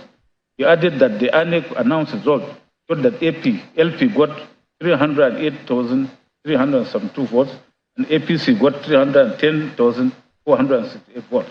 He concluded that by adding uncovered votes and deducting votes affected by overvoting, manipulation, alteration, and Benue State, LP got 281,426 votes, while APC got 258,683 votes. A look at the 18,088 blood polling units results, which the witness claimed to have downloaded from the RF portal, show that they were not certified by the first respondent. Being secondary evidence of public documents, they are clearly inadmissible. See Section 89E and 90C of the Evidence Act 2011, case of Emeka versus Ipiazu, others. Of note is that PW4 admitted under cross-examination by first respondent that the primary source of the data he used in his investigation is from the RF portal. This clearly means that he based his investigation on inauthentic data, since the essence of certification of public documents is to ensure authenticity of public documents. See the cases of Ebwe and Araka and Emmanuel versus Mana.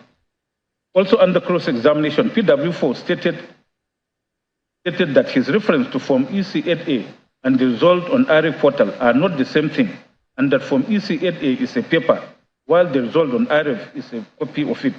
He particularly admitted that by his reference to blood Form EC8As on the RF, he was not suggesting that the hard copies of Form EC8As are also blood. This admission by PW4 also dealt a death knell to the allegation made by the petitioners in paragraph 60 of the petition that the first respondent suppressed the first respondent's cause, the 18,088 polling units, by deliberately uploading unreadable and blood forms EC8As on the RF. In fact, PW4 had under cross-examination completely rubbished his own report when he admitted that the RF portal is not capable of collating and tabulating the election results, and that it is the image of the Form EC8A that is transmitted to RF, while the hard copy of Form EC8A is taken to the collation center, which he stated is collected at what local government, state, and national collation centers. He also admitted that since the result in the Form EC8A is taken to the collation centers, the failure to transmit valuable data blood will not change the result already entered in Form EC8A. Again, the witness admitted under cross-examination that his report in exhibits PCD1, PC2, and PCD3 only covered the two states of Rivers and Benue, and that he worked on only available data, that if he had more data in his report, it would have been different. He further admitted that his report, exhibits PCD1, 2, and 3, is not a product of expertise, as any secondary school student can do the simple arithmetic involved in it. This admission by PW4 effectively rubbishes his entire report as inconclusive and manifestly unreliable. On the whole, the evidence of this witness, even if it were to be considered void of any probative value. As for the evidence of PW7, we had earlier analyzed and evaluated her testimony and found that she was not only a person interested in this petition. A report in exhibit PCJ3A to F, which she brought to the court purportedly as an expert witness, was merely downloaded by her from AWS site, which was openly accessible to the public. Her evidence is also of no probative value. With regard to the evidence of PW8, I have earlier analyzed and evaluated his evidence while resolving issue 2. Suffice it for me to state that I had found that PW8, having admitted that in the course of his commissioned work, he had read the petition and the first respondent's reply, as well as the Electoral Act and annual regulations and manual, and that he finished his final report in May 2022 during the hearing of his petition. PW8 had practically worked to a predetermined answer, and his evidence was of no probative value. PW9, who gave evidence as an accredited observer of the election, had stated that everything about the election in the polling unit, which he observed when as accreditation and voting took place, the votes were counted and the results were announced and recorded on Form EC8A, but was not uploaded on the RF at the polling unit. Under cross-examination by the respondents, he stated that from his observation, the election went on smoothly in his polling unit and that the election officials complied with the INEC regulations. He stated that the result was taken to the collation center by the election officials. Rather than support the petitioner's case, the evidence of this witness actually reinforced the response case that the election was conducted in substantial compliance with the Electoral Act and INEC regulations guidelines. PW10 stated that he acted as an ad hoc supervisory presiding officer for Madagali Ward and that on election day he collected the materials with security agents and other INEC ad hoc presiding officers. He stated that voting went on well until 6:30 p.m. and all voters who were on queue by 2 p.m. duly voted at Unit 004 DISA. He stated that after sorting and counting of the votes, the presiding officers did the entry and snapped the results with the beavers, but were unable to transmit and upload same to the RF portal after the result of the National Assembly election was uploaded. He stated that when the presiding officers complained to him, he asked them to come to the registration area, where he requested them to meet the registration area center tech, who asked them to submit the beavers to him for transmission, but was unable to upload. On cross-examination by the First Respondent Council, PW8 stated that apart from the small issue between agents of APC and PDP, which was satisfactorily resolved, everything went well and the results were entered in Form EC8S in the units and were properly announced. He added that the physical copies of the Form EC8S were taken to the Ward Collation Center. Cross-examination by second and third respondents, the witnesses have confirmed that notwithstanding the difficulty in uploading the results, the collation of Forms EC8A took place in the ward. The evidence of this witness also supports the case of the respondents rather than of the petitioners. PW11, head of the Legal Services National Information Technology Development Center, NIDA, merely stated that he was subpoenaed, produced and tendered the following documents. A.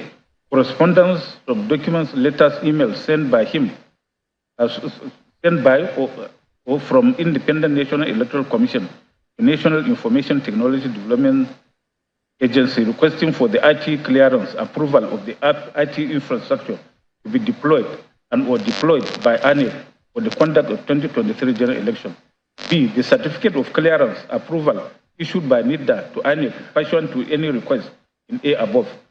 C. The report submitted by ANEC to NIDA containing certification for the testing review of the IT infrastructure deployed for the conduct of the 2023 general election.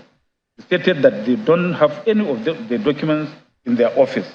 Under cross-examination by the second and third respondents, he stated that the NIDA Act does not contain cyber security standards.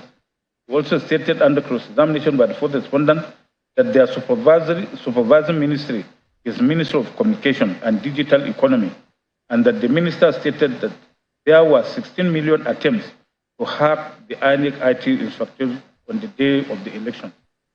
The evidence of this witness is of no assistance to the petitioners. PW12, the petitioner's star witness, whose evidence was merely a copy of the averments in the petition, stated that on the day of the election, he voted at his polling unit at Dawaki, Abuja, after which he went to the situation room of his party. The second petitioner, he stated that apart from his polling unit and the situation room, he was not present physically at any other place on the day of the election. He stated that he was not a collation agent or polling agent in any polling unit or collation center. His evidence in chief was therefore mostly laced with hearsay. He settled that hearsay evidence is inadmissible and has no probative value. Apart from his evidence in chief being inadmissible hearsay, Exhibit X1, a certified true copy of the judgment of Federal Court Abuja, suit number FHC ABGCS 1454-2022, was tendered through him under cross-examination by the first respondent, and he read out a portion of the judgment of the court, which was to the effect that the first respondent was under no mandatory obligation to electronically transmit or collect results of the election. He also admitted that he did not state in his statement on oath any figure unlawfully ascribed to the second respondent and third respondent by the first respondent. He also stated that his party had agents throughout the Federation with over 133,000 votes. When asked by the second and third respondents' council to state the score of the of the Labour Party, the witness stated that he will not know scores of the Labour Party because the results are being uploaded on the IREF. He added that he will not know the unlawful votes accredited because he is not an expert, and that the wasted votes are part of the statement made by the expert. When cross-examined by the fourth respondent, PW12 said he was not aware that ANEC chairman had given a statement that ANEC will not transmit results electronically. When confronted by the fourth respondent's council, he confirmed that his statement on oath wherein he stated that he will rely on the evidence of forensic expert was made on 20th March 2023, while the final expert report he was relying on was made in May 2023. Clear that PW12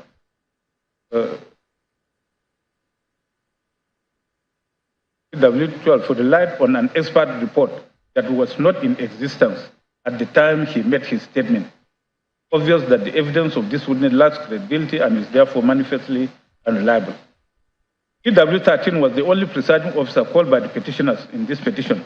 His evidence was that in his polling unit 035 at Open Field, Ward 04, Ikun local government area in Kaduna State, the election went well, and that thereafter all efforts to upload the presidential election results as captured in Form PC8A failed except the National Assembly results. That when all efforts failed, he proceeded to the collation center with other ad hoc staff. When cross-examined by First Respondents Council, he stated that he recorded the results manually, and the only problem he had that day was the uploading of the result. That when he could not upload the result, he called his supervising officer, who told him to take the result to the ward collation center, which he did. On cross-examination by second and third respondent council, he confirmed that after recording the result manually, he signed and the party agents also signed. When cross-examined by the fourth respondent, he stated that after signing the result, he gave copies to party agents. The evidence of this witness actually supports the case of the respondents that the election was conducted in substantial compliance with the Electoral Act 2022. In Buhari and INEC and others, the Supreme Court clearly stated law as follows. Quote, a petitioner who contests the legality or lawfulness of votes cast in an election and the subsequent result must tender in evidence all the necessary documents by way of forms and other documents used at the election. He should not stop there. He must call witnesses to testify to the illegality or unlawfulness of the votes cast and prove that the illegality or unlawfulness substantially affected the result of the election. The documents are amongst those in which the results of the votes are recorded. The witnesses are those who saw it all on the day of the election, not those who picked the evidence from an eyewitness. No, they must be eyewitnesses too. Both forms and witnesses are vital for contesting the legality or lawfulness of the votes cast and the subsequent result of the election. One cannot be a substitute for the other. It is not enough for the petitioner to tender only the documents. It is incumbent on him to lead evidence in respect of the wrongdoings or irregularities both in the conduct of the election and the recording of the votes. Wrongdoings and irregularities which affected substantial result of the election. Proving an election petition or proof an election petition is not as easy as the Englishman finding coffee on his breakfast table and sipping it with pleasure, particularly in the light of Section 146(1) of the Electoral Act. The petitioner has a difficult, though not impossible task, close of court. See Mohammed and another versus Anladi and others. In this petition, where the petitioners have labeled several allegations against the first respondent, such as suppression of votes, unlawful reduction and inflation of results, uploading of fictitious results, misrepresentation, manipulation of results where no election took place, and wrong computation of results, it is evident from the above that the petitioners have not laid any credible evidence to substantiate those allegations. Of the 13 witnesses recalled, only 2 are presiding officers who were present at the polling who are present at their polling units. Hence, the petitioners have not been able to establish any of those malpractices which they allege. The evidence of the witnesses which the petitioners call as experts to try to establish that the first respondent is mandatorily required to transmit election results for the purpose of collation or to link the delay in the upload of the presidential election results to average by the first respondent to any of the malpractices which they allege are devoid of any value. The petition allegations have remained mere speculations and unfounded accusations. The petitioners have failed to establish beyond reasonable doubt the corrupt practices which they allege as required of them under Section 135(1) of the Evidence Act 2011. On the petitioner's allegation of overvoting, Learned Counsel for the first respondent contended that to prove overvoting, the direct record of accredited voters in the beavers machines are required alongside the voters register of the affected polling units. He pointed out that the petitioners failed to produce the beavers machines and the voters register. He submitted that the petitioners want this court to rely only on the expert opinion of PW4, which is not credible. He submitted that when PW4 was confronted with the results in polling unit 002 of Ward 7 of Degema, LGA, River State, which was part of his report on overvoting. In Exhibit PCD2, he stated that there was no overvoting, as the number of votes cast was 40, while the number of accredited voters was also 40. He relied on Oetola and INEC at this court to discountenance PW4's evidence of voting. The petitioner's allegation of overvoting is contained in paragraphs 72, 76, and 77 of the petition, which have been produced here. In the earlier ruling of this court, the respondents' various preliminary objections to the competence of the above petitioners' allegation of overvoting were upheld, and the court had struck out the said paragraphs for being vague, nebulous, and imprecise, having failed to disclose the specific polling units in the states where the overvoting is alleged to have occurred, the number of votes affected, the alleged margin of lead, etc.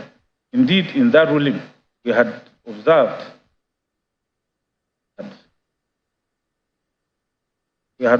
that the forensic report containing the details of the polling units and other information which the petition said they have incorporated to the pleading by reference were not filed along with the petition as to be part of the pleadings.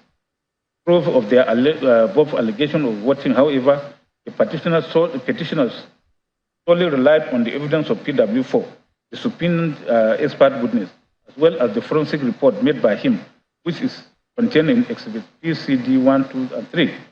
PW4's evidence was basically that from his investigation in Exhibit PCD 1, 2, and 3, he discovered that there was overvoting in 4,407 polling units, which affected 2,317,129 voters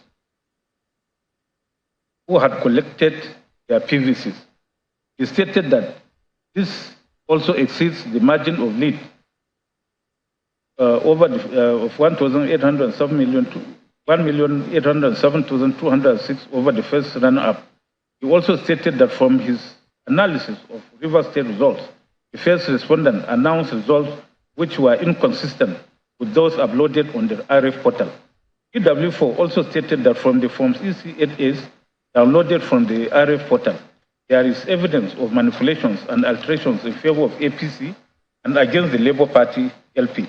He stated that from the results on the RF portal, LP got 208,564 votes, while EPC got 118,999 votes in River State, as against 175,071 votes for LP and 231,591 votes for APC. He concluded that When the unlawful votes are deducted, it will amount to 205,110 votes for LP and 84,108 votes for APC. In the ruling on objections to witnesses and documents made in the earlier part of this judgment, the witnesses stated on oath, the witness statement on oath of PW4 was one of those struck out for offending paragraph 45B of the first schedule to electoral 2022, them not having been filed along with the petition. With the statement of PW4 struck out for being incompetent, exhibits PCD 1, 2, and 3, the forensic report tendered by him, were also struck out for being inadmissible. As stated earlier, the oral evidence of PW4 contained in his witness statement on oath and his report in exhibit PCD 1, 2, and 3 are the only evidence adduced by the petitioners to establish their allegation of voting. With the witness statement on oath of PW4 having been struck out for being incompetent, and the forensic report in exhibits PCD 2, 1, 2, and 3 also struck out for being inadmissible, there was no other evidence to substantiate the petitioner's allegation of overvoting. The petitioners have therefore failed to prove their allegation of overvoting. Issue 3 is also resolved against the petitioners. So based on the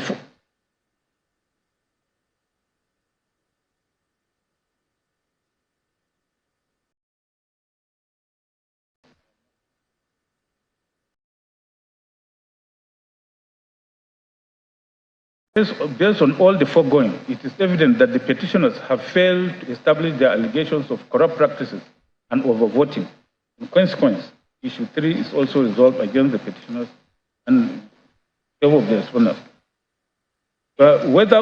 Issue 4 is whether from the evidence adduced by the petitioners, the petitioners have established that the second respondent was not duly elected by a majority of lawful votes cast at the election.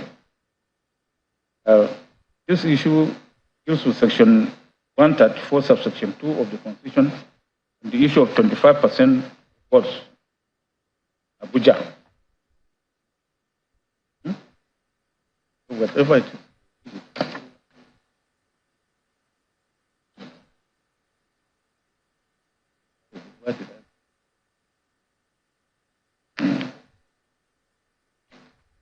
Well, the resolution of this issue basically borders on the interpretation of section 134, subsection 2B of the 1999 Constitution.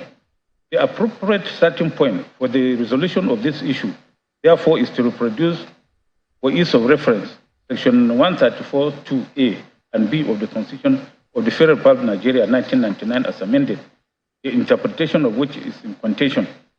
It reads thus: a candidate for an election to the office of president shall be deemed to have been duly elected, where there being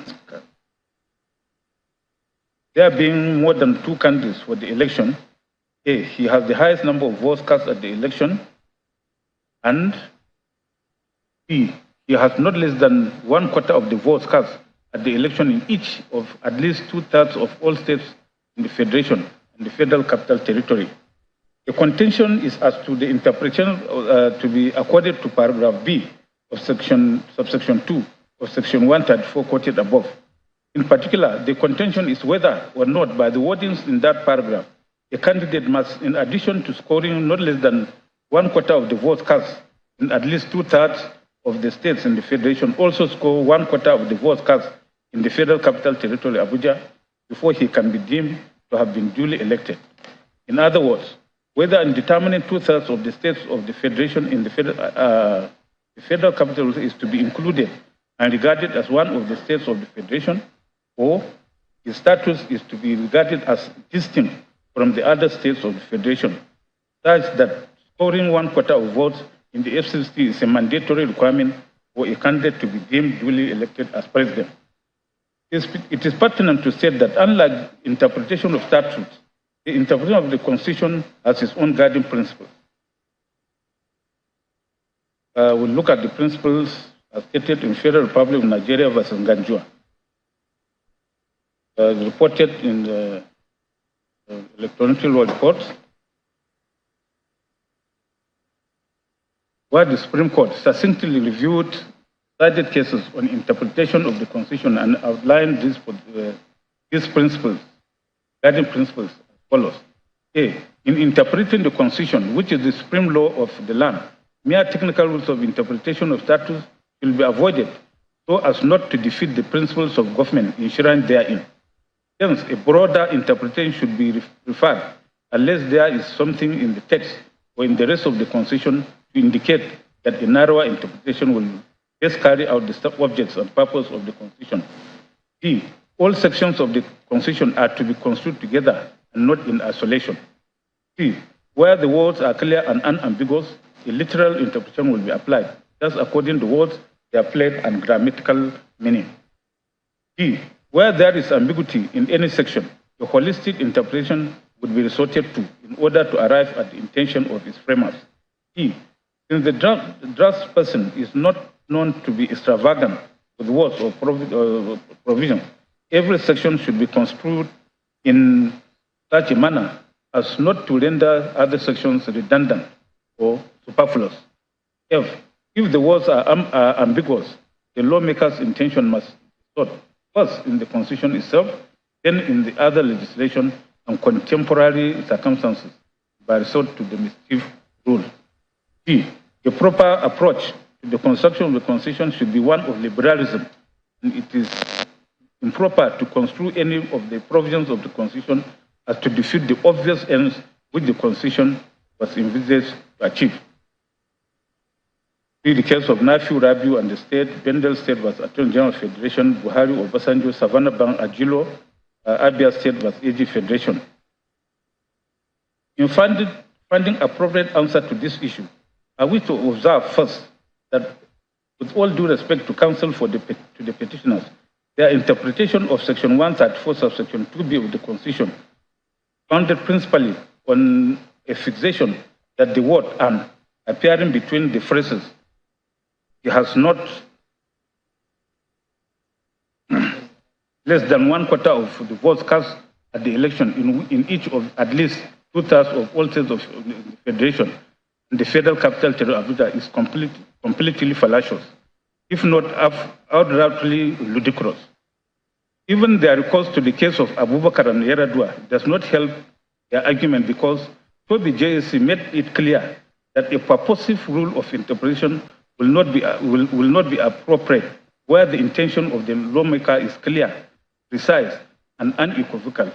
So much so that a person can say, yes, this is what the lawmaker has in mind.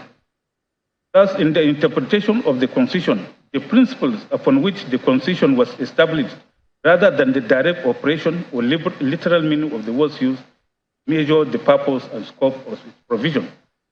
The Global Excellence Communication Limited, Donald Duke, AG Bendel State, AG Federation, Saraki versus FRN, Sky Bank PLC, Yugu, Kelim versus Guabang. That this is the position is not at all open to doubt. In Bronic Motors Limited versus Wema Bank Limited, Nnamani JC or blessed memory, speaking from the Appellate Court, confirmed it when, after a painstaking analysis of the cases on the point, said at pages 30 to 32 that, quote, a constitution is a living document, not just a statute, providing a framework for the governance of a country, not only for now, but for generations yet unborn. In construing it, undue regard must not be paid to merely technical rules. Otherwise, the objects of its provisions, as well as the intention of the framers of the Constitution, will be frustrated. As stated in Minister of Home Affairs versus Fisher, the constitutional requirement should not necessarily be construed in a manner according to rules which apply to acts of parliament. Although the manner of interpretation of constitutional instrument should give effect to the language used, recognition should also be given to the character and origins of the instrument. Such an instrument should be treated as sui generis, calling for principle of interpretation of its own, suitable to its character, without necessary acceptance of all the presumptions that are relevant to legislation or private law. It has also been accepted by all our courts that a broad and liberal interpretation should prevail in interpreting the provisions of our Constitution, although one has constantly to bear in mind the object which such provisions were intended to serve. Sir Udo Udoma, JSC, very aptly stated this in Nafi Rabiu and the State, where the learned justice said, "My lords, it is my view that the approach of this court to the construction of the Constitution should be, and so it has been, one of liberalism, probably a variation of the theme of the general maxim, ut res magis valeat quam tireat. I do not conceive it to be the duty of this court to construe any of the provisions of the Constitution as to defeat the obvious ends the Constitution was designed to serve, where another construction, equally in accordance with the words and sense of such provisions, will serve to enforce and protect such a clause of court." Some years down the line, in Global Excellence Communications Limited versus Donald Duke, Onogian JSC, later CJN, reiterated the relevant principle of the implementation of the Constitution, which his Lordship saying, among others, at page 19. The principles upon which the Constitution was established, rather than the direct operation or literal meaning of the words used, measure the scope and purpose of its provisions. The words of the Constitution are therefore not to be read with stultifying narrowness. Clause of court. All these were further followed by this court recently in Federal Republic of Nigeria versus Muhammadu Maigari Dingyadi in the following ways at page 33 of the report. One main guiding post is that the principles upon which the Constitution was established, rather than the direct operation or literal meaning of the words used, measure the purpose and scope of its provisions. See Global Excellence Communication and other cases. There is always a need for the fulfillment of the object and true intent of the Constitution. Therefore, the Constitution must always be construed in such a way that it protects what it sets out to protect and guide what it's meant to guide. The Adeleke or your State House of Assembly. In interpreting the Constitution of a nation, it is the duty of the court to ensure the words of the Constitution preserve the intent of the Constitution. Every Constitution has a life and moving spirit within it, and it is this spirit that forms the raison d'etre of the Constitution, without which the Constitution will be a dead piece of document. The life and moving spirit of the Constitution of this country is captured in the preamble. It has been held that when a constitutional provision is interpreted, the cardinal principle is to look to the preamble to the Constitution as guiding star, and the directive principles of state policy as the book of interpretation, and that while the preamble embodies the hopes and aspirations of the people, the direct principles set out the proximate grounds in the governance of the country. Thakur and Union of India. In other words, in interpreting the words of Section 212(1)A of the 1999 Constitution as amended, the court should be guided by principles upon which the Constitution was established, rather than by direct operation or literal meaning of the words used in the provision, and where the literal meaning of the words used are not in consonance with the guiding principles. Literal interpretation must be jettisoned to another approach that accords with the guiding principles of the Constitution. The interpretation that would serve the interests of the Constitution and best carry out its objects, purpose must always be preferred. Clause of court. Following these well-settled principles, our first port of call in unlocking the argument of the petitioners is the preamble to the 1999 Constitution and the direct principles of state policy contained therein, all of which embody the principles of the Constitution. The preamble to the 1999 Constitution loudly proclaims equality between citizens as its cornerstone, among others. Thus, we, the people of the Federal Republic of Nigeria, having firmly and solemnly resolved and to provide a constitution for the purpose of promoting the good government and welfare of all persons in our country on the principles of freedom, equality, and justice, and for the purpose of consolidating the unity of our people.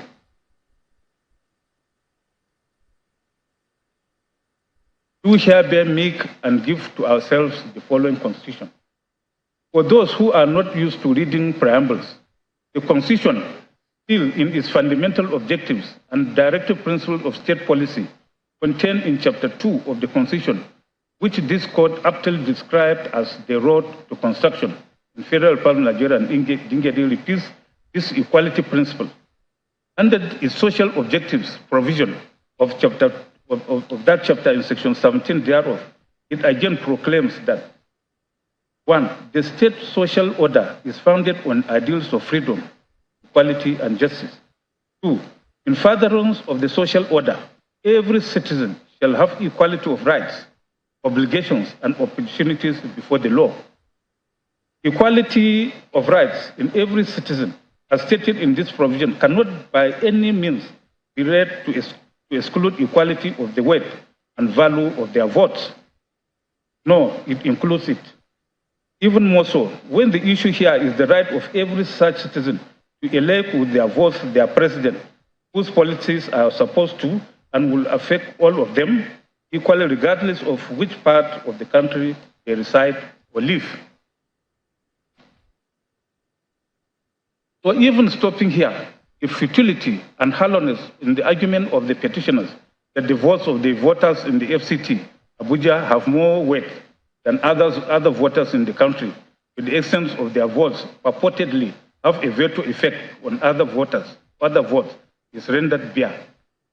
That notwithstanding, let us still proceed to consider for whatever it is worth their interpretation of Section 134, subsection 2B of the same 1999 Constitution, which incidentally centers around the word "and" that provision. In the first place, the settled position of the law is that in interpreting a constitutional provision of the court should be guided by the principles upon which the Constitution was established, rather than by the direct operation or literal meaning of the words used in the provision. And while the literal meaning of the words used are not in consonance with the guiding principles, literal interpretation must be jettisoned for another approach that accords with the guiding principles of the Constitution. It is quite clear that a calm reading of Section 134(2)(b) of the Constitution will leave no one in doubt that the use of the word "and" by the framework between the words all states in the Federation and the Federal Capital Territory Abuja indicates nothing more than that the framers' understandable desire for consistency in referring to the Federal Capital Territory by that name, as it is done all through the Constitution whenever reference is made to the Federal Capital Territory. The word and Federal Capital Territory Abuja do not by any means imply the meaning imputed to it by the petitioners. In any event, Section 299 of the Constitution dispels any lingering doubt that may still be existing in anyone's mind by stating that the provisions of this Constitution shall apply to the Federal Capital Territory Abuja as if it were one of the states of the Federation, then ABC. This provision states most unequivocally that the entire provisions of the Constitution shall apply to the Federal Capital Territory as if it were one of the states of the Federation. It is noteworthy that the punctuation mark employed by the framers immediately after the part of that provision ending with Federation, emphasized by me, is a semicolon, whose function is, in a sentence, is to separate independent clauses of a compound sentence. See Merriam-Webster's online dictionary, which defines semicolon as a punctuation mark used chiefly in a coordinating function between major sentence elements, such as independent clauses of a compound sentence.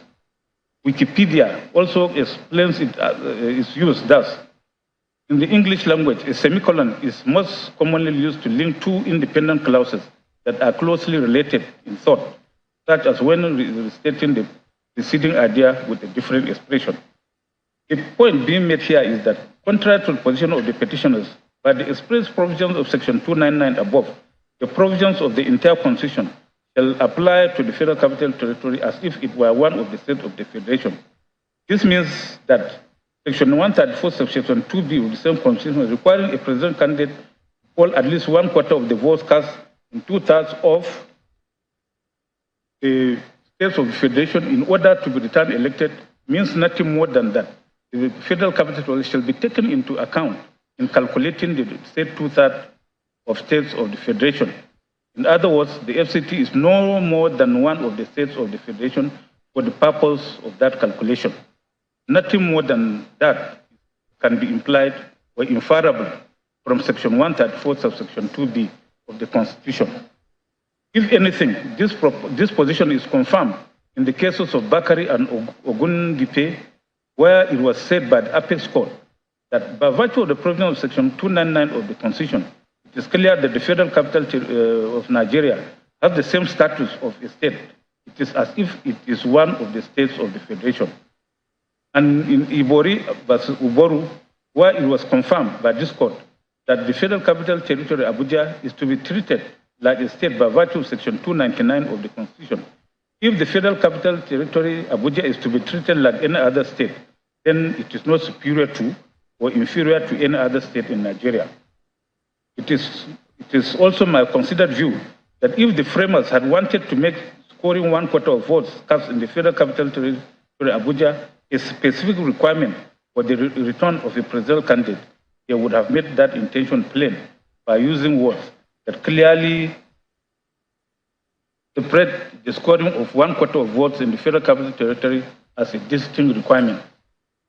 As expressly stated in Section 299 of the Constitution, for the purposes of fulfilling the requirements of Section 134, subsection 2B of the Constitution, for return of a presidential candidate as duly elected, the Federal Capital Territory Abuja is to be treated as one of states in the calculation of 2/3 of the states of Federation. Thus that if the candidate polls 25% or 1/4 of votes in 2/3 of 37 states of the Federation, FCT Abuja inclusive, the presidential candidate shall be deemed to have been duly elected even if he fails to score 25% of the votes cast in the Federal Capital Territory Abuja as the second respondent did.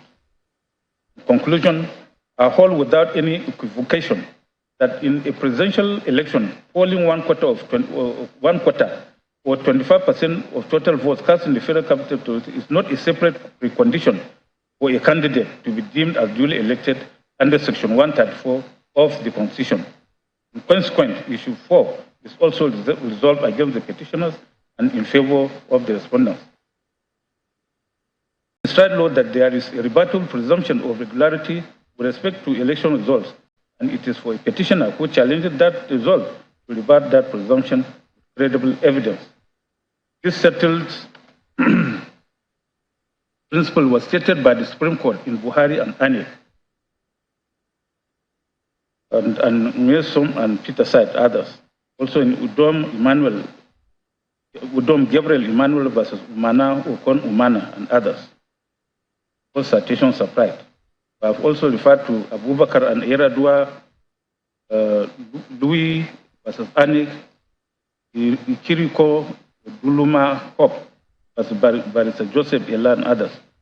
From the foregoing, it is clearly evident that the petitioners have failed to discharge the burden of proof placed on them by law. They have failed to prove any of the 3 grounds contained in paragraph 20 of this petition. They have not been able to lead any cogent, credible, and acceptable evidence to rebut the legal presumption of correctness of the result of presidential election held on 25th February 2023, declared by the first respondent. Having resolved all 4 issues in this petition against the petitioners, this petition is clearly unmeritorious. As I stated earlier, it's a consolidated petition. So when we examine that of petition number 4, our learned brothers state their own position. And number 5, sorry.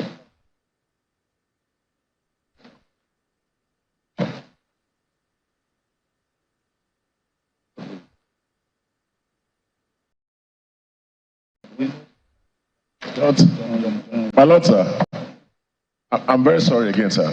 Yes.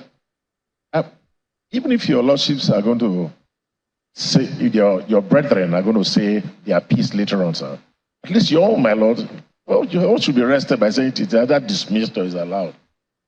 Huh? I was wondering if your lordship would not pronounce that it's been dismissed.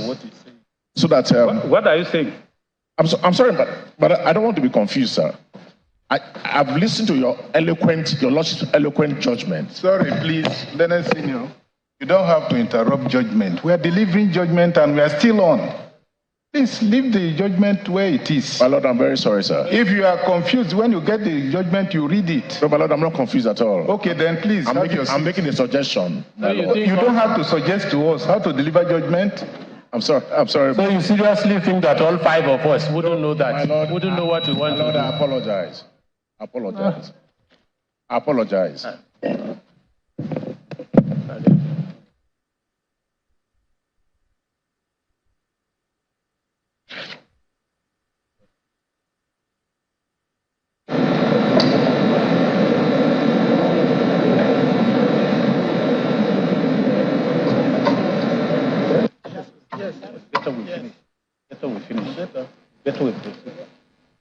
Better we proceed.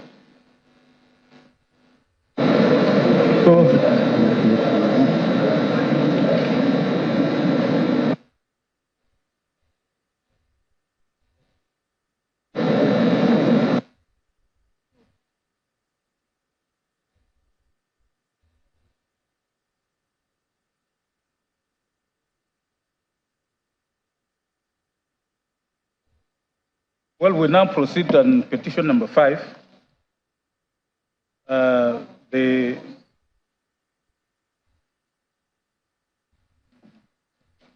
motions in that petition will be read by my learned brothers, by my extreme right.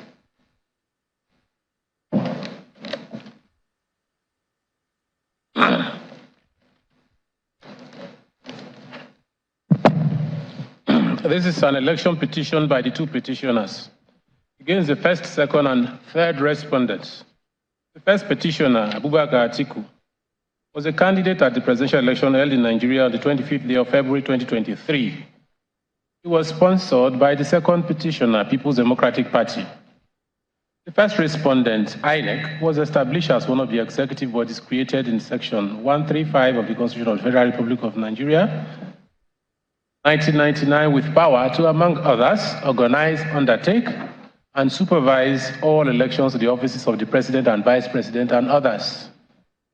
On Saturday, the 25th of February 2023, the first respondent conducted election to the office of the President and the Vice President for the Federal Republic of Nigeria and the National Assembly simultaneously.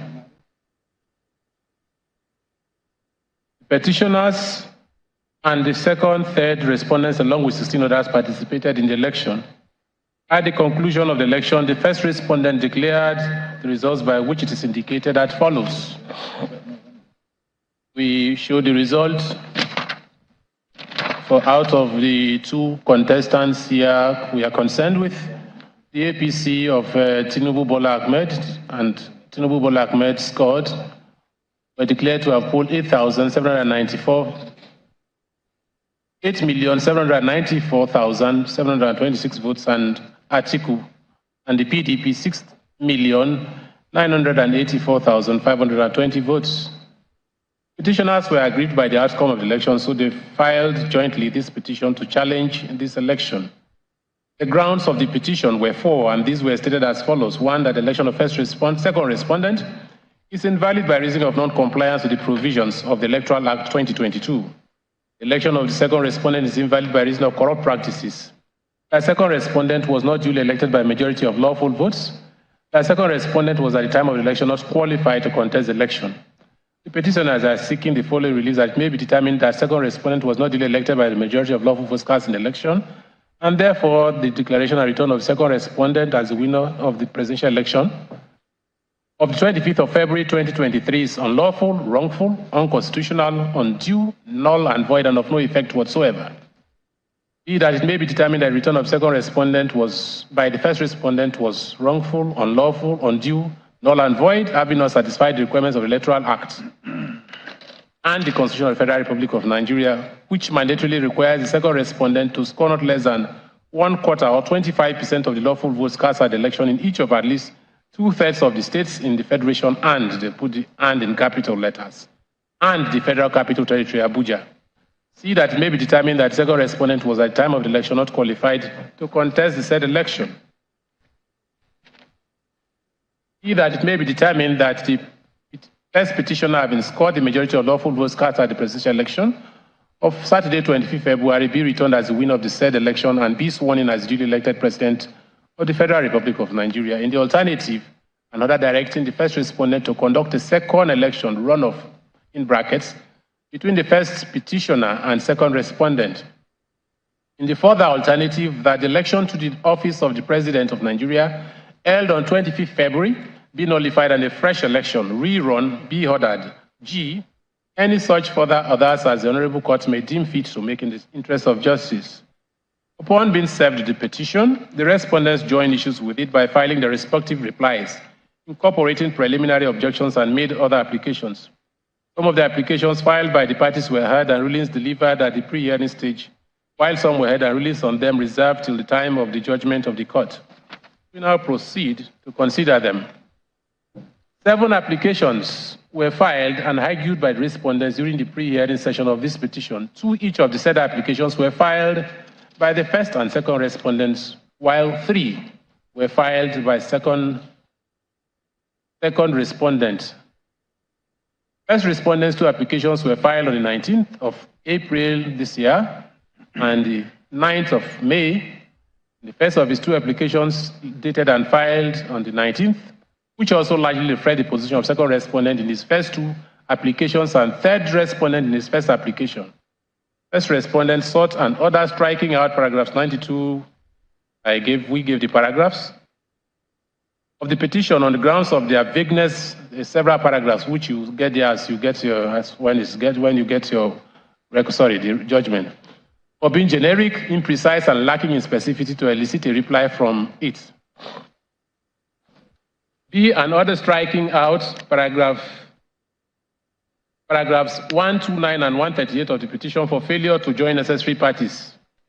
Among other grounds, the 2 necessary parties are Yaya Bello and one Adevo, the chairman of a local government in Kogi State.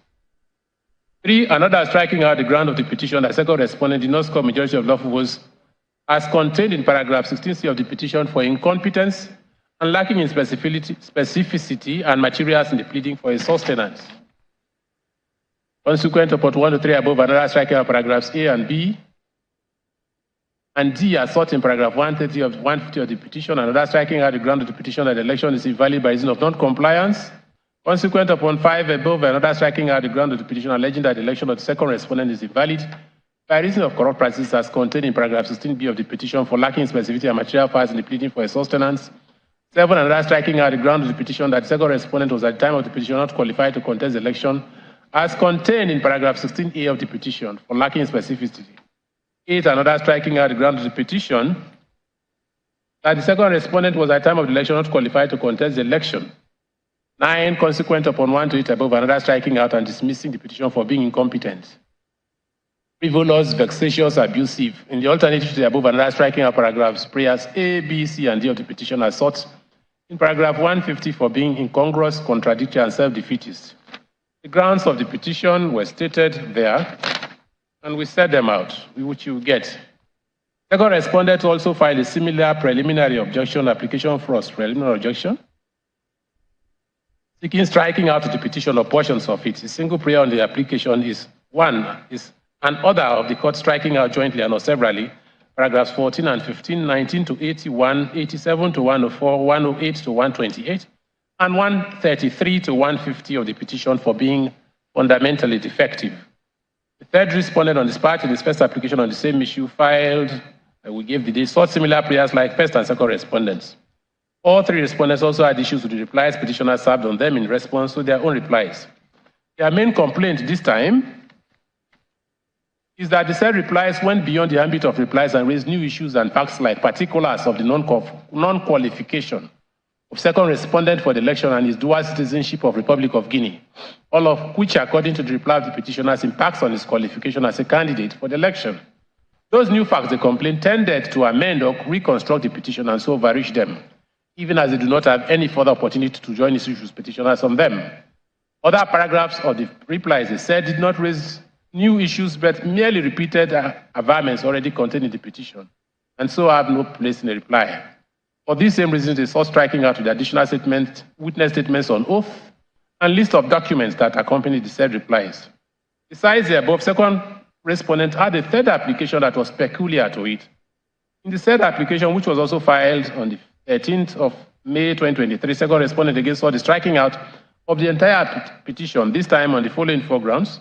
The entire petition constitutes a gross abuse of the process of court by reason of an originating summons in suit number SCCV 354-2023, filed by the Attorneys General of Adamawa, Akwa Ibom, Delta, Edo, and Sokoto states. All of them controlled by the second respondent, as he put them, as he called them, as second respondent put it, at the Supreme Court of Nigeria against the Attorney General of the Federation, where the said plaintiffs raised against the Attorney General of the Federation the same issue here of first respondent's failure to transfer or transmit polling unit results from his BVAS to his result viewing portal IREV in the 25th February 2023 general elections. The plaintiffs wherein first respondent mentioned sought in their suit declarations that the 2023 elections were fundamentally flawed and so invalid, null and of no effect, which is what petitioners also seek here. So this petition constitutes gross abuse of process. There were other grounds for that application, as I shall show later when considering it. All 7 applications were supported with affidavits and written submissions of applicants, which were in turn countered by the petitioners with counter affidavits and written submissions of their own. I shall now proceed to consider the merits of the applications. For ease of reference, I shall group the 3 sets of applications into groups A, B, and C. I start with the first 3 applications of respondents that attacked the validity of the petition, and its paragraph reliefs claims and grounds on which it was sought. First respondent's first application, that is the one filed on 9th of April. I start with that one. First respondent set out the following issues for determination in his 9th April 2023 application. Set them out. It argues its issues 1 and 3, you get it, so there's no point arguing it, time is going. It argues its issues 1 and 2 above separately and took issues 3 and 4 together. In seeking the striking out of paragraphs 9, 2, 3, 93, all set out there, of the petition on grounds of their vagueness, imprecision, and lack of specificity to elicit a reply from it, first respondent, that is INEC, relied principally on paragraph 4.1, sub 1 of the first schedule to the Electoral Act, which states as follows. It says, an election petition under the Act shall state clearly the facts of the election petition and the grounds on which the petition is based, and the relief sought by the petitioners.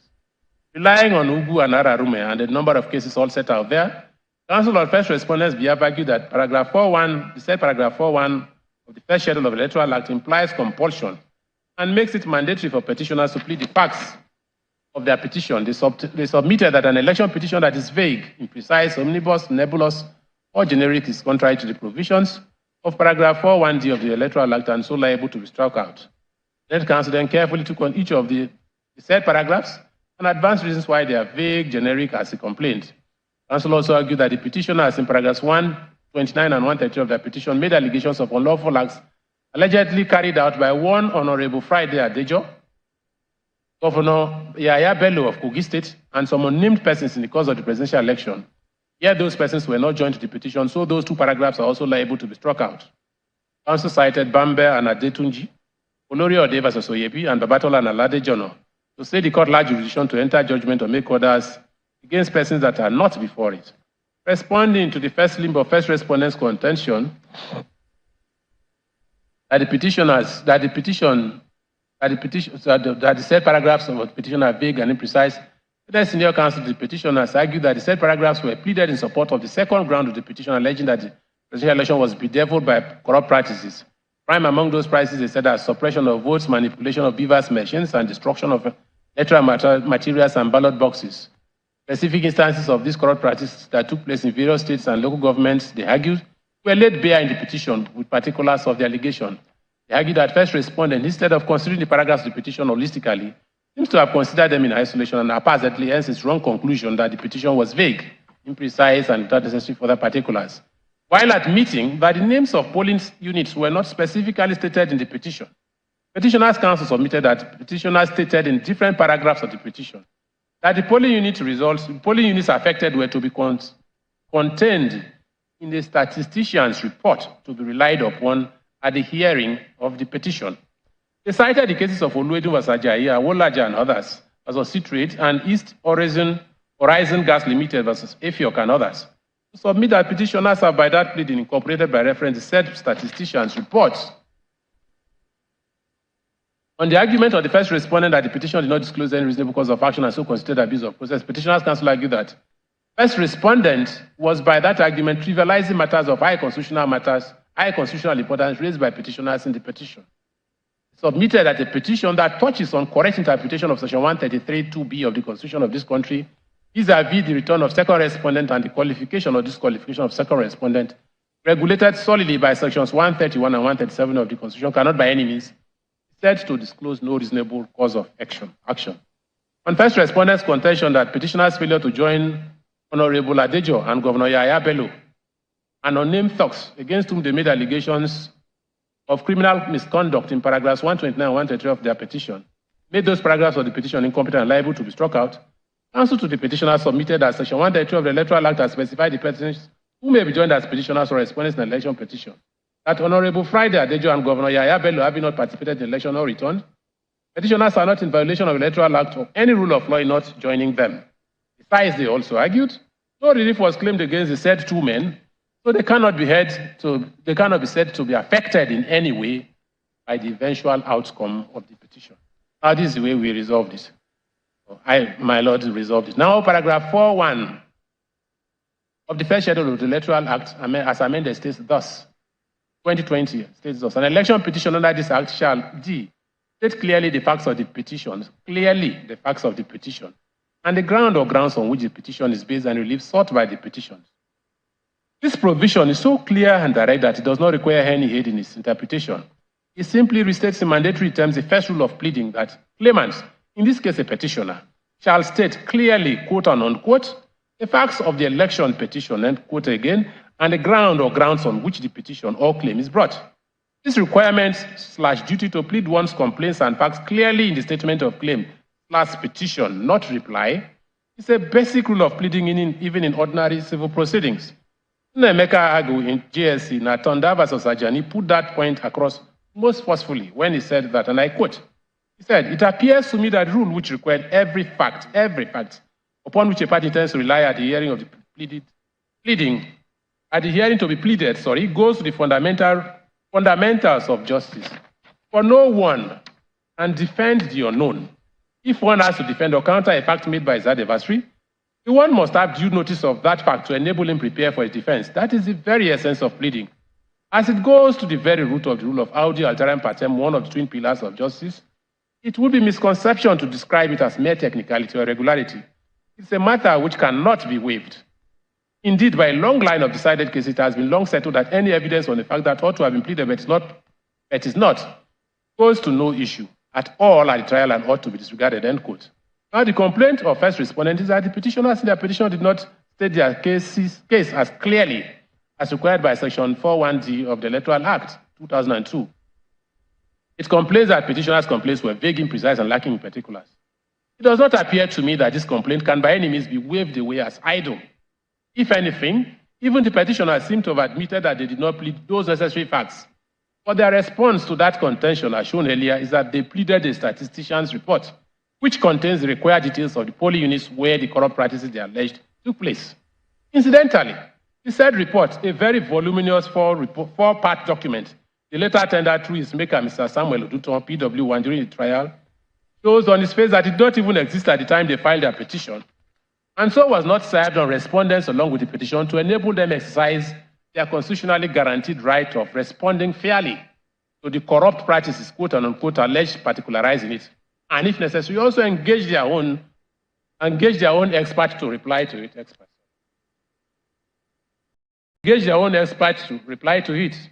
Yes, the principle of incorporation by reference relied on by them, that is petitioners, is part of our adjectival law and is supported by a fairly long line of cases, including MMA versus NMA, Ekpemupolo versus Edremoda and others, JFS Investment versus Brawalai Limited, Elo versus Idaosa, Abode Brothers Limited versus Niger Construction Company Limited, and another. But that principle cannot by any means override the fair hearing trial provisions of Section 36 of the 1999 Constitution of this country, which also underpins the rationale for exchange of pleadings by parties. See once again the dictum of Emeka Agu and Atonda and Ajani already quoted. A statistician's report that is supposed to contain missing particulars in a petition, that which was only filed in the middle of hearing of the same petition, long after the time for exchange of pleadings had closed and even after petitioners had called as many as 16 witnesses in proof of their case, as happened in this case, cannot serve that purpose of audi alteram partem, let the other party also be heard too. In short, the tactics employed by the petitioners in this case as regards their pleadings, and the petitioners and the statistician report referred in it, is to say the least most unfair and definitely negates the current practice regime that emphasizes front-loading of processes. Such dishonorable practice can only be likened to the unlawful boxing tactic of hitting one's opponent below the belt or from behind, which in the sport of boxing is penalized promptly with deduction of points. It cannot be different here. The said statistician's report, which is exhibits PAH1, PAH2, PAH3, and PAH4 in this proceeding must be and is hereby discountenanced. That conclusion should make the resolution of this issue of imprecision of the petition fairly easy. I shall nevertheless want to exercise caution and still consider the paragraphs of the petition attacked by first respondent, but it shall only be as they stand in the petition. In that regard, I am satisfied that paragraph 92 of the petition, where the petitioners allege wrongful calculation of poly unit results in various local governments of Sokoto State is lacking in particulars of the particular poly units affected and so liable to be struck out. Paragraphs 93 and 94 of the petition, where petitioners allege that first respondent officials failed to properly fill election forms in Kano State, I think sufficiently meets the requirements of paragraph 41D of the first schedule to the Electoral Act 2022. Paragraph 95 of the petition, where the petitioners allege that results in unspecified poly units in some local government areas of Kogi State were, quote, manipulated through and by the inflation of the second respondent's votes and depletion of the petitioner's votes, end quote, is in my opinion bad for vagueness, not only as to the polling units where the alleged manipulation occurred, but also as to the actual lawful votes of petitioners and second respondents allegedly depleted and inflated respectively. The need to plead the exact figures of votes affected by the alleged manipulation becomes even more crucial, in my opinion, when account is taken of paragraph 15 of the first schedule of the Electoral Act, stating that, and I quote, this is what that paragraph 15 says, when a petitioner claims a seat alleging that he had the highest number of valid votes cast at the election, which is what the petitioners are doing here, the party defending the election or return shall set out clearly in his reply particulars of the votes, if any, which he objects to, and the reasons for his objection against such votes, showing how he intends to prove at the hearing that the petitioner is not entitled to succeed. Second and third respondents can only properly exercise their right under this provision, requiring them to, quote, give particulars of the votes claimed by the petitioners that they object to and the reasons for the objection against such votes, after petitioners have themselves set out clearly the lawful votes depleted by the manipulation alleged by them. Paragraph 97 of the petition, in my opinion, are matters of proof at the hearing, even more so as the petitioners have stated in those two paragraphs that the disruption of elections in Adavi and OKE local government areas of Kogi State by agents of second and third respondents alleged hearing was captured in video recording, which they petitioners would lead evidence in proof. Paragraph 98 of the petition, where petitioners allege that elections in 10 polling units were disrupted and there were no results from the said polling units, end quote, is bad for vagueness and specificity, insofar as it does not specify the affected 10 polling units. It is therefore also liable to be struck out. I am also of the opinion that paragraphs 99 and 100 of the petition, also attacked by first respondent, has to do more with proof, which is a matter for the substantive hearing, especially as infractions complained of in them were again, according to petitioners, captured in a video recording which they promised to rely at the trial. Paragraph 101 of the petition, where the petitioner simply complained of failure of first respondents officials to properly fill election material, seems to me sufficient pleading. Paragraph 102 of the petition, where the petitioner simply alleged that infractions occurred in polling units unidentified in various local government areas of Kogi State, and what these failures enabled results of the polling units in the said LGAs to be manipulated through and by the inflation of second respondents' votes, and the depletion of petitioners' votes is bad and vague as to the particulars of the specific polling units and votes of petitioners and respondents affected by the said manipulation of inflation and deflation. It fails to meet both the requirements of clear pleading of facts of the petition and paragraph 15 of the first schedule of the Electoral Act aforesaid. In fact, the following dictum of the lead judgment of Tabai GSC in Belgora and Ahmed clearly says so, my lord. We have already produced all these things in CA03, and we don't intend to read. In any case, you get it and you see it. Also, PDP versus INEC. For the same reasons, I am also of the opinion that paragraph 103 of the petition, where the petitioner simply averred generally that, quote, first respondent wrongly entered incorrect results for the petitioners in Borno State, is bad insofar as The polling units in Borno State affected by the incorrect results are not stated. I am, however, of the view that paragraphs 104, 105, and 106 of the petition sufficiently plead necessary facts to elicit appropriate response from respondents, even more so as paragraphs 104 merely alleged bypass by first respondent of use of beavers machines. The presidential election in Benue State, while paragraphs 105 and 106 simply stated the petition as ground that second respondent was not elected by majority of lawful votes.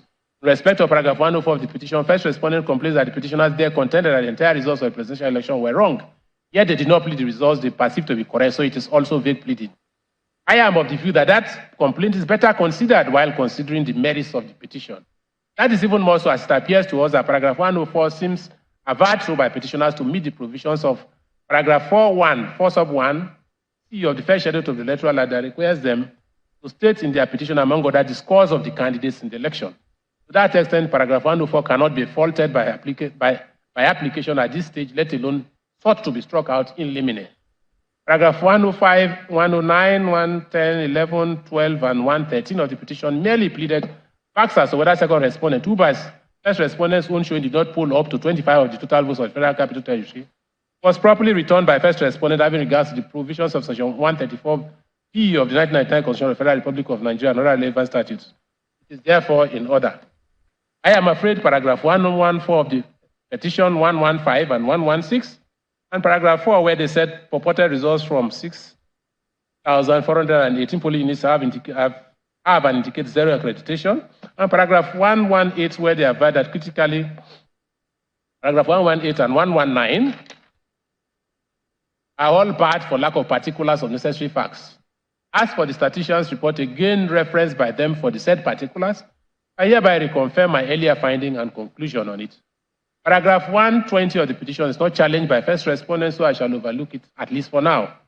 The petitioners in paragraph 121 of the petition allege that first respondents, presiding officers of polling units failed to properly fill and countersign alterations in election forms, including forms E, C, 8B, and blah, blah, blah, but they did not mention the polling units, what local government and state said infractions took place.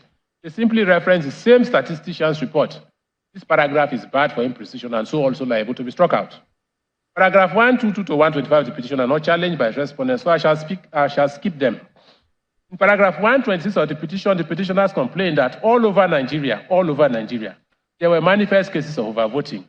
The total of the affected polling units in the various states are set out in the statistician's report, pleaded and relied upon by the petitioners.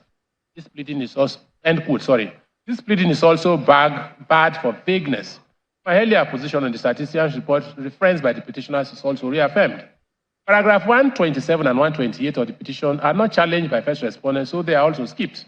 I do not share the view of first respondent that paragraphs 129, 130, that's INEC, that paragraphs 129, 130, 131, and 132 of the petition are bad for lack of imprecision. Petitioners in those paragraphs carefully pleaded the specific polling units and numbers of votes therein that they claim were affected by the cancellation of elections complained by them. I am, however, of the opinion that the second complaint of first respondent against paragraph 129 of the petition, that is also deserves to be struck out for petitioner's failure to join Honorable Adejo, chairman of Oloma Boro local government of Kogi State, accused by them of having led thugs at gunpoint to force electoral officers in named polling units in Oloma Boro local government to declare concluded elections in the said units cancelled is well made. The petitioner's response that not only was no relief claimed by them against Honorable Adejo, he did not even participate, quote unquote, in the election, neither was he returned, so it's not a petition contemplated by Section 132 of the Electoral Act to be joined to an election petition. It's not a valid response. Section 133 of the Electoral Act only deals with the issue of which contestant of an election ought to be joined in an election petition by a co-contestant. It has nothing to do with the issue of joining of third parties against whom allegations of electoral infraction are made by practitioners, as in this case. Such petitions must be joined to the petition if the court is not to be exposed to the risk of infringing their fundamental right to fair hearing guaranteed by the Constitution. It is also of no moment that no relief was claimed against such persons in the petition. What is important is that allegations of electoral malpractice, which will require the court to make findings, including condemnation of the alleged conduct, where necessary, are made in the petition. Support for that position can be found in Wankwo and Yaradua, where Muntaka Kumasi JSC, after reproducing the provisions of the then newly enacted Section 1441 sub 2 of the Electoral Act, which is now section 133 of the Electoral Act 2022, and confirming that that provision had done away with the old regime of the Electoral Act that required petitioners to join all relevant electoral officers of INEC that conducted an impugned election. In addition to INEC, said, this is what his lordship said, unless the conduct of a petitioner who is not an agent, or the conduct of a party who is not an agent of the commission is in issue, it will then be necessary to join such party as a necessary party to the petition in order to afford such party a fair hearing, end quote. As regards the consequence of failure to join such necessary parties on the petition itself, his lordship Kumasi again said as follows. However, where such a party is not made a party, it will not result into the whole petition being struck out. And the particular allegation against such party is liable to be struck out, end quote. That is the fate of paragraph 129 of the petition, where allegations of electoral malpractice were made by the petitioners against Honorable Adejo, yet he was not cited in the petition. Incidentally, this is also one of the main reasons the Supreme Court gave in dismissing the appeal of the petitioners in the Odo State governorship case of Eitai Ojegede and another versus INEC, where allegations were made by the petitioners in that case against the then National Caretaker Committee chairman of the present head respondent APC, Governor Mai Malabuni of Yobe State, yet he was not joined to the petition by the petitioners. Paragraph 129 of the petition must therefore suffer striking out. For the same reason, paragraph 133 of the petition, where similar allegations of an alleged gun-toting Governor Yahaya Bello of Kogi State leading talks to compel cancellation of concluded elections in polling stations were made, yet he was not joined to the petition, must also be struck out. Paragraph 135 and 136 of the petition were not challenged by first respondents, so they are hereby skipped. I consider this a convenient point to consider paragraphs 137 and 142 of the petition, which learned senior counsel to INEC further complained was also barred for non-joinder. Counsel's argument this time was that the petitioners were also seeking in those two paragraphs to avoid the entire results of the presidential election in Lagos and Kano states, as declared by INEC, where Mr. Peter Obi of the Labour Party and Rabiu Musa Kwankwaso of the New Nigeria People's Party scored the majority of lawful votes. Yet Peter Obi of the Labour Party and Rabiu Musa Kwankwaso were not joined to the petition, so those paragraphs were also barred and liable to be struck out. I consider this argument misconceived. In fact, it seems to overlook section 134 sub 4 of the 1999 Constitution, stating expressly that, and I quote, for the purposes of an election to the office of president, the whole of the federation shall be regarded as one constituency, end quote. That is the position as it relates to a presidential election. Percentages of votes polled by presidential candidates in any of the 36 states of the federation or even the federal capital territory only become of consequence when the issue verges on whether the candidate returned also satisfied the provisions of section 131B and 2 of 1999 Constitution, as amended, requiring him to poll 25% of votes cast in at least two-thirds of the 36 states and the federal capital territory. Outside of that, how many votes a presidential candidate polled in any of the states of the country is of little significance in an election petition challenging return in a multi-party presidential election. It certainly has no bearing on the question of who an aggrieved party challenging a presidential election return should join to his petition among the candidates that contested the election with him. By section 133 of the Electoral Act, the only other candidate in the election the petitioner can properly join to his petition, the person returned as the winner of the election. See further on this, the cases of Buhari and another versus Yusuf versus Obasanjo and 50 others, Obasanjo and Yusuf versus others. See particularly Buhari and another versus Yusuf, where it was said by, and I quote, by the Supreme Court, where it was said that, and I quote, an unsuccessful candidate in an election cannot be made a party to an election petition against his will, end quote. We also do not agree with first respondent that paragraphs 141, 41, and 142 of the petition were vague or imprecise. But I do not, sorry.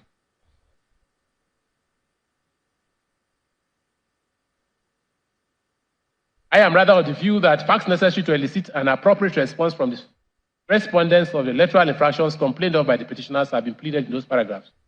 I, however, agree with first respondent that paragraph 142 of the petition, where the petitioner simply complained that first respondent deliberately entered wrong results.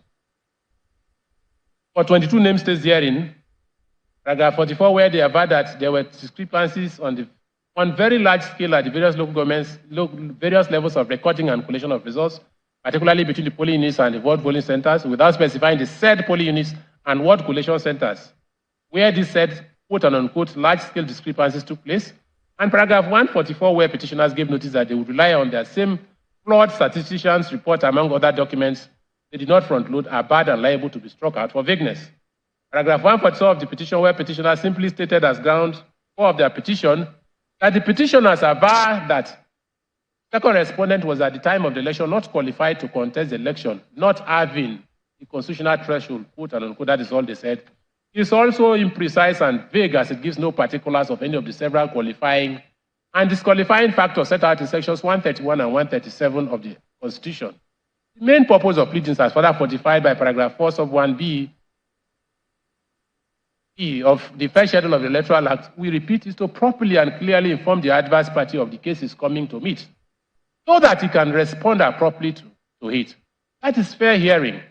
That requirement of the law does not permit parties to keep their cards face down, as petitioners did in paragraph 146 of their petition, when they simply aver generally that second respondent was not qualified to contest the 25th February presidential election, without revealing in what form he was not qualified or disqualified for the election. That paragraph of the petition falls far short of the requirements of paragraph 41b of the first schedule of the Electoral Act, and so liable to be and must be struck out. Conclusion on issue 1 of S respondent, the sum total of all the foregoing is that while paragraphs 129 and 133 of the petition are liable to be struck out for non-joinder, to which Mrs. Adejo and Governor Yahaya Bello of Kogi State accused the petition of committing electoral malpractices, paragraphs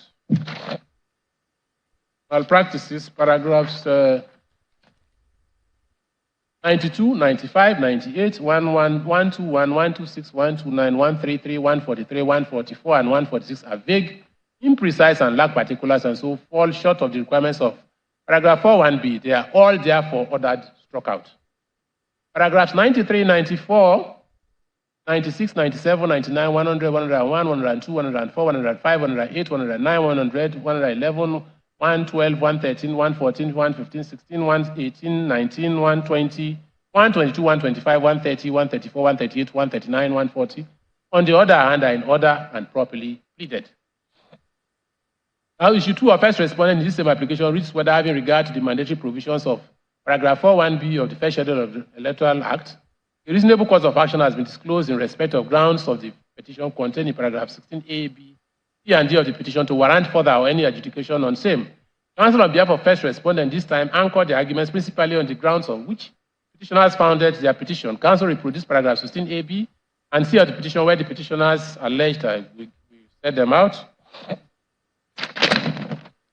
The next reference, section 134 of the Electoral Act, stating that an election may be questioned on, among others, that the election was invalid by reason of corrupt practices, and argue that this provision, that is section 134, has a proviso in section 135(1).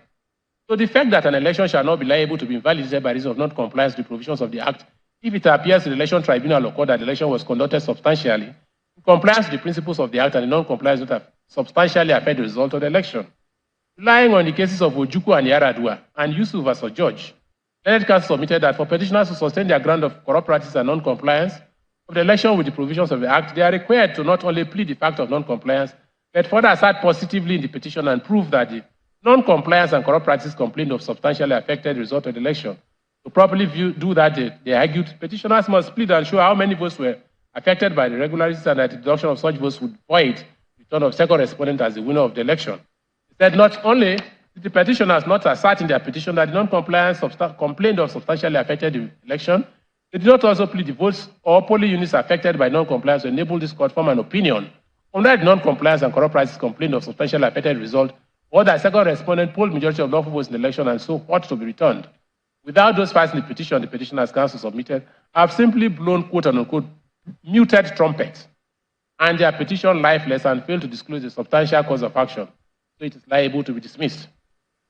Resolution of issue 2. This issue does not, in my view, deserve any serious consideration. The reason being that petitioners expressly stated in paragraph 17 of their petition that, quote, the petitioners aver that the election was not conducted in accordance with the provisions of the Electoral Act and other relevant laws, and that the non-compliance substantially affected the result of the election. In that, the second respondent ought not to have been declared and returned as the winner of the election. That sufficiently answers the question of first respondent. Issues 2 and 3 and 4, the first respondent first application. Answer to first respondent, their issues 3 and 4, which they also argue together, basically relied on their contentions in issue 2 of the lifelessness of the petition to submit that the petition, as by reason of the alleged submission in the petition identified above, had become academic and constitute abuse of process of course, so this court is robbed of jurisdiction. Entertain it. This combined issue is founded on issue 2, and since issue 2 has been determined against first respondent, issue 3 and 4 perish with it, and so are hereby resolved against first respondent. Now I come to second respondent similar application, seeking dismissal of paragraphs 14 and 15, 19 to 81.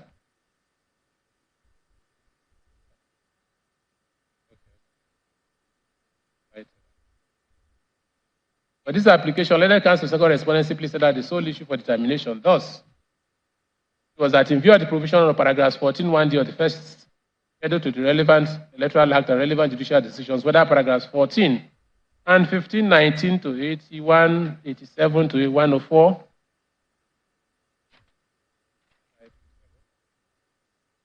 and 108 of the petition are not liable to be struck out.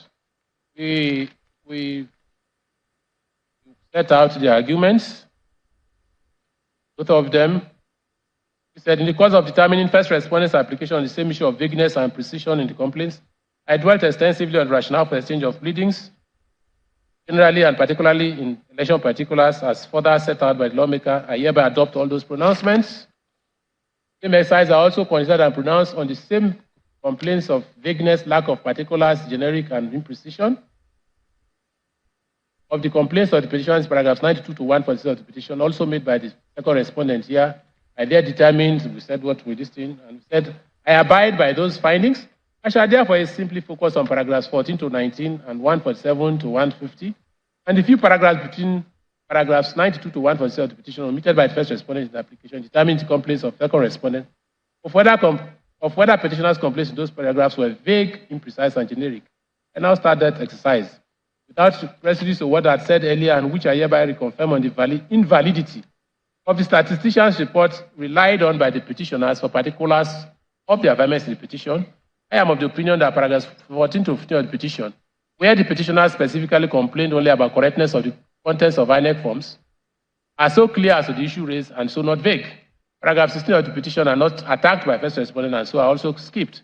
We also do not find paragraph 20 to 20 of the petition where the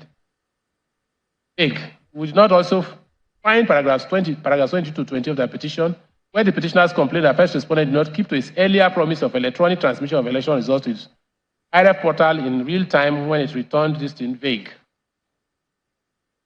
However, find vague, imprecise, and falling far short of the requirements. I, however, find vague, imprecise, and falling far short of the requirements of paragraphs 4(1)(d) and 15 of the first schedule of the Electoral Act 2022, the amendments in paragraph 23 of the petition, where the petitioners complain that the result of the election as announced by INEC does not represent lawful votes, and that lawful votes cast for them were massively deducted from their scores. Those paragraphs ought to contain the lawful votes of the petitioners that were alleged, quote, massively deducted, as well as those alleged to have been allocated to second respondent by INEC. We find properly and sufficiently pleaded paragraphs 24 down to 27 of the petition. We, however, find vague, imprecise, and lacking particulars paragraphs 82 to 86 of the petition, where the complainants complain that permanent voters' cards collected in unit results where elections were collected or did not hold across the country is above 1,000, is above 1,810,206, which is the margin of lead between first respondent, first petitioner, and second respondent. Consequently, the turn of second respondent was hasty, premature, and wrongful. This pleading ought to contain the precise number of permanent voters' cards alleged collected in the polling units, which by petitioner's contention would have closed the margin of lead between first petitioner and second respondent to make the latter's return unlawful. Without that information, the complaint is difficult to understand and respond properly to, let alone resolve. Paragraphs 87 to 90, where the petitioners complain of corrupt practices in the conduct of the election, which practices they complained took the form, among others, of manipulation by second respondent through deliberate suppression and discounting of votes, is vague insofar as the polling units where the said corrupt practices took place are not stated. Paragraphs 92 to 97 of the petition, less paragraphs 135 and 36, also complained of by second respondent as vague, imprecise, and generic, have been dealt with by us while considering first respondent's petition on the same issue. We hereby adopt our findings in that application resolving the complaints of second respondent in this application. As for paragraphs 135 and 136 of the petition, we have the view that paragraph 135, where petitioners complain of manipulation of election in Lagos State by first respondent, resulting in depletion of their votes and inflation of second respondents' votes, is vague in the absence of pleading of the number of votes so depleted and inflated. In respect of paragraph 136 of the petition, even the petitioners again complained, even the petitioners again complained that the votes returned by the first respondent for Obi Akpo and Port Harcourt local government areas of Rivers State did not reflect the actual votes. If not express the actual votes scored in the said local government areas, or even those updated to IRF by INEC and so liable to be voided, no correct quote-unquote figures of the actual votes cast as reflected in the IRF were pleaded. So it is also bad for vagueness and imprecision and therefore liable to be struck out. Sum total of the foregoing are complaints of vagueness, imprecision, and genericness of amendments, all by second respondent against the petitioner, only made out as regards paragraphs 23, 82 to 86, 89 to 91, 92, 95, 98, 121, 124, 126, 129, 133, 135, 136, 147, 144, and 146 of the petition. Accordingly, those paragraphs are hereby struck out, while the remaining paragraphs of the petition are deemed in order and pass the vagueness test of paragraph 41D of the first schedule of the Electoral Act. Pronouncing the said paragraphs of the petition bad for vagueness and liable to be struck out, we are not unmindful of the argument of petitioners that second respondent's remedy lies in an application for further particulars and not striking out. We are, however, of the petition that application for particulars is only one of several options open to second respondent, who in any case is not under any obligation to help petitioners make out their case against him by asking for particulars of their generic and nebulous complaints. That is also the point that was made by Fabi EJS in PDP versus INEC, when his lordship said at page 524 that, and I quote, the application for another for further particulars or the like is merely a shield in the hand of a party who so desires, and not a sword to be used by a party whose pleading is grossly inadequate, insufficient, or devoid of necessary particulars. The decision in Olawekpo versus Saraki, cited by learned counsel on both sides, is in point. It is not the duty of a respondent to groom a petitioner on how to draft his petition, end quote. It is also quite revealing, if not even reassuring, we must say, that this argument of the petitioners of duty on second respondent to ask for further particulars, because that's their main argument, in their petition rather than asking for striking out the particulars, was also rejected by Muntaka JSC, while delivering lead judgment in PDP versus INEC in 2012. Even as the same argument had found favor with his lordship, that is Muntaka, 2 years earlier, in his contribution in Nwankwo versus Yaradua. His lordship in the latter case of PDP versus INEC endorsed the stand of the trial tribunal in that case that paragraph 12, sub 5 of the first schedule to the Electoral Act, same as paragraph 12.5 of this present Electoral Act, permitting respondents to apply to strike out a petition did not exist in the 2000 Electoral Act in force at the time Nwankwo and Yaradua was decided, and that made all the difference.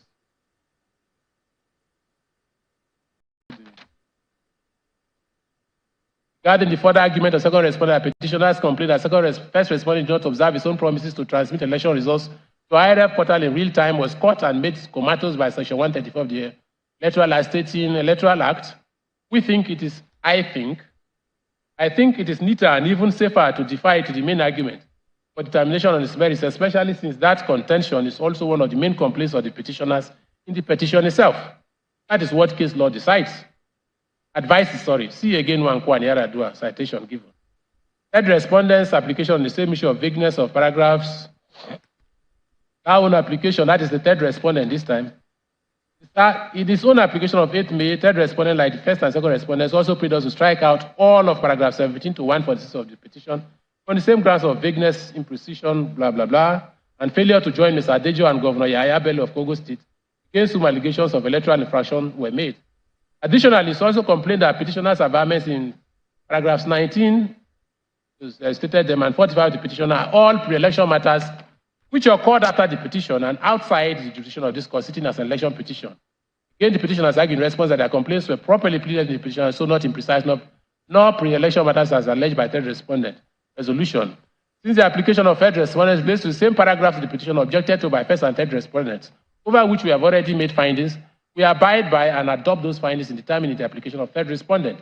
We further hold that petitioners have amendments in paragraphs 19, 20, 21, 35, 41, 42, and 45 of the petition are not pre-election matters. In fact, whereas issues of the assurances given by INEC of real-time transmission of results to IRF raised by petitioners in paragraphs 19 and 20 of the petition, how the elections were generally funded by the federal government of Nigeria on account of those assurances as averred, and how first respondent transferred his in-house expert from one department to another before the election as alleged in paragraph 35 of the petition, cannot by any means give rise to a cause of action, let alone a reasonable cause of action. In petitioners. Sorry, what is here?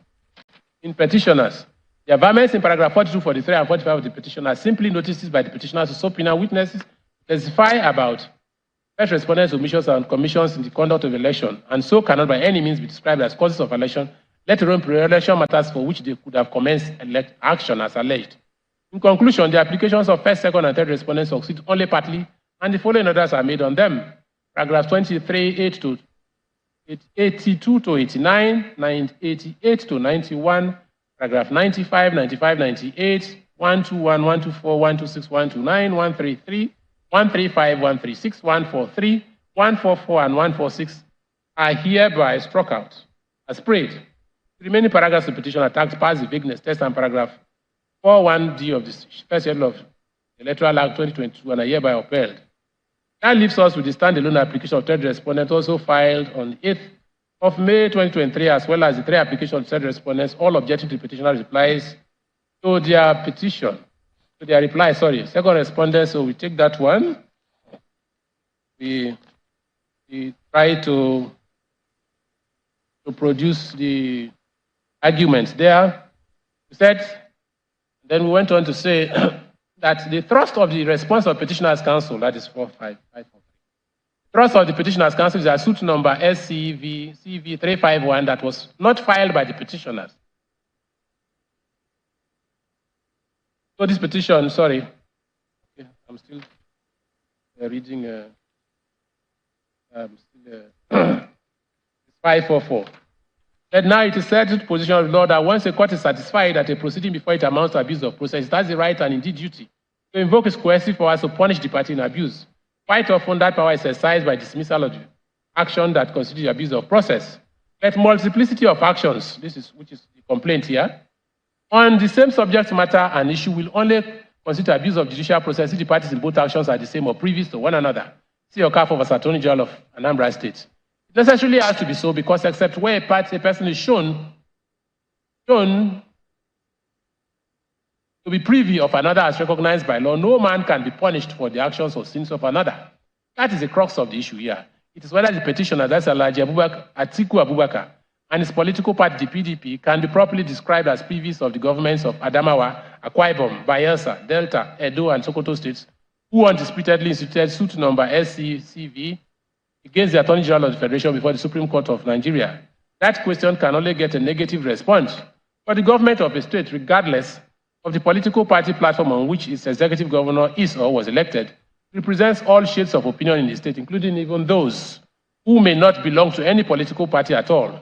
In fact, a state government is not even bound nor obliged to take instructions from the political party of the governor. Interestingly, our law reports are replete with cases where state governments elected on the same party platform with the federal government have repeatedly sued the federal government at the Supreme Court. A good example is this. Okay. A good example is the recent new currency case.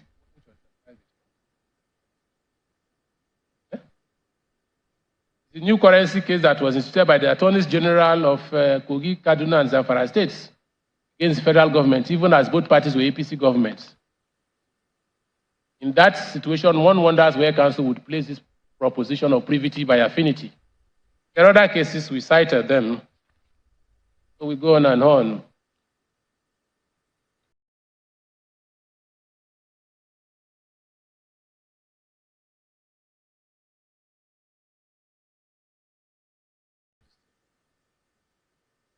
Church will reject this argument of second respondent of abuse of judicial process on account of litigation commenced by state governments against the Attorney General of the Federation. That is, as we also take note of the notice of discontinuance of case the said suit number SCCV 354 2023 filed by the plaintiff in that case since the 3rd of March 2023, which notice was tendered by the petitioners in this court as Exhibit PV in the course of the hearing of the main petition on the 6th of June 2023. This court is obligated by Section 1221M of the Evidence Act to take judicial notice of its proceedings.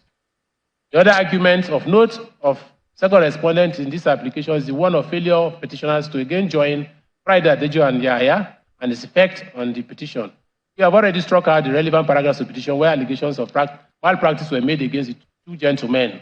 We abide by that decision. Just simply add that we do not agree with second respondent's argument that the entire petition merits dismissal for non-joinder of those two men. The proper sanction in the circumstances of this case, as we have already pointed out, citing Nwankwo and Yaradua, to strike out the paragraphs of the petition where those allegations were made. That order will also further add, and contrary to the argument of second respondent, will not affect the paragraphs where allegations were made against unnamed thugs. Unnamed persons cannot be joined to an election petition like it is sometimes done in trespass cases. Obasanjo and Yusuf, where a similar argument was rejected out of hand by Kutige and Pastor Chalon on JSC. Thus, it was said there that it said, quote, it is impossible to drag unknown touts, police, and hordes of others to court and join them. That would be bizarre, end quote. Okay. So the next one, we now go to the challenges, the replies filed with the petitioners. All three respondents also challenge the validity of the replies and their accompanying witness statements on oath and list of documents petitioners served on them in response to their replies. Their common complaint in those petitions is that the said replies or paragraphs thereof offend paragraph 16 of the first schedule of the Electoral Act governing filing of replies by the petitioner and so liable to be struck out. First respondent's objection was against the reply of first petitioner that was served on it. They sought striking out of paragraphs 1.1, 21, 23, and 21 of the petitioner's reply, striking out the further witness statement on oath of DM, who later revealed himself in the petition as Senator Dino Melaye, and PDPC both deposed on 20th April, striking out the petitioner's list of additional documents dated 20th day of April, which accompanied it. Thrust of the argument, which is counsel founded principally, and we reproduced the argument, and we reproduced the reply. To start with,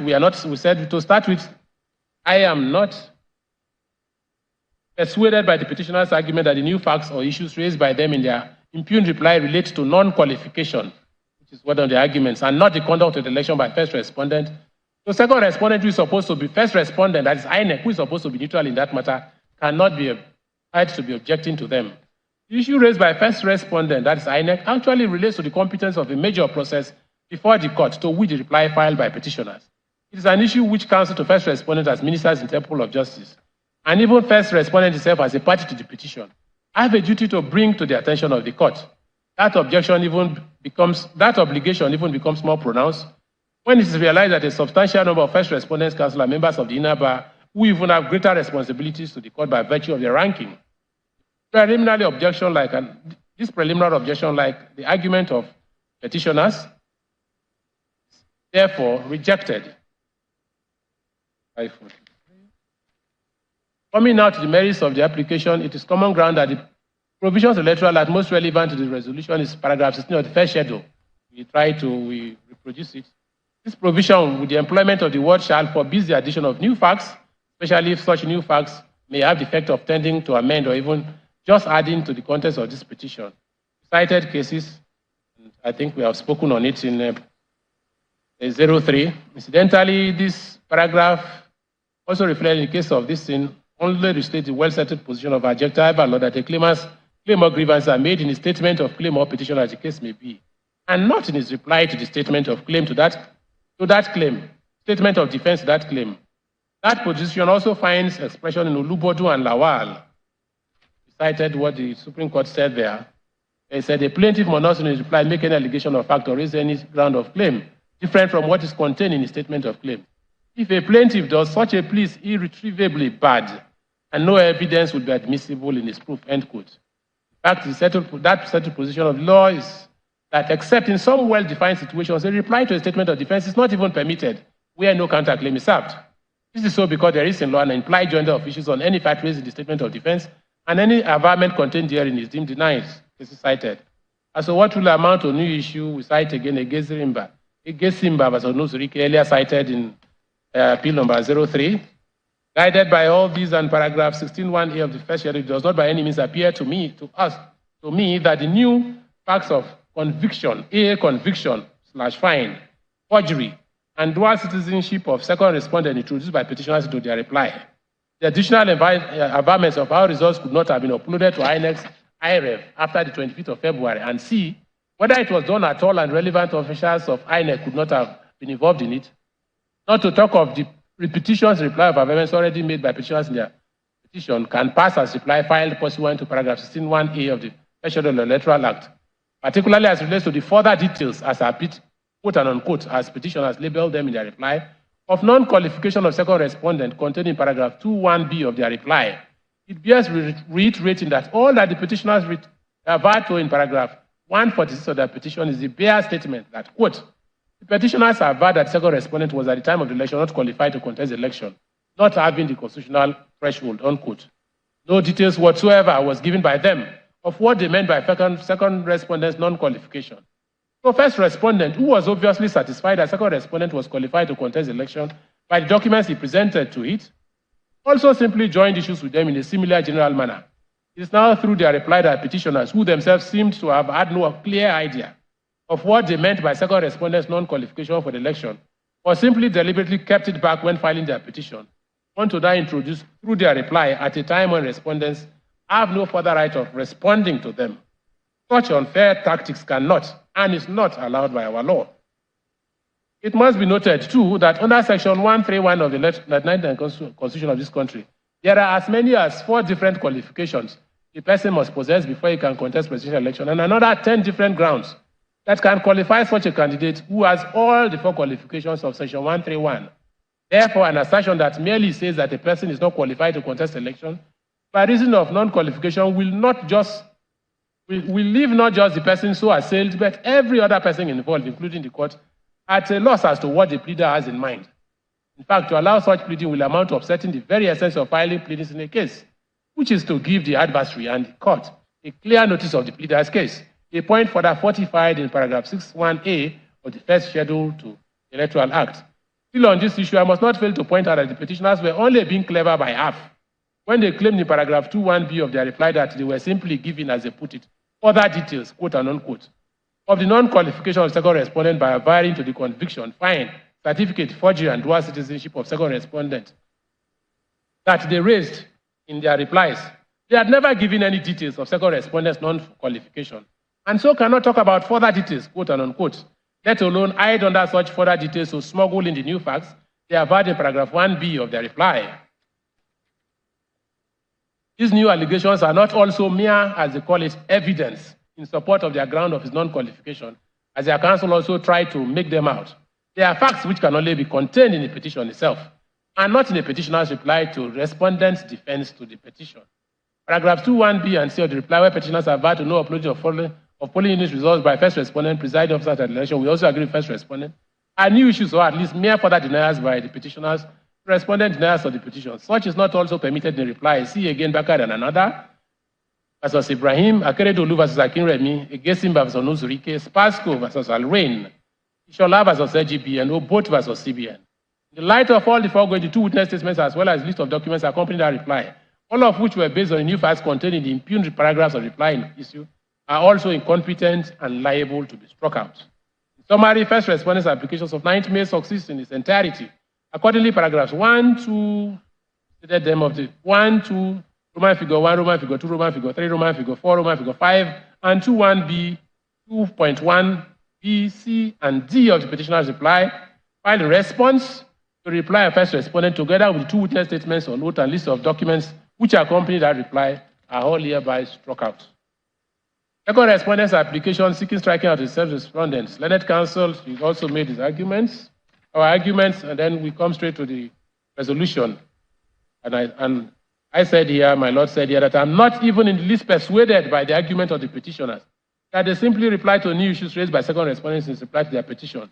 The petitioners, like they did in their reply to the reply of first respondent, introduced fresh facts and issues of non-qualification of second respondent on grounds of his alleged criminal conviction, forgery of documents, and dual citizenship. That is foul play, which paragraph 16 sub 1(a) to the first schedule of the Electoral Act expressly forbids.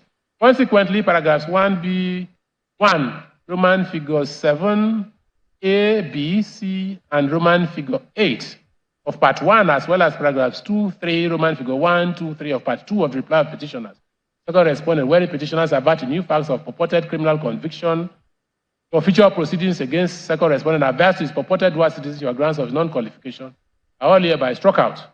Paragraphs 8, 11, Roman figure 1, 24, and 24b of the petition we hold on the state of the authorities earlier considered are also new facts or at best mere denials and so liable to be struck out too, as they do not qualify as replies. Bearing the above, all other paragraphs of the petition filed on the 23rd, petitioner's reply filed on the 23rd of reply 2023 stand either not objected to or the complaints against them are not made out. In other words, the application of second respondent also succeeds partly as stated above.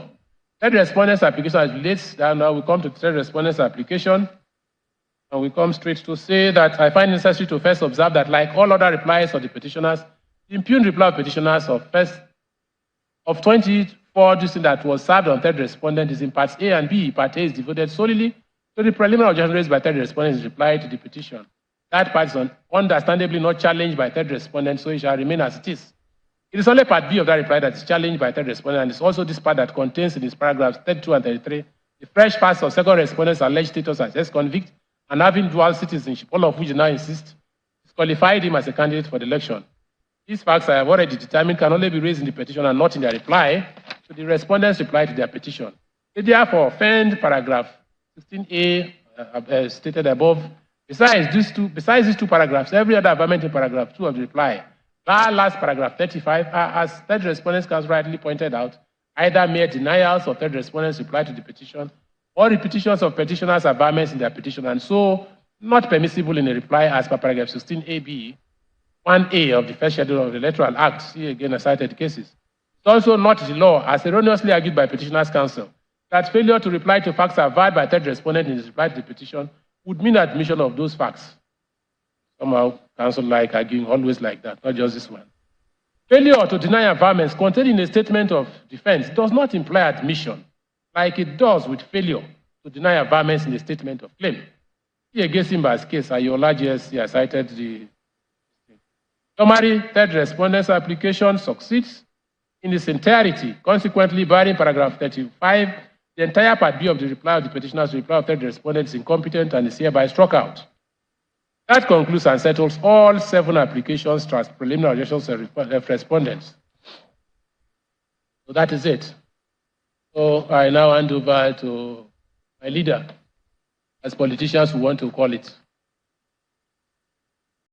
that a lot can continue from there. We'll go to the respondents' objections to documents tendered at the trial. My learned brother, by my immediate right, read the ruling. Thank you. We want to take on the respondents' objections to documents tendered by petitioners at the trial. In the course of the hearing of this petition, objections were raised by the 3 respondents. First, to the validity of the witness statements on oath, deposed to by some of the witnesses of the petition. Specifically, EW 12, that is petitioner's 12th witness, Eguma Friday. PW 13, that is Grace Timothy. PW 14, Grace Ajagbona. PW 15, Abidemi Joseph. PW 16, Ms. Edosa Obasa. PW 17, Ms. Aleri Ayuba. PW 18, Ms. Sadia Mohamed Haruna. PW 21, Mr. Samuel Odunta, a statistician. PW 23, Janet Nuhu Turaki. PW 24, Christopher Bulus Ado. PW 25, Victoria Sani. PW 26, Hitler Egwonu Nwala, a forensic expert. And PW 27, Mr. Mike Enahoro Eba, a legal practitioner. These are those who witness statements. Witness statements were filed or deposed to long after petition was filed and so did not accompany the petition as required by paragraph 45B of the first schedule to the Electoral Act 2022. That is stating that election petition shall be accompanied by a list of the witnesses that the petitioner intends to call in proof of the petition. This objection was argued comprehensively by counsel to parties. The ruling on it deferred by the court till final judgment. Objections, therefore, were also raised by the respondents to virtually all the documents tendered by the petitioners in proof of their petition. But unlike the earlier objection on witness statements, counsel only gave notice that they will give reasons for those objections in their final addresses. They have since fulfilled their promise by filing separate addresses on those objections. The petitioners, on their part, also objected to some of the documents tendered by the respondents in the course of their defense and gave notice that they will also give reasons for their objections in an address to be filed at the close of the evidence. They, however, seem to have had a change of mind and have not filed any written submissions as promised. I am therefore left with only the objections of the respondents.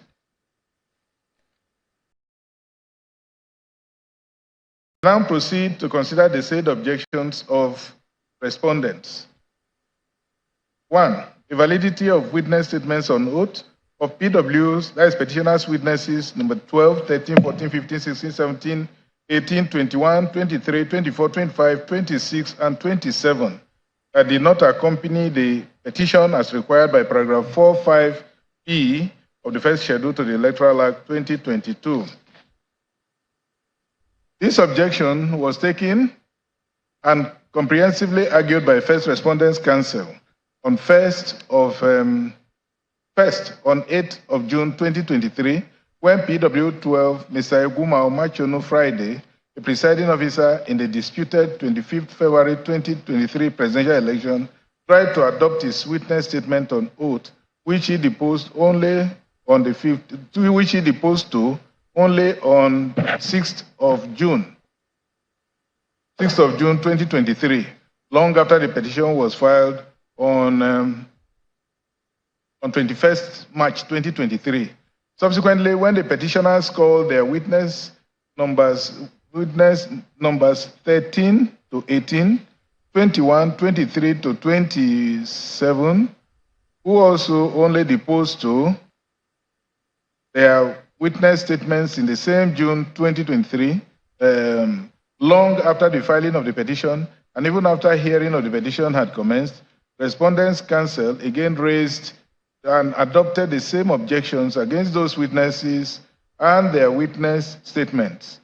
As explained earlier, the thrust of the objection, which was championed by Chief Wale Olanikwekwe SAN for second respondent, was anchored on paragraph 45B of the first schedule to the Electoral Act 2022, requiring that the election petition shall be accompanied by, among others, witness statements on oath of the witnesses the petitioner intends to call in proof of the petition. Learned Counsel argued that insofar as the witness statements on oath of the said witnesses of the petitioners did not accompany the petition of petitioners as required by paragraph 45B and 6, sub 6 and 7 of the first schedule to the Electoral Act, they were incompetent and cannot be relied on by petitioners or the witnesses concerned. It is irrelevant. Counsel argued that the said witnesses came to testify on subpoena issued to them by this court as paragraph 45B of first schedule to the Electoral Act makes no distinction between ordinary witnesses and those who were testifying on subpoena. Then that argument was taken, and after hearing the argument, this is our resolution. Now, this contention of the respondents has far-reaching consequences, as its resolution in favor of respondents will result in the court discountenancing the evidence of all the presiding officers, namely PW12, 13, 14, 15, 16, 17, 18, 23, 24, and 25 who were in the polling units in the election and so were eyewitnesses to the alleged failure by INEC to transmit and uphold the election results to IREV, major pillar of the petition. It will also result in discountenancing the evidence, oral and documentary, presented by petitioners' two expert witnesses, PW21 Samuel Odunton and PW26 Hitler Nwala, but also their last witness, Mike Enauro-Eba, PW27, who alone testified on the non-qualification of second respondent for the election and tendered documents in that direction. That is, even as we must not fail to remind ourselves that the relevant facts in the petition and replies of the petitioners that would have supported the evidence of PW 21, 26, and 27, Mr. Samuel Odunton, Hitler Nwala, and Mike Enauro-Eba, have already been found incompetent and struck out by this court while ruling on the applications like preliminary objections of the respondents.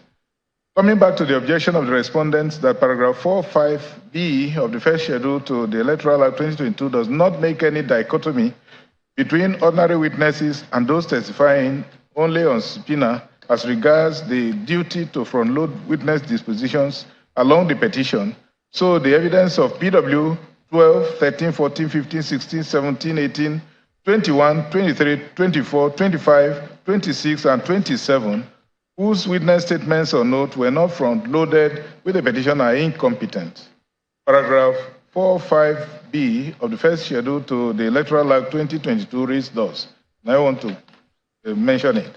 It says the election petition shall be accompanied by B, written statements on oath of witnesses.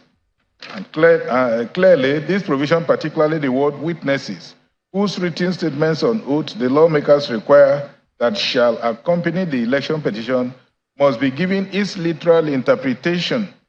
See the recent decision of this court in Ogba and Vincent, and then that of Senator Ararumi and INEC, all citations supplied. The unreported decision of this court also of 17th of July 2020 in Advanced Nigeria Democratic Party ANDP, versus INEC and two others, appeal number EPT 406/2020, and People's Democratic Party versus Okogbo, citation supplied on the issue.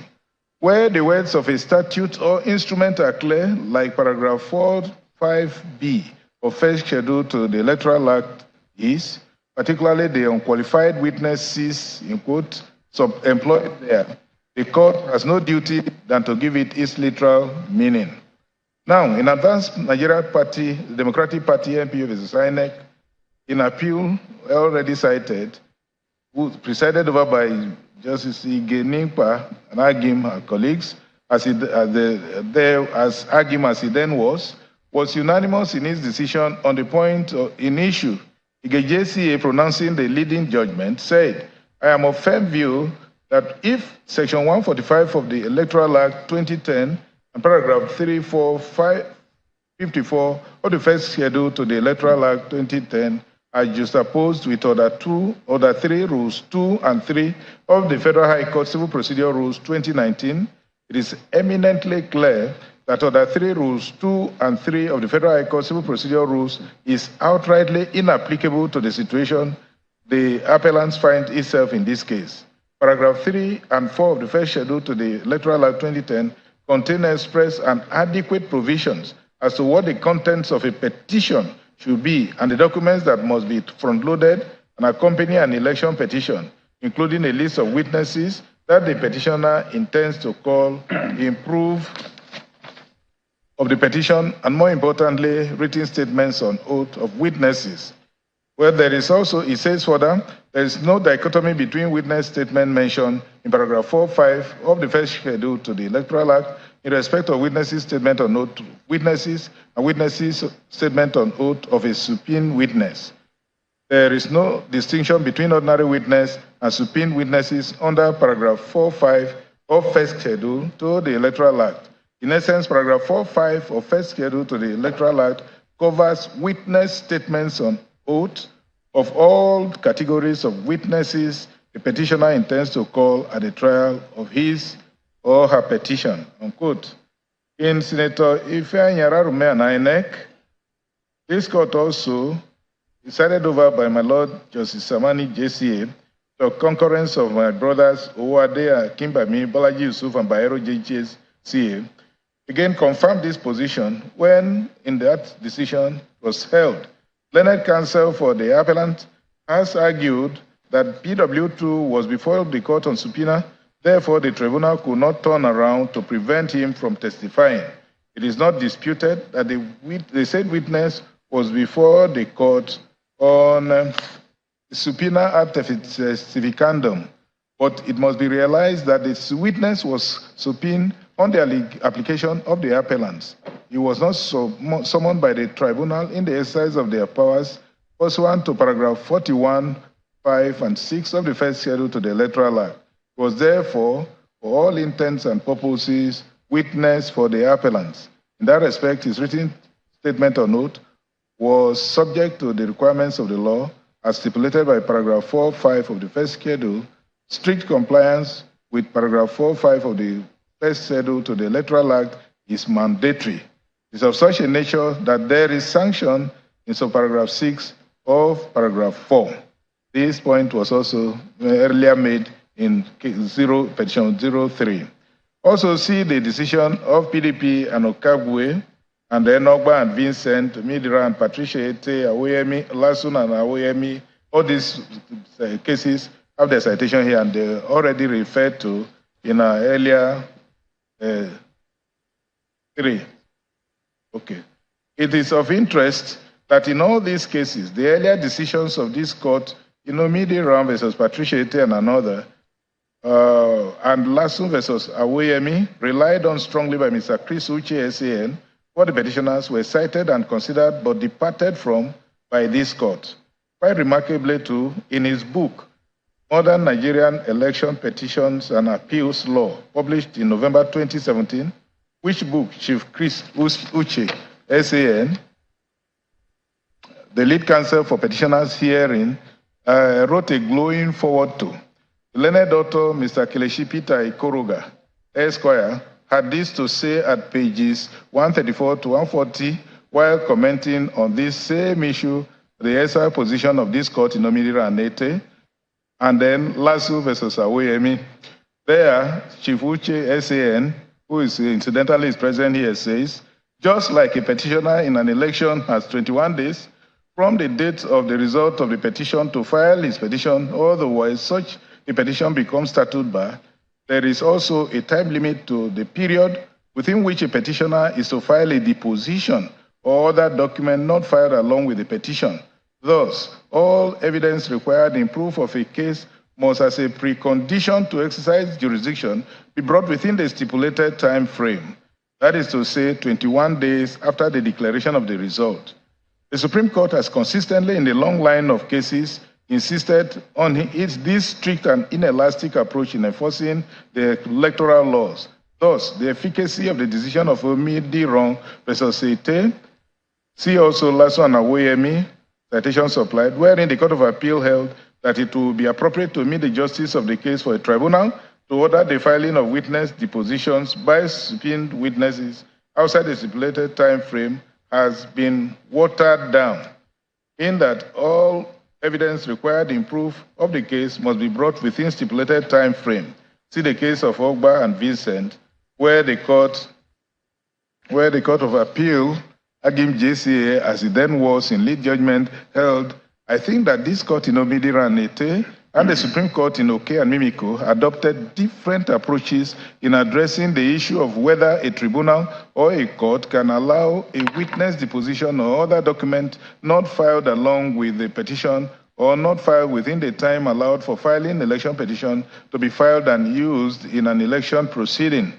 Omidiron's case did not strictly enforce the time limits prescribed in Section 141 of the Electoral Act 2006, the provisions in the first schedule thereto in prohibiting the introduction of additional facts in the proceedings after the period allowed for filing the petition and closure of pleadings, paragraph 1(1) of Election Tribunal and Court Practice Direction 2006 and the content and form of the petition.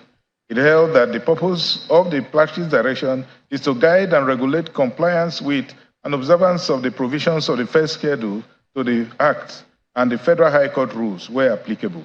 This elastic approach of the electoral laws by this court in that case is not in line with the current judicial approach of strict enforcement of electoral laws and the current approach of applying the election tribunal and court practice directions as overriding the rules of court in election cases.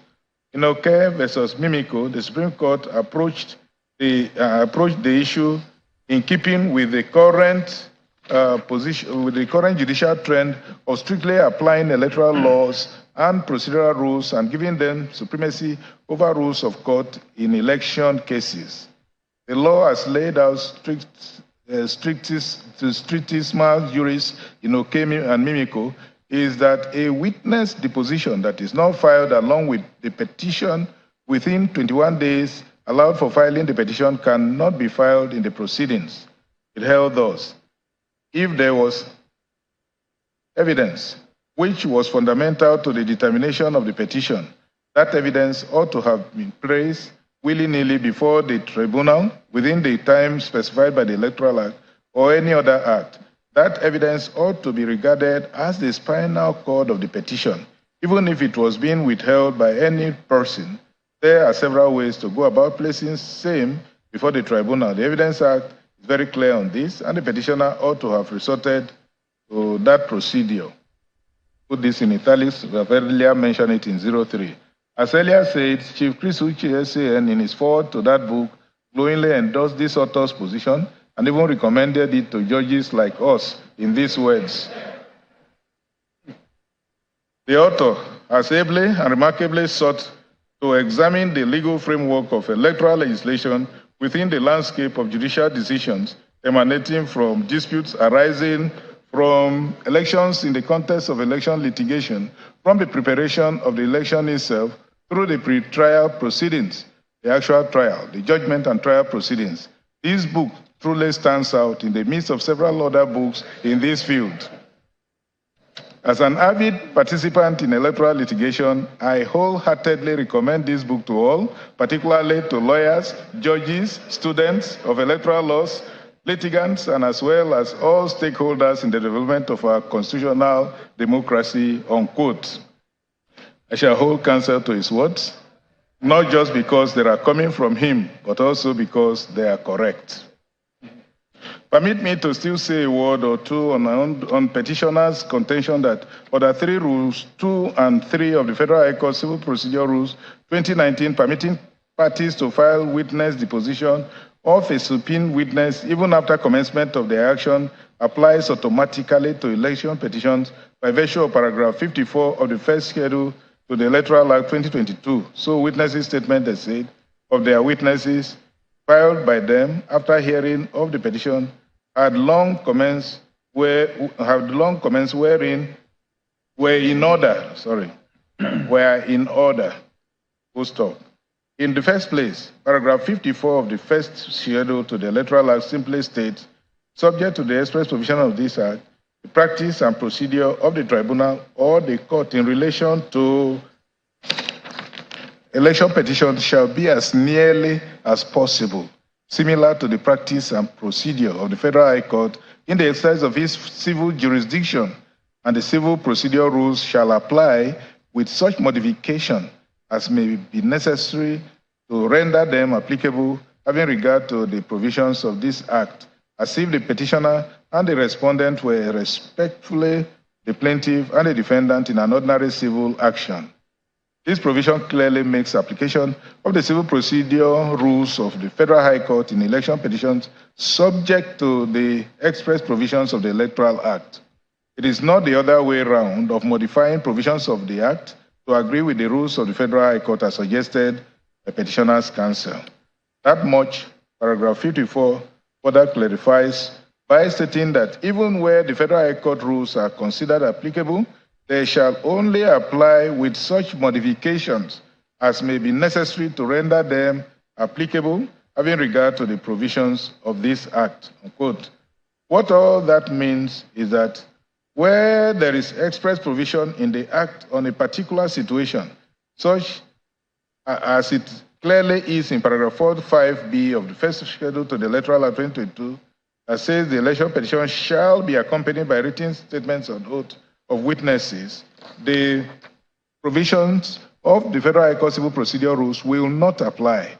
Fortunately, there is again high authority in support of this position in the dictum of Muntaka Kumasi GSC in Wankwo versus Yaradua, citation supplied, where His Lordship, after producing paragraph 50 of the first schedule to the Electoral Act, now paragraph 54, had this to say. Say from the above, it is crystal clear that the provisions of the Federal High Court rules are subject to the provisions of the first schedule of the Electoral Act 26, and if there is any conflict between them, the provisions of the rules under the Electoral Act will prevail. It is where there is a lacuna in the provision of the rules provided in the Electoral Act 2006 that the provisions of Federal High Court rules will apply.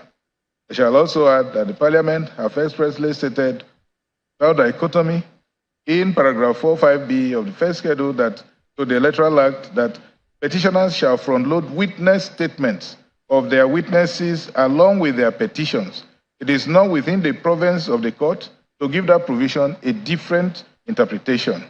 It is also no moment that in the court's opinion, the say literal meaning of paragraph 45B of the first schedule to the Electoral Act 2022 seems harsh, may not meet the justice of the case, as is being suggested by the petitioners that subpoena is only issued to an unwilling witness, so it is not contemplated by paragraph 45B of the first schedule to the Electoral Act 2022 that a witness on subpoena should also depose to a witness statement before the subpoena to compel the attendance is served on him by the court.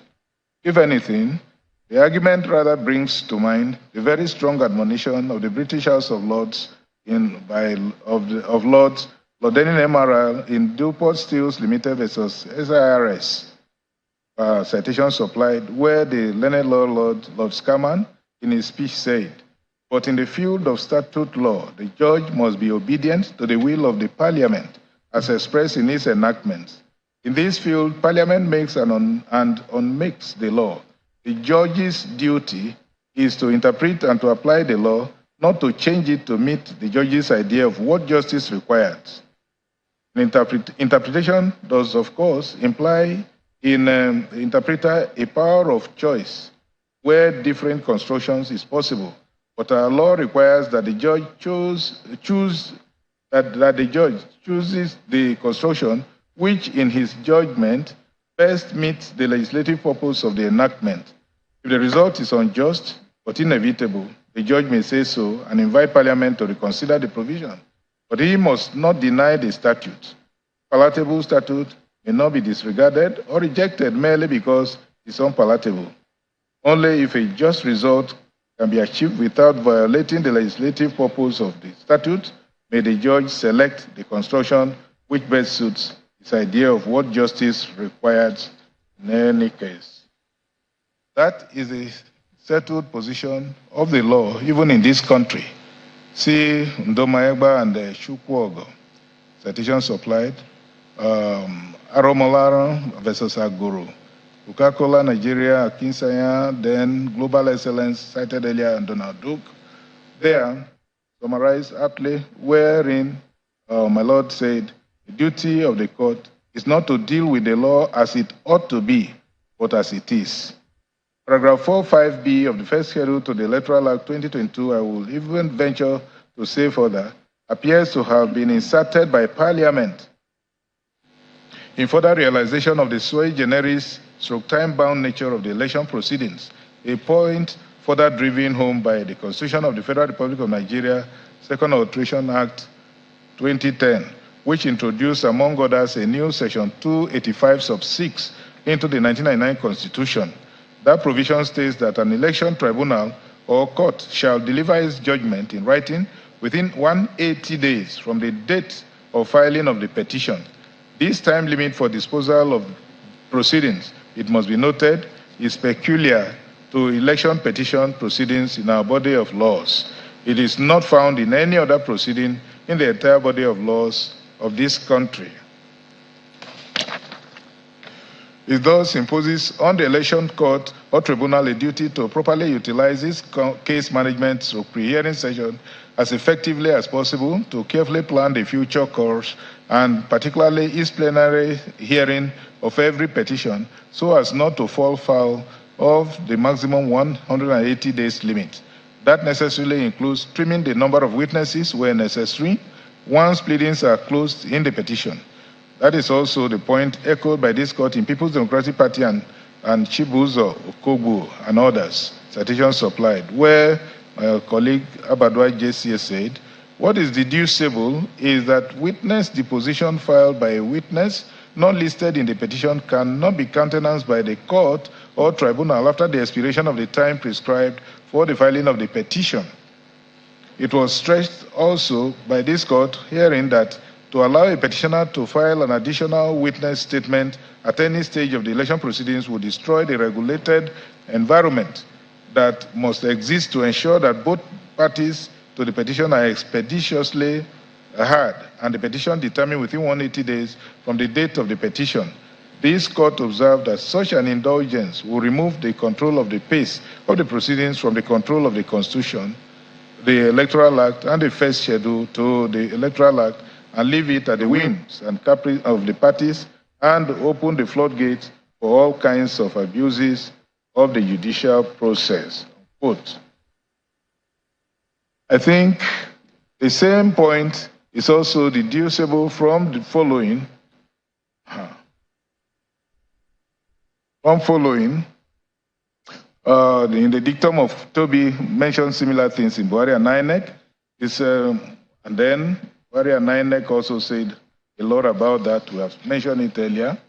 And then by rules of stare decisis, the decision in Oke and Mimiko and Ogba Vincent, decisions of this court is bound not only by decisions of the Apex Court, but also by its own previous decisions.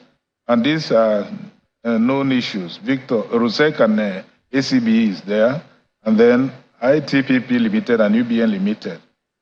See the decision of Ogbuagu JSC. Long and short of all the foregoing is that the objection of the respondents to the witness statements of PW12 Eguma Friday, PW13 Grace Timothy, PW14 Grace Ajagbona, PW15 Abidemi Joseph, PW16 Ms. Edosa Obosa, PW17 Ms. Aleria Ayuba, PW18 Ms. Sadia Mohamed Aruna, PW21 Mr. Samuel Odunta, the statistician, PW23 Janet Nuhu Turaki, PW24 Christopher Bulusado, PW25 Victoria Sani, PW26 Hitler Ewonu Mwala, forensic expert, and PW27 Mr. Mike Enauroeba, legal practitioner, which did not accompany the petition as required by paragraph 45B of the first schedule to the Electoral Act, is hereby sustained, and the witness statements being incompetent are hereby struck out and expunged from the records of this court.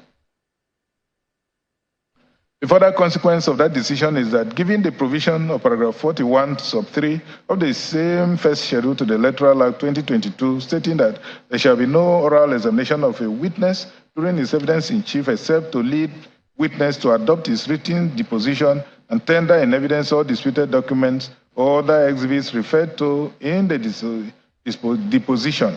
It follows that all the evidence, including evidence in cross-examination and all documents, reports included, namely PAH1, PAH2, PAH3, and PAH4, and PAR1A, PAR1B, PAR1C, PAR1D, PAR1E, and PAR1F, and PBD, PBD1A, PBD1B, PBD1C, PBD1D, PBD1A, PBD2, 1A, PBD2A, PBD3, PBD4, PB1, PBE2, PBE3, PBE4, PBE5, PBE6, PBF1, PBF2, PBF3, and PBF4, coming from and tendered by the said petitioner's witnesses, namely, as I already listed, PW 12, 13, 14, 15, 16, 17, 18, 21, 22, 23, 24, 26, and 27 aforementioned are incompetent and are hereby expunged from the records of this court. Other objections of respondents. That takes me to the other objections raised by the respondents to the admission of documents tendered by petitioners at the hearing, which objections they only gave notice that they will give reasons at final address stage. All three respondents filed their submissions on the objections and adopted them on 1st of August 2023. Petitioners on the same 1st of August also adopted their responses to those objections. Now, before going into the objections, we deem it necessary to first dispose of the preliminary argument of counsel to petitioners that some of the documents objected to by respondents are electoral material certified by the first respondent INEC, which documents parties had agreed at the pre-hearing session that they will not object to.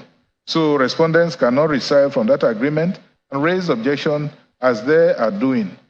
They even cited Section 169 of the Evidence Act 2011 to say respondents are stopped from resiling from that agreement.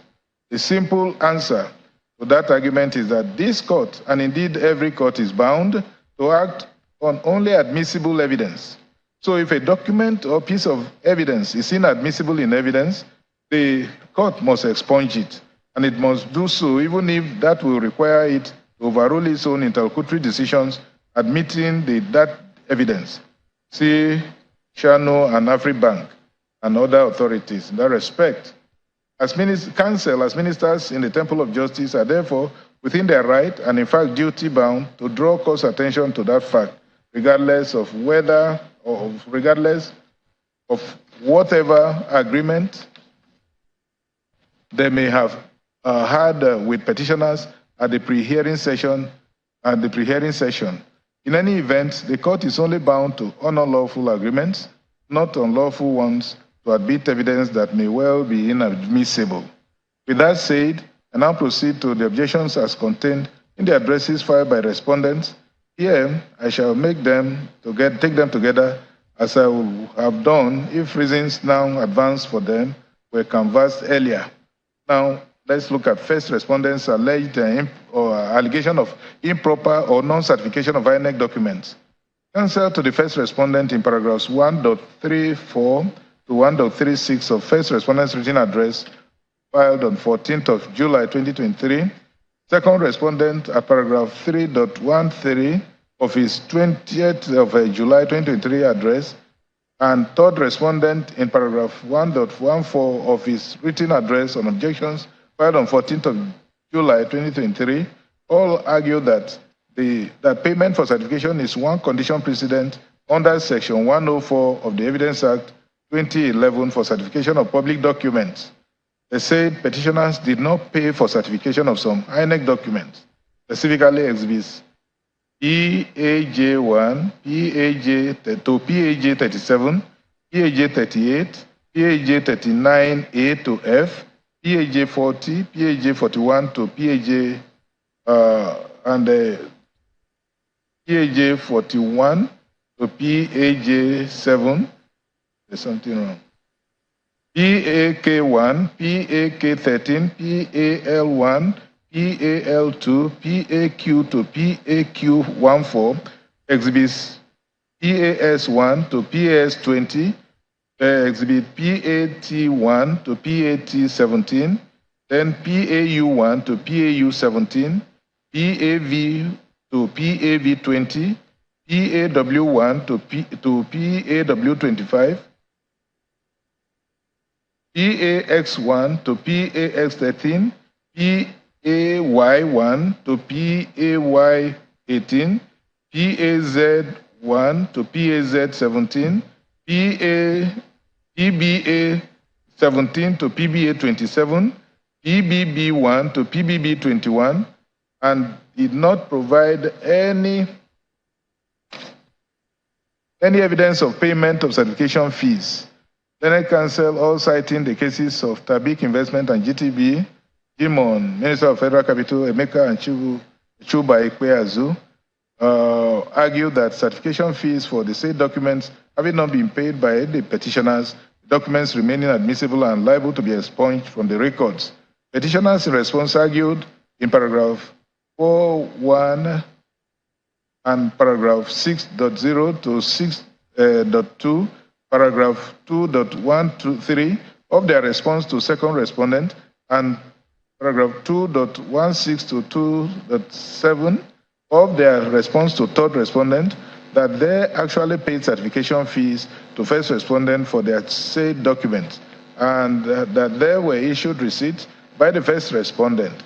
Some of those receipts, they said, were attached to the documents themselves, while others were separately receipted for, including, in one instance, payment of 6,669,301 naira 25 kobo, and another for 150,967 naira 50 kobo. They argued that it was therefore unconscionable of first respondent who collected such huge sums of money from them to turn around and plead non-payment of certification fees. Benin Senior Counsel on Petitioners' behalf also pleaded the Evidence Act's presumption of regularity of official acts and submitted that it was strange that a public institution like first respondent will come before a court of law to disown documents officially issued by it. In specific response to third respondent's argument, counsel to petitioners argued that Section 1041 and 2 of the Evidence Act 2011 does not prescribe that the amount paid for certification must be reflected on the certified true copy of the document as part of the certification. So the argument of third respondent's counsel that because the certification of the said exhibits did not carry the amount paid for certification fees were not paid for is clearly erroneous. Now, Section 104 of the Evidence Act provides every public officer having custody of public document which any person has a right to inspect shall give that person on demand a copy of it on payment of the legal fees prescribed in that respect, together with a certificate written at the foot of such copy that it is a certified true copy of such document or part of it as the case may be. Secondly, the certificate mentioned in subsection 1 of this section shall be dated and subscribed by such officer with his name and his official title and shall be sealed whenever such officer is authorized by law to make use of a seal, and such copies shall be called certified true copies. There is nothing in the foregoing provision, particularly subsection 2, dealing with what should appear on the certification, that suggests that the fees paid for certification of a public document should also appear on the face of the document, like the date, name, and official title of the public officer issuing the document, as required by subsection 2. Payment of certification fees is only a condition precedent to the certification. So it could be stated in any other place, including another document. That point, this court also made plain in answer to a similar argument in Dagash and Bulama. And see also Uzoman, Sodike, ANPP, and PDP, all these were made clear there, where it was held that certification in fee contained in separate document is sufficient. In this case, not only is there evidence of certification fee payment by petitioners first in the form of SBPD, showing payment by petitioners to INEC of the sum of 150,967 naira 50 kobo for some documents.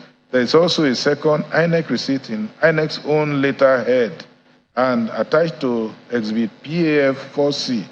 This latter document evidencing further payment of certification sum of 6,696,301 naira 50 kobo by the petitioners, Atiku/PDP legal team, shows that it was made via receipt number RRR 270-842-653235 and on INEX receipt number 069727 of 25th of May 2023.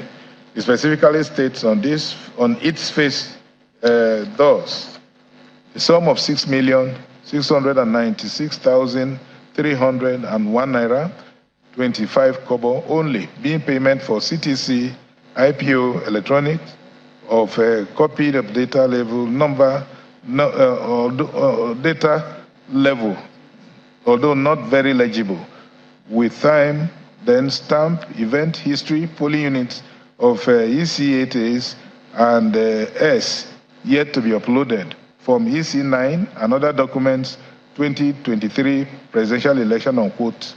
All that, in my opinion, is sufficient evidence of certification fee payment. Even more so, when the receipt indicates that the said payment also covers other documents outside those specifically mentioned therein. The burden had thus shifted to the first respondent, INEC, to show that the monies it received from petitioners for certification fee payment did not cover the documents they are now talking about, which documents INEC interestingly also certified. That burden INEC never discharged, especially when account is taken of the fact that it did not even give the amount assessed, if any, that petitioners were owing them for certification. By the provisions of Section 1041 of the Evidence Act, an applicant for certification of public document is only obliged to pay what is assessed by the public officer. What is more, the mere fact that respondents certified the said documents for petitioners, coupled with the evidence of certification fee payment by petitioners in Exhibits PD and PAF 4C, sufficiently triggers the provisions of Section 168(1) of the Evidence Act 2011 that says when any judicial act or official act is shown to have been done in a matter substantially regular, it is presumed that formal requisites for its validity were complied with. This ground of the objection is therefore overruled. Then on the issue of alleged engravement of certification, it was also argued by the respondents relying on Belguri and Ahmed that certification of the same documents was done by a public officer of INEC by engravement of his name, official title, and date instead of subscription, so that also, he said, is invalidated the documents and rendered them inadmissible. I've carefully perused the said documents and verified that unlike Belguri and Ahmed, the documents in issue here bear the longhand signature of the relevant certifying public officer of INEC. That, in our opinion, is substantial compliance with Section 104 of the Evidence Act and attracts the presumption of genuineness via Section 146 of the Evidence Act. First and second respondents in particular also argue that exhibits PAH1, PAH2, PAH3, and PAH4 tendered by PW21 Mr. Samuel Odunta and exhibit PAR8 to F tendered by PW26 Mr. Hitler A1 Nwala were made during pendency of this proceeding or in anticipation of it and therefore inadmissible in evidence by virtue of Section 83(3) of the Evidence Act 2011. In their response, the petitioners argued that the said documents were made pursuant to the orders of this court, pursuant to Section 146(1) of the Electoral Act 2022, permitting them to inspect documents, so they were properly before the court. Much as I am not oblivious of our earlier ruling that these same documents coming from witnesses whose witness statements on oath were not front-loaded with the petition are incompetent and so already struck out, I am also of the opinion that the petitioners seem to 595 seem to completely misconceive the objection raised by the respondents, which is to the effect that the said documents, having been undeniably made during the pendency of this petition or in anticipation of it, are rendered inadmissible by the principal law guiding admissibility of evidence, the Evidence Act 2011, and Section 83 thereof, sub 3 thereof. It is therefore lame of the petitioners to find their breach of that provision on account of the orders of this court made pursuant to Section 146 of 1 of the Electoral Act 2022, that they be allowed to inspect polling documents in the custody of INEC. In any case, Section 146(1) of the Electoral Act 2022 merely states that an order for inspection of a polling document or any other document or packet in the custody of the Chief National Electoral Commissioner or any other officer of the Commission may be made by an election tribunal or a court of competent jurisdiction if it is satisfied that the order required is for the purpose of instituting, maintaining, or defending an election, unquote. This does not in any way give petitioners the leeway to adduce evidence in breach of Section 83, sub 3 of the Evidence Act 2011. Section 146 of the Electoral Act 2011 and the interim orders of this court only permitted the petitioners to inspect election documents for the purpose of instituting or maintaining an election petition. Nothing in that provision allows a petitioner to file evidence, let alone the bulky expert reports as in exhibits PAH1 to 4, PAH1AF, PAR1A to F during the pendency of the petition. The whole idea behind Section 83(3) of the Evidence Act 2011 is to eliminate the danger inherent in allowing a party to manufacture and bring in evidence specifically tailored in anticipation of a case, or was to produce such fresh evidence after the case had begun and parties had fully joined issues in it. That is exactly what the petitioners sought to do with exhibits PAH1 to 4 and PAR1A to F, prepared and filed by experts long after pleadings in the petition had closed, when respondents will no longer have opportunity of retaining their own experts to respond to the evidence presented against them in the said reports.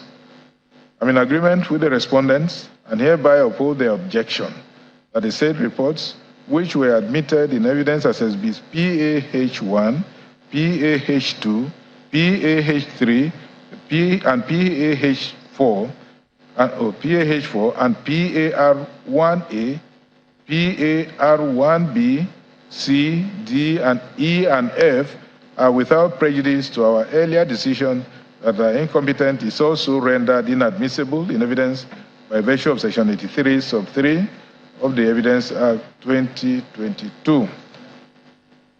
Oh, sorry, Evidence Act 2011. Then the next one is inadmissibility of election documents tendered as exhibits by petitioners on grounds of absence of pleading to support them and consequential irrelevance to the petition. The respondents' argument here are given, so we'll now skip that to the resolution. We've seen that, and the resolution we have is, it appears clear to me that the respondent's objection here is misconceived and founded on isolated reading of paragraph 143 of the petition, where the petitioners averred that the first respondent and his agents wrongly and deliberately entered wrong scores results for the underlisted 22 states, namely Abia, Damawa, Akwa Ibom, Anambra, Bauchi, Bayelsa, Cross River Delta, Edo, Enugu, Gombe, Imo, Kaduna, Katsina, Kebbi, Niger, Oshun, Taraba states.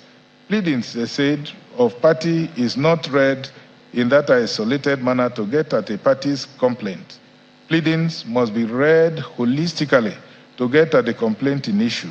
If that is done as it should be done, the respondents would have come across where petitioners left no one in doubt that their complaint about the election is nationwide and not isolated to only some few states.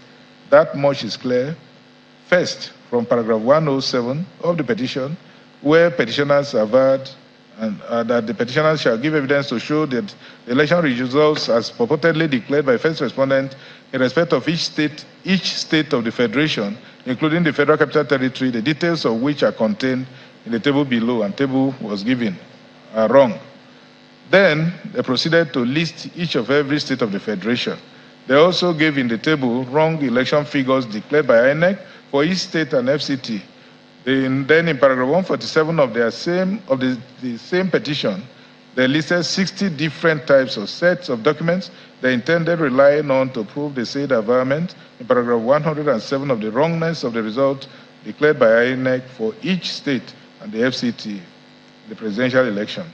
Among those documents listed by them are A, BVAS CTC reports, B, Forms EC8 series, then EC8A, EC8B, EC8C, EC8D, EC8DA, EC8E, that's certificate of return received by petitioners' agents at the election. C, summary of the total registered voters on units basis. D, summary of PVCs collected on unit basis. E, data and event logs from all BVA's machines used in the election. And F, PVC collation records. These documents were specifically listed at paragraphs 147.1, then 6, 36, 37, 56, and 57 of the petition. These are the same averments to documents respondents are asserting were not pleaded by the petitioners and so irrelevant and inadmissible in evidence. They are indeed wrong. This ambit of the objection of respondents is therefore overruled and rejected. Then objection made by only the third respondent. The next set of objections to documents tendered by the petitioners were raised by only third respondent. I now proceed to consider them. Admissibility of video clips. Arguments were advanced there on, okay. Okay. Yes. So we said, I'm however of the opinion that the contention is also misconceived, especially when regard is had to paragraphs 1, A, B, E, F, G of the certificate of authentication of the said video clips made by PW19 Dr. Ter. The authentication required by Section 84 of the Evidence Act in the circumstances the video clips in issue were made is statements assuring the court that they are in exact state, same state they were in the internet from where Dr. Ter, PW19, downloaded them to his laptop computer and subsequently to his flash drives before bringing them to this court. That much is evident in the contents of Dr. Ter's certificate in XBPAF 4B above. For the same reason, the argument of Dr. Ter is not the argument that Dr. Ter is not in position to answer questions on the said clips, and so his evidence on them is hearsay, is also non sequitur. Then there is also the issue of dumping of documents on court as ground for admissibility. With this one. Okay, that's part of the issue which will be considered deeply. Okay, you see, that is it. This is, okay. Some of them are listed. The simple and straightforward answer to this argument is that the issue of dumping of documents on court, which expression in any case suggests that the documents so dumped are already in evidence before the court, only goes to the weight to be attached to the documents by the court. On this reasoning, this ground of the objection is rejected and overruled. Then also there is allegation that some documents tendered were either made during pendency of this proceeding, I think we have seen that, and anticipation of it by interested parties. I think we've done a little consideration of this earlier. So we'll go to number 3. They said also that exhibits PBD, PBD1A, PBD1B, PBD1C, PBD1D, PBD1A, PBD2A, PBD3, and up to PBF4, tendered by the petitioners through PW27, Mike Enauro, to show second respondent's non-qualification for the presidential election on grounds of his alleged conviction stroke fine in the United States of America, forgery of certificates and dual citizenships are irrelevant to the proceeding and so inadmissible in evidence, petitioners having not pleaded necessary facts in their petition to support them. This also was looked at by us, and okay, and I have already ruled while considering the preliminary objection of the respondents to the petition and replies of the petitioners. That paragraph 146 of the petition, where the petitioners averred to non-qualification of second respondent for 2023 presidential election, was bereft of facts to sustain it. I also held that the fresh facts of second respondent's conviction / fine by a district court in Illinois in United States, alleged forgery of documents and dual citizenship, all of which petitioners only introduced for the first time in their replies, were incompetent. They ran foul of both paragraphs 4.1d and paragraph 16.1b are incompetent, liable to be struck out, and were indeed struck out. I'm also aware that we have just a few seconds ago ruled here in this judgment that evidence of PW27, though through whom they say the documents SB is now impeached by third respondent were brought in, is incompetent for non-compliance with paragraph 45B of the first schedule to the Electoral Act. Those rulings constitute issue estoppel, binding not only on the parties but on this court too, meaning further that this court cannot depart from them.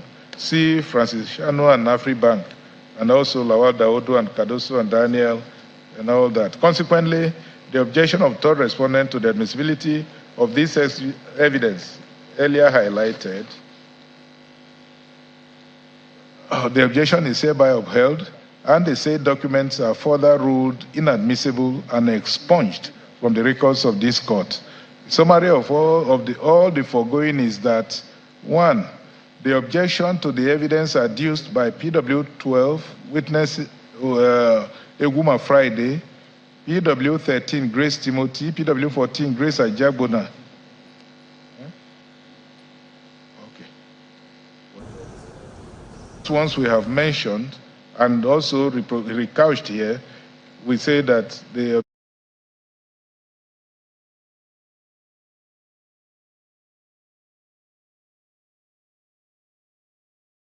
records of this court. See, it's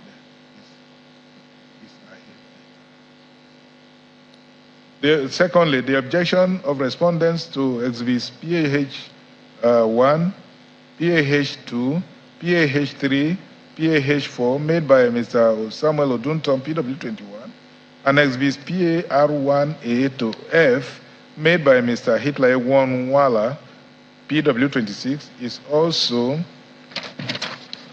further upheld, and the said documents already held incompetent and inadmissible by our earlier rulings are again hereby pronounced inadmissible in evidence on this ground too.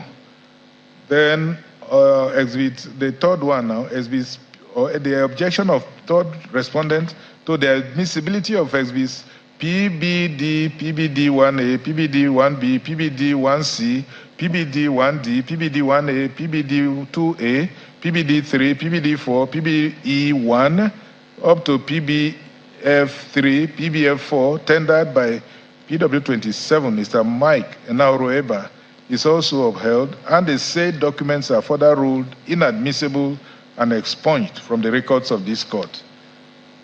Save for these ones mentioned above, all other objections of the respondents to documents tendered by the petitioners are overruled. Well, at this level, I hand over, like my brother said, to my leader to continue with the judgment. Thank you. Well, I now consider the substantive matter, the substantive petition. I however wish to state that despite our conclusions above on the objections raised by respondents to documents tendered by the petitioners, I am still mandated to evaluate evidence adduced and consider merits of the petition. The only evidence I shall not revisit are exhibits PBD, PBD1A, PBD1C, 1B, 1C, 1D, 1 PBD1A, PBD2A, PBD3, PBD4, PBE1, 2, 3, 4, 5, 6, PBF1, 2, 3, 4, and 4, relating to second respondent alleged non-qualification that were tendered by PW7 at 27.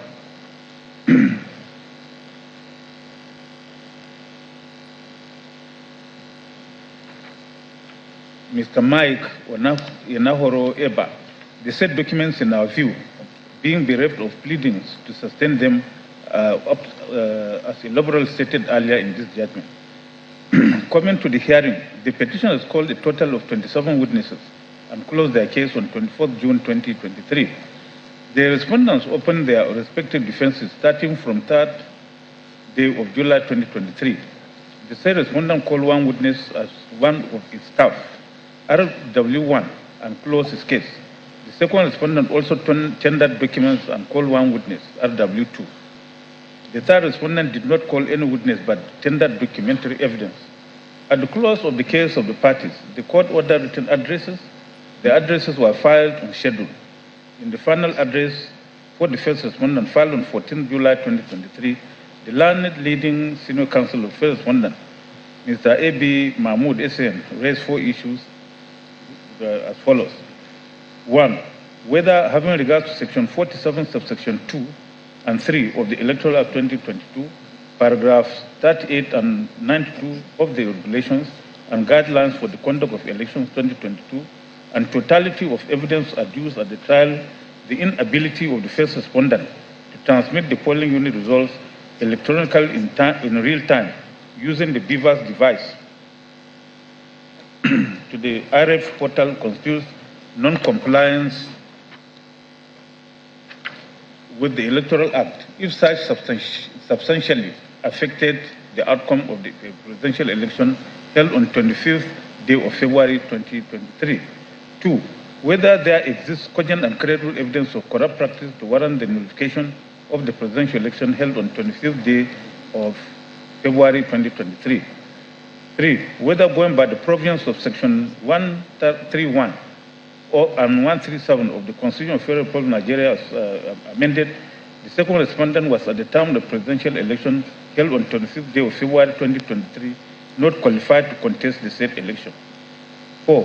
Whether upon proper construction of Section 134(2)(b) of the Constitution of the Federal Republic of Nigeria 1999, the requirement that a candidate must score not less than 1/4 of the votes cast at the election in each of at least 2/3 of all states in the Federation as the Federal Capital Territory, Abuja, means that a successful candidate must specifically score at least 1/4 of the votes cast in the Federal Capital Territory, Abuja, in addition to 2/3 of all the states.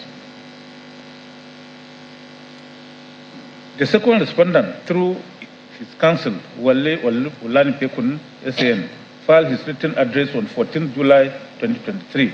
He raised for determination 4 issues which were listed as follows. 1. Considering the relevant provisions of the Constitution of the Federal Republic of Nigeria 1999 as amended, the salient provisions of the Electoral Act 2022, as well as the admissible evidence on record, whether the election of the second respondent into the office of President of the Federal Republic of Nigeria on 25th February 2023 was not in substantial compliance with the principles and or provisions of the Electoral Act 2022. 2. In view of the clear provisions of the Constitution, the Electoral Act 2022, and plethora of judicial precedents on the criteria for qualification of candidates for election to the office of President, coupled with the peculiar circumstances of this petition, wherein the petitioners pleaded no fact in support of their allegation of non-qualification of the second respondent, whether the second respondent was or is not eminently qualified to contest the presidential election of 25th February 2023. 3. Upon a combined reading of Section 134 and 299, as well as other relevant provisions of the Constitution, Section 66 of the Electoral Act 2022, and other relevant statutes, whether the second respondent has not satisfied the necessary constitutional and statutory requirements to be declared winner of the presidential election of 25th February 2023 and returned as President of the Federal Republic of Nigeria. 4. Considering the constitution of the petition and the terse evidence adduced, whether this honorable court can accede to any of the reliefs being acclaimed by the petitioners. The third respondent, through her lead counsel, filed his final address on 14 June 2023. Similarly, 4 issues were generated for determination. 1. Whether, having regard to the relevant and admissible evidence led by the parties, the conduct of the present election held on 25th day of February 2023 was vitiated by non-compliance and corrupt practices that was substantial enough to direct or directly attributed to the second respondent as to have affected the outcome of the election and to justify nullification of the election in a manner envisaged by the applicable provisions of the Electoral Act 2022. 2. Whether the burden of proving that first petitioner and not second respondent scored majority of lawful votes cast and satisfied the constitutional requirement of having 1/4 of the votes cast in each of at least 2/3 of all states of the Federation and the Federal Capital Territory to be declared and returned as the winner of the presidential election held on 25th February 2023 has been discharged by the petitioner. 3. Whether, having regard to the issues joined and evidence led on the qualification of the second respondent to contest in the presidential election held on 25th February 2023, the petitioner has established that second respondent was not qualified to contest the presidential election as provided for in the Constitution and the Federal Republic of Nigeria 1999 as altered. And 4. Whether, having regard to the totality of the evidence led by the parties and the applicable law, the petitioners are entitled to succeed on any of the reliefs sought in the petition at all, or that the petition ought to be dismissed in favor of the respondents. In response to the addresses filed by the first, second, and third respondents, the petitioners, through their leading counsel, Chief Chris Uche, SAN, filed their respective written addresses on 21st July, 22nd July, and 23rd July 2023. The petitioner's senior counsel filed separate written addresses in response to each of the first, second, and third respondent addresses. The issue for determination raised in the 3 written addresses filed by petitioners in response to each of the written addresses of each of the respondents are the same, and they are: 1.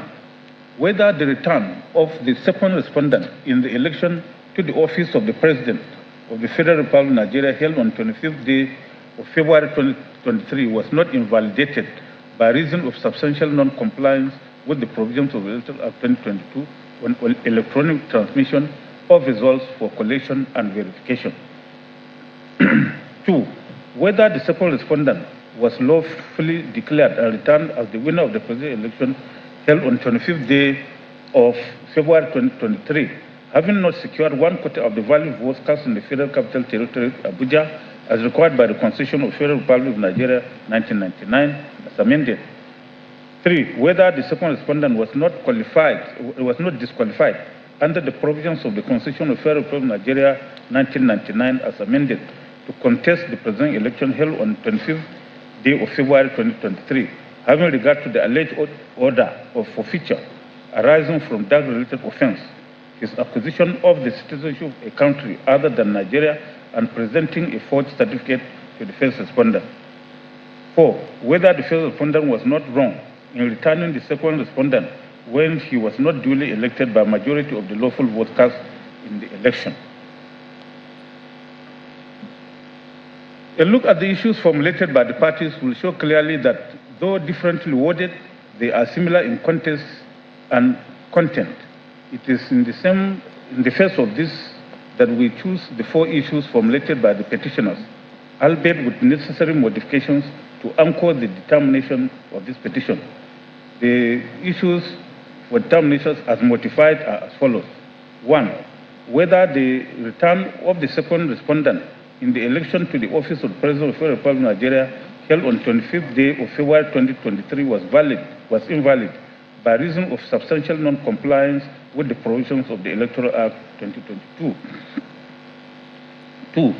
Whether the second respondent was lawfully declared and returned as the winner of the presidential election held on 25th day of February 2023, having not secured 1/4 of the valid votes cast in the Federal Capital Territory, Abuja. 3. Whether the second respondent was not disqualified under the provisions of the Constitution of the Federal Republic of Nigeria as amended to contest the presidential election held on 25th day of February 2023, having regard to the alleged order of forfeiture arising from the drug-related offense, his acquisition of the citizen of the country other than Nigeria, and presenting a fourth certificate to the first respondent.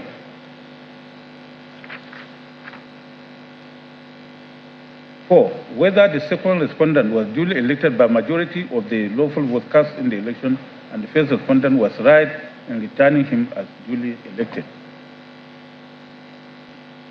So we go to issue number 1, which is whether the return of the second respondent in the election to the office of President of the Federal Republic of Nigeria held on 25th day of February 2023 was invalid by reason of substantial non-compliance with the provisions of the Electoral Act 2022.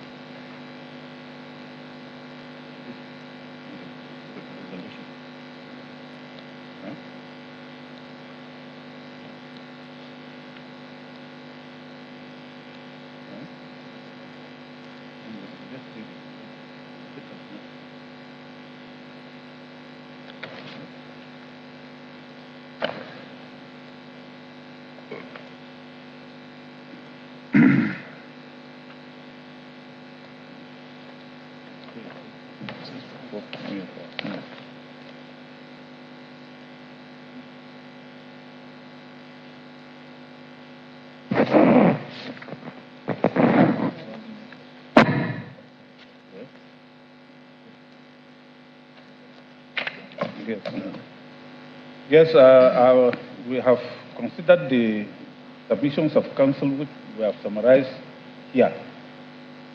So we'll just go straight to the resolution of that issue. This issue of non-compliance is directly standing on the first ground of this petition. Thus, by paragraph 16A of the petitioner stated that the election of the second respondent is invalid by reason of non-compliance with the provisions of the Electoral Act 2022. By section 1341B of the Electoral, non-compliance with the Act is a ground for questioning or challenging an election. Primarily, the law is well settled that the results declared by ANEC first respondent in an election enjoy a presumption of legality. In other words, they are prima facie correct. Section 168 of the Evidence Act 2011, recently applied by the Supreme Court in Atuma and ANEC and APC,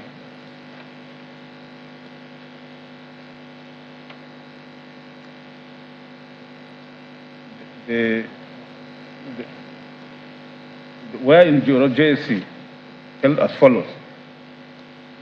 By virtue of Section 168, sub 1 of the Evidence Act 2011, presumption of regularity inures in favor of judicial or official acts, including those carried out by ANEC.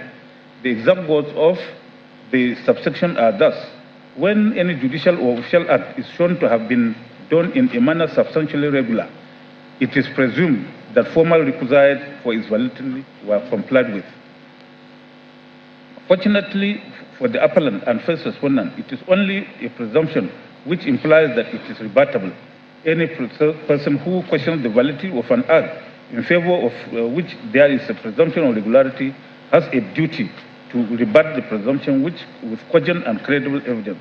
A flimsy or half-hearted rebuttal will not suffice.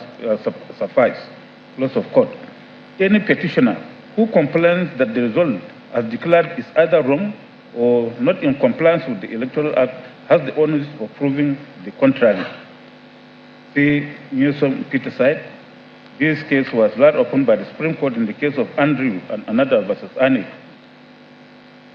where the Supreme Court, by Onogen JSC, held as follows.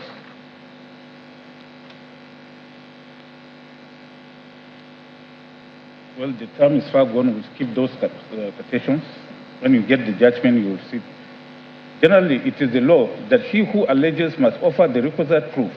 The petitioners have the burden of proof, and they must succeed on the strength of their case as per their pleadings. The level of proof required is twofold. The first level is that there is non-compliance. The second level is to prove that the non-compliance substantially affected the result of the election. The learned senior counsel for the petitioners had in this petition argued that the burden of proof is on the person asserting the positive and not on the person asserting the negative.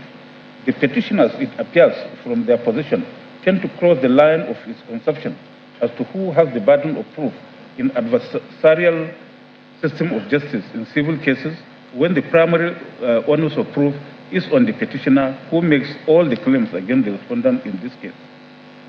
Well, we had started this case of Daché and Druven by Ugo Jesse in the earlier petition just determined. That's petition number 3. Usually the burden of proof is the debt owed by the petitioners to the success of their petition. The burden of proof rests upon the party who substantially asserts the affirmative of the issue. It is fixed at the beginning of the trial by the state of the pleadings. If the party with the burden fails or could not discharge the burden, the decision must be against him. The case of Adegoche and Adibi Supra, relied upon by the petitioner, was cited in the recent case of Folarin and Augusto, where the Supreme Court by Okoro JSC held as follows. The quotation is there. It is therefore settled that the terms negative and affirmative are relative and not absolute.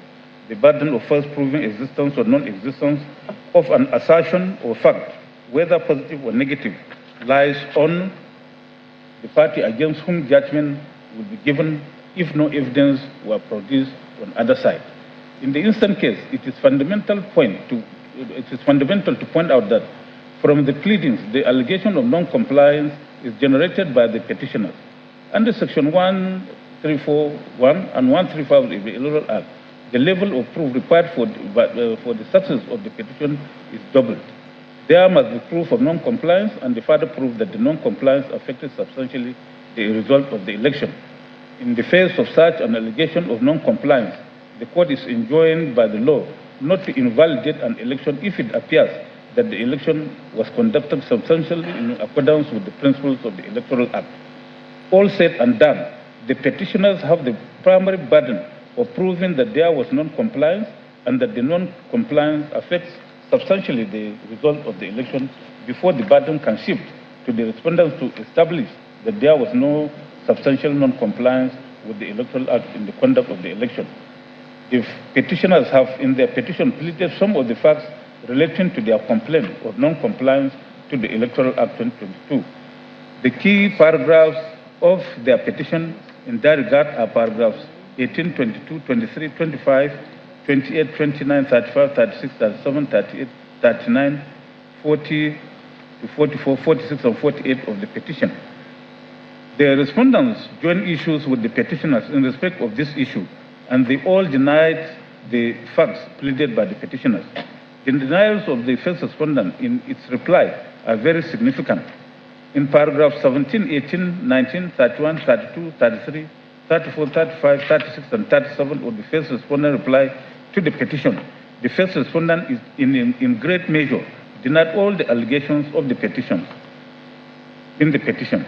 Since those paragraphs are direct and straight denial by the first respondent, the burden of proof remains on the petitioners to establish their claim as required by the law.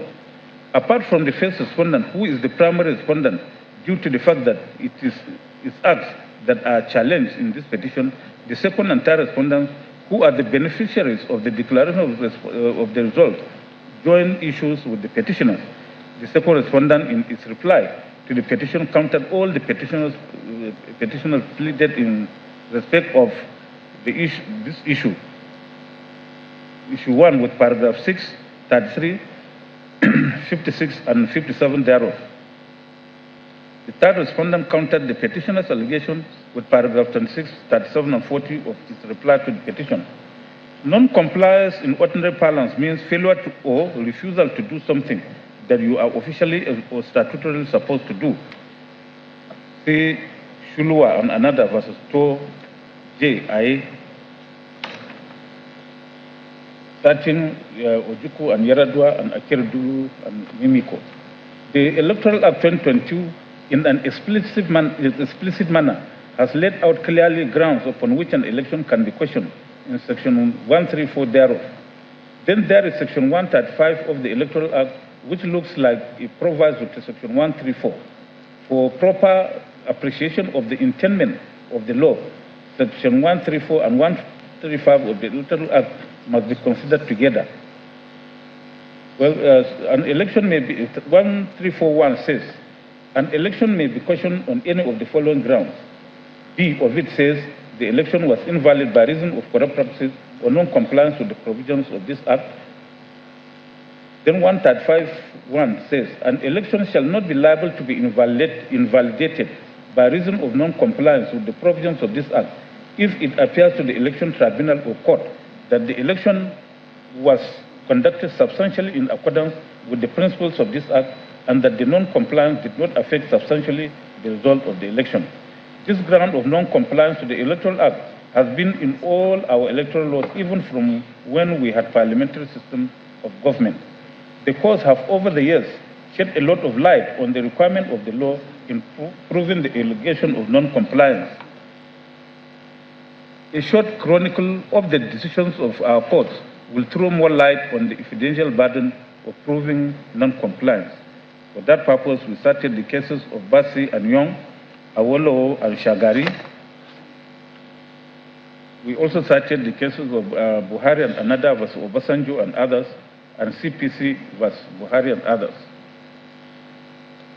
So in all these decisions, the evidential burden of proof of non-compliance lies on the petitioner, who must first prove that there was non-compliance, and secondly, that the non-compliance has substantially affected the results being contested.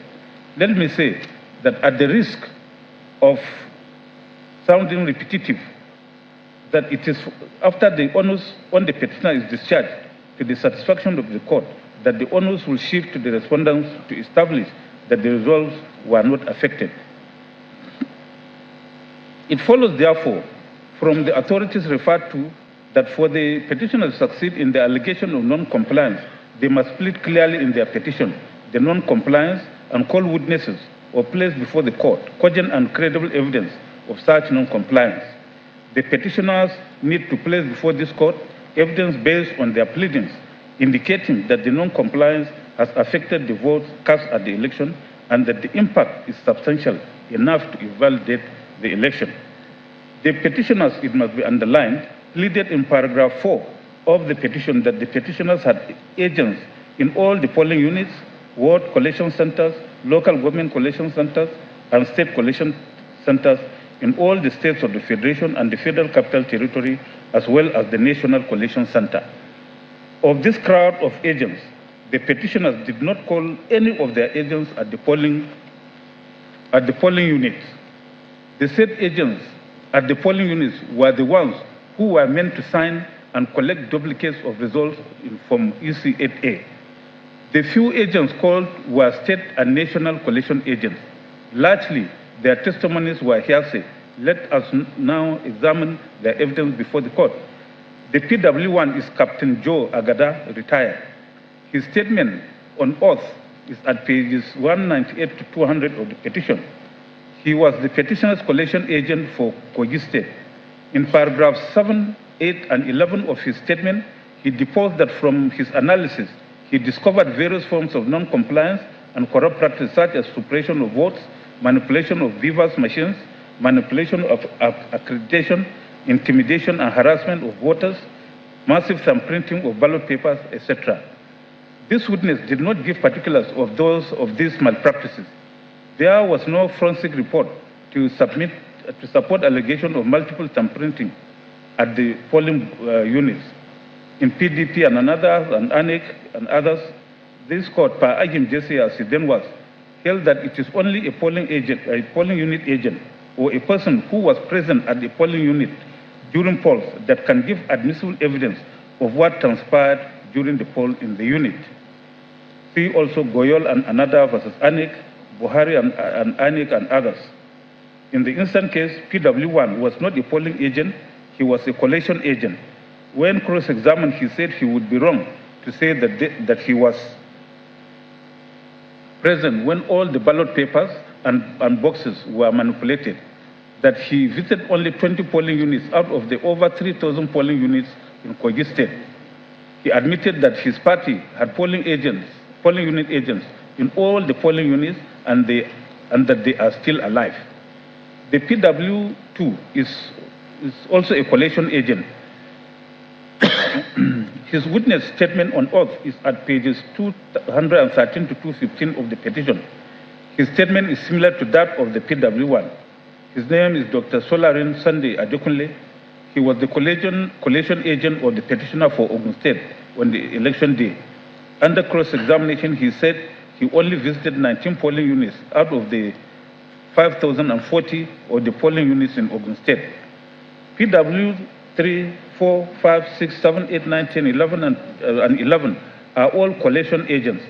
The evidence of these witnesses centered around the events and the duties carried out by the polling unit agents of the petitioners. They agreed under cross-examination that the polling unit agents functioned very well in their units. Under our law, specifically in Section 43 of the Electoral Act 2022, polling agents are permitted to be appointed by political parties for each polling unit and collation center. The wisdom in this is for each of the political parties involved in an election to be represented by its own agents. The duties of an agent are to represent the interests of his or her principal. Having regard to the fact that no mortal can be in all the places at the same time, the law allows political parties to have their agents at all polling units and collation centers. It is therefore not anticipated by the law for any political party to appoint an octopus agent with his tentacles in all the polling units and collation centers. This is humanly not practicable. When therefore evidence is required to prove what happened in any polling unit or collation center, it is only the agent who witnessed the anomaly or the malfeasance that can legally and credibly testify. It follows therefore that PW 1, 2, 3, 4, 5, 6, 7, up to 11, PW 19, 20, and 22, who were state and national collation agents of the petitioners, can only testify of the events in their units or collation centers where they voted or acted as agents, and not all over the states of the Federation. The polling agents, as presented in this petition, it must be noted, are not shown to be experts. The issue of the analyzing results of the election of the ward, local government, and state and national level without calling polling unit agents who witnessed the real casting of votes and events at the voting units cannot therefore arise. They cannot validly testify of non-compliance at the polling unit level. Their evidence can only count as to what they saw, not what they were told by their field agents. What they were told is hearsay evidence. Section 38 of the Evidence Act 2011.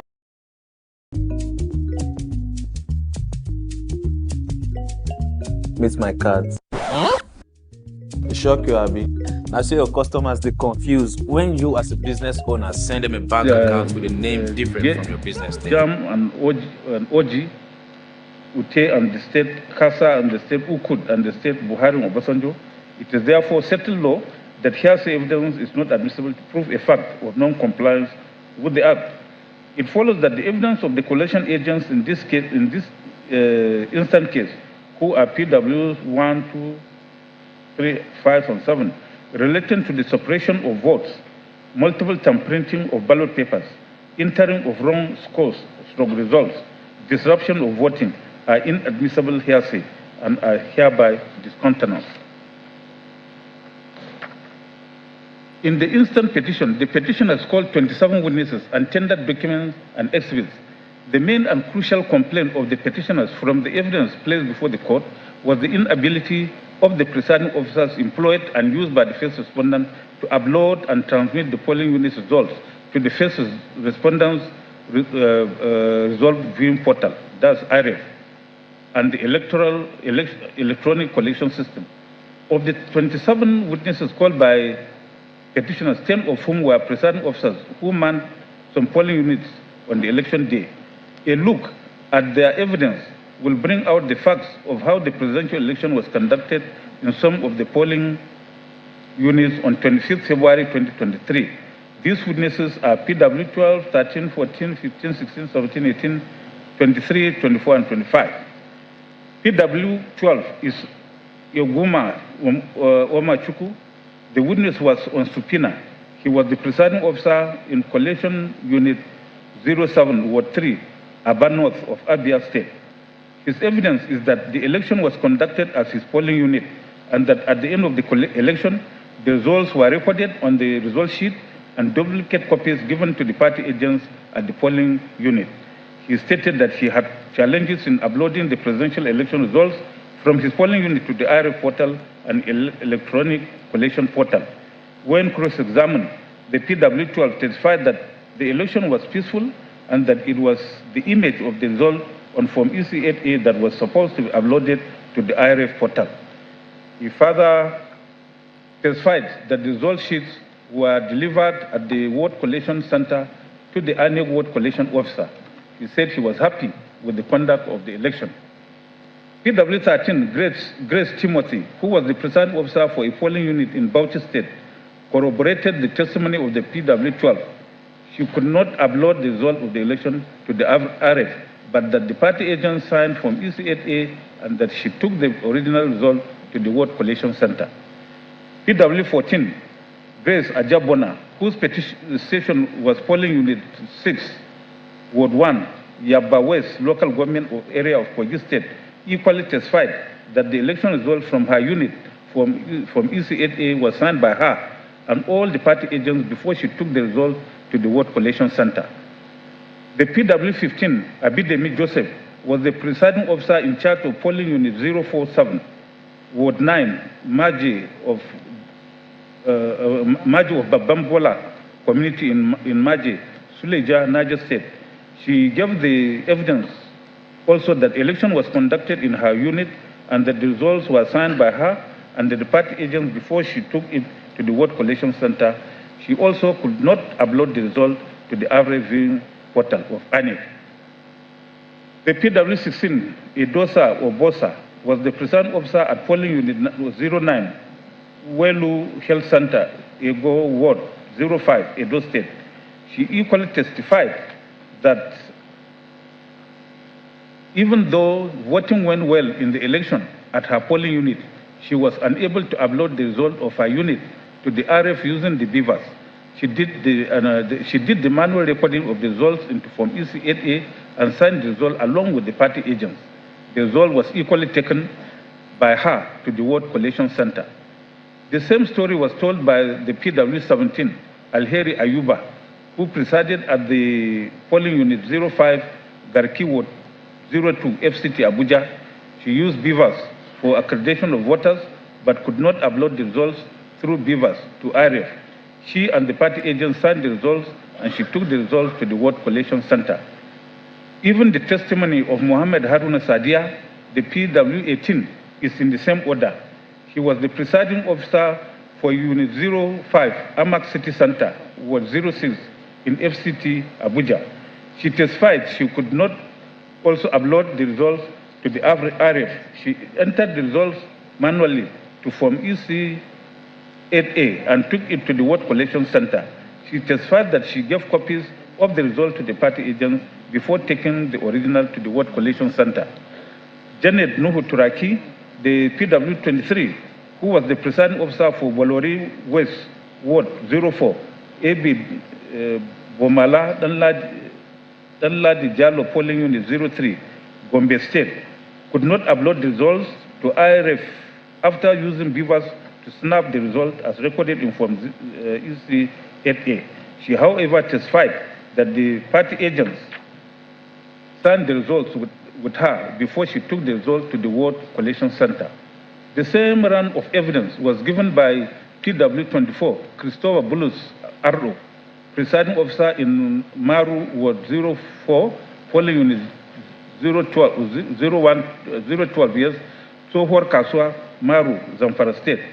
In paragraph 9 of his deposition on oath, he said the election was successful except for failure to upload the results to the RF. The PW25, Victoria Sani, who was the presiding officer at polling unit 020, Ward 01, Atagarawa local government area of Katsina State, had the same testimony and experience with the beavers and the issue of uploading results to RF. The testimony of these witnesses were so clear and cogent that the election went well. The only difficulty was in uploading the results to the RF portal. These highlighted witnesses were all called by the petitioners. The witnesses were emphatic that the voting and the election in their respective units went well. The votes were collected and results announced at the polling units. Party agents signed the result from ECHS. The witnesses called to establish the fact of non-upload of results emphatically and directly testified that the election went well and votes were accounted for and sent to the vote collection center for collection of the results. These 10 witnesses were all presiding officers engaged by the first respondent for the election of 25th February 2023.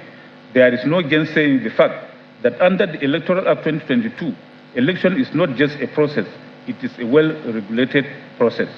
In fact, in the case of OK and another versus Mimiko, the Supreme Court per ordinance is scripting out the meaning of election held as follows. On this first issue, I will want to hang for support on the case of Abubakar and Yaradua, in which election was defined thus. Election is a process spanning a period of time and comprises a series of actions from registration of voters to polling. Then in Bile and the state, the court, Paanguta JSC, explained further that election is defined as inter alia, the act of choosing or selecting one or more from a greater number of persons, things, causes, or rights. See Black's Law Dictionary Special Deluxe, 5th edition, page 464. The Oxford Advanced Learners Dictionary, page 372, defined it as the action or an instance of choosing by vote one or more of the candidates for a position, especially in political office. The process of election commences with the nomination of candidates through political party primaries. Then it moves into the election proper, which entails the voting, collection, announcement of results. To make this process steady, clear, and credible, the Electoral Act devotes time into making provisions for specificity of actions and steps at each stage. It will not be out of place, my lords, considering the strategic and fundamental nature of election, to survey some of the provisions of the law in this respect. The law made provision for accreditation of voters and voting in Section 47 of the Act, which provision I have reproduced in this judgment. This law has made it mandatory for accreditation of voters for the election to be done with the aid of a smart card reader or any other technological device that may be prescribed by the first respondent. The first respondent exercised the discretion given by the law to prescribe the use of bimodal voter accreditation system, that's BVAS for short, and popularly known as BVAS or BVAS machine. As the name indicates, BVAS is primarily a technological device for accreditation. By paragraph 18A of the Regulations and Guidelines for the Conduct of Elections 2022, the use of BVAS for accreditation is mandatory, and all the poll officers who fail to use it for accreditation shall be accused of dereliction of duties and penalized.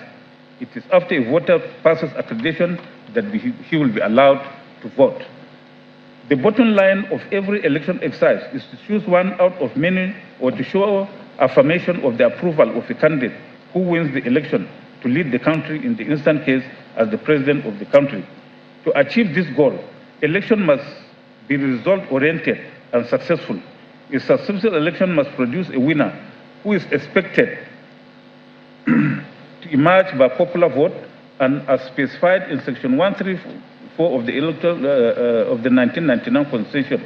It is in this respect that all votes cast at an election must be duly secured, collected, and counted. The Electoral Act is so clear and explicit on the issue of the votes cast and the results at the election. So for that purpose, I produced Section 25 of the Electoral Act, which stipulates the steps to be followed. So this provision makes it clear and straightforward that voting for all elections takes place at the polling units, and that is where the election is won or lost. The law requires that since the presidential election unlike others, is not done in one location but throughout the country. Collection of votes commences at the registration area through ward level after voting. Then it moves to the local government level and then to the state collection center and finally to the national collection center. It is after this that the winner of the election shall be announced. Furthermore, Section 60 and 60 of the Electoral Act deal with the counting and collection of votes cast.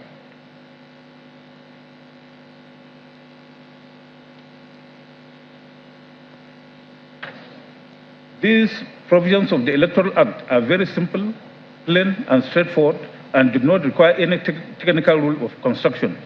The law is tried that where words used in a statute are clear and unambiguous, the courts are enjoined to interpret the words in their ordinary and natural meanings. Words used are to be interpreted in a way that will not clash with and defeat the manifest intention of the legislation. Every legislation is scripted by the lawmakers with a purpose. The court must be careful not to interpret the law so as to create absurdity or make nonsense of the law. See the cases of Imiano and others versus Anekwe and others, Jegede and Anek, Guma and versus APC and others, Lado and another versus Masari and others. The law as prescribed in Section 60 and 62 of the Electoral Act 2022 does not in any form or sense make any provision or pretension as to any form of counting and collection of election results other than manual collection. In Oyetola and Anik Supra, the Supreme Court, per Agim JC, held on transmission of results, the essence and status of the collection system, and the Anik RF portal as follows. Court, as I had held herein, there is no part of the Electoral Act requiring the presiding officer to transmit the accredited voters in the polling unit or the polling unit result during election to the Anik database as part of the election process. As stated in Section 62(1) of the Electoral Act 2022, after the recording and announcement of the result, the presiding officer shall deliver same along with the election materials under security and accompanied by the candidates or their polling units, polling agents, where available to such person as may be prescribed by the Commission. This is to enable the Commission compile, maintain, and update on a continuous basis a register of election results.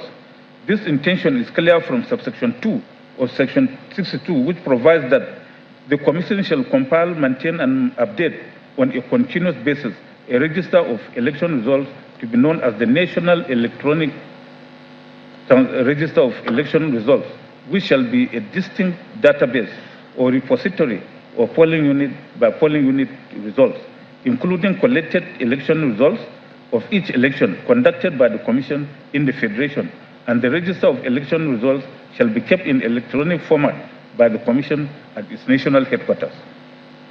As their names depict, the collation system and the ANEC result viewing portal are part of the election process and play particular roles in that process. The collation system is made of the centers where results are collected at various stages of the election.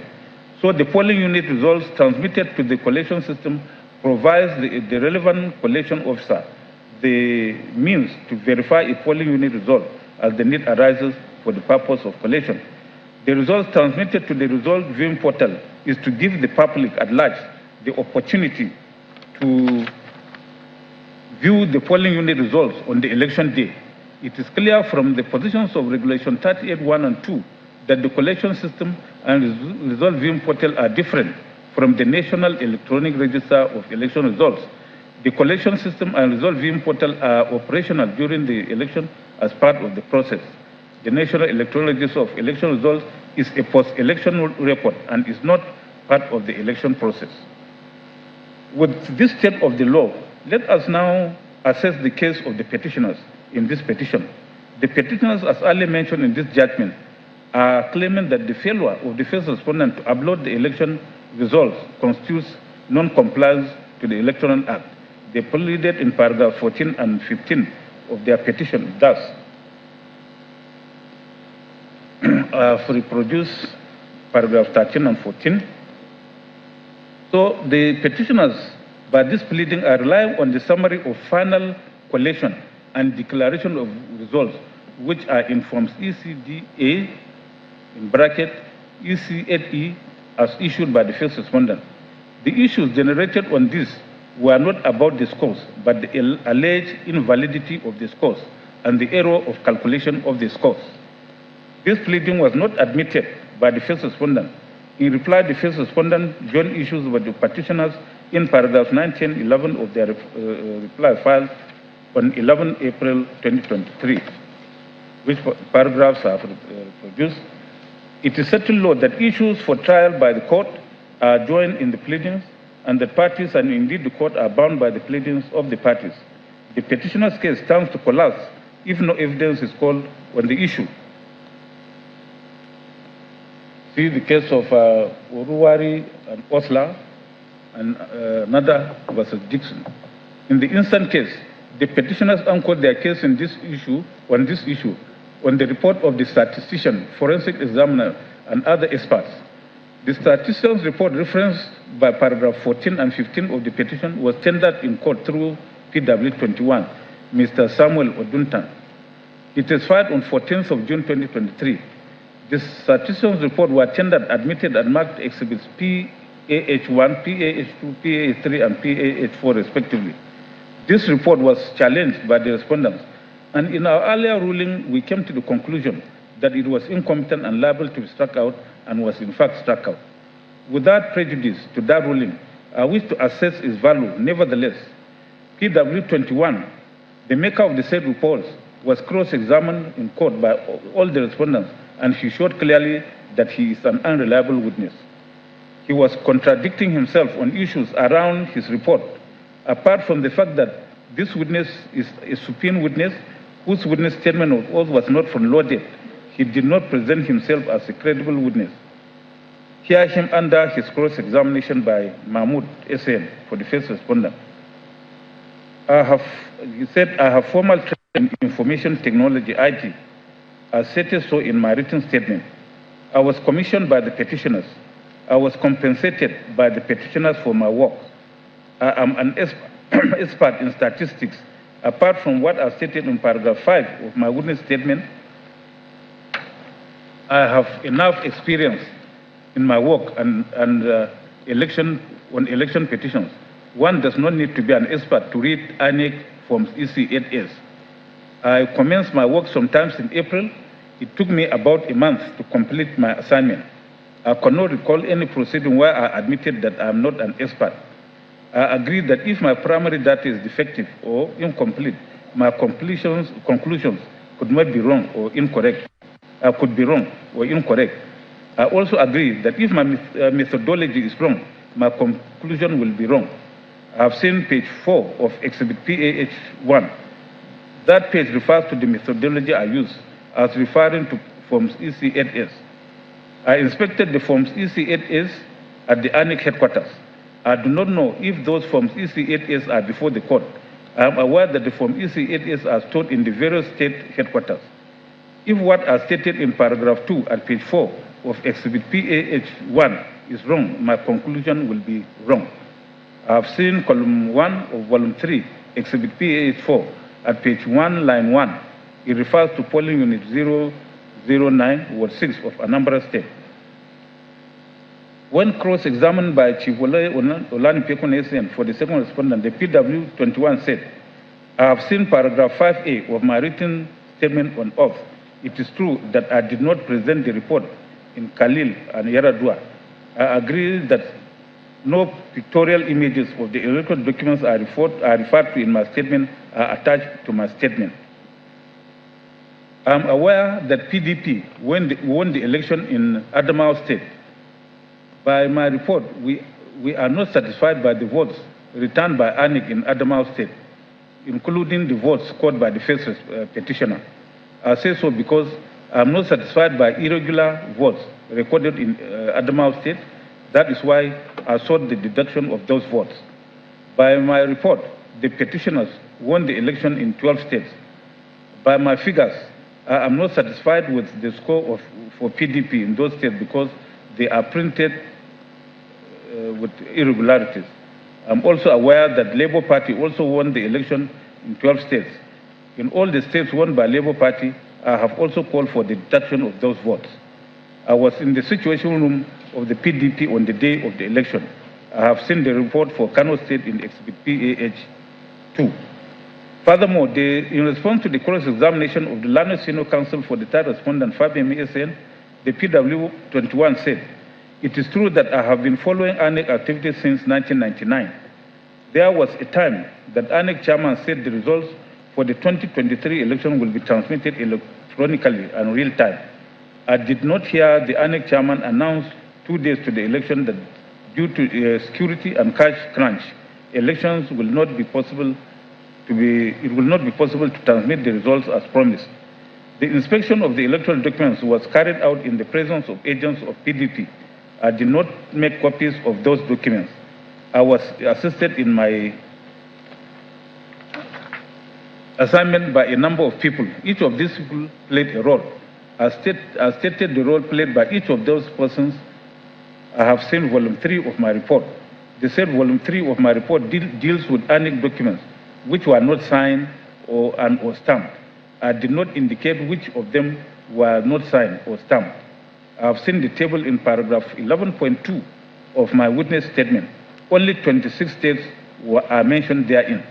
In my report on the electoral documents not signed or stamped, I mentioned 28 states. I stated that I analyzed the electoral documents from 36 states. It is true that my candidate's votes cannot be deducted more than once in a unit.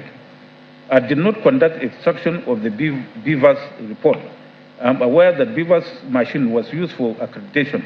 I am the only one who signed the report because I was the team leader. I worked in all the states where alteration took place, including states where PDP won. That's the treatment of PW21 under cross-examination. It is tried in our law that cross-examination is a formidable tool for the demolition of the case of the opponent. The purpose of cross-examination is to discredit the witness called by the adversary. In the recent case of PDP and others versus Muhammad and others, Supra, the Supreme Court held that the primary object of cross-examination is to contradict the evidence of the opponent's witness in order to weaken his case. It is best resorted to in order to test the veracity of the witness. It has in the instant case been clearly established that by cross-examination, the PW1 testimony has lost esteem and value. A close look at the reports, Exhibit PAH1 to PAH3, will indicate that the witness was talking of 5,270 polling units, wherein he claimed that Form EC8A series were altered and were not signed. It also talked of 15,002 polling units, where Form EC8As were not stamped and signed. Yet all that is contained in the report are figures and data of these forms. None of the physical forms was exhibited in the report or tendered separately by any of the witnesses. In that situation, it is very difficult for the court to ascertain the truth of the allegation that several forms EC8A series had a lot of alterations and that they were not signed by the presiding officers. The law particularly requires that the presiding officers must sign the results. Signing Form EC8A is subscribing to the authenticity of the results. Where there is allegation that the forms were not signed, it must be clearly proved by the petitioners. The result forms must be presented in court for the court to verify lack of signature from stamp and any alteration on the forms. Since PW21, who authored Exhibits PH3 and PAH4, did not place this in his report, and the petitioner did not call any of the polling unit agents to testify and place the forms before the court to give vent to the allegation of alteration and non-signing of the Form EC8S for the 5,270 polling units listed in Exhibit PAH2 and the Form EC8S not signed, stamped for the 15,002 polling units in Exhibit PAH3. That allegation is unfounded and not proved as required by the law. On petitioner's allegation, the first offender fails to collect the election results using the electronic collation system. The petitioners have not been able to prove that the Electoral Act or the guidelines made it mandatory for electronic collation system. I have carefully considered the submissions of parties on this issue of non-compliance with the provisions of the Electoral Act and the paragraphs of the regulations and guidelines for the conduct of election 2022.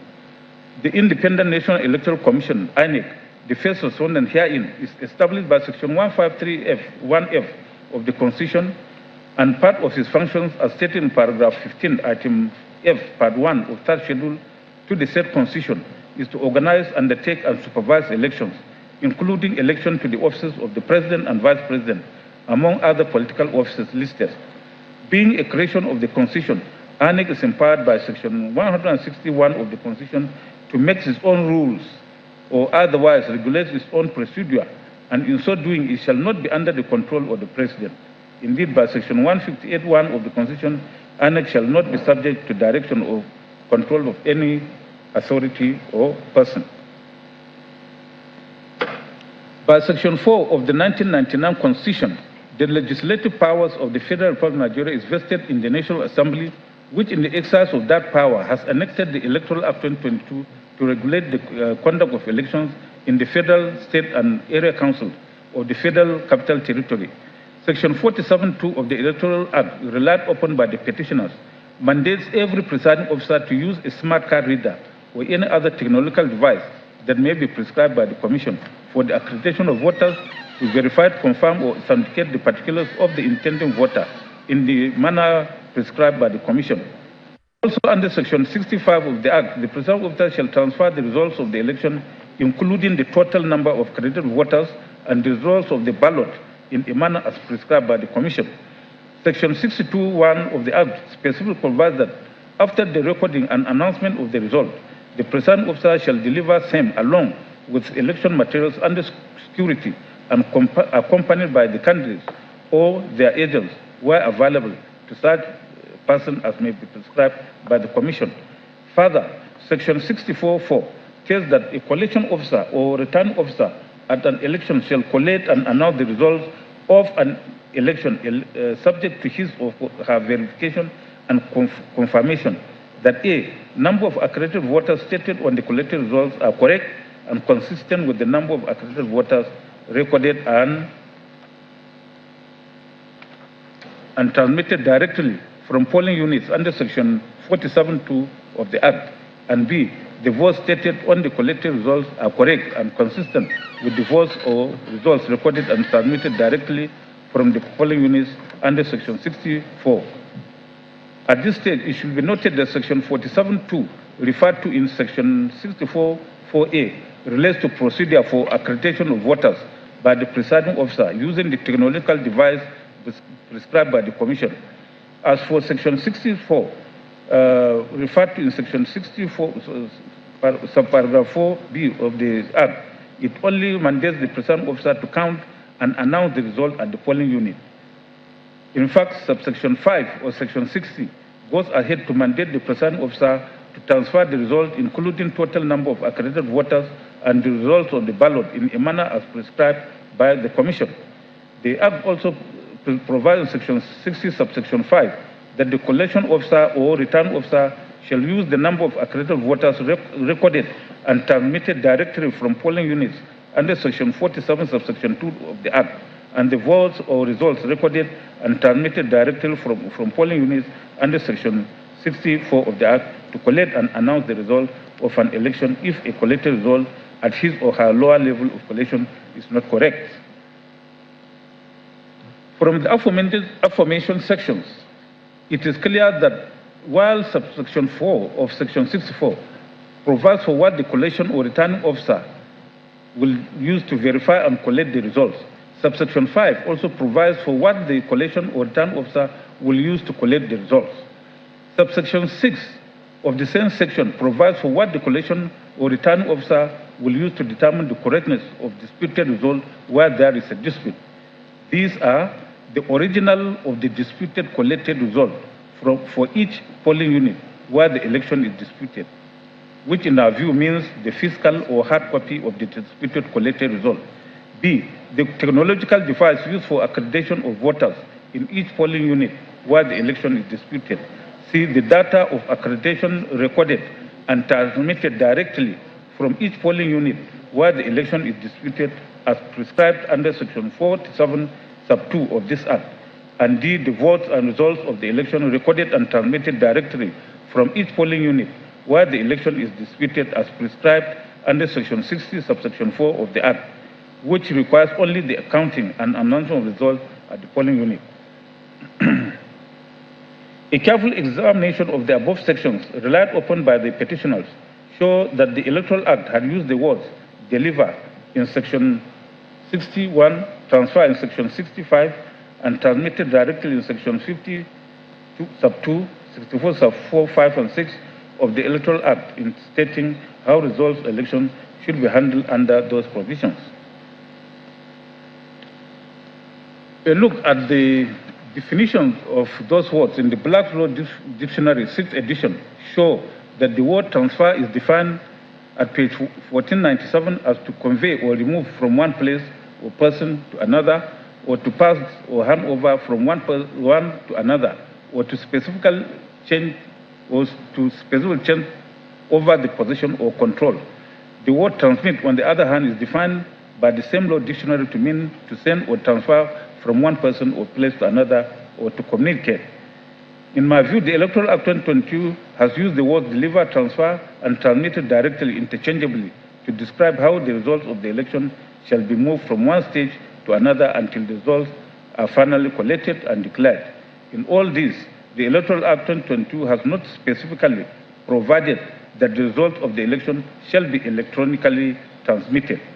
It is in the exercise of its powers under Section 160, subsection 1 of the 1999 Constitution, and Section 148 of the Electoral Act 2022 that that the first respondent herein made the regulations and guidelines for the conduct of elections 2022, as well as INEC Manual for Election Officials 2023.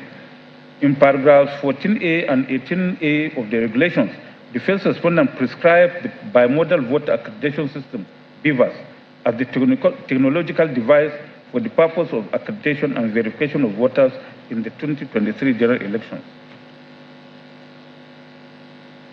The petitioners have also hinged their allegation on non-compliance on paragraph 38(1), Roman 1 and 2, 48A, B and C, 50, Roman 5, 7 and 20, 51, Roman 2, 54, Roman 12, and 55, Roman 12, and 93 of the regulations and guidelines.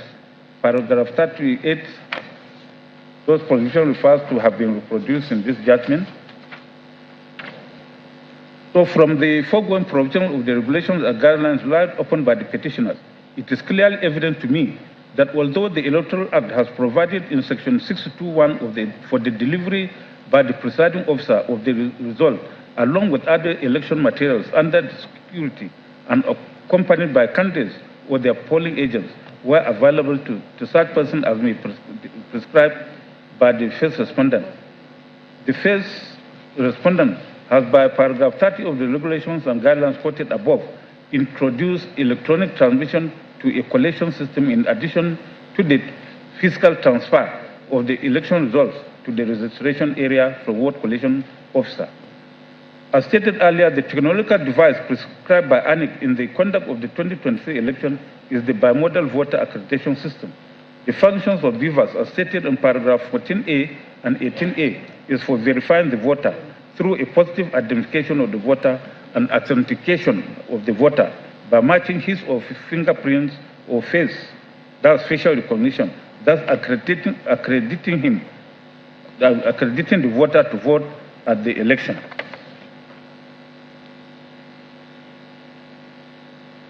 And storing the data and number of such accredited voters. By paragraph 38, Roman 2 and 3 of the regulations, the BVAS is also to be used by the presiding officer to upload a scanned copy of the EC8A to the INEC result viewing portal, after which the presiding officer shall take the BVAS and the original copy of each of the forms to the registration area for vote collation center.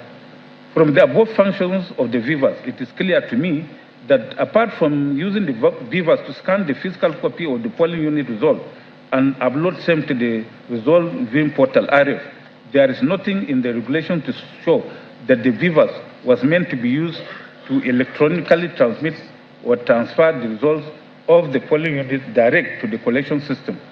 It should be noted that INEC results viewing portal, RF, is not a collection system. Thus, the Supreme Court in Oyetola and INEC has explained the difference between the collection system and RF, where Agim JSC held as follows.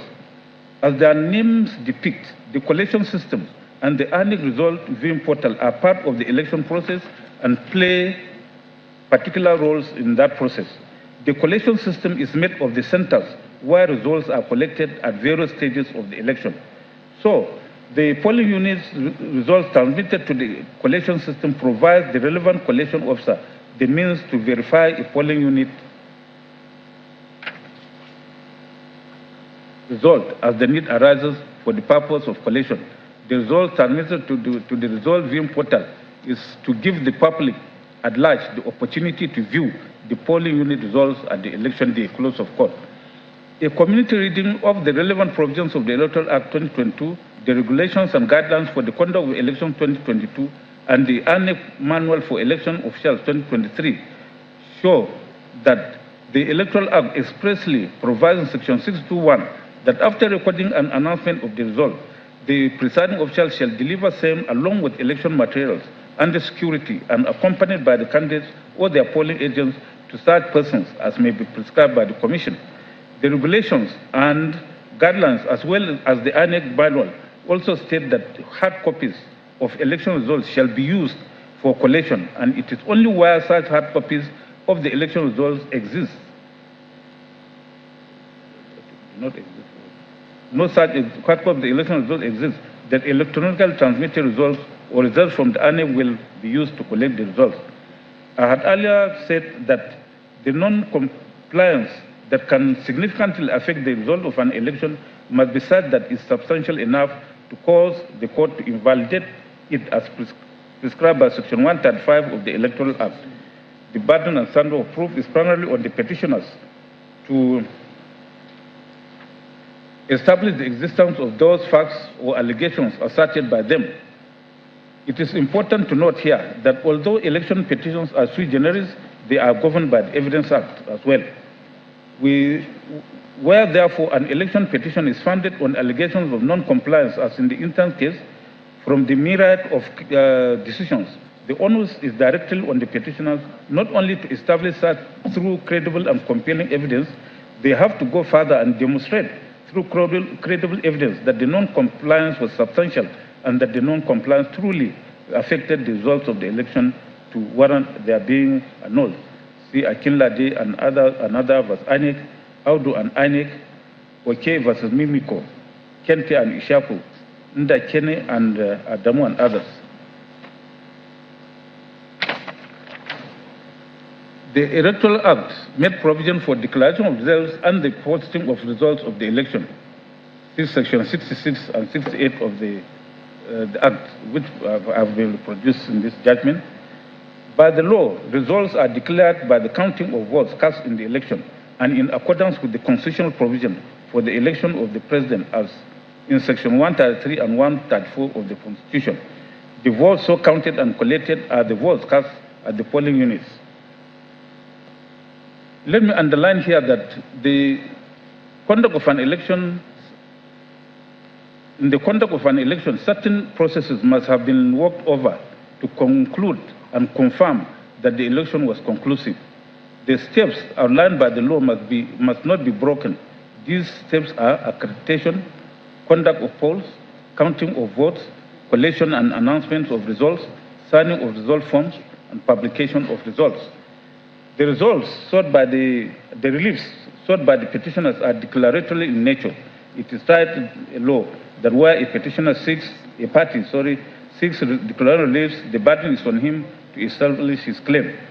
His success is on the strength of his own case and not on the weakness of the defense of the respondents or defendants. See Omishore and Arebeshola and Oga versus Ipiazo. It is also the law that the pleading and the claim of the petitioners determines the burden and the standard of proof that is required. By Section 135 of the Evidence Act 2011, if the Commission of a crime by a party to any proceeding is directly an issue in any proceeding, civil or criminal, it must be proved beyond reasonable doubt. See the application of this provision in the cases of PDP and INEC, IG versus PDP and others, APC and another versus Obaseki and others, Suleiman and others versus APC and others. In all these cases, the position of our law is that whenever crime is alleged, even if the case is a civil case, its proof must be that of beyond reasonable doubt. In the instant case, the petitioners have grounds of non-compliance with the Electoral Act 2022 and allegation of corrupt practices. Section 134(1)(b) refers to the ground of corrupt practice or non-compliance.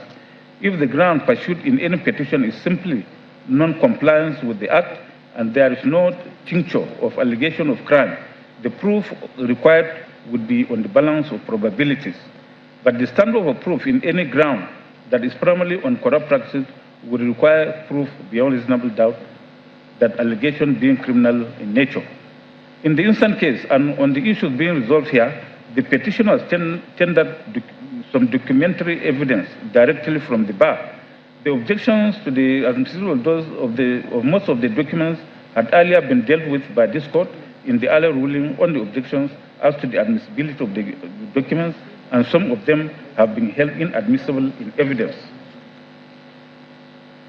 The petitioners called 2 star witnesses alongside other witnesses. The star witnesses are PW19, Dr. Alex Adum Ta, and PW22, Senator Dino Melai. The sworn evidence on oath of PW19 is at pages 131 to 160 of the petition. In paragraph 23 and 30 of his sworn deposition, Dr. Ta, that's PW19, said as follows: I know that on the face of the form EC8D, 8 in A in bracket, there are calculation errors as shown and contained in the report of the statisticians, which the petitioners shall rely upon. The non-compliance consists of refusal to authenticate all the intending voters in the election using the technological/electronic device prescribed by the first respondent, in addition to failure of the first respondent to transfer the outcome of the election directly into the portal of the first respondent created for the viewing of the public as a means to ensure the integrity of the election at the polling unit, and the electronic collation system before the declaration as to who is the winner of the election. There are no particulars supplied in his statement on oath. All that can be read from this statement are projections without substance. When he was cross-examined by A.B. Mahmoud SN, he said that it is true that I am a lawyer and politician. I am the national coordinator for the petitioners. I was at the National Collation Center. I was throughout.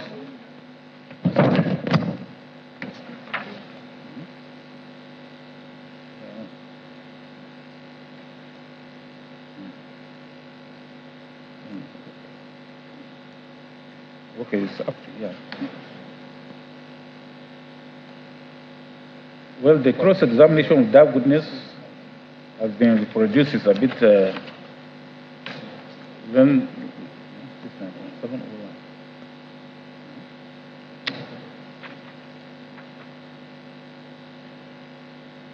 the sworn deposition on oath of the next star witness of the petitioners, PW22, Senator Delo Melai, is almost a rehash of the entire petition.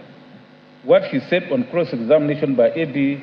Mahmoud has also been reproduced.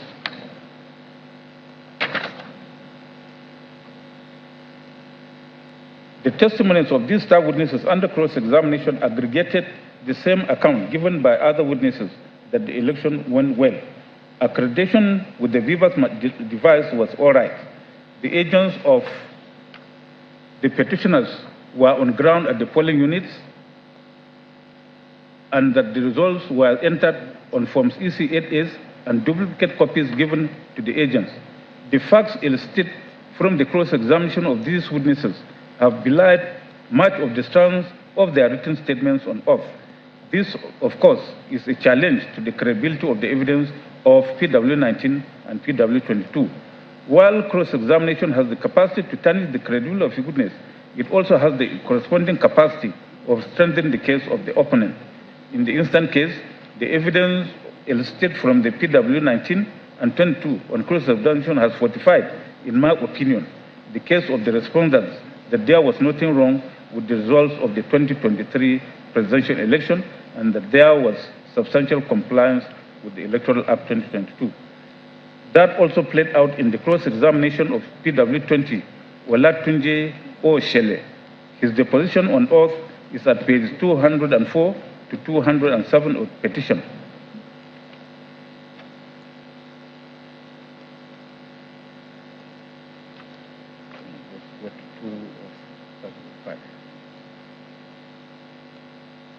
That is the same trend in the account of these witnesses. They were majorly giving account of not only the polling stations they voted, but other places not within their reach. The significant tone is that they testified of casting their votes without any problem. The results by their admission were properly declared and taken to the vote collation centers. The irony though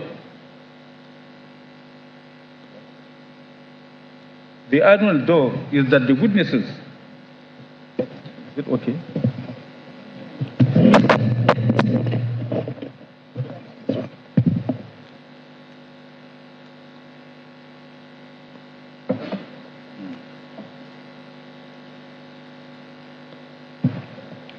The irony, though, is that the witnesses did testify to a peaceful and valid election in their polling units where they voted and then turned around to give evidence of alleged infractions in polling units where they were not present. Their testimonies in that respect are hearsay. Hearsay evidence is not admissible and has no value in proving the petition filed by the petitioners. Furthermore, in the instant petition, first respondent is consistently maintained that the technical glitch that occurred on the election day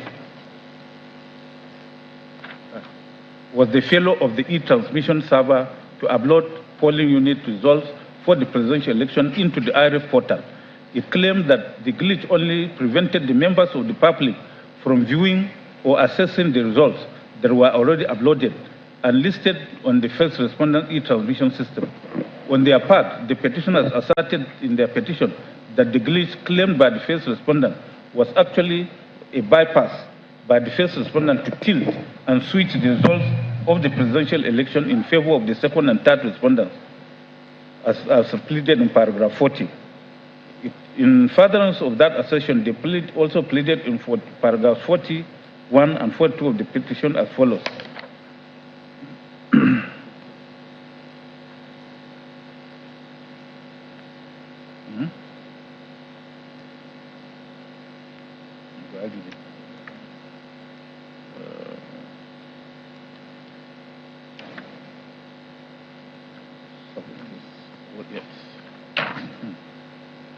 The petitioners applied to the court for subpoena to issue to the witnesses listed in paragraphs 41 and 42 of the petition on 26/5/2023. These witnesses were not called by the petitioners, and no reason was given as to why they backed down from calling the witnesses they pleaded to call in proof of their petition. It is tried that litigation, particularly election dispute litigation, is fought on pleadings. Parties swim or sink with their pleadings. For this, see the case of Anyafulu and others versus Meka and others. See also Ifeanyichukwu Osondu Company Limited and another versus Ahibe. Those pleadings in paragraphs 41 and 42 of the petition, having been abandoned, are discountenanced. In the same vein, paragraph 96 of the petition averred that agents of the second and third respondent disrupted the election. Votes scored were not accurately recorded, and that ballot papers were torn. The petitioners averred that video recording shall be tendered. However, the video recording was not tendered in that regard. In this respect, the presumption in Section 167D of the Evidence Act 2011 that they withheld the said video recording because it will be against them if tendered shall also apply. From the foregoing, therefore, it is very clear and certain that the petitioners have failed to prove that the 2023 presidential election and return of the second respondent was invalidated by reason of corrupt practices or non-compliance with the Electoral Act 2022. This issue, that's issue 1, is therefore resolved in favor of the respondents and against the petitioners.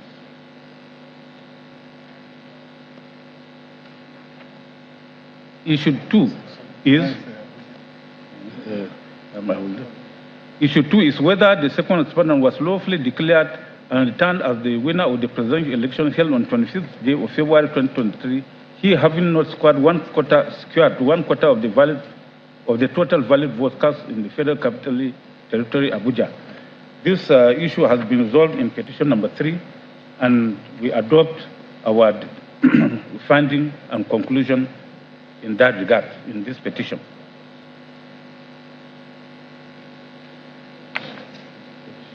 Page what?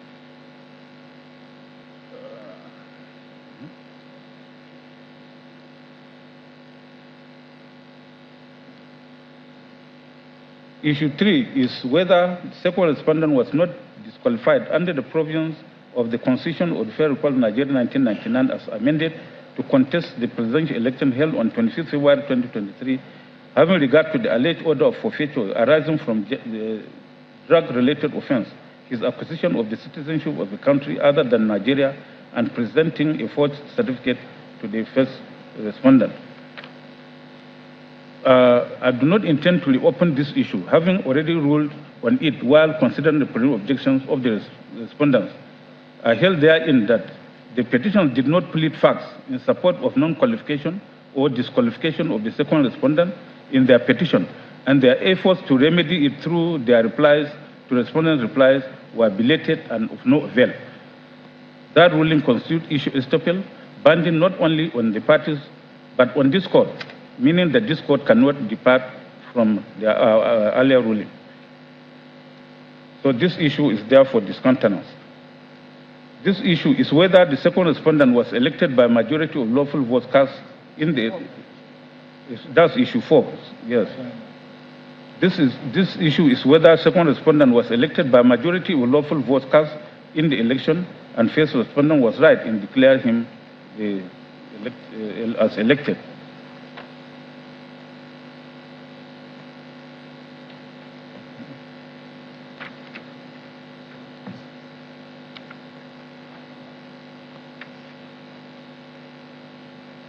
This issue covers ground 3 of the petition.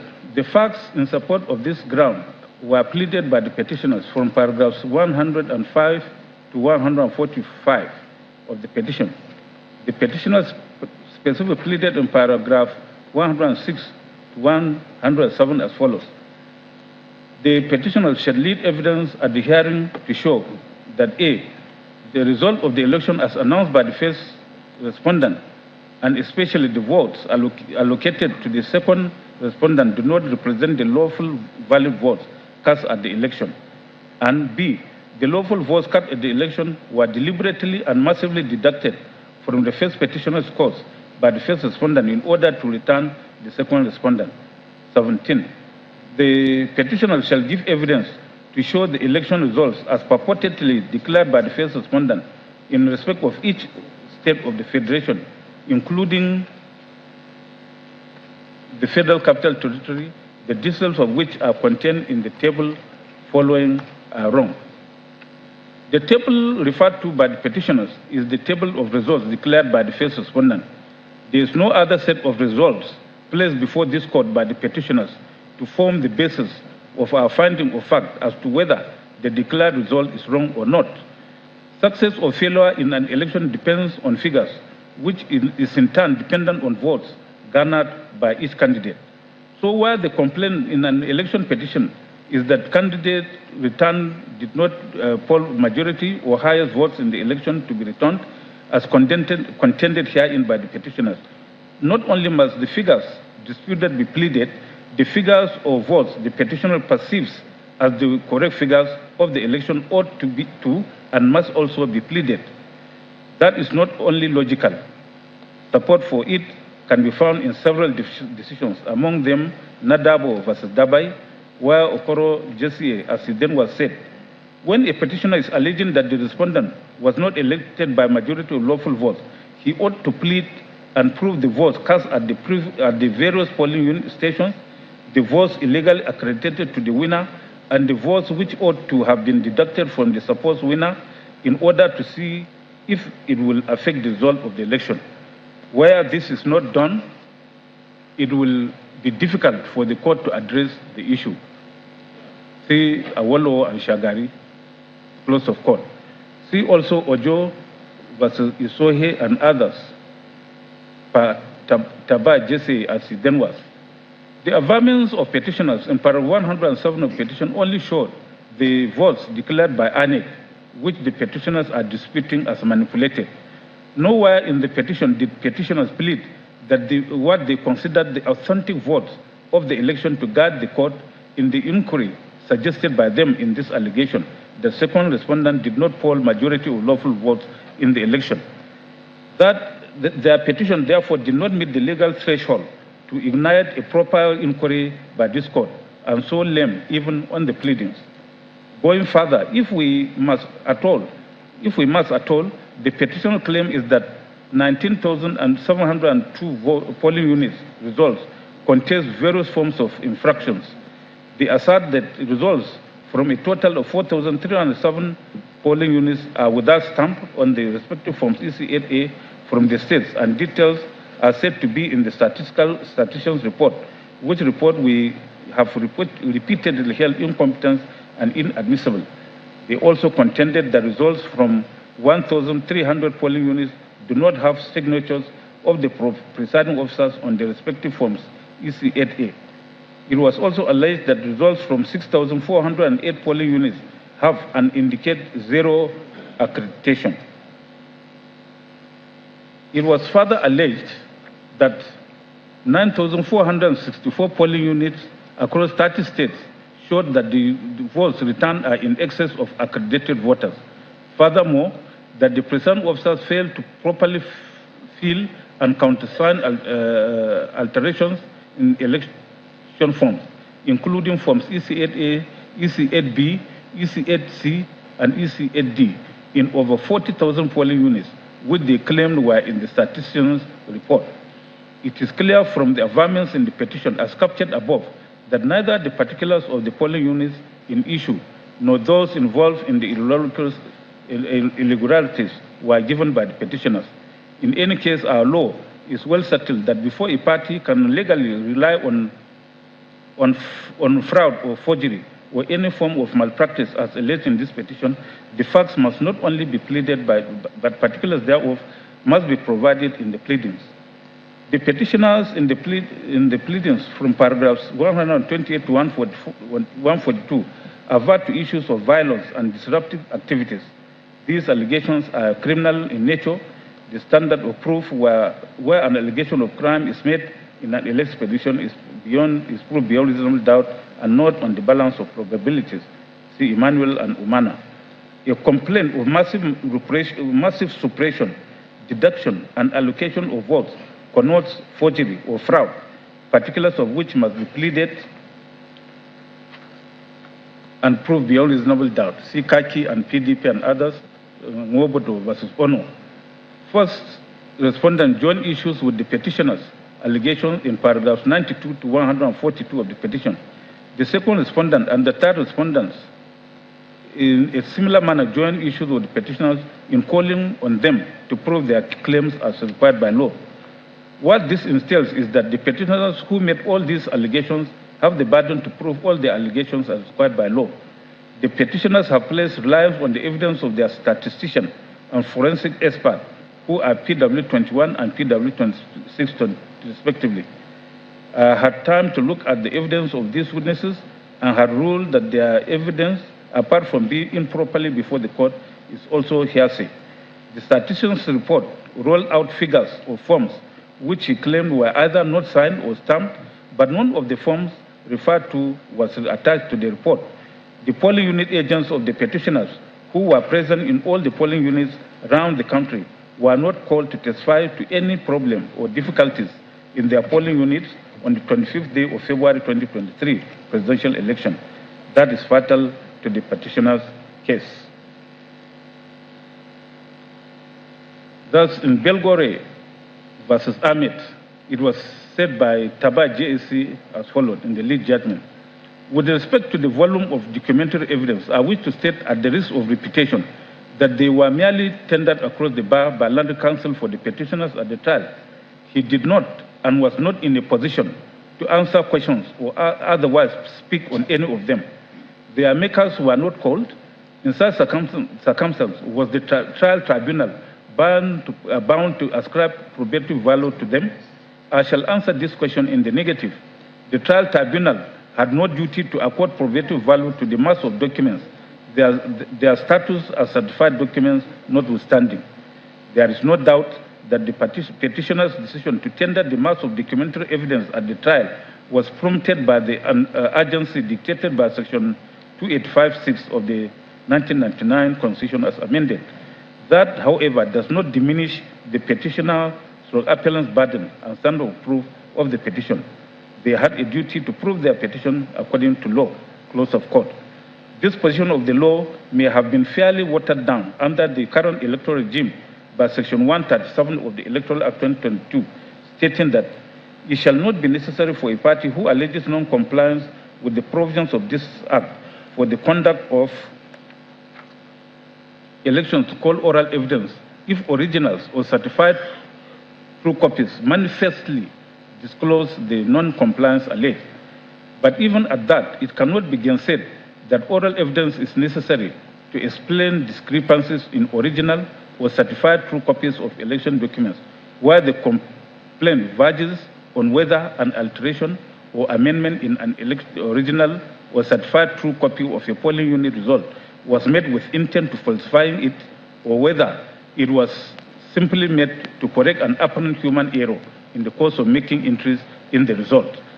Such situation would surely need a witness to explain or speak to the documents in order to prove falsification of election documents when it is so alleged, as pointed out in Belgole and Ahmed. See also the case of Waziri Ibrahim and Shagari and Buhari vs. Obasanjo.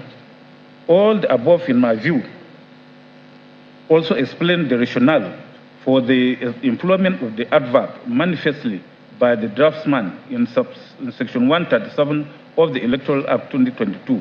What the word suggests is that the non-compliance complained of must be apparent on the face of the electoral document. It must not be something that can be explained away by oral evidence one way or the other. I have in this judgment explained the issues of evidence of witnesses who were not polling unit agents. The collation agents of the parties who testified were given accounts of stories related to them by people who were not called as witnesses in this petition. The interpretation of Section 137 of the Electoral Act 2022 by the petitioners was generously and swiftly silenced, the otherwise potent adverbial word manifestly used by the legislature in that section of the law. Manifestly is defined by online dictionary to mean in a way that can be readily seen by the eye or understanding, or the understanding plainly or obviously, evidently, close of court. This means for the petitioners to throw up their arms and say we need not call oral evidence in proving non-compliance as they are conversing. The certified copies of documents presented must be manifestly and readily seen to convey the fact of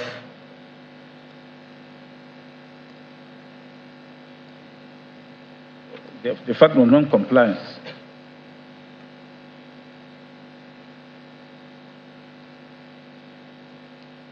we have started this Oetolo and ANEC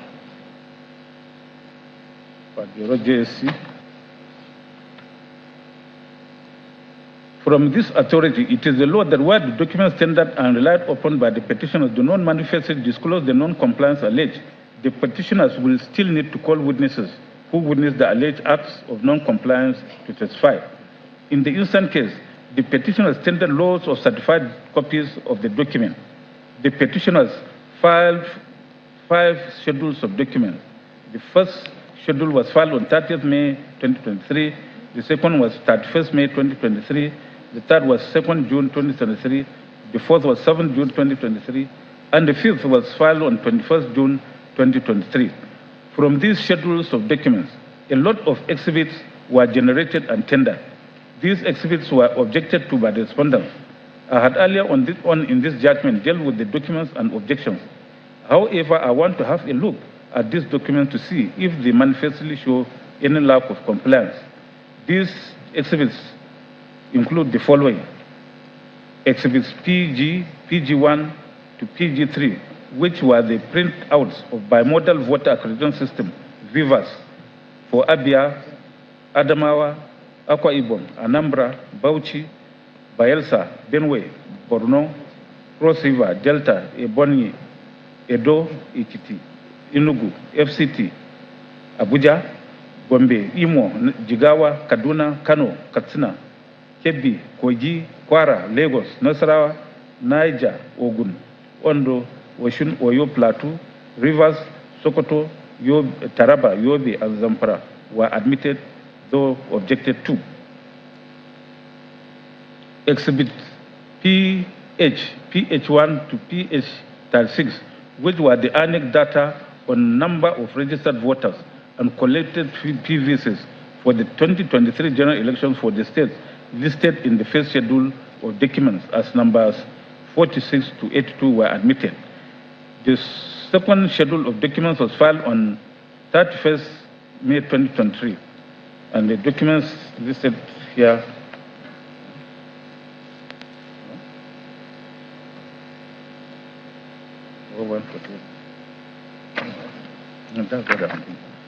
surprisingly, the documents were dumped on the court without any witness linking them up with the specific complaints of non-compliance. It is certain law that despite the tendering of exhibits in proof of a petition, the onus of proving the case pleaded and for which the documents were tendered in evidence lies on the petitioner. In the instant petition, a lot of documents were tendered from the bar. When a party decides to rely on documents to prove his case, there must be a link between the documents and the specific areas of the petition. The party must relate each document to the specific case for which the documents were tendered. Failure to link the documents is fatal and catastrophic, as it is in this case. The Supreme Court, in the recent case of Tumbi Bido versus ANEC, have cited the portions. In this situation, it is invariably correct that all the allegations raised in this petition have not been proved as required by our law. See Buhari and INEC, Part Toby JSC. It is also important to draw our minds to the fact that criminal allegations are usually and directly made personal.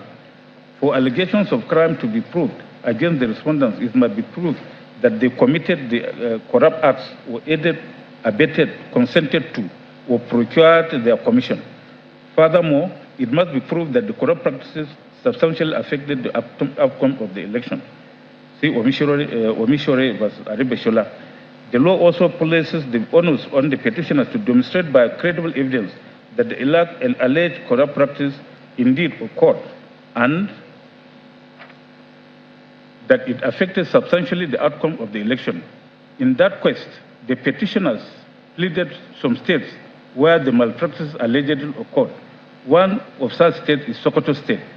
They placed PW19, PW21, and PW22 to prove the allegations that the first respondent cancelled results from 241 polling units in Sokoto State in respect of National Assembly election in the state, but went ahead to declare result for the presidential election.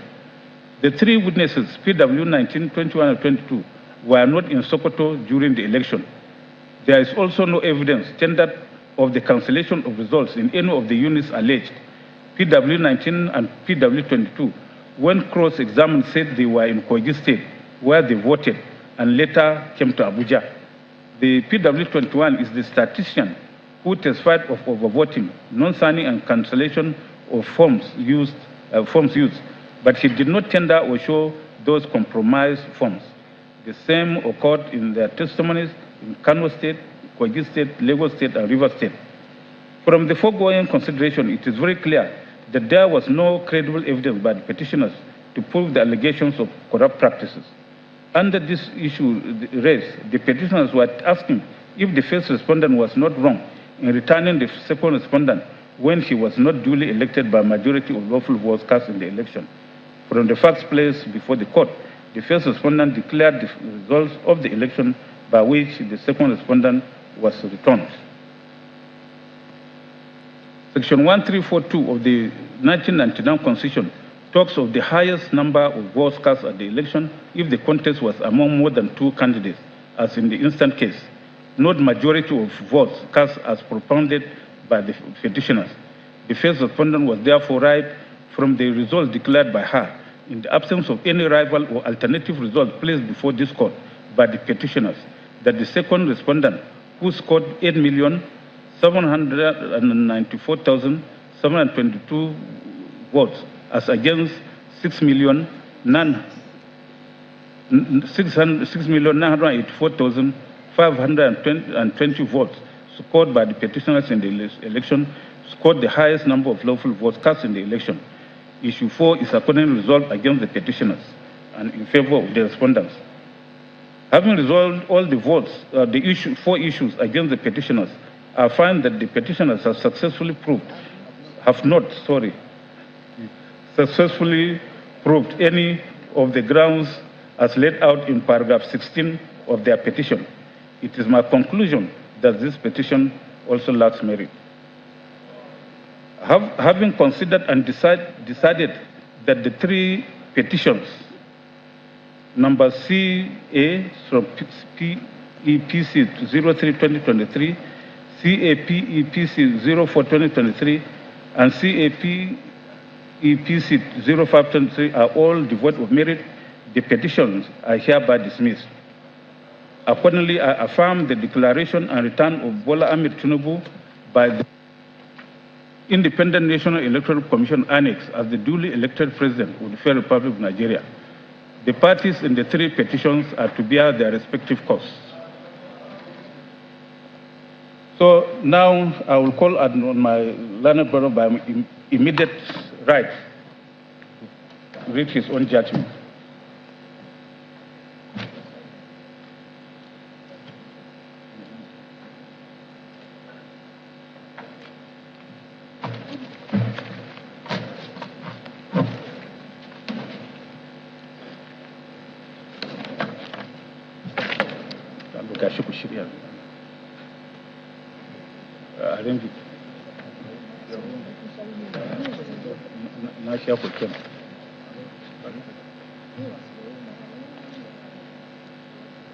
Thank you. Please sit down, sit down.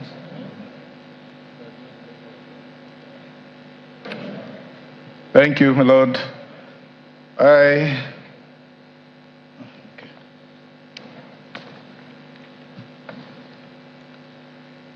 was privileged and privy to be part of the decision and the judgment elaborately given by my Lord Presiding Honorable Justice Haruna Somani, and I'm in full agreement with the lead judgment as delivered by him in these 3 consolidated petitions, which are petitions number CAPEC 03-2023 and CAPEC 04-2023 and CAPEPC 05-2023.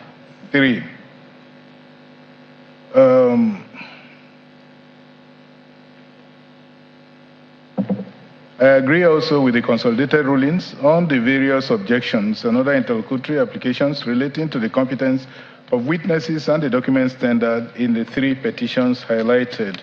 I also agreed with the reasoning and the conclusions arrived at the rulings on the preliminary objections and the substantial issues raised therein. In any concluded election, there are bound to be a winner and losers. While the winner celebrates victory, an aggrieved loser may come before the court to ventilate his grievances. This is made possible by the Constitution of the Federal Republic of Nigeria, 1999 as amended, which in Section 6 thereof empowers the courts to determine disputes, including election disputes. It is well settled that an election petition by nature is sui generis, of its own kind or class. It is not like going to court to make a claim of debt, contract, or tort. It has its own character, and it is unique by its nature. The slightest non-compliance with a procedural step, which otherwise could either be cured or waived in ordinary civil proceedings, could result in a fatal consequence to election petition. A lot of authorities listed there. Election petition as a special proceeding is specifically regulated by the Constitution of the Federal Republic of Nigeria, the Electoral Act, and other rules of procedure, such as the Federal High Court Civil Procedure Rules, the practice direction of the Honorable President of the Court of Appeal for the hearing of the election petition and for the hearing of election petition and the election petition appeals. By Section 285(5) of the Constitution, an election petition shall be filed within 21 days after the date of the declaration of results of the election. By Section 285(6) thereof, an election tribunal shall deliver its judgments in writing within 180 days. These timelines are sacrosanct and cannot be extended by the court. It is tried law that under the first schedule of the Electoral Act, the election petition to be filed is well regulated. Paragraph 4, 5, and 6 of the Electoral Act provides that the election petition shall be accompanied by a list of witnesses that the petitioner intends to call in proof of the petition. 2, written statements on oath of witnesses. 3, copies or lists of every document to be relied on at the hearing of the petition. A petition which fails to comply with subparagraph 5 shall not be accepted for filing by the Secretary. An election petition which does not comply with subparagraph 1 or any provision of that subparagraph is defective and may be struck out by the tribunal or the court. The word shall used in this legislation makes it mandatory for a petitioner to comply with the provision of the law in pursuing or prosecuting election petition. Failure to comply is fatal. Election petitions are fought on pleadings, competent and credible witnesses. Where a petition is deficient in pleadings and evidence, it is difficult to say it is proved, or that it is difficult to prove the state petition. In the instant case, the petitioner's pleadings were deficient, while they complained of non-compliance with the Electoral Act against first respondent. Their own petitions were massively deficient in non-compliance with the said act. The lead judgment has elaborately dealt with these issues. When a court is called upon to determine an election dispute, he is called upon to do justice. Our notion of justice is doing justice is not that of doing justice according to the whims and caprices of the judges or the parties. It must be justice according to law. Justice according to law is also that which is neither based on technicality nor justice according to the suggestive clout of pressure groups, but as such as it substantially meets the demands of justice. This, with all respect, is what we have done in the lead judgment. I therefore concur with the leading judgment that these 3 consolidated petitions, having not been proved, are hereby dismissed. I abide by the consequential orders as made in the lead judgment. I will call on my land brother, my immediate left, to deliver his own judgment. I have read the lead rulings and judgments of my learned brother, H.S. Samani JCA, in the above consolidated petitions. I agree with his reasoning and conclusion in each petition and adopt same as mine. I add a few words for emphasis. Petition number 3. Ground 1 of the petition is that the respondent was, at the time of the election, not qualified to contest the election. The first complaint under this ground is that the purported sponsorship of the second and third respondents by the fourth respondent was rendered invalid by reason of the third respondent knowingly allowing himself to be nominated as the vice presidential candidate, whilst he was still a senatorial candidate for the Borno Central constituency. The controversy about the third respondent knowingly allowing himself to be nominated in more than one constituency was the subject matter in PDP against INEC and others, reported in 2023 LPELR 60457SC. The Supreme Court Paukoro JSC, Augi JSC, Ogumiju JSC, and Ajim JSC, in their concurring opinions, held that the third respondent, having withdrawn his nomination and personally delivered the notice of withdrawal to his party, fourth respondent in this petition, on 6 July 2022, he was no longer a candidate for Borno Central constituency senatorial election. In his subsequent nomination as the vice president for the presidential election was not multiple nomination. The opinion of the Supreme Court of the Supreme Court, Paukoro JSC, Augi JSC, Ogumiju JSC, and Ajim JSC, is not a comment or observation made in passing. It is an exposition of the law on withdrawal of a candidate from an election and the allegation that the third respondent knowingly allowed himself to be nominated as the vice presidential candidate while he was still a senatorial candidate for Borno Central constituency. Concurring opinion forms part of the lead judgment, and it is meant to complement him by way of addition or an improvement on the issues resolved in the lead judgment. See Nwana against FCDA, Olorun Toba Oju against Abdurrahim, and both and others against Just Electricity Distribution Company PLC. Citations supplied. The Supreme Court, having rendered its considered and definite opinion on the validity of the nomination of the second respondent as vice presidential candidates of the fourth respondent, attempt to reopen the issue in this court is a misadventure. The second complaint is that the second respondent was at the time of the election not qualified to contest for the office of the president, as he was fined the sum of $460,000 for an offense involving dishonesty, namely narcotics trafficking, by the United States District Court, Northern District of Illinois, Eastern Division, in case number 93C 4483 on 4th October 1993.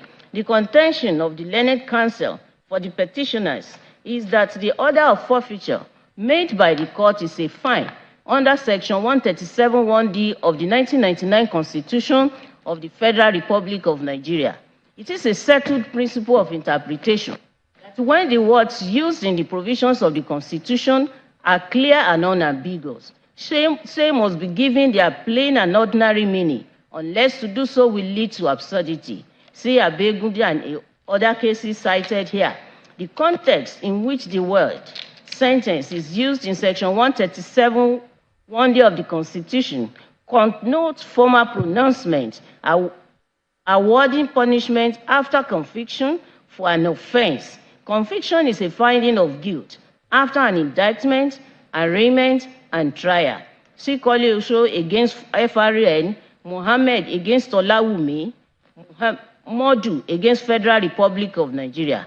Therefore, the words sentence, imprisonment, and fine used in Section 137(1)(d) of the Constitution definitely connotes only a punishment imposed on a defendant following an indictment, trial, and conviction for an offense. See Babangida Usman against the state. Citation supplied at 40 to 41. Sharif against Federal Republic of Nigeria. Citation supplied.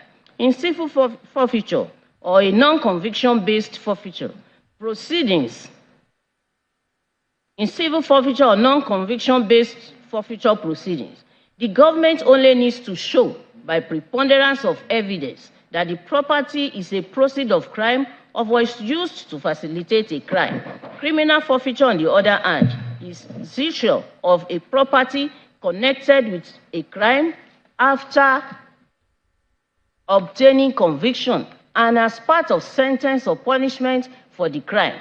Civil forfeiture is not a conviction or verdict of guilt after an indictment, trial, and conviction. See Jonathan against Federal Republic of Nigeria, citation supplied, where the Supreme Court per Kaas JSC considered the provisions of Section 17 of the Advanced Fee Fraud and Other Related Offences Act and persuaded by the decisions of the various courts across the world, held that civil forfeiture is an action in rem embarked upon when the interest of the government is merely to recover the proceeds of unlawful activity.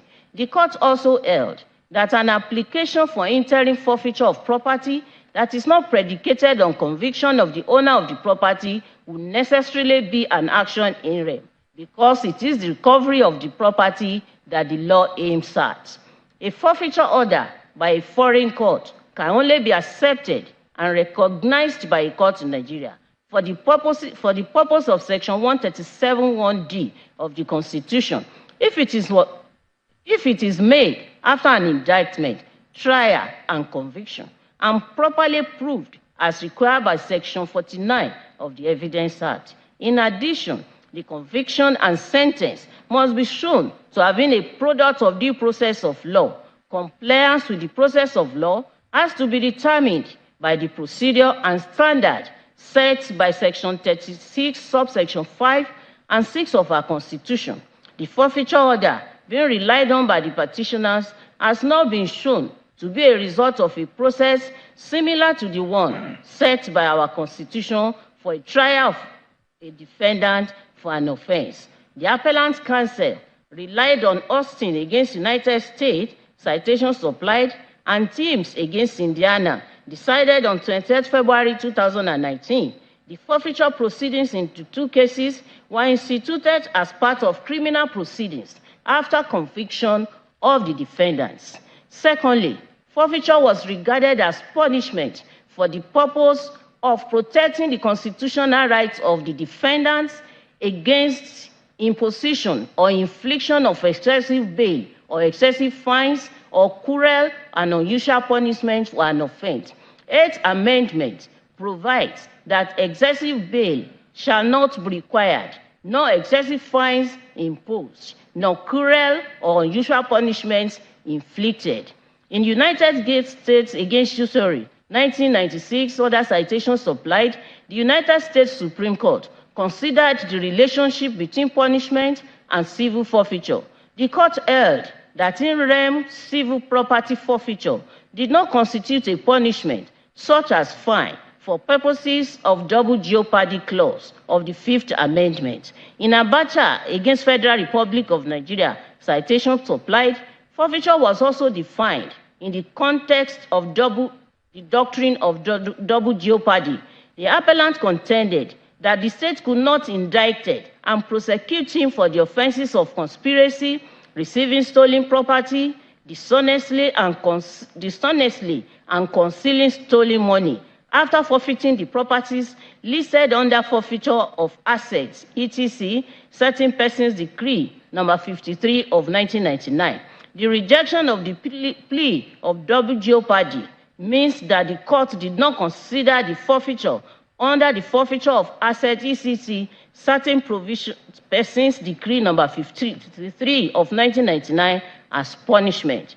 From all the above, it is clear that a non-conviction-based forfeiture, being civil in nature and an action in rem, can in no way be equated with a sentence of imprisonment or fine imposed for an offense involving dishonesty or fraud or for any other offense to disqualify a person from contesting for election to the office of the President of Nigeria.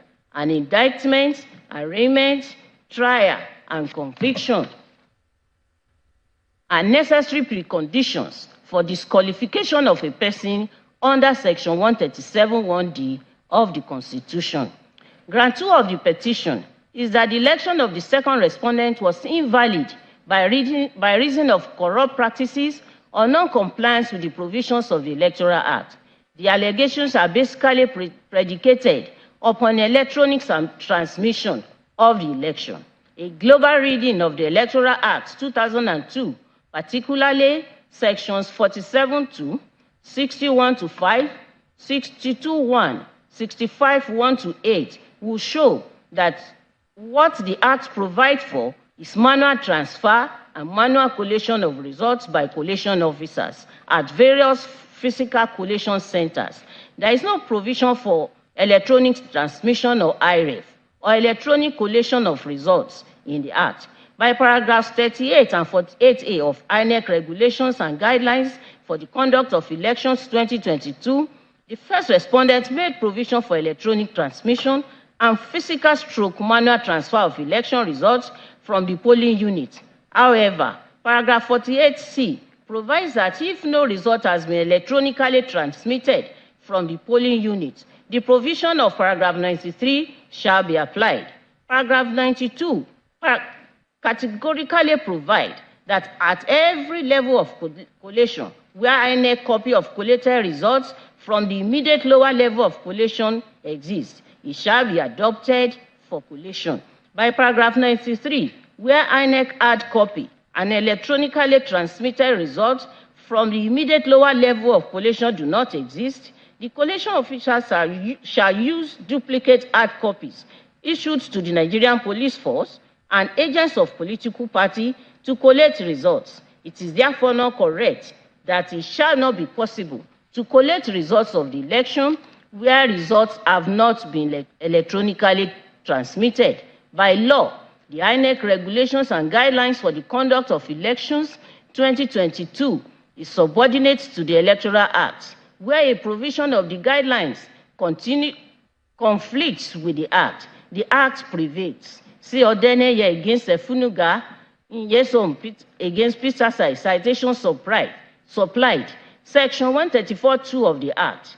By Section 134(2) of the Act, any circular, press release, promise, or stated intention of INEC that is in conflict with or expand the provisions of the Electoral Act cannot prevail over the Act. INEC guidelines cannot be elevated above the provisions of the Electoral Act so as to elevate electronic transmission of results over and above manual and physical transmission of hard copies and manual collation of results as prescribed as provided for by the Act, to the extent that non-compliance with the regulation automatically invalidates an election. PW4, the professor of mathematics, presented to this court as an expert witness, confirmed under cross-examination that IREF is not a collation system. He also confirmed that whether or not transmission to IREF failed or the image of result on the IREF is blurred will not change the result entered onto Form ECAT at the polling unit level. Under cross-examination, PW12 stated that petitioners had 133,000 agents. He was not a party agent at any of the INEC designated polling units or collation centers. None of the 133,000 party agents was called to testify that there was a dispute regarding any collated result at any polling unit, registration stroke ward, local government, state or national collation centers. So as to enable the collation officers at the various levels of collation to activate the process prescribed under Section 64, subsection 6 of the Act. PW12 stated that the petitioners believed they have won the election if the results had been uploaded. When asked about the score of the petitioners by which they claimed to have won the election, he answered rhetorically that how are they supposed to know the score when the result was still being uploaded on the IREF? So this petition is about the belief of the petitioners that they will have won the election if the results had been uploaded on the IREF. Election petition is a serious issue. A petitioner is not permitted to engage in fishing expedition or a roving inquiry, as the petitioners herein did. It is clear from the pleadings and the evidence of PW 12 that the petitioners were from the onset engaged in a wild goose chase and inquisitorial adventure. By paragraph 9 of the regulation, a political party has a right to appoint one person as its polling agent for each polling unit, collation center, and one representative at each point of distribution of electoral materials in the constituency where it is sponsoring candidates or candidates for an election. According to PW 12, the petitioners exercise that right and add 133,000 party agents in the election. I stated earlier that none of those 133,000 polling agents was called, and not a single one of results forms collected by any of the agents was tendered in evidence. Electoral Acts provided a candidate who wishes to challenge any result declared by INEC with a potent material, which are the forms on which results are entered, signed by the first respondent officials and party agents, and a duplicate copy of it is given to the party agent. Any serious candidate ought not to depend on INEC for materials to prosecute his petition. By Section 167D of the Evidence Act, the failure of the petitioners to produce election result forms collected by their agents raises a presumption that if those forms had been produced, it would have been unfavorable to the petitioners. The first respondents in their pleadings and evidence through DW1 stated that the delay in uploading the results from the polling units to the IREF was due to a technical glitch which occurred on their transmission system, which was rectified within a few hours. All that the petitioners could do was to bring a PW1, a member of the second petitioner, who claimed to be a software engineer and an employee of Amazon. She had the temerity and the audacity to claim authorship of a document, a word of which does not belong to her. The first respondent never claimed that the glitch occurred on Amazon Web Services. It is obvious from PW7's evidence that the petitioners did not understand the explanation of the first respondent, or were just fixated on their belief that they won the election without any cogent and credible evidence. And they did not even bother to place any such credible evidence before this court.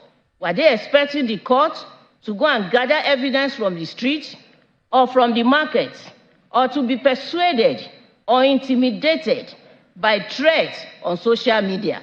That is not the way of the court. See the admonition of Toby JSC in Buhari against Yaradua on a similar situation like the instant case, citation supplied. Thus, the petitioners not only failed to prove non-compliance with the Electoral Act, they failed to prove that the non-compliance substantially affected the result of the election declared by the first respondent. It is settled that even if non-compliance with the Electoral Act is established, if there is evidence that despite the non-compliance, the result of the election was not affected substantially, the petition must, as a matter of law, be dismissed. See Abubakar and others against Yaradua, citation supplied. The third ground of the petition is that the second respondent was not duly elected by majority of lawful votes cast at the election, having not obtained 25% of the votes in FCT. The provisions of the Constitution must be read together to discover the intention of the framers of the Constitution. A court of law has no power to take away or limit the words of the Constitution or import into it what it does not say. CLLU, Abib, and another. Against the Honorable Attorney General of the Federation, citation supplied. A narrow interpretation that would do violence to the provisions of the Constitution and fail to achieve the goals set by it must be avoided.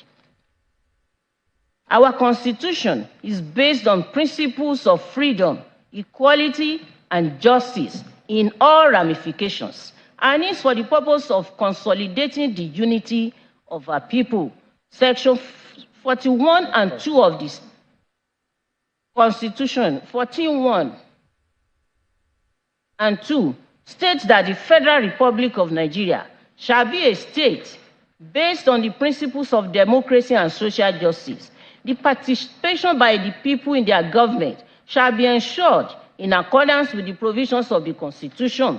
The right to vote is at the foundation of our democracy.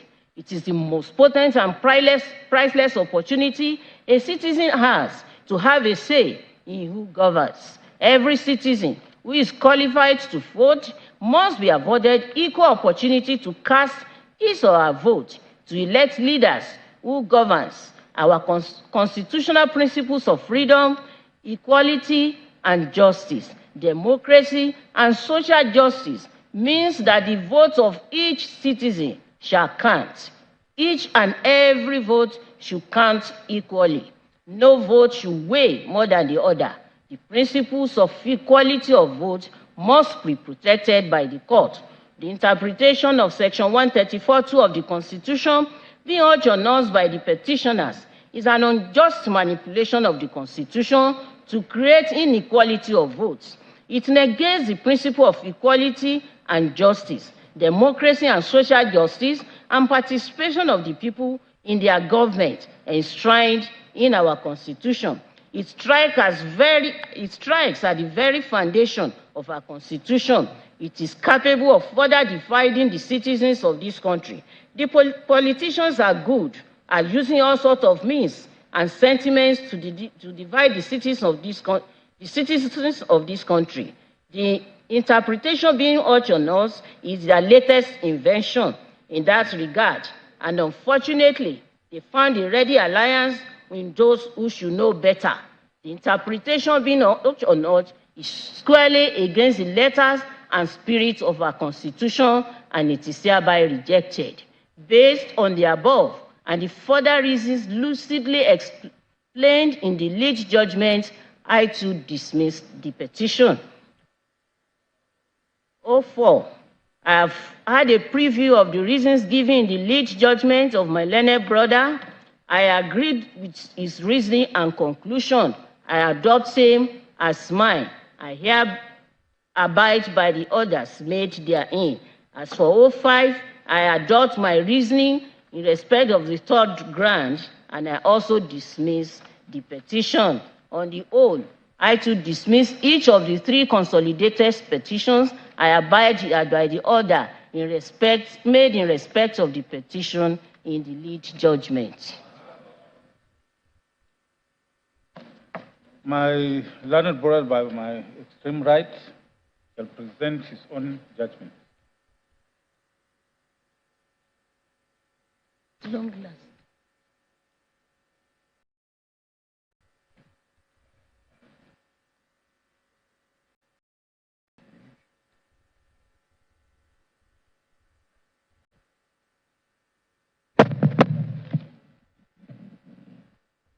Just do one more. Okay. It's not complete review, no.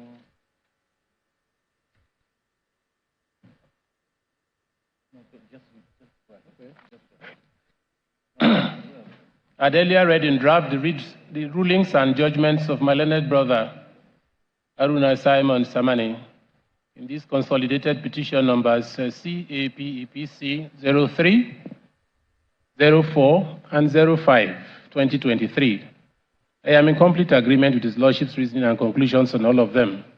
First, for petition numbers PEPC 04, 2023, that is the Allied People's Movement petition, I am of the very fixed view that the issues agitated by the petitioner therein concerning third respondents' alleged disqualification by reason of matters connected to or surrounding his running mate's nomination and relinquishing of his earlier nomination by his party for the Borno Central Senatorial District having been settled on their merit by the Supreme Court in its judgment, in appeal numbers SCCV 501/2023, in third and first respondents' favor therein, with the Apex Court even holding that the said issues did not disqualify them, that decision constitutes issue estoppel, being status defining, and so judgment in rem it binds every person, including non-parties to the suit, like the petitioner in petition number CAPC 04/2023, C. Kotun, and Oyekomi, Soson, and Odemuyiwa.